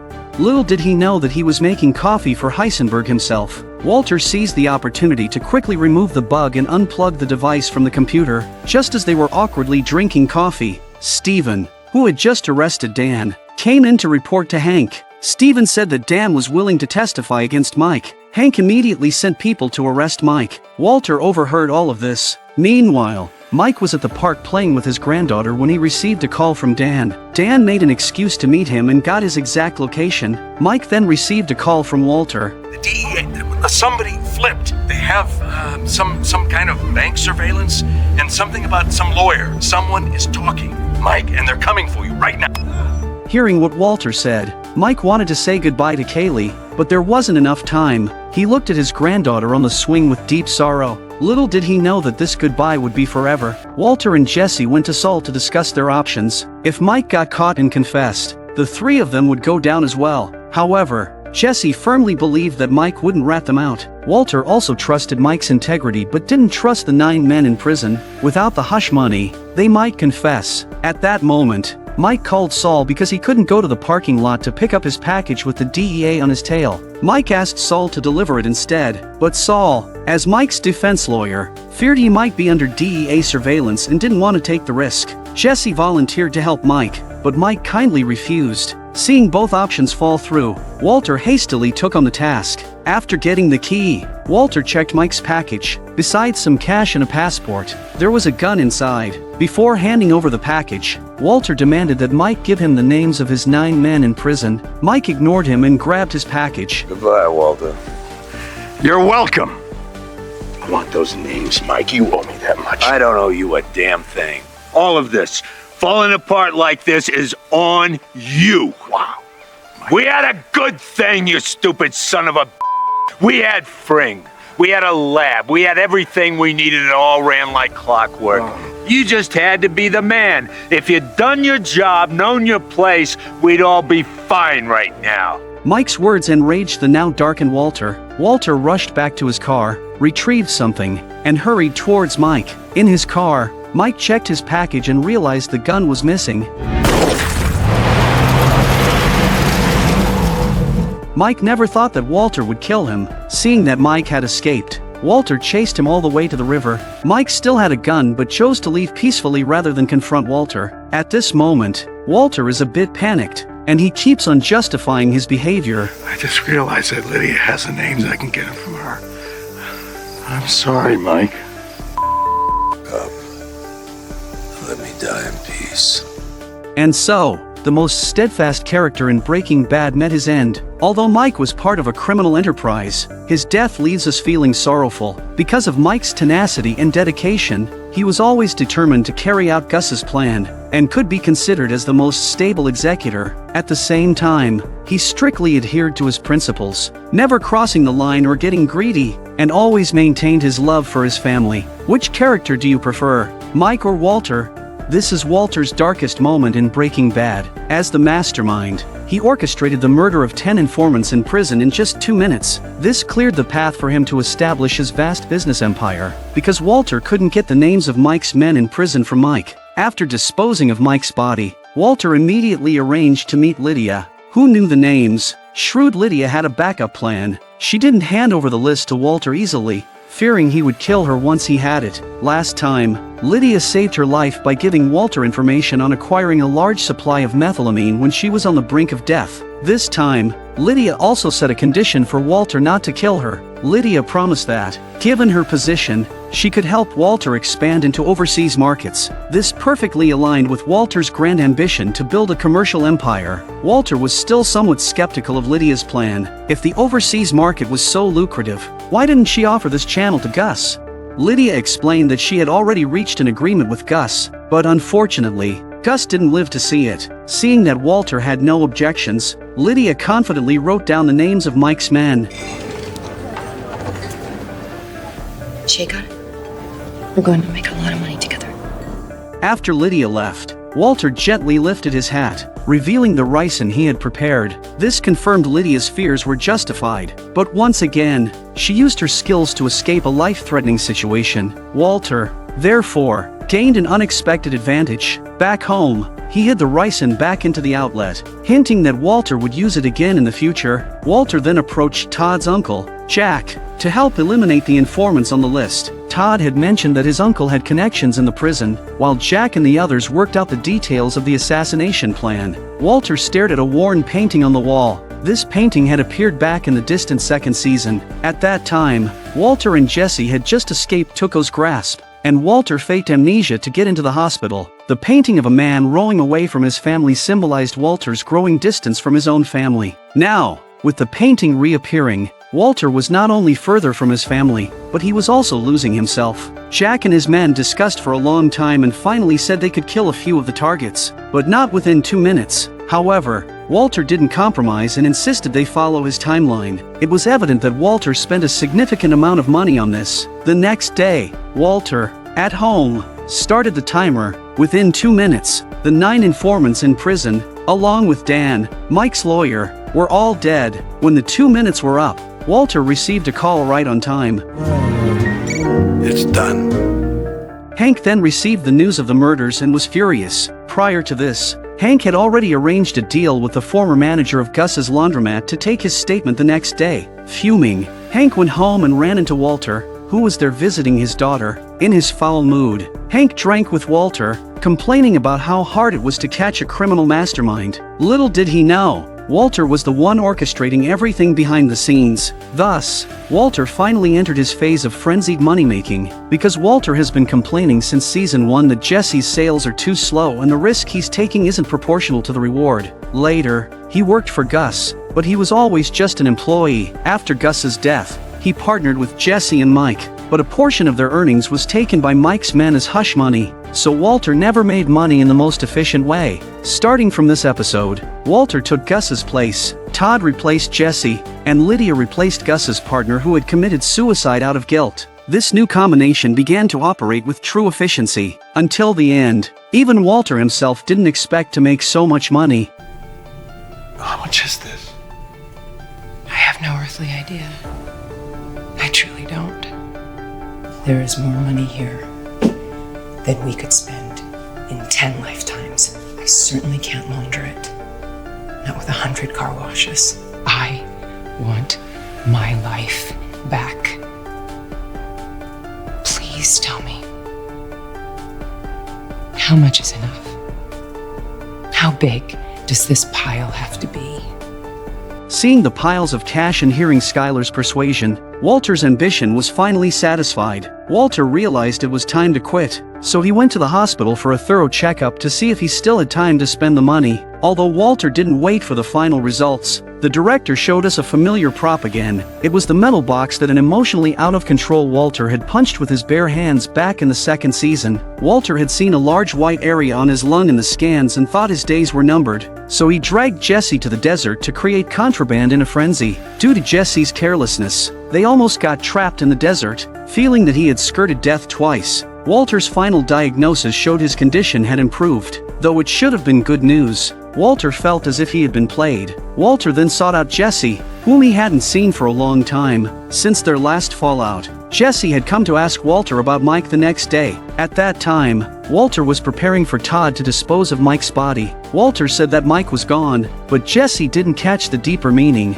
He then asked what would happen to the 9 men in prison. Walter replied it had nothing to do with him anymore and then drove Jesse away. Since then, they hadn't contacted each other. When Walter saw Jesse again, there was an awkward tension between them. Jesse had learned from Saul that Walter had eliminated all the informants within 2 minutes.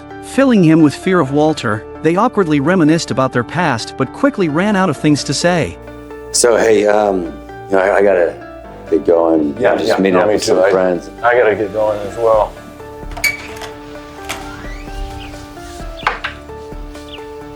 I left something for you. Jesse nervously opened a package only to find it was the $5 million Walter owed him. Jesse had thought Walter came to kill him and had even armed himself for self-defense. But it turned out he was overthinking. Although Walter had become extremely dark, he never intended to kill Jesse. This showed that Walter's feelings for Jesse were akin to those for his own child. Relieved, Walter returned home and finally said the words Skylar had been waiting to hear. I'm out. Deciding to quit, Walter began to reclaim his old self and life. The family gatherings were once again filled with laughter, and Skylar's long-lost smile reappeared. Just when everyone thought the show could end on a perfect note, a massive twist arrived. Hank had an upset stomach and went to the bathroom. Out of boredom, he picked up a book lying on the toilet. Unfortunately, it was Gail's copy of Leaves of Grass. At the beginning of the episode, when Walter was taking a shower, the camera had already shown this book, foreshadowing Hank finding it at the end of the episode. Seeing Gail's handwritten dedication on the title page, Hank immediately remembered the time he and Walter were reviewing Gail's files together. Willy Wonka, Woodrow Wilson, Walter White. You got me. Hank suddenly lost the urge to relieve himself. He quickly pulled up his pants and walked out, trembling, unable to believe what he had just found. Then Hank secretly hid the book in Marie's bag and dragged Marie back with him on the pretext that he had a tummy ache. At this moment, Hank couldn't even look Walter in the eye, but Walter had no idea that his disaster was about to unfold. On the way home, Hank was sweating profusely from fear, his mind blank and vision blurred. Hank? Hank? Hank? Okay.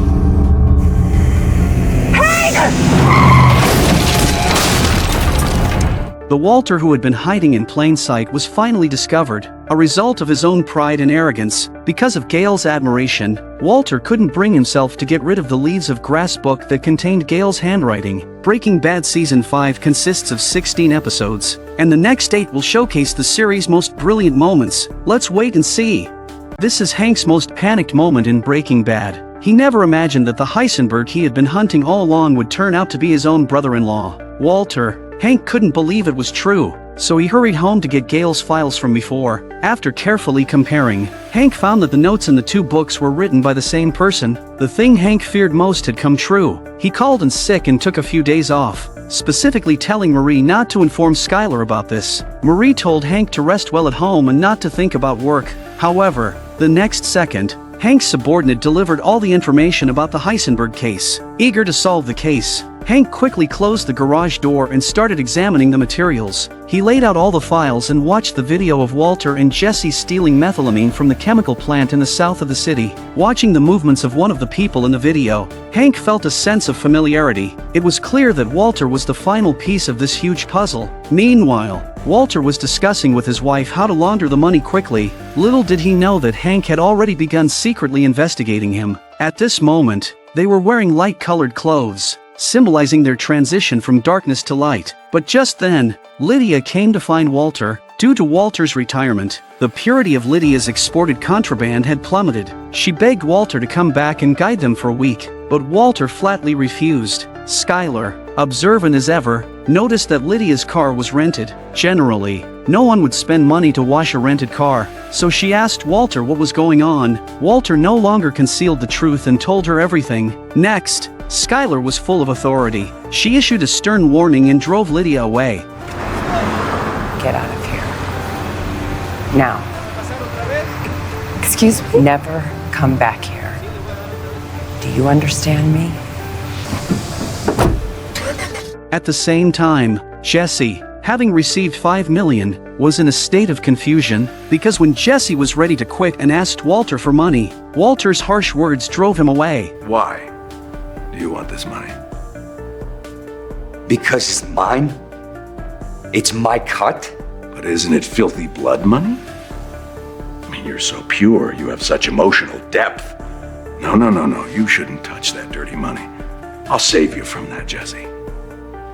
Unexpectedly, those words had a profound impact on Jesse. Feeling hopeless, Jesse took the $5 million and found Saul. He asked Saul to give $5 million to the parents of the innocent boy they killed while stealing the methylamine, and the remaining $5 million to Mike's granddaughter Kaylee. Saul, seeing Jesse's unusual behavior, said that doing so would only complicate matters. Feeling disappointed that Saul wouldn't follow his request, Jesse got up to leave with the money. Saul realized Jesse was not in a good state, so he hurriedly agreed to Jesse's request. After Jesse left, Saul immediately contacted Walter and informed him of Jesse's unusual behavior. Walter was receiving N4 at the hospital at that moment, indicating his health was not in good condition. After leaving the hospital, Walter went straight to Jesse's house with 2 bags of money. He advised Jesse to forget the past and focus on the life ahead. Walter asked Jesse why he wanted to give money to Mike's granddaughter. Jesse thought Mike had been killed by Walter, but Walter denied it and spoke convincingly. The biggest difference between Walter and Jesse now was that Walter wouldn't let past events affect his future. Back home, the family of 3 finally had a reunion dinner like they used to. During dinner, Walter suddenly felt unwell and hurried to the bathroom to vomit. It seemed that his lung cancer symptoms had recurred. He knelt by the toilet to catch his breath, and at that moment, he noticed that the copy of Leaves of Grass with Gail's handwriting was missing from the top of the toilet, but he remembered clearly that Leaves of Grass was on the toilet. Walter searched for a long time but couldn't find it. He asked Skylar if she had seen the book, but she didn't even know that such a book existed in their house. After getting into bed, Walter ponders for a moment and then asks Skylar about Hank. Ironically, Hank had specifically told Marie not to tell Skylar about his matters. However, when Walter asked Skylar about Hank, she knew all about it. She said Hank seemed to have a stomach flu and hadn't been to work for a week. Hearing this, Walter fell into deep thought. After Skylar fell asleep, Walter quietly slipped out. He searched around in the car, and eventually, his worst fears were confirmed. Remember this kind of tracker? It was the same method Hank had used to investigate Gus before. Walter realized that Hank knew things he shouldn't know, so the next day he went to confront him. Seeing Walter, Hank hurriedly stuffed the investigative files into a box. Facing Walter, Hank appeared somewhat flustered. After a few awkward pleasantries, neither of them broke the ice, and their conversation was markedly less relaxed than before. Seeing that Hank wasn't going to bring up the matter, Walter exchanged a few more greetings and was about to leave. But in the end, Walter couldn't help but question Hank. You're gonna laugh, but I have to ask you about this. Believe it or not, I found this on my car. I mean, it looks just like the GPS tracker that we used on Gus Fring, doesn't it? Back when we were tracking him, just the two of us.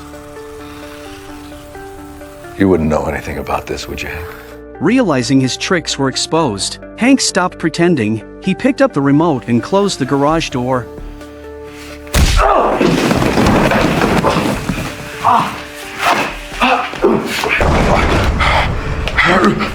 Because you.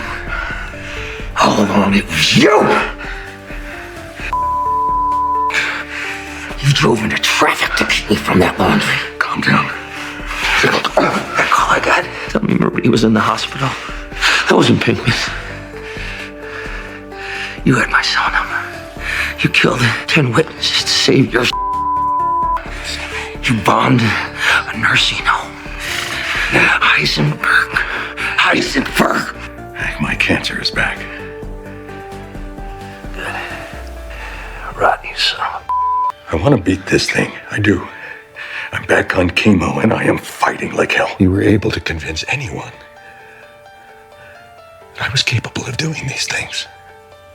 You and I both know I would never see the inside of a jail cell. What's the point? Skylar, bring the kids here. And then we'll talk. That is not going to happen. I don't even know who I'm talking to. If you don't know who I am,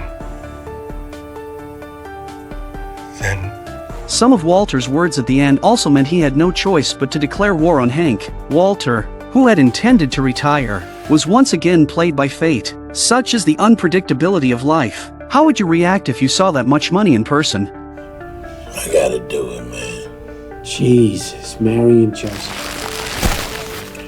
QB told Huel to get up and get to work, but Huel was unresponsive. He wanted to experience lying on $80 million before working. Ah, screw it.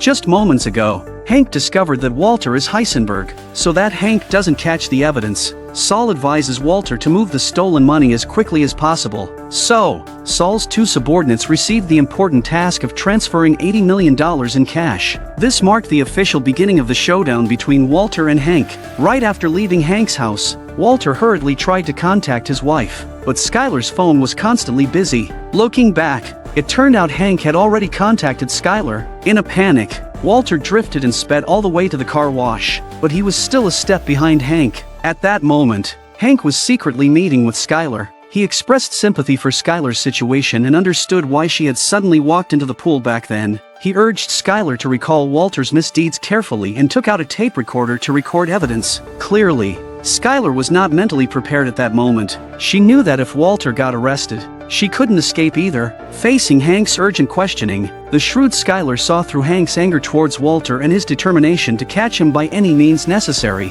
Skylar also realized that Hank didn't have the evidence to arrest Walter yet, so she chose to stand by Walter's side. Am I under arrest? Am I under arrest? Hank, are you arresting me? Am I under arrest? As soon as Skylar came out, she immediately contacted Walter. Saul, worried that Hank might be tapping Skylar's phone, quickly told Walter to take out the phone battery. Walter was angry at Skylar for going to see Hank without his permission. Saul subtly suggested if Walter could send Hank to the same place where Mike went. At first, Walter didn't get it, but when he did, he cursed Saul out. Even though Walter was a bad guy, he still had his limits. Family was always the most important, and he would never harm Hank. Meanwhile, Saul's two subordinates had successfully brought the $80 million out of the warehouse. Walter carefully counted the money and found that not a cent was missing. Then he casually loaded a bag of notes for their hard work. After arranging everything, Walter drove alone to a remote area. He was going to bury all the money. At the same time, Skylar, unable to reach Walter, was extremely anxious. She hurriedly contacted Saul, but Saul, not trusting Skylar, did not reveal Walter's whereabouts to her. Just then, Marie and Hank came in to confront her. Faced with Marie's questioning, Skylar was speechless. It was only then that Marie realized she had known about Walter's actions since her sister lied about his gambling. I am so sorry. You won't talk. You won't talk to Hank because you think that Walt is going to get away with this. Skylar, slapped by Marie, did not retaliate, but what she never expected was that Marie would want to take her daughter away. Seeing Skylar trying to stop her, Marie called Hank over to help take the child. If Skylar really called the police, who knows who would end up worse off? Fortunately, Hank was rational enough to angrily reprimand Marie and return the child to Skylar. The sisters were now completely estranged. We're curious about their childhoods and what kind of parents raised such different children. Although the show doesn't delve into this, from the limited plot, we can see that the sisters don't seem to have much in common. Walter is still digging, and he has to do it himself. He worked from morning till night, using all his strength to bury the 8 barrels of cash. To remember the burial location, the clever Walter bought a GPS tracker and memorized the coordinates. In the next scene, a lottery ticket with precise coordinates was pinned to Walter's refrigerator. This lottery ticket serves as a plot device for later. Seeing Walter covered in dust, Skylar guessed that he had moved the money.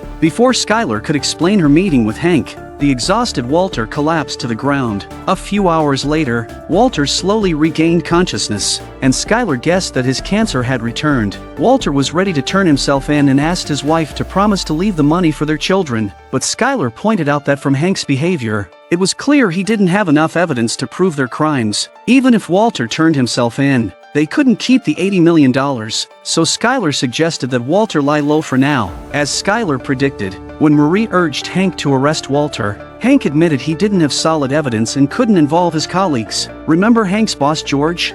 George was fired simply for being too close to Gus. The relationship between Hank and Walter was much closer. If Hank reported Walter, he could lose his job and possibly face repercussions. If Hank didn't go public, he could be seen as covering up. If someone else uncovered Walter's crimes, Hank's career would be over. Hank was truly in a difficult position. To avoid suspicion, Hank went to work as usual, putting Walter's case on hold for now. Hank planned to proactively contact his boss, requesting to follow up on other cases, indicating that he was temporarily giving up the investigation of Walter. However, when Hank heard some news, he saw a new glimmer of hope for arresting Walter, because in the past few days, Jesse hadn't been idle. He couldn't accept the $5 million in dirty money, haunted by the thought of the innocent boy they accidentally killed. Jesse's conscience tormented him. To ease his guilt, Jesse dumped all the money into people's yards in the middle of the night, scattering it everywhere. Finally, Jesse, looking like a madman, lay dazed on a carousel in the park and ended up being taken to the police station.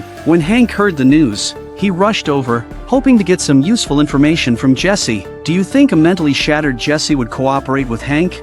After a year of investigation, Hank finally discovered that Heisenberg was actually his brother-in-law, Walter White. Reflecting on the past year's baffling events, Hank realized that everything suddenly made sense. Many American TV shows explore the complexities of human nature, but few do it as richly and uniquely as Breaking Bad. Hank's career and personal life were the epitome of success. In his career, he was the head of the local DEA, tirelessly working on cases and frequently making headlines in local news for his successful busts. Personally, Hank enjoyed a comfortable, upper-middle-class life and even had his own homebrew beer business. Compared to his brother-in-law Walter, Hank felt an undeniable sense of superiority. This was evident from Walter's 50th birthday party, where Hank was the most exuberant person in the room, almost as if the party were thrown for him. Besides Hank, the only other person brimming with superiority was Marie. Like Hank, Marie always considered herself the center of attention in any situation. However, after discovering Walter's true identity, Hank's sense of superiority crumbled. As an agent of justice, Hank had a duty to investigate Walter, but as a family member, he could choose to cover for him, a decision fraught with enormous risk. While Hank was grappling with this dilemma, he learned that a mentally shattered Jesse Pinkman had been brought to the police station. Hank hoped Jesse could provide a breakthrough. Hank noticed Jesse's distressed state, likely due to a falling out with Walter, and offered to use his influence to get Jesse out of the station in exchange for cooperation. Apparently Hank didn't understand Jesse's true feelings, and because of their previous problems, Jesse didn't agree to work with him. Before Hank finished talking, Saul learned the news and came to the police station immediately. Seeing Saul arrive, Hank cooperatively left the scene. A dejected Hank returned home, where Marie urgently inquired about the progress. Learning that Hank had not yet exposed Walter's identity, Marie became anxious, fearing the repercussions on her if others discovered Walter's true identity. Hank retorted that he lacked sufficient evidence and needed more clues, angrily telling Marie not to interfere with his work. Meanwhile, Walter devised a countermeasure. He recorded a video and then arranged a meeting with Hank and Marie to negotiate. At this point, the colors of all 4 of their clothes are more representative. Walter and Skylar wore outfits signifying their attempts to cleanse themselves, while Hank wore deep blue, representing his dogged pursuit of Heisenberg. In a moment of lost sanity, Marie screamed for Walter to die. Family ties shattered into enmity, underscored by her choice of black clothing to highlight the darkness of human nature. During the negotiation, Walter sought a peaceful resolution, asking Hank to abandon his investigation, but Hank and Marie were merciless, clearly intent on bringing Walter down. Despite feeling uneasy, Walter sensed that Hank lacked concrete evidence. Seeing no further point in continuing, a disappointed Walter got up to leave, but not before dropping off his pre-recorded confession video. Watching the video, one couldn't help but admire Walter's meticulous planning. My name is Walter Hartwell White. I live at 308 Negra Arroyo Lane, Albuquerque, New Mexico, 87104. This is my confession. If you're watching this tape, I'm probably dead. Murdered by my brother-in-law, Hank Schrader. Hank has been building a meth for over a year now and using me. Shortly after my 50th birthday, he asked that I use my chemistry knowledge to... I didn't want my family to go into financial ruin, so I agreed. Hank had a partner, a businessman named Gustavo Fring. Hank sold me into servitude to this man. And when I tried to quit, Fring threatened my family. I didn't know where to turn. Working with a man named Hector Salamanca, he plotted to kill Fring. The bomb that he used was built by me. And he gave me no option in that Hank had risen to become the head of the Albuquerque DEA. To keep me in line, he took my children. For 3 months, he kept them. I hated myself for what I had brought upon my family. Recently, I tried once again to quit, and in response, he gave me this. I can't take this anymore. I live in fear every day that Hank will kill me. All I could think to do was to make this video and hope that the world will finally see this man for what he really is. Though the video was filled with lies, some of the facts could not withstand scrutiny. If the case implicated Hank, he would be the first to be suspended, given the suspicion cast by their familial relationship. Moreover, Hank's obsession with the Heisenberg case could easily be interpreted as complicity. George was an example. He was dismissed after merely getting close to Gus Fring. Hank's involvement would be undeniable, especially since he had indeed spent Walter's illicit money. Faced with these lies and the harsh reality of their medical expenses, Hank and Marie were left bewildered. Hank was powerless against Walter's investigation. Hank's determination to bring down Walter had both personal and professional motivations. His unwavering sense of justice was indeed admirable. On the other hand, Marie's hatred for Walter was mostly personal. She firmly believed that seeing Walter brought to justice was the right course of action. Marie's wish for Walter to commit suicide was simply a means to avoid any responsibility for using Walter's illicit money for Hank's rehabilitation. Marie's thoughts were always self-centered, making her one of the most disliked characters in the entire series. However, behind the scenes, the actress playing Marie must have made significant sacrifices. Portraying a character that everyone hates is no easy task, as it is meant to highlight the protagonist's moral dilemmas. Therefore, it's important to watch the show with a rational perspective and not harbor extreme hatred towards a particular character, nor direct verbal attacks at the actor in real life. What kind of hatred could drive an enraged Jesse to storm into Walter's house, dousing it with gasoline? He vowed to burn the entire house to the ground. Just half a day earlier, Jesse, freshly released from the police station, was invited by Walter to have a heart-to-heart in a remote location. Fearing that a mentally unstable Jesse might cause trouble, Walter, who was ready to retire from the contraband business, suggested that Jesse disappear and start a new life. Although Jesse's been in a very bad mood for a few days, he's still got his head on straight. He knew that Hank had already discovered Walter's identity as Heisenberg, so he unleashed his anger on Walter. Can you just stop working me for like 10 seconds straight? Stop jerking me around. All right, just drop the whole concerned dad thing and tell me the truth. I mean, you're acting like me leaving town is... I mean, you need me gone, because your dickhead brother-in-law is never gonna let up. Just say so. Just tell me you don't give a shit about me, and it's either this, or you'll kill me the same way you killed Mike. Just tell me you need this. Walter did not argue against Jesse's accusations. Instead, he embraced Jesse tightly, like a concerned elder. The scene changes. Saul has contacted the connector, but also according to Walter's request to bring him enough startup funds. Feeling downcast, Jesse wanted to use some contraband to calm his nerves, but Saul informed him that the fixer didn't work with addicts. To ensure Jesse could leave smoothly, Saul asked him to surrender the remaining contraband. However, Jesse, stubborn as always, ignored the advice and pocketed the remaining contraband. Unbeknownst to Jesse, Huell, acting on Saul's orders, had swapped the contraband from Jesse's pocket as he was leaving. While waiting for the car, aboard, Jesse wanted to relax, only to find that the contraband he had hidden was missing. When he found a cigarette instead, Jesse instantly realized that Huell had stolen it. This led him to conclude that Huell must have also taken the rice and cigarette, with Walter orchestrating the theft. So, Jesse abandoned his plans for a new life and decided to go back and settle the score with Walter, who had deceived him.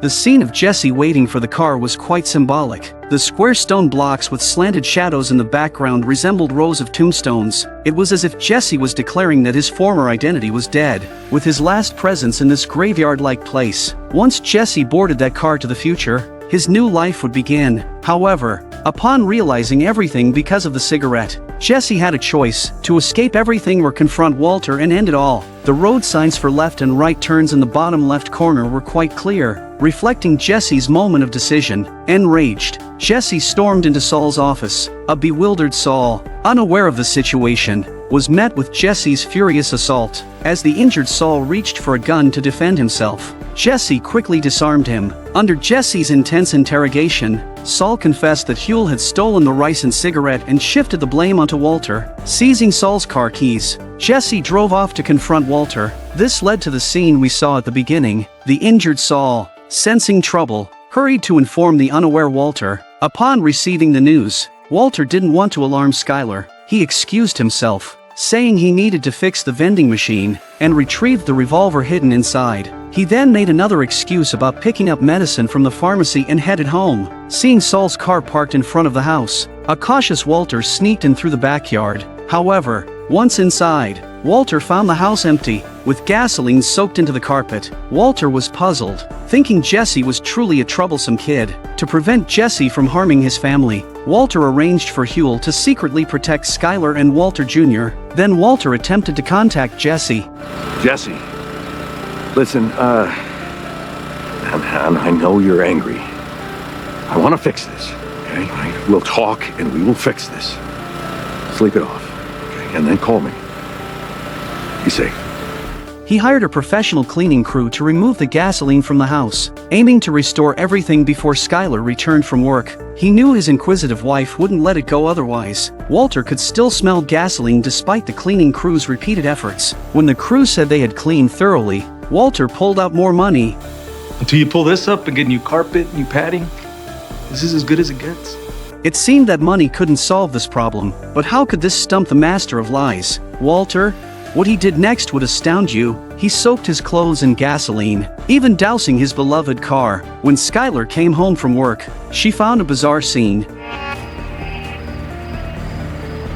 Walter blamed a malfunctioning gas pump at the gas station for the gasoline smell. He felt his explanation perfectly shifted the blame to the gas station, but Skylar, with her keen intuition, remained unconvinced. Sensing Walter was lying, Walter suggested they temporarily move to a hotel, treating it like a vacation. His son readily agreed. In front of Walter Jr., Skylar went along with Walter's lie. That night, Walter slipped out of the hotel to ask Saul about Jesse's whereabouts, but Saul's man QB reported that they hadn't found Jesse anywhere in town. Walter instructed them to keep looking. Saul questioned Walter on what he planned to do if they found Jesse. Without much thought, Walter intended to resolve things peacefully with Jesse, but Saul hinted at eliminating Jesse. Hearing this, Walter angrily rebuked Saul. Do not float that idea again.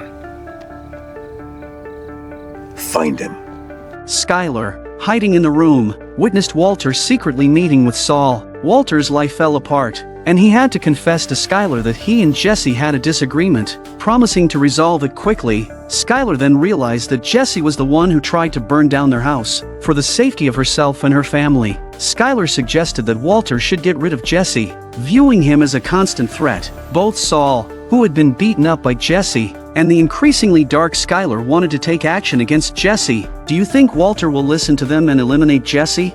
This is the biggest plot twist in the classic American TV series Breaking Bad, and it is the most devastating setback Walter has ever faced. By the end, you can't help but admit that this is a textbook-level drama series. Picking up from the previous episode, what Walter never expected was that just as Jesse was about to burn down his house, Hank suddenly appeared with a gun and stopped the agitated Jesse in time. Because Hank had been secretly monitoring Jesse beforehand, he ordered Jesse to put out the fire. Seeing Jesse's deep hatred for Walter, Hank, who also despised Walter, agreed to bring Walter to justice. Thus, these two former adversaries began to cooperate. Just as Hank's car was leaving, Walter arrived at his doorstep from the car wash, perfectly missing the critical information. This laid the groundwork for Walter's tragic fate later on. Hank didn't dare to take Jesse to the DEA office but brought him to his own house instead. Worried that Marie might disagree, Hank packed Marie's bags in advance and sent her to a hotel for a few days. Seeing Jesse brought into their home,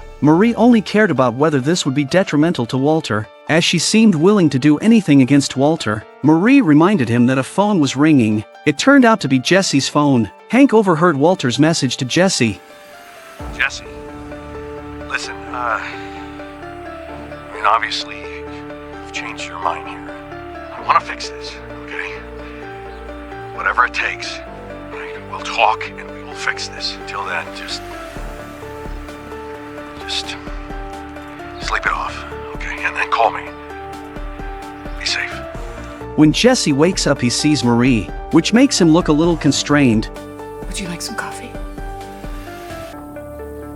At this point, Hank has called Steven to help him, and he's ready to record Jesse's statement against Walter, but Jesse claimed that Walter had already quit the contraband trade, and now there was no substantial evidence to accuse Walter of any crime. Steven felt helpless about this. At this point, Hank found a breakthrough in the case. I'm gonna be at Civic Plaza tomorrow at noon. I hope you'll give me the chance to explain myself. Talk through everything once and for all. I'll be alone and unarmed. So if you want to come and shoot me in the head, that's up to you. Either way, I'm in your hands. This was also Walter's heartfelt confession. Hank asked Jesse to meet with Walter and preemptively installed a listening device on him, but Jesse didn't trust Walter at all, fearing that this was a trap set by Walter, and that once he showed up, Walter's hired killers would take him out. However, Hank didn't think so. Based on Jesse's testimony, the astute Hank saw that Walter cared for Jesse. This is what they call the onlooker seeing more clearly than the participant. Naive Jesse couldn't see Walter's care and protection for him. Jesse strongly opposed Hank's proposal, but in his current predicament, he had no choice. If he didn't follow Hank's orders, he would face prison time. Steven was also concerned about the potential danger to Jesse, but Hank asserted that even if Jesse got killed, they could record evidence. This shows that Hank was willing to go to any lengths to capture Walter. The next day, under Hank's plan, they secretly recorded Walter's actions. After Hank set up the listening device on Jesse, Jesse nervously walked toward Walter's location. At that moment, Jesse suddenly saw a man in black staring at him from the corner, and he concluded that this was the hitman Walter had arranged in advance. Terrified, Jesse stopped in his tracks, hesitated for a moment, and then turned and walked away. Jesse then went to a phone booth where he thought he was smart enough to contact Walter. I'm not doing what you want anymore. Okay, asshole? This is just a heads up to let you know I'm coming for you. See, I decided that burning down your house is nothing.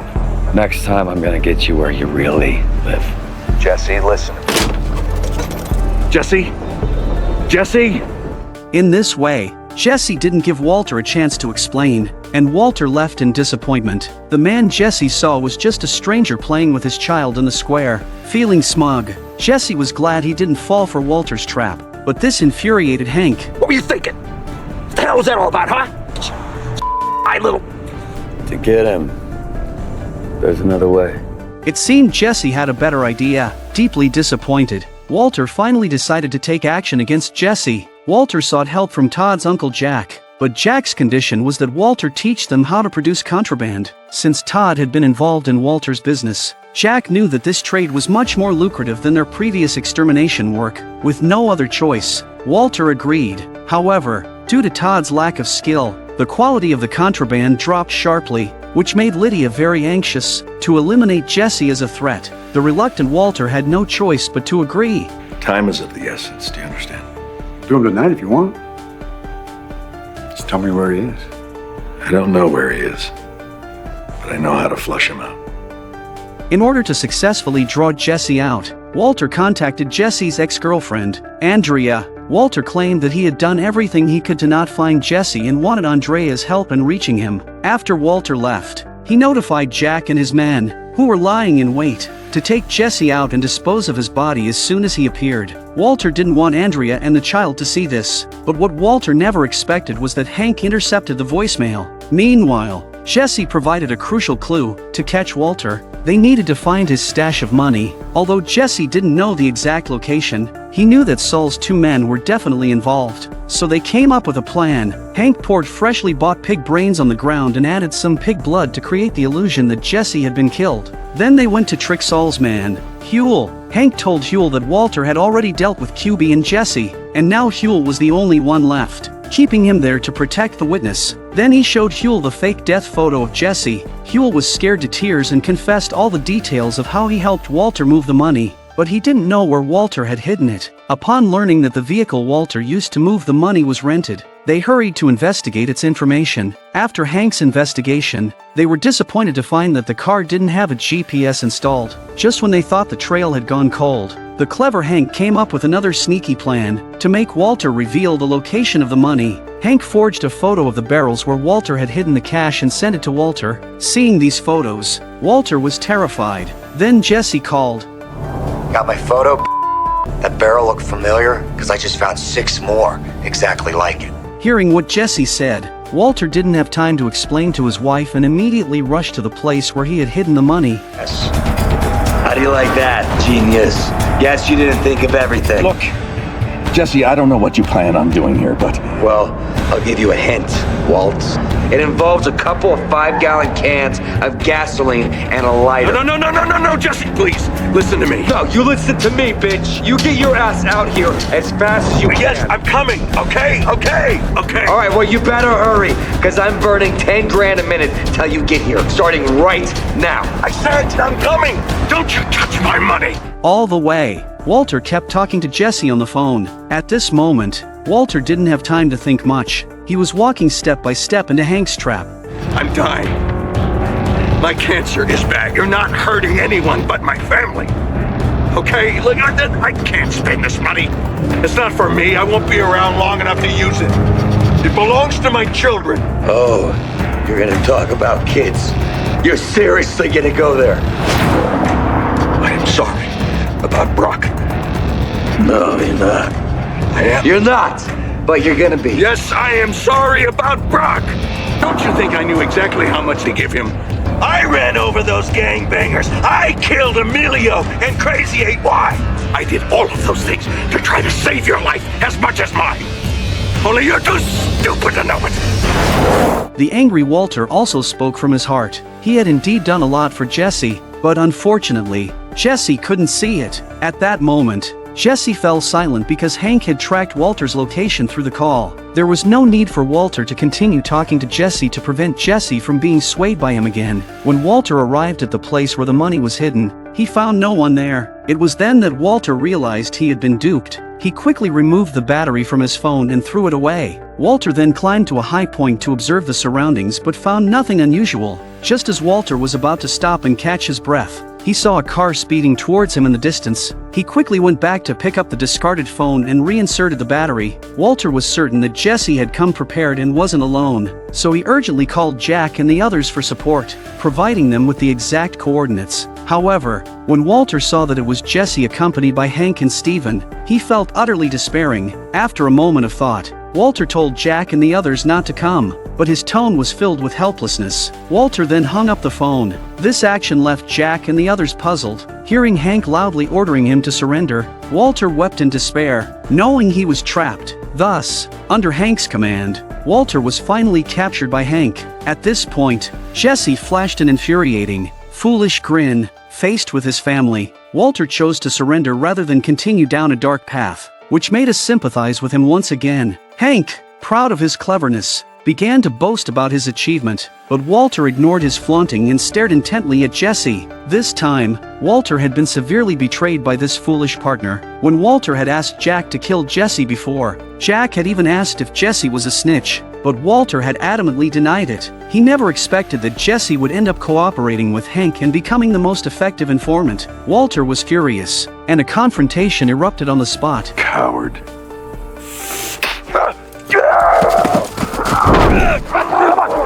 Get over here! Get over here! Get in the truck, will you? Get up! Put him in the car! Come on! Get in the car!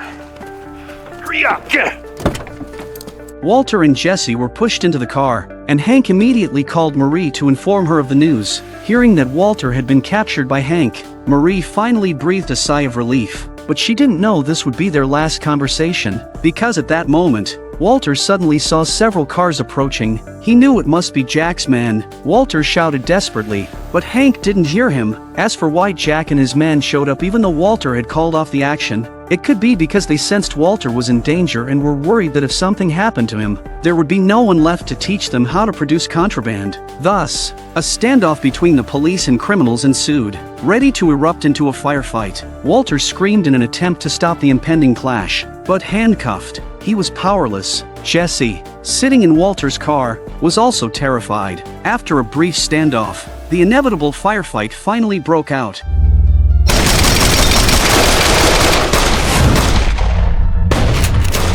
This is the most ironic blow in the classic American TV series Breaking Bad, and also the moment where each main character faces their greatest collapse. At the same time, it marks the beginning of the show's grand finale. The impact of this episode on the audience is even more intense than the final episode. Picking up from the thrilling plot of the previous episode, Hank was wounded when he ran out of bullets due to the huge difference in firepower between the police and the robbers, and his right-hand man Steven died outright. Seeing Steven's shotgun dropped not far away, Hank tries to make one last struggle before his death, but the ruthless Jack doesn't give him the chance. Jack's accomplice confirms that Hank and Steven are indeed from the DEA, and Jack decisively decides to execute Hank. At this critical moment, Walter stops Jack in time, saying that Hank is his family and begs Jack to spare Hank. But in this situation, Jack couldn't possibly leave any witnesses. Just as Jack is about to shoot Hank, a desperate Walter reveals that he has $80 million hidden nearby. Walter offers all the money if Jack agrees to spare Hank's life. Is let him go. That's a hell of an offer. What do you think, Fed? His name is Hank. Should I let you go? You can go yourself. Please. What? You want me to beg? You're the smartest guy I ever met, and you're too stupid to see. He made up his mind 10 minutes ago. Seeing the situation clearly, Hank doesn't beg for mercy. He chooses to say goodbye to Walter and the audience in a tough guy manner. What you gonna do? Walter, watching Hank being killed, can't believe his eyes and collapses to the ground in despair. Although Walter exposed his $80 million, he couldn't save Hank, but it also proves Hank's place in Walter's heart. Jack's men dug up all of Walter's money and buried Hank and Steven's bodies in the same pit. Out of respect for Walter, Todd opens his handcuffs and requests his uncle leave one barrel of money for Walter. Jack lets Walter take the money and tells him not to hold a grudge. At this moment, Walter, suppressing his inner rage and sadness, agrees to Jack's demands. As Jack and his men are about to leave, Walter reminds Jack of his promise to kill Jesse, as Walter had already noticed Jesse hiding under his car, so Jesse was dragged out from under the car by them. Just as Jack is about to shoot Jesse, Todd suddenly stops him. Todd's reason is the concern that Jesse, during his collaboration with Hank, might have information that could be harmful to them, so Todd requests to take Jesse back for interrogation before killing him. Walter, powerless to object, agrees. As Jesse is about to be taken away, Walter vengefully reveals a deeply buried secret to him. And I watched her die. I watched her and choked to death. I could have saved her, but I didn't. Hearing this, Jesse collapses emotionally and stops struggling, allowing Jack and his men to take him away. From Walter's point of view, if Jesse hadn't wanted to take revenge on Walter, Hank wouldn't have been involved and died, and his $80 million wouldn't have been taken away from him. Looking back at the entire series, Walter and Jesse have been through countless breakups and reconciliations, supporting each other, loving and hating each other. In the end, neither could kill the other, and neither could escape unscathed. Their fates were equally tragic. Jesse helps Walter with his contraband and ends up alone with everyone around him dying. Jesse's attempt to get revenge on Walter backfired, and he ended up becoming someone else's slave. Walter once risked his life to save Jesse, but Jesse still stood against him. Determined to get rid of Jesse, Walter accidentally caused the death of his own family. These scenes of ironic drama and fateful encounters are enough to push anyone to the brink of collapse. The episode begins with Walter and Jesse making contraband for the first time in the wilderness, with Walter lying to Skylar that he had to work late at the car wash. This shot of Skylar has significant meaning later on, which we will discuss shortly. The screen shifts to Walter, who gradually disappears from the frame after successfully lying. Jesse and the RV also disappear behind him. The scene changes, with the sound of gunshots. The same place, the same angle. The scene of the police battle appeared here. It's the same plot that was just mentioned above. After Jack and his gang of robbers leave, the same location and camera angle only reveal a mentally shattered Walter. Walter then goes to his car and sees himself in the rearview mirror. Ironically, he can't help but adjust the angle of the mirror because he doesn't even want to see himself now. To make matters worse, when Walter starts to drive away from this place of heartbreak, his car stops not far from the site. Walter discovers that the gas tank is empty, and upon checking, he finds that the gas tank was unfortunately hit by a bullet during the shootout. Left with no choice, Walter begins rolling a barrel filled with $11 million home by hand. The director has also arranged a big egg in the shot of Walter pushing the barrel. Pay attention to the familiar pair of pants at the bottom of the frame. This is the same pair from the first shot of the first episode of the series. The pants that fell from the sky and were run over by the RV were blown off Walter when he was running away frantically in terror. The reappearance of the pants here seems to mock Walter's complete alienation from his family and friends, leading to his tragic end. After rolling the barrel for most of the day in the wilderness, Walter finally finds a farmhouse. Hello. That truck belong to you? It does? I'd like to buy it. It's not for sale. However, most problems in this world can still be solved with money. Meanwhile, Marie, having learned the news, arrives at her sister's car wash. She tells Skylar about Walter being arrested by Hank and says that Hank and she will help Skylar get through this ordeal. The condition is that Skylar must hand over all the DVDs Walter recorded to discredit Hank, which is Marie's true purpose for coming. Hearing this, Skylar can only reluctantly agree. But what Skylar never expected was that Marie would force her to tell Walter Jr. about it right now. Reflecting on the previous plot, when Skylar chose to launder money for Walter, keeping the children out of it was her bottom line. But now, Skylar has no choice in the matter. When Walter Jr. learned that his father was a criminal, he couldn't accept the harsh reality. You're completely out of your mind. If this is true, then how could you keep this a secret? I mean, why would you go along?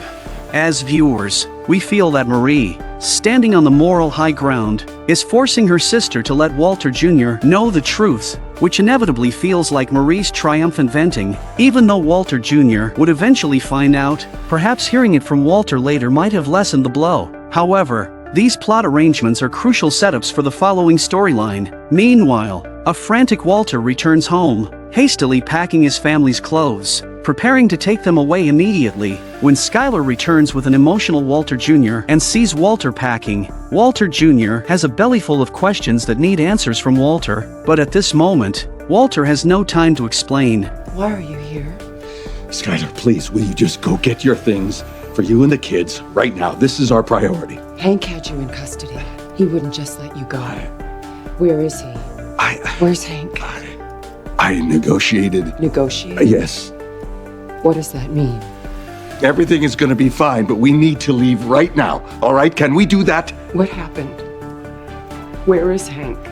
Where is Hank? All we have to do is go. We have to go right now. That's all we have to do. You killed Hank. What? No. You killed No! Everything's gonna be okay. Everything's gonna be fine. I promise you, but we need to leave right now. After Walter received Jesse's call and left his family without saying goodbye, they were still on the same side. If Marie hadn't come to Skylar, Walter might have already taken his family and fled by now. But now, Skylar and Walter Jr. no longer trust him. Skylar slowly walks to the kitchen and picks up a knife from the table. This shot echoes the one at the beginning of the episode when Walter lies to his wife. The knife on the table at the start seemed to foreshadow the ending. Get out! Stop this, Dad! Stop! To someone who has killed their own family member, Walter's words seem meaningless and only make him look more frightening. The camera slowly pulls back, symbolizing the family's growing distance from Walter. A terrified Walter Jr. hurriedly calls the police. Facing the fear in his wife and son's eyes, Walter feels helpless. The reality of losing his family while trying to protect them deeply mocks Walter, driving him to angrily take his 1-year-old daughter away. A panicked Skylar runs after him, but it's too late. This also serves as an irony for Skylar's character. She tried everything to protect her children, only to lose them in the end, which is a devastating blow to her. In the behind-the-scenes footage of this scene, Anna was so immersed in the role that she couldn't calm down even after the cameras stopped rolling. Before the shoot, it had started to snow, and after filming, the director personally brought a coat to comfort Anna, Skylar's character. Anna, who also won Best Supporting Actress at the annual Emmy Awards for her outstanding performance this season. Meanwhile, Walter,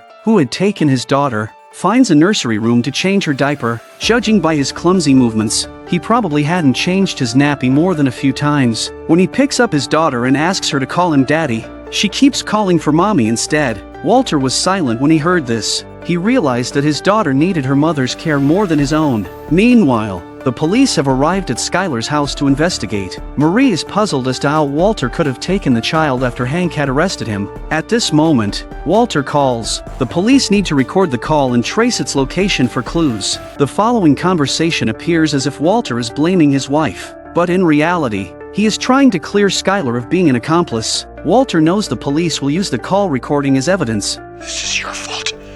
This is what comes of your disrespect. I told you, Skylar. I warned you for a solid year. You cross me, there will be consequences. What part of that didn't you understand? You took my child. Because you need to learn. You bring her back. You were never grateful for anything I did for this family. Oh no, Walt, you have to stop. You have to stop this. It's immoral, it's illegal. And now you tell my son what I do after I've told you and told you to keep your damn mouth shut. You stupid. Skylar understands the true purpose of Walter's call and cooperatively apologizes to him. I'm sorry. Walter, holding back immense sadness, takes all the blame, including Hank's death. You mark my words, Skylar. Toe the line, or you will wind up just like Hank. Tell me what happened. Where is Hank? Please. You're never gonna see Hank again. You think about that. Walt, I just want Holly back. Just come home. I've still got things left to do. Choking back tears, Walter destroys the phone to prevent it from being traced, then looks at his daughter in the car with deep reluctance. Walter has already decided to return his daughter to her mother, as he is calling from in front of a fire station. To attract the firefighters' attention, Walter pulls the fire alarm, ensuring they will find his daughter sitting in the cab when they come to turn it off. Seeing her pitiful expression, the audience can't help but feel a wave of heartache. alone. Walter takes his $11 million in cash and begins his life on the run. Breaking Bad is revered as a classic production because it vividly portrays the stark realities of human nature. It acts as a mirror reflecting the other side of ourselves. The protagonist, Walter, with his ironic life and tragic fate, perfectly embodies the show's title, Breaking Bad. It depicts the behavior and psychological state of those who stray down the wrong path, struggling between right and wrong. At the same time, it serves as a warning for each of us to see our own life paths clearly, not to lose ourselves on a narrow road like Walter,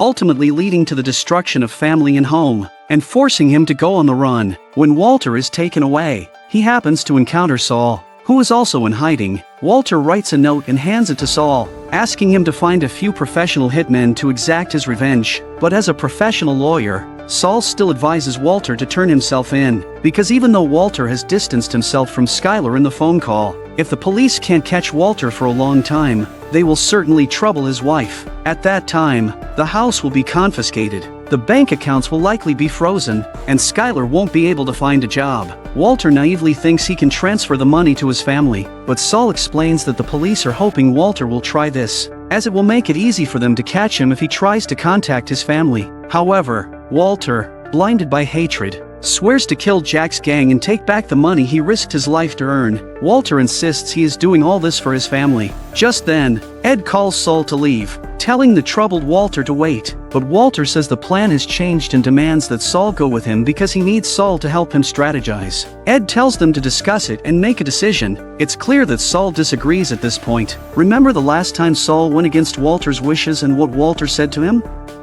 We're done when I say we're done.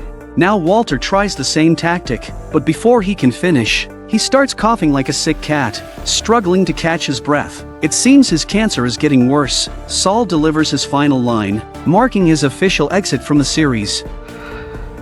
It's over.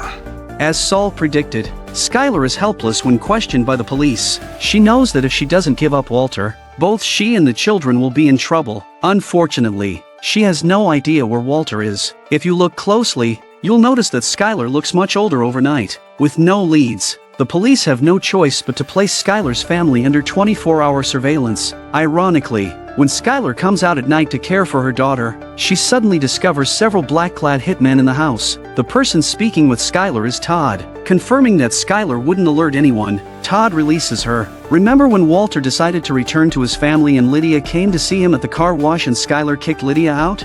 Now, with Walter being pursued by the DEA, the ever-cautious Lydia fears that Skylar might expose her, so she orders Todd to kill her. Out of respect for Walter, Todd doesn't kill Skylar but warns her not to mention anything about Lydia. At this point, Skylar was trembling with fear. For the sake of her daughter and her own safety, she agreed to all of Todd's conditions without hesitation. Seeing Skylar's sincere attitude, Todd leaves reassured. The next day, a well-groomed Todd meets with Lydia to report on his work. Lydia, as usual, communicates with Todd back-to-back like a spy. Upon learning that Todd did not kill Skylar but merely warned her, Lydia expresses her concern and says she will end their collaboration. Lydia doubted their ability to produce the high-quality contraband she wanted. However, Lydia is shocked when Todd mentions that there are 50 pounds of 92% pure contraband. 92%. Truly? And it's just like before. 92. That's Heisenberg level. This explains why Todd stopped Jack from killing Jesse. They already have Walter's $70 million. There is no need to take such a big risk to produce more illicit products. All of this is because Todd likes Lydia. He does these things to create opportunities to interact with her. On the surface, Todd seems unremarkable, behaving almost like a beast with little humanity, but his love for Lydia adds depth to his character. Meanwhile, Walter is taken to New Hampshire by Ed, who provides him with a new identity. Mr. Lambert, welcome to New Hampshire.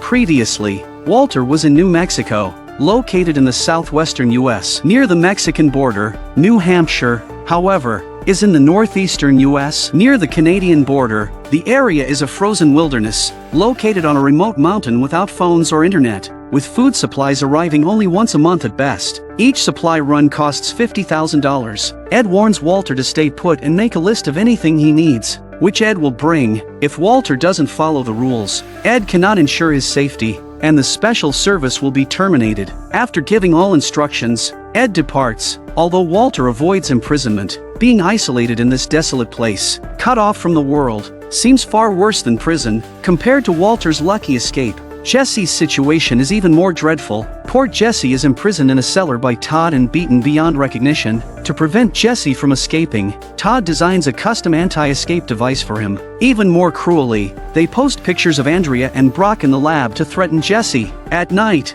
Jesse looked at the pictures of Andrea and Brock, and the idea of escaping came to him. After numerous attempts, Jesse finally removes his handcuffs. Just as he's about to make his move, he hears a noise outside. It turns out Todd is bringing him food, because Jesse helped him to create the opportunity to work with Lydia. As a reward, Todd sent Jesse ice cream to facilitate his escape. Jesse pleads with Todd not to cover the cellar with the tarp at night, saying he wants to see the stars. Todd, without much thought, agrees.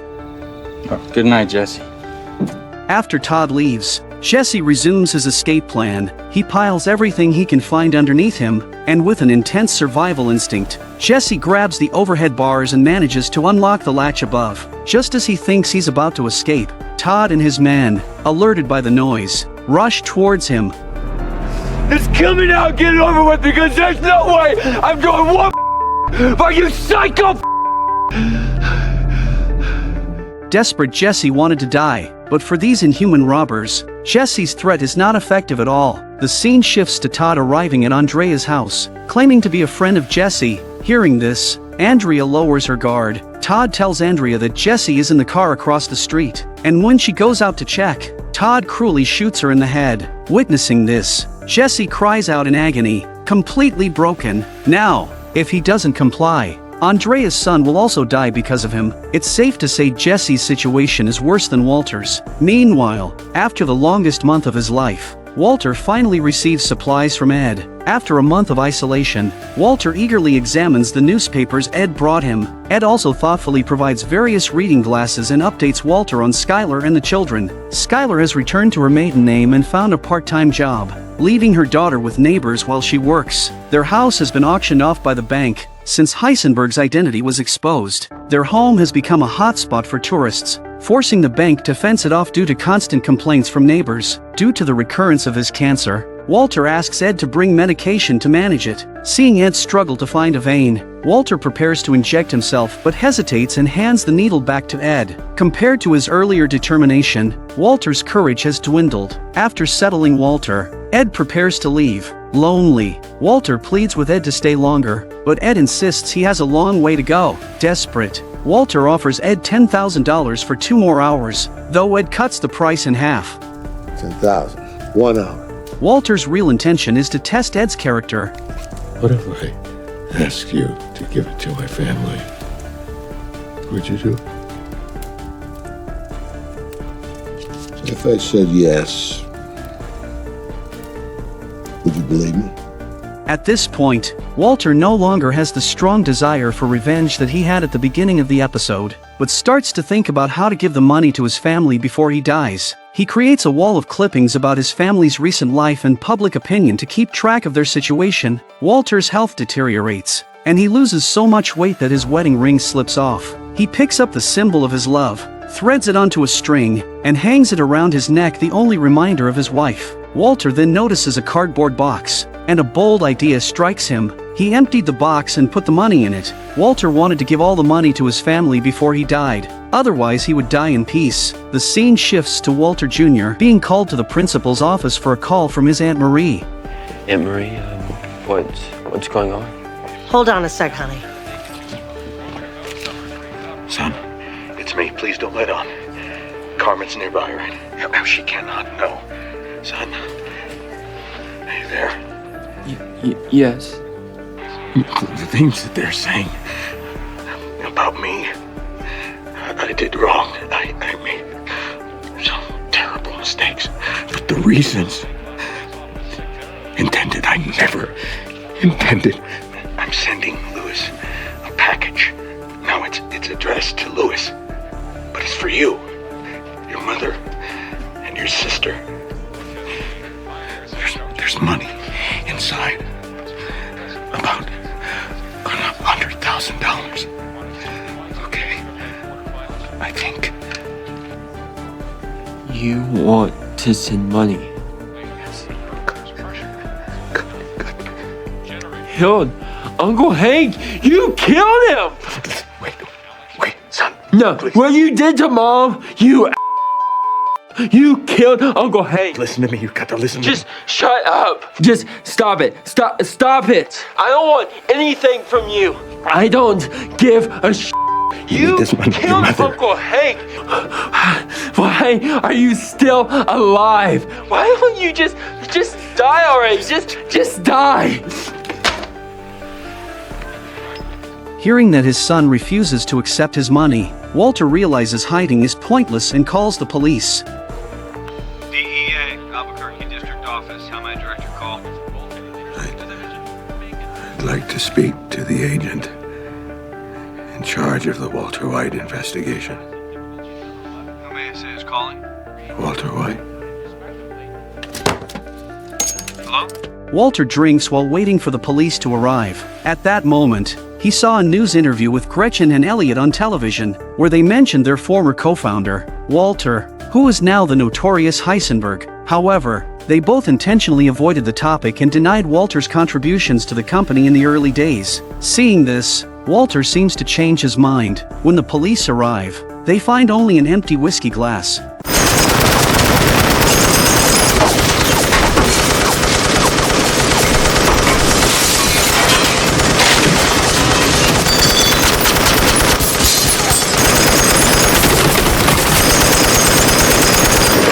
This is one of the most satisfying and emotionally powerful episodes in the classic American TV series Breaking Bad. It is also the series finale of the last season. Unlike many other American TV shows that end poorly, the director bravely concluded the series at its peak in the 5th season, making it a rare classic in TV history. Following the exciting plot of the previous episode, after Walter saw his former partners, Gretchen and Elliot, on a TV program, he initially planned to turn himself in but then changed his mind. Walter then hides in a car to prepare for his final mission, but just as he is trying to start the vehicle, the police who are there to arrest him begin searching nearby. Walter silently prays, hoping to go home. If he can't find a way to leave money for his family, he will die with regrets. As if God had heard Walter's prayers, the police made a detour and even prepared the car keys for him. Walter immediately begins his journey home. The license plate had a detail. It read "Live free or die." Thinking carefully, isn't this also the theme of the series? Walter then pretends to be a reporter from a magazine to get the specific address and schedule of the Gretchen couple from the TV station staff. Walter places the birthday gift Jesse gave him on the phone booth, which means his time is running out. Next, he needs to execute his plan as efficiently as possible. The scene changes and the Gretchens drive back to their mansion in their limousine, laughing and joking without noticing Walter hiding in the shadows. Walter follows them and shuts the door behind him. If Walter hadn't given up the company to Elliot and Gretchen, with his abilities, buying such a house would have been a piece of cake. It must be said that the advantage of a big house is that when someone enters your home, you are completely unaware. Spa action, right? And then we could do some sort of wine and then... Given Walter's recent infamous Heisenberg identity, Gretchen and Elliot look at him as if he were a monster. They think Walter has come to harm them. Walter didn't beat around the bush and told them he had brought something for them and asked for their help to get it. Elliot, terrified, pulls out a knife and points it at Walter. Elliot, if we're gonna go that way, you'll need a bigger knife. At this moment, Elliot and Gretchen combined are not half as brave as Walter, so they obediently listen and pile all of Walter's remaining money on the couch. Walter instructs them to donate the money to Walter Jr. through an irrevocable trust on his 18th birthday. It must be said that Walter's idea is quite brilliant, and Elliot and Gretchen agree to his request. To ensure they keep their promise, Walter specially hires top snipers to monitor them.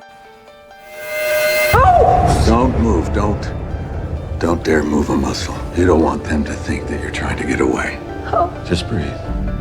Instead, I gave it to the 2 best hitmen west of the Mississippi. Now, keeping tabs. And if, for any reason, that my children do not get this money, a kind of countdown will begin. You'll hear the scrape of a footstep behind you, but before you can even turn around. Cheer up, beautiful people. What is completely unexpected is that the snipers Walter hired are Jesse's friends, Badger and Skinny Pete. The sniper rifles they use are just laser pointers, which looks comical but effectively serves the purpose. You know, I don't exactly know how to feel about all this. For real, yo? How do you feel now? Walter heard that the blue contraband had resurfaced, so he asked Badger and Skinny Pete about it. After receiving a positive answer, Walter realized that Jesse was still alive. Next, Walter began planning his revenge against Jack and his gang. The next day, he went to a restaurant. Coincidentally, on his 52nd birthday, he maintained his habit of arranging bacon to form his birthday number, just as he always did. Unfortunately, this time there were no family members to celebrate with him, and the lively parties of the past were absent. However, Walter wasn't there to eat. He had a meeting with a mysterious man. They went to the restroom to make a deal. When Walter got to the parking lot, he used the car's remote key to find his newly purchased vehicle. The important part was the M60 machine gun and several batteries lying in the trunk. Walter then drove to his now-seized home and saw Heisenberg graffitied on the living room wall. The name that once made him proud now seemed so ironic. The pool had become a place for others to skateboard, but none of that mattered anymore. Walter's main purpose was to retrieve the ricin he had previously hidden in an electrical outlet. Returning to the living room, Walter remembered his 50th birthday party from 2 years ago. In just 2 short years, everything had changed so drastically. As he left, Walter happened to run into his neighbor. The neighbor looked at Walter as if seeing a monster, but Walter calmly greeted her as he always did. Not long after, Lydia arrived at a restaurant to meet Todd for their regular transaction. She ordered a chamomile tea as usual, then picked up the only packet of sugar on the table, which Walter had prepared for her. Lydia didn't notice that Walter was sitting at the next table. Todd was soon to appear. Just as Todd and Lydia were about to have an in-depth conversation, Walter suddenly appeared in front of them. Since Walter was a wanted man, the cautious Lydia immediately stood up to leave, but Walter assured them that no one knew he was there and asked them to give him the duration of a song to talk. Walter pointed out that they were running low on methylamine and said he could optimize the production process to manufacture the contraband without using methylamine, thereby increasing profits. Walter claimed that he had spent all his money trying to avoid the police and was just trying to make some extra money in the hopes of making a deal with Lydia and the others. Lydia said she could discuss it with Jack. Walter readily agreed and told Todd he would meet Jack that night for negotiations. After Walter left, the naive Todd genuinely believed that Lydia wanted to collaborate with Walter. We're not doing business with him. Todd, please, don't make me walk you through this. In reality, Lydia's plan was to have Jack kill Walter to eliminate any future threats. She deceived Todd, saying it was to help Walter escape his suffering. Lydia then poured the entire packet of ricin-laced sugar into her cup. After leaving the restaurant, Walter headed to the desolate outskirts to do what he did best. He modified the items he bought into a remote-controlled automatic firing device and mounted an M60 machine gun loaded with live ammunition. This would become his final trump card. Seeing his wedding ring, Walter realized it was time for a real goodbye to his family. The scene shifts to Skylar, who had moved to a new home. Receiving a call from Marie, Marie had learned that Walter was back in town and warned Skylar to be on guard against him. However, after Skylar hung up the phone, Walter emerged from behind a pillar. He said that their last phone goodbye didn't count. This time, he was truly here to say farewell. Skylar thought Walter was planning to turn himself in, but Walter said the police would come to arrest him. This hinted at the final shot of the series, but Skylar wasn't worried about Walter getting caught. She was concerned about anyone else coming to threaten her and the kids. Skylar told Walter about Todd and his gang threatening her before. Walter assured her that after tonight, no one would bother them again. He then took out his wallet. Skylar refused to take his dirty money, so Walter lied, saying he had spent it all. This was to ensure that Skylar and the kids would accept Gretchen's donation later. Walter handed Skylar the lottery ticket with the GPS coordinates. Call the DEA once I leave. Tell them I was here, that I forced my way in. Those numbers are GPS coordinates. That's where they'll find Hank and Steve Gomez. The men who stole it from us, the men who still have it. They murdered Hank and Steve and put them in that hole. I liked it.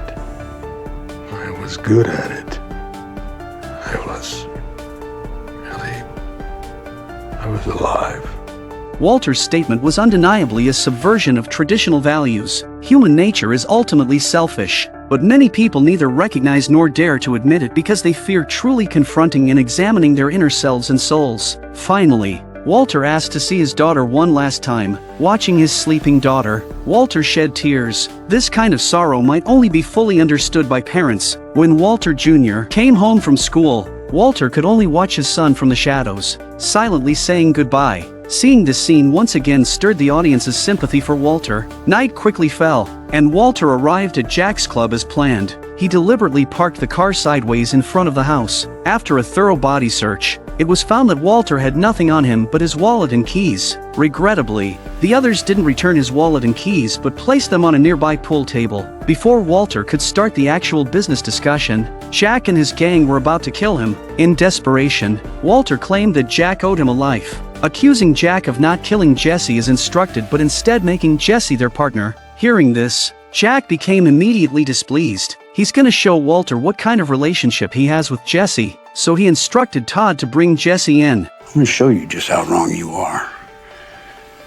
Then I'm putting that bullet in your head myself.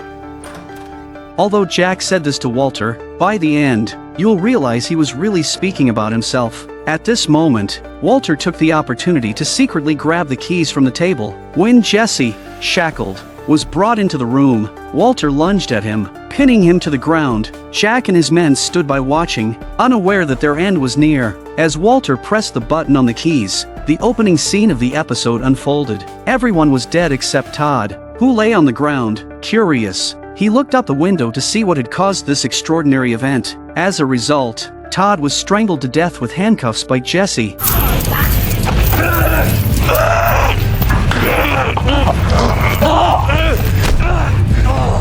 Walter picked up a gun from the floor and approached the dying Jack. Before Jack could finish speaking, Walter shot him in the head. This was Walter's way of avenging his brother-in-law Hank, as Jack hadn't let Hank finish his words when he was killed.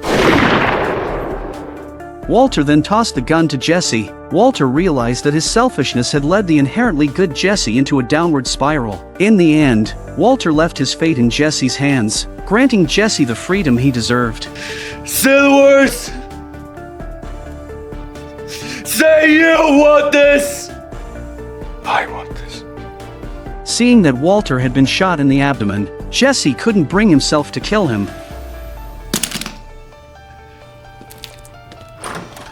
At that moment, Todd's phone rang. It was Lydia, calling to ask if they had dealt with Walter. Is he gone? Yeah, it's done. Who is this? It's Walt.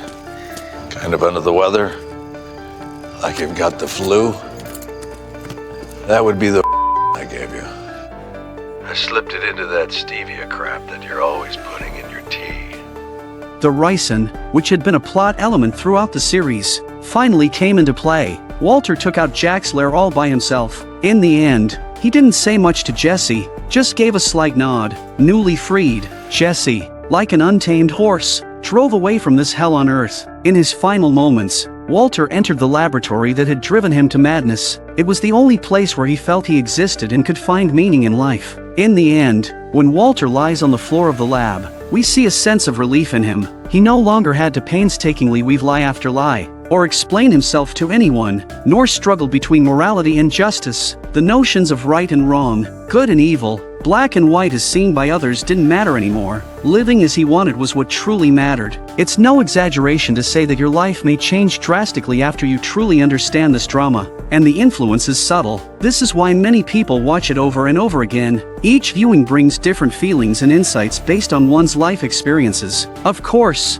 there are also many people who have a drama drought for a long time after watching this drama. It's like falling in love. Once you truly love someone, it's hard to love anyone else in the same way. This is a movie that fans had to wait a full 7 years for its release, because in the finale of the last season of Breaking Bad, everyone had their ultimate ending, except for Jesse, who escaped from the cage and disappeared. This movie also provides a satisfying conclusion to Jesse's unfinished story. At the same time, it is a farewell letter from the director to the fans, signifying that there will be no more stories for Breaking Bad. The story begins with a conversation between Jesse and Mike by the river. The timeline takes place after they completed the methylamine heist. After the accidental killing of an innocent boy, Walter and Jesse had a moral disagreement, and Jesse and Mike plan to leave. Jesse asks Mike where he would go after getting his retirement money, and Mike answers the last frontier, Alaska. The whole film is also about this destination, telling how Jesse overcame all the difficulties after escaping to go to the Holy Land in his heart that Mike recommended to him.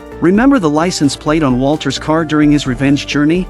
It read "Live Free or Die." Not only was it the title of the first episode of the 5th season, but it also hinted at the fates of Walter and Jesse. The deserving Walter chose self-redemption, while seeking revenge. He also gave Jesse the freedom he longed for. The inherently good-hearted Jesse chose to reform and embarked on a new path in life. Having just escaped from captivity, Jesse sees police cars approaching from the opposite direction. He hurriedly pulls into someone's yard, turns off the engine, and lies low on the seat. Jesse also familiarly pulls out a pistol from the passenger compartment, a detail that will be shown later in the episode. After evading the police, Jesse first goes to his buddy Skinny's place. At this time, Skinny is playing video games with Badger. Skinny almost doesn't recognize the disheveled Jesse at first, but they quickly hide Jesse's car. Starving for days, Jesse wolfs down some food and then falls into a deep sleep. The next day, Skinny and Badger see the explosive news about the gang shooting on TV, and they also learn that a fugitive suspect is being pursued by the police. Clearly, the fugitive suspect refers to Jesse. Jesse, traumatized from prolonged captivity,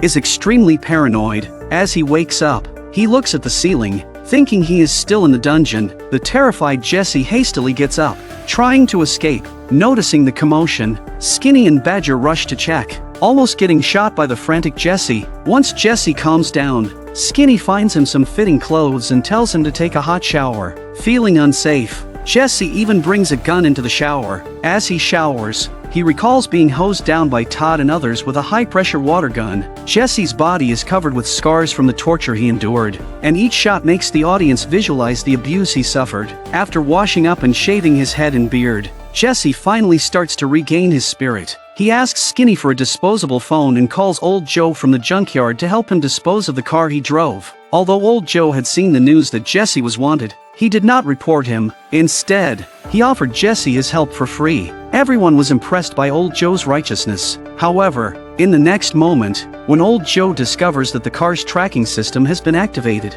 he runs away in fear. Whoa, Jack. The company just activated. Just this minute. Talk about timing.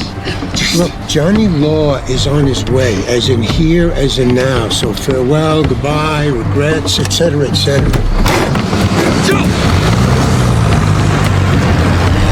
Seeing that the police are about to arrive, Jesse quickly grabs the keys and prepares to drive away. At the crucial moment, Skinny suddenly mentioned a brilliant idea. Skinny tells Badger to drive his own car to the Mexican border and then has Jesse take Badger's car to escape. Skinny stays home to wait for the police. He plans to tell them that Jesse did come by, but he didn't know Jesse was a fugitive. After the two of them caught up, Jesse offered to trade vehicles with him. Furthermore, the Chevrolet El Camino is Skinny's dream car, so he could even pass a lie detector test. This way, the police will chase Skinny's car and won't find Jesse. Skinny and Badger give all the cash they have to Jesse. Before Jesse leaves, Skinny gives him the hat he has worn for 5 years, to help disguise his appearance and avoid being recognized by the police. If you don't believe me, you can watch the 4th episode of the 1st season. When Skinny first appeared in the scene, he wore this hat. Considering the filming timeline, this hat has been around for 12 years. Yo, Skinny. Why are you doing all this? Dude, you're my hero. It's worth noting that this Chevrolet El Camino once belonged to Todd. It appeared in Season 5, Episode 6. After being rescued by Walter, Jesse used this car to escape. El Camino means the road in Spanish, which ties perfectly to the movie's theme of Jesse's escape. Sure enough, not long after Jesse leaves, he sees dozens of police cars speeding by. Thanks to Badger's car and Skinny's hat, he successfully avoids capture. Next, There's a flashback that sets the stage for Jesse's subsequent actions. While Jesse was still imprisoned in the dungeon, Todd sneaked him out when Jack and the others were away. Todd warned Jesse not to try to escape, or his girlfriend's child would be in danger. It must be said that Todd has gained the most weight over these 7 years, but this does not affect his performance in the slightest. Todd takes Jesse back to his home, which is located on Holly Street. Coincidentally, Holly is also the name of Walter's daughter. While the neighbors are away, Todd asks Jesse to help him lift the pickup truck's canopy and mount it on top of the pickup truck bed. When Jesse and Todd get to the room, Jesse realizes what they've come for. Todd asks Jesse to help him dispose of a maid's body because Sonia accidentally found money hidden in a book when she was tidying up Todd's room. This is something Todd will not tolerate and decisively strangles Sonia with his belt. This also echoes Todd's final gruesome strangulation by Jesse. The scene shifts back to the present. Needing a lot of money to support his escape, Jesse goes to Todd's house to look for the hidden cash. However, the money has already been moved by Todd to another location. Before helping dispose of Sonia's body, Todd had mentioned he was going to relocate the money to another spot in the house. He even boasted confidently that no one would ever find it. Sure enough, Jesse searches for a long time but cannot find the hidden cash. During his search, Jesse notices that the TV in Todd's neighbor's house is playing a news segment featuring an interview with his parents. He quickly turns on Todd's TV to watch. Jesse's parents both want him to turn himself in. This lays the groundwork for Jesse's upcoming actions. The timeline shifts back to the past. With Jesse's help, Todd successfully moves the body. On their way to the outskirts, the remorseless Todd casually sings songs and occasionally greets passing trucks, showing no guilt for his actions. To avoid detection, Todd stuffs Jesse and the body into the truck bed. In a desolate area, Todd manages to bury Sonia's body after much effort from Jesse. Just as they sit down for a smoke, Todd realizes he's out of cigarettes and tells Jesse to grab a pack from the glove compartment. Coincidentally, there is a gun in the glove compartment. This explains why Jesse instinctively took a gun from the glove compartment when he first escaped by car. Jesse takes the gun in hand decisively. In that moment, Jesse is deeply conflicted. He wants to kill Todd to avenge himself but fears he cannot take on Jack and the others. Ultimately, Jesse does not dare to pull the trigger. Jesse was easily persuaded to surrender by Todd with a pizza, which also reflects the long-term enslavement of Jesse has completely lost the courage to fight back. Back in the present, Jesse has turned Todd's house upside down but still hasn't found the stash. In frustration, Jesse bangs his head against the fridge and hears something fall inside. But when he opens the fridge, he finds nothing. Just as he's about to close the fridge door, Jesse notices something in the door's compartment. He pries it open and a wad of cash falls out. Before he can rejoice for even 3 seconds, Jesse sees a shadow outside the window. He quickly closes the fridge. Through the peephole, Jesse sees 2 policemen approaching. Panicking, he hides. At this moment, the nosy neighbor Lou appears. Seeing the mess inside the house, Lou suggests the policeman hire a cleaner. Jesse then had a chance to move to a different position. After sending away Lou, Neil and Casey start searching the place. Soon, Casey discovers Jesse's hiding spot. I'm no cop killer. And I will be cool. Understand? Jesse seizes Casey's gun and orders him to call Neil over. Cleverly, Casey uses a code, and Neil senses something is wrong, so he approaches slowly with his gun drawn. Whoa, whoa, whoa, whoa, whoa! Put your gun down! Relax, relax. Put your gun down! Show me your hands! Everybody relax. There's something I need. As soon as I get it, I am gone. You let me out of here. I swear I will not hurt this guy. You know how many officers we got downstairs? Tell him, Casey. Tell him how many. A good 6 last I counted. 6 my ass. I counted 8 of them down there. A patrol car on all 4 corners, more up the street. They hear shooting. What do you think they're gonna do? Oh, they're coming up. They're coming up, guaranteed. That's right. They're coming up. Then how far do you think you're gonna get? There's only one choice here, buddy. And you know what it is. Come on. Nobody wants to hurt you. Give up, Pinkman. It's your only chance. Seeing no way out, Jesse surrenders just as he did with Todd, abandoning resistance. However, when Neil and Casey start tying him up, Jesse realizes he has been tricked. It turns out these two have learned of Todd's death and are impersonating police officers to find the money. Jesse claims he knows where the money is hidden and guarantees Neil and Casey won't find it without him. Hearing this, Neil and Casey stop tying him up. At this moment, the nosy neighbor Lou knocks on the door again, offering his help. To get the money without further trouble, the three of them decide to cooperate. Casey goes out to stall Lou while Jesse takes Neil to the hidden cache.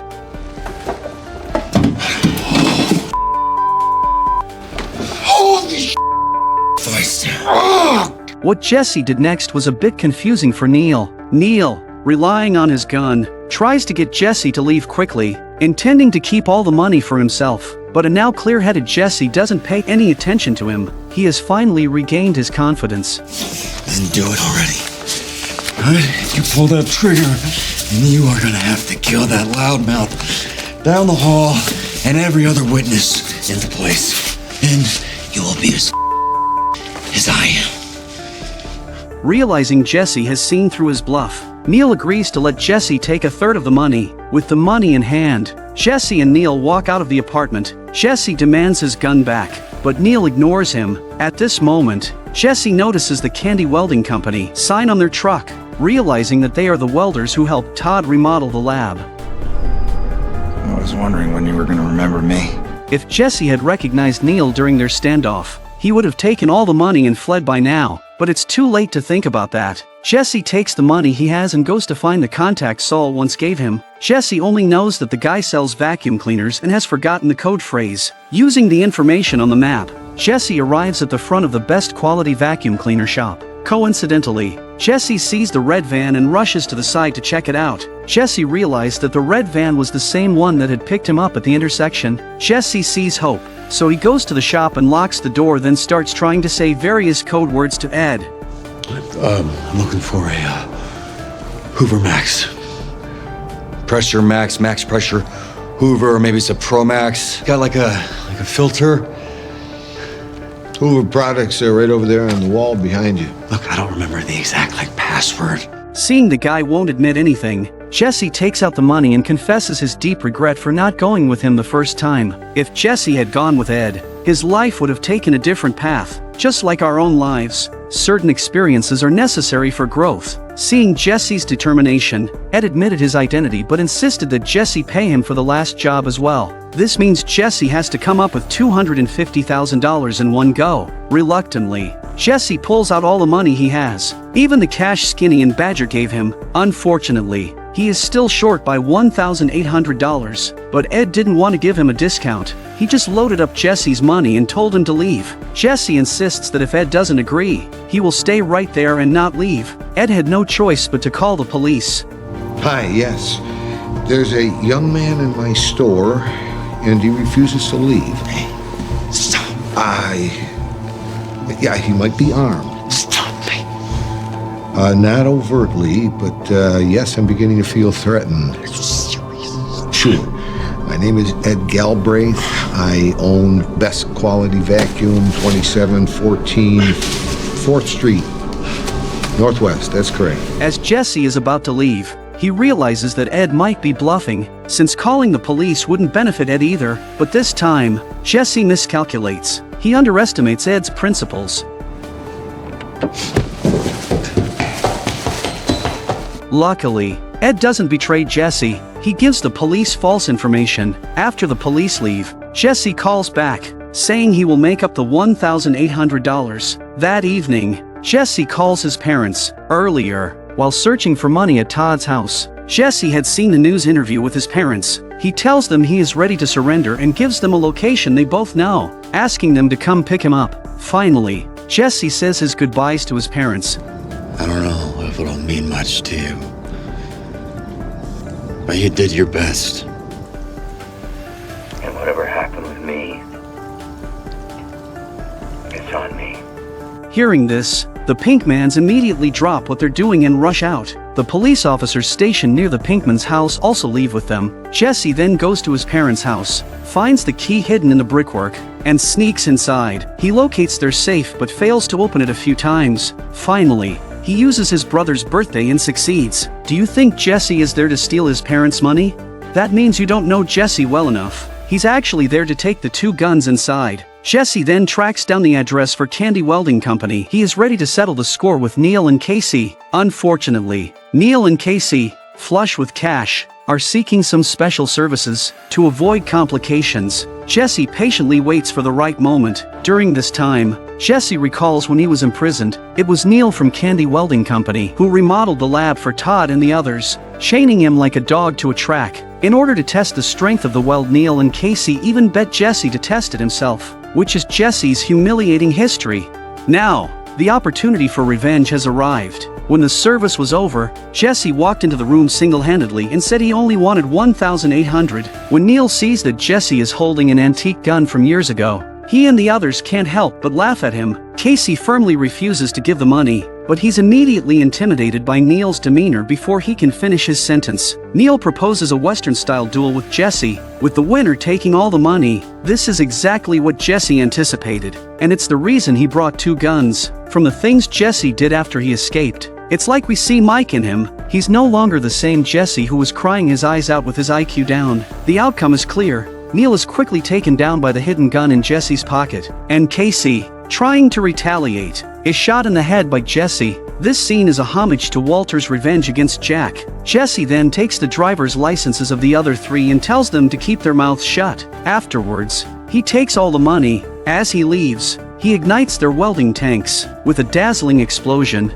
Jesse is reborn. Here, we also see a bit of Walter and Jesse, as this is a typical Walter move. The next flashback is one of the most touching moments for fans. The timeline is from Season 2, Episode 9, where Walter and Jesse are out in the desert, cooking up contraband. Due to Jesse's mistake, they almost get stranded in the wilderness. They are only saved when Walter constructs a battery. During this time, Walter and Jesse agree to find a hotel to rest up. This scene was not filmed in the previous episodes and was eventually shown in the film version. Jesse makes a date with his girlfriend Jane over the phone, then knocks on Walter's door across the hall. Fans are thrilled to see this familiar RV again, feeling like it's a holiday celebration. Due to the dehydration from being stranded in the desert, Jesse gobbles down fruit to regain his strength. Walter is still in bad shape due to his condition. Jesse even went as far as the waiter's water bottle to stay hydrated. Walter then asked Jesse how long it would take to sell off this batch of contraband. Jesse estimates at least 6 months. Hearing this,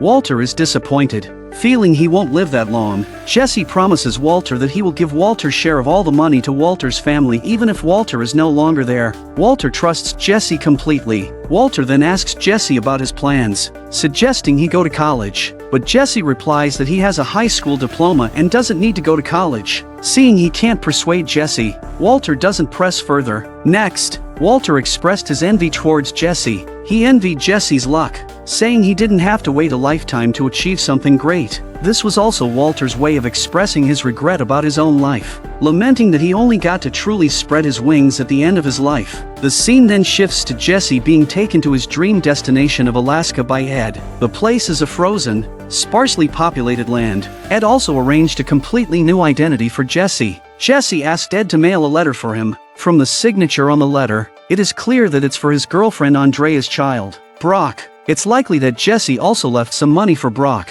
Then Jesse drives off in the car Ed prepared for him, embarking on a brand new life. Sadly, Robert Forster, who played Ed, passed away from cancer on the day the film was released, making this his final work. The scene then flashes back to when Jesse was in love with Jane, and Jane's words serve as a summary of Jesse's life. I've gone where the universe takes me my whole life. It's better to make those decisions for yourself. If Jesse had understood these words earlier, perhaps his life would have been easier. That way, he could have distanced himself from all the major villains sooner and started a new life. Fortunately, Jesse got a chance to start over, and he emerged from all the shadows of his past. In contrast to the timid and cowardly Jesse from before, the Jesse who endured so much hardship has gained maturity and steadiness. Watching this, do you recall your own younger self? Do you feel a sense of empathy when comparing it to who you are now? This is also the most important message of the film, giving Jesse from Breaking Bad a complete and fulfilling ending.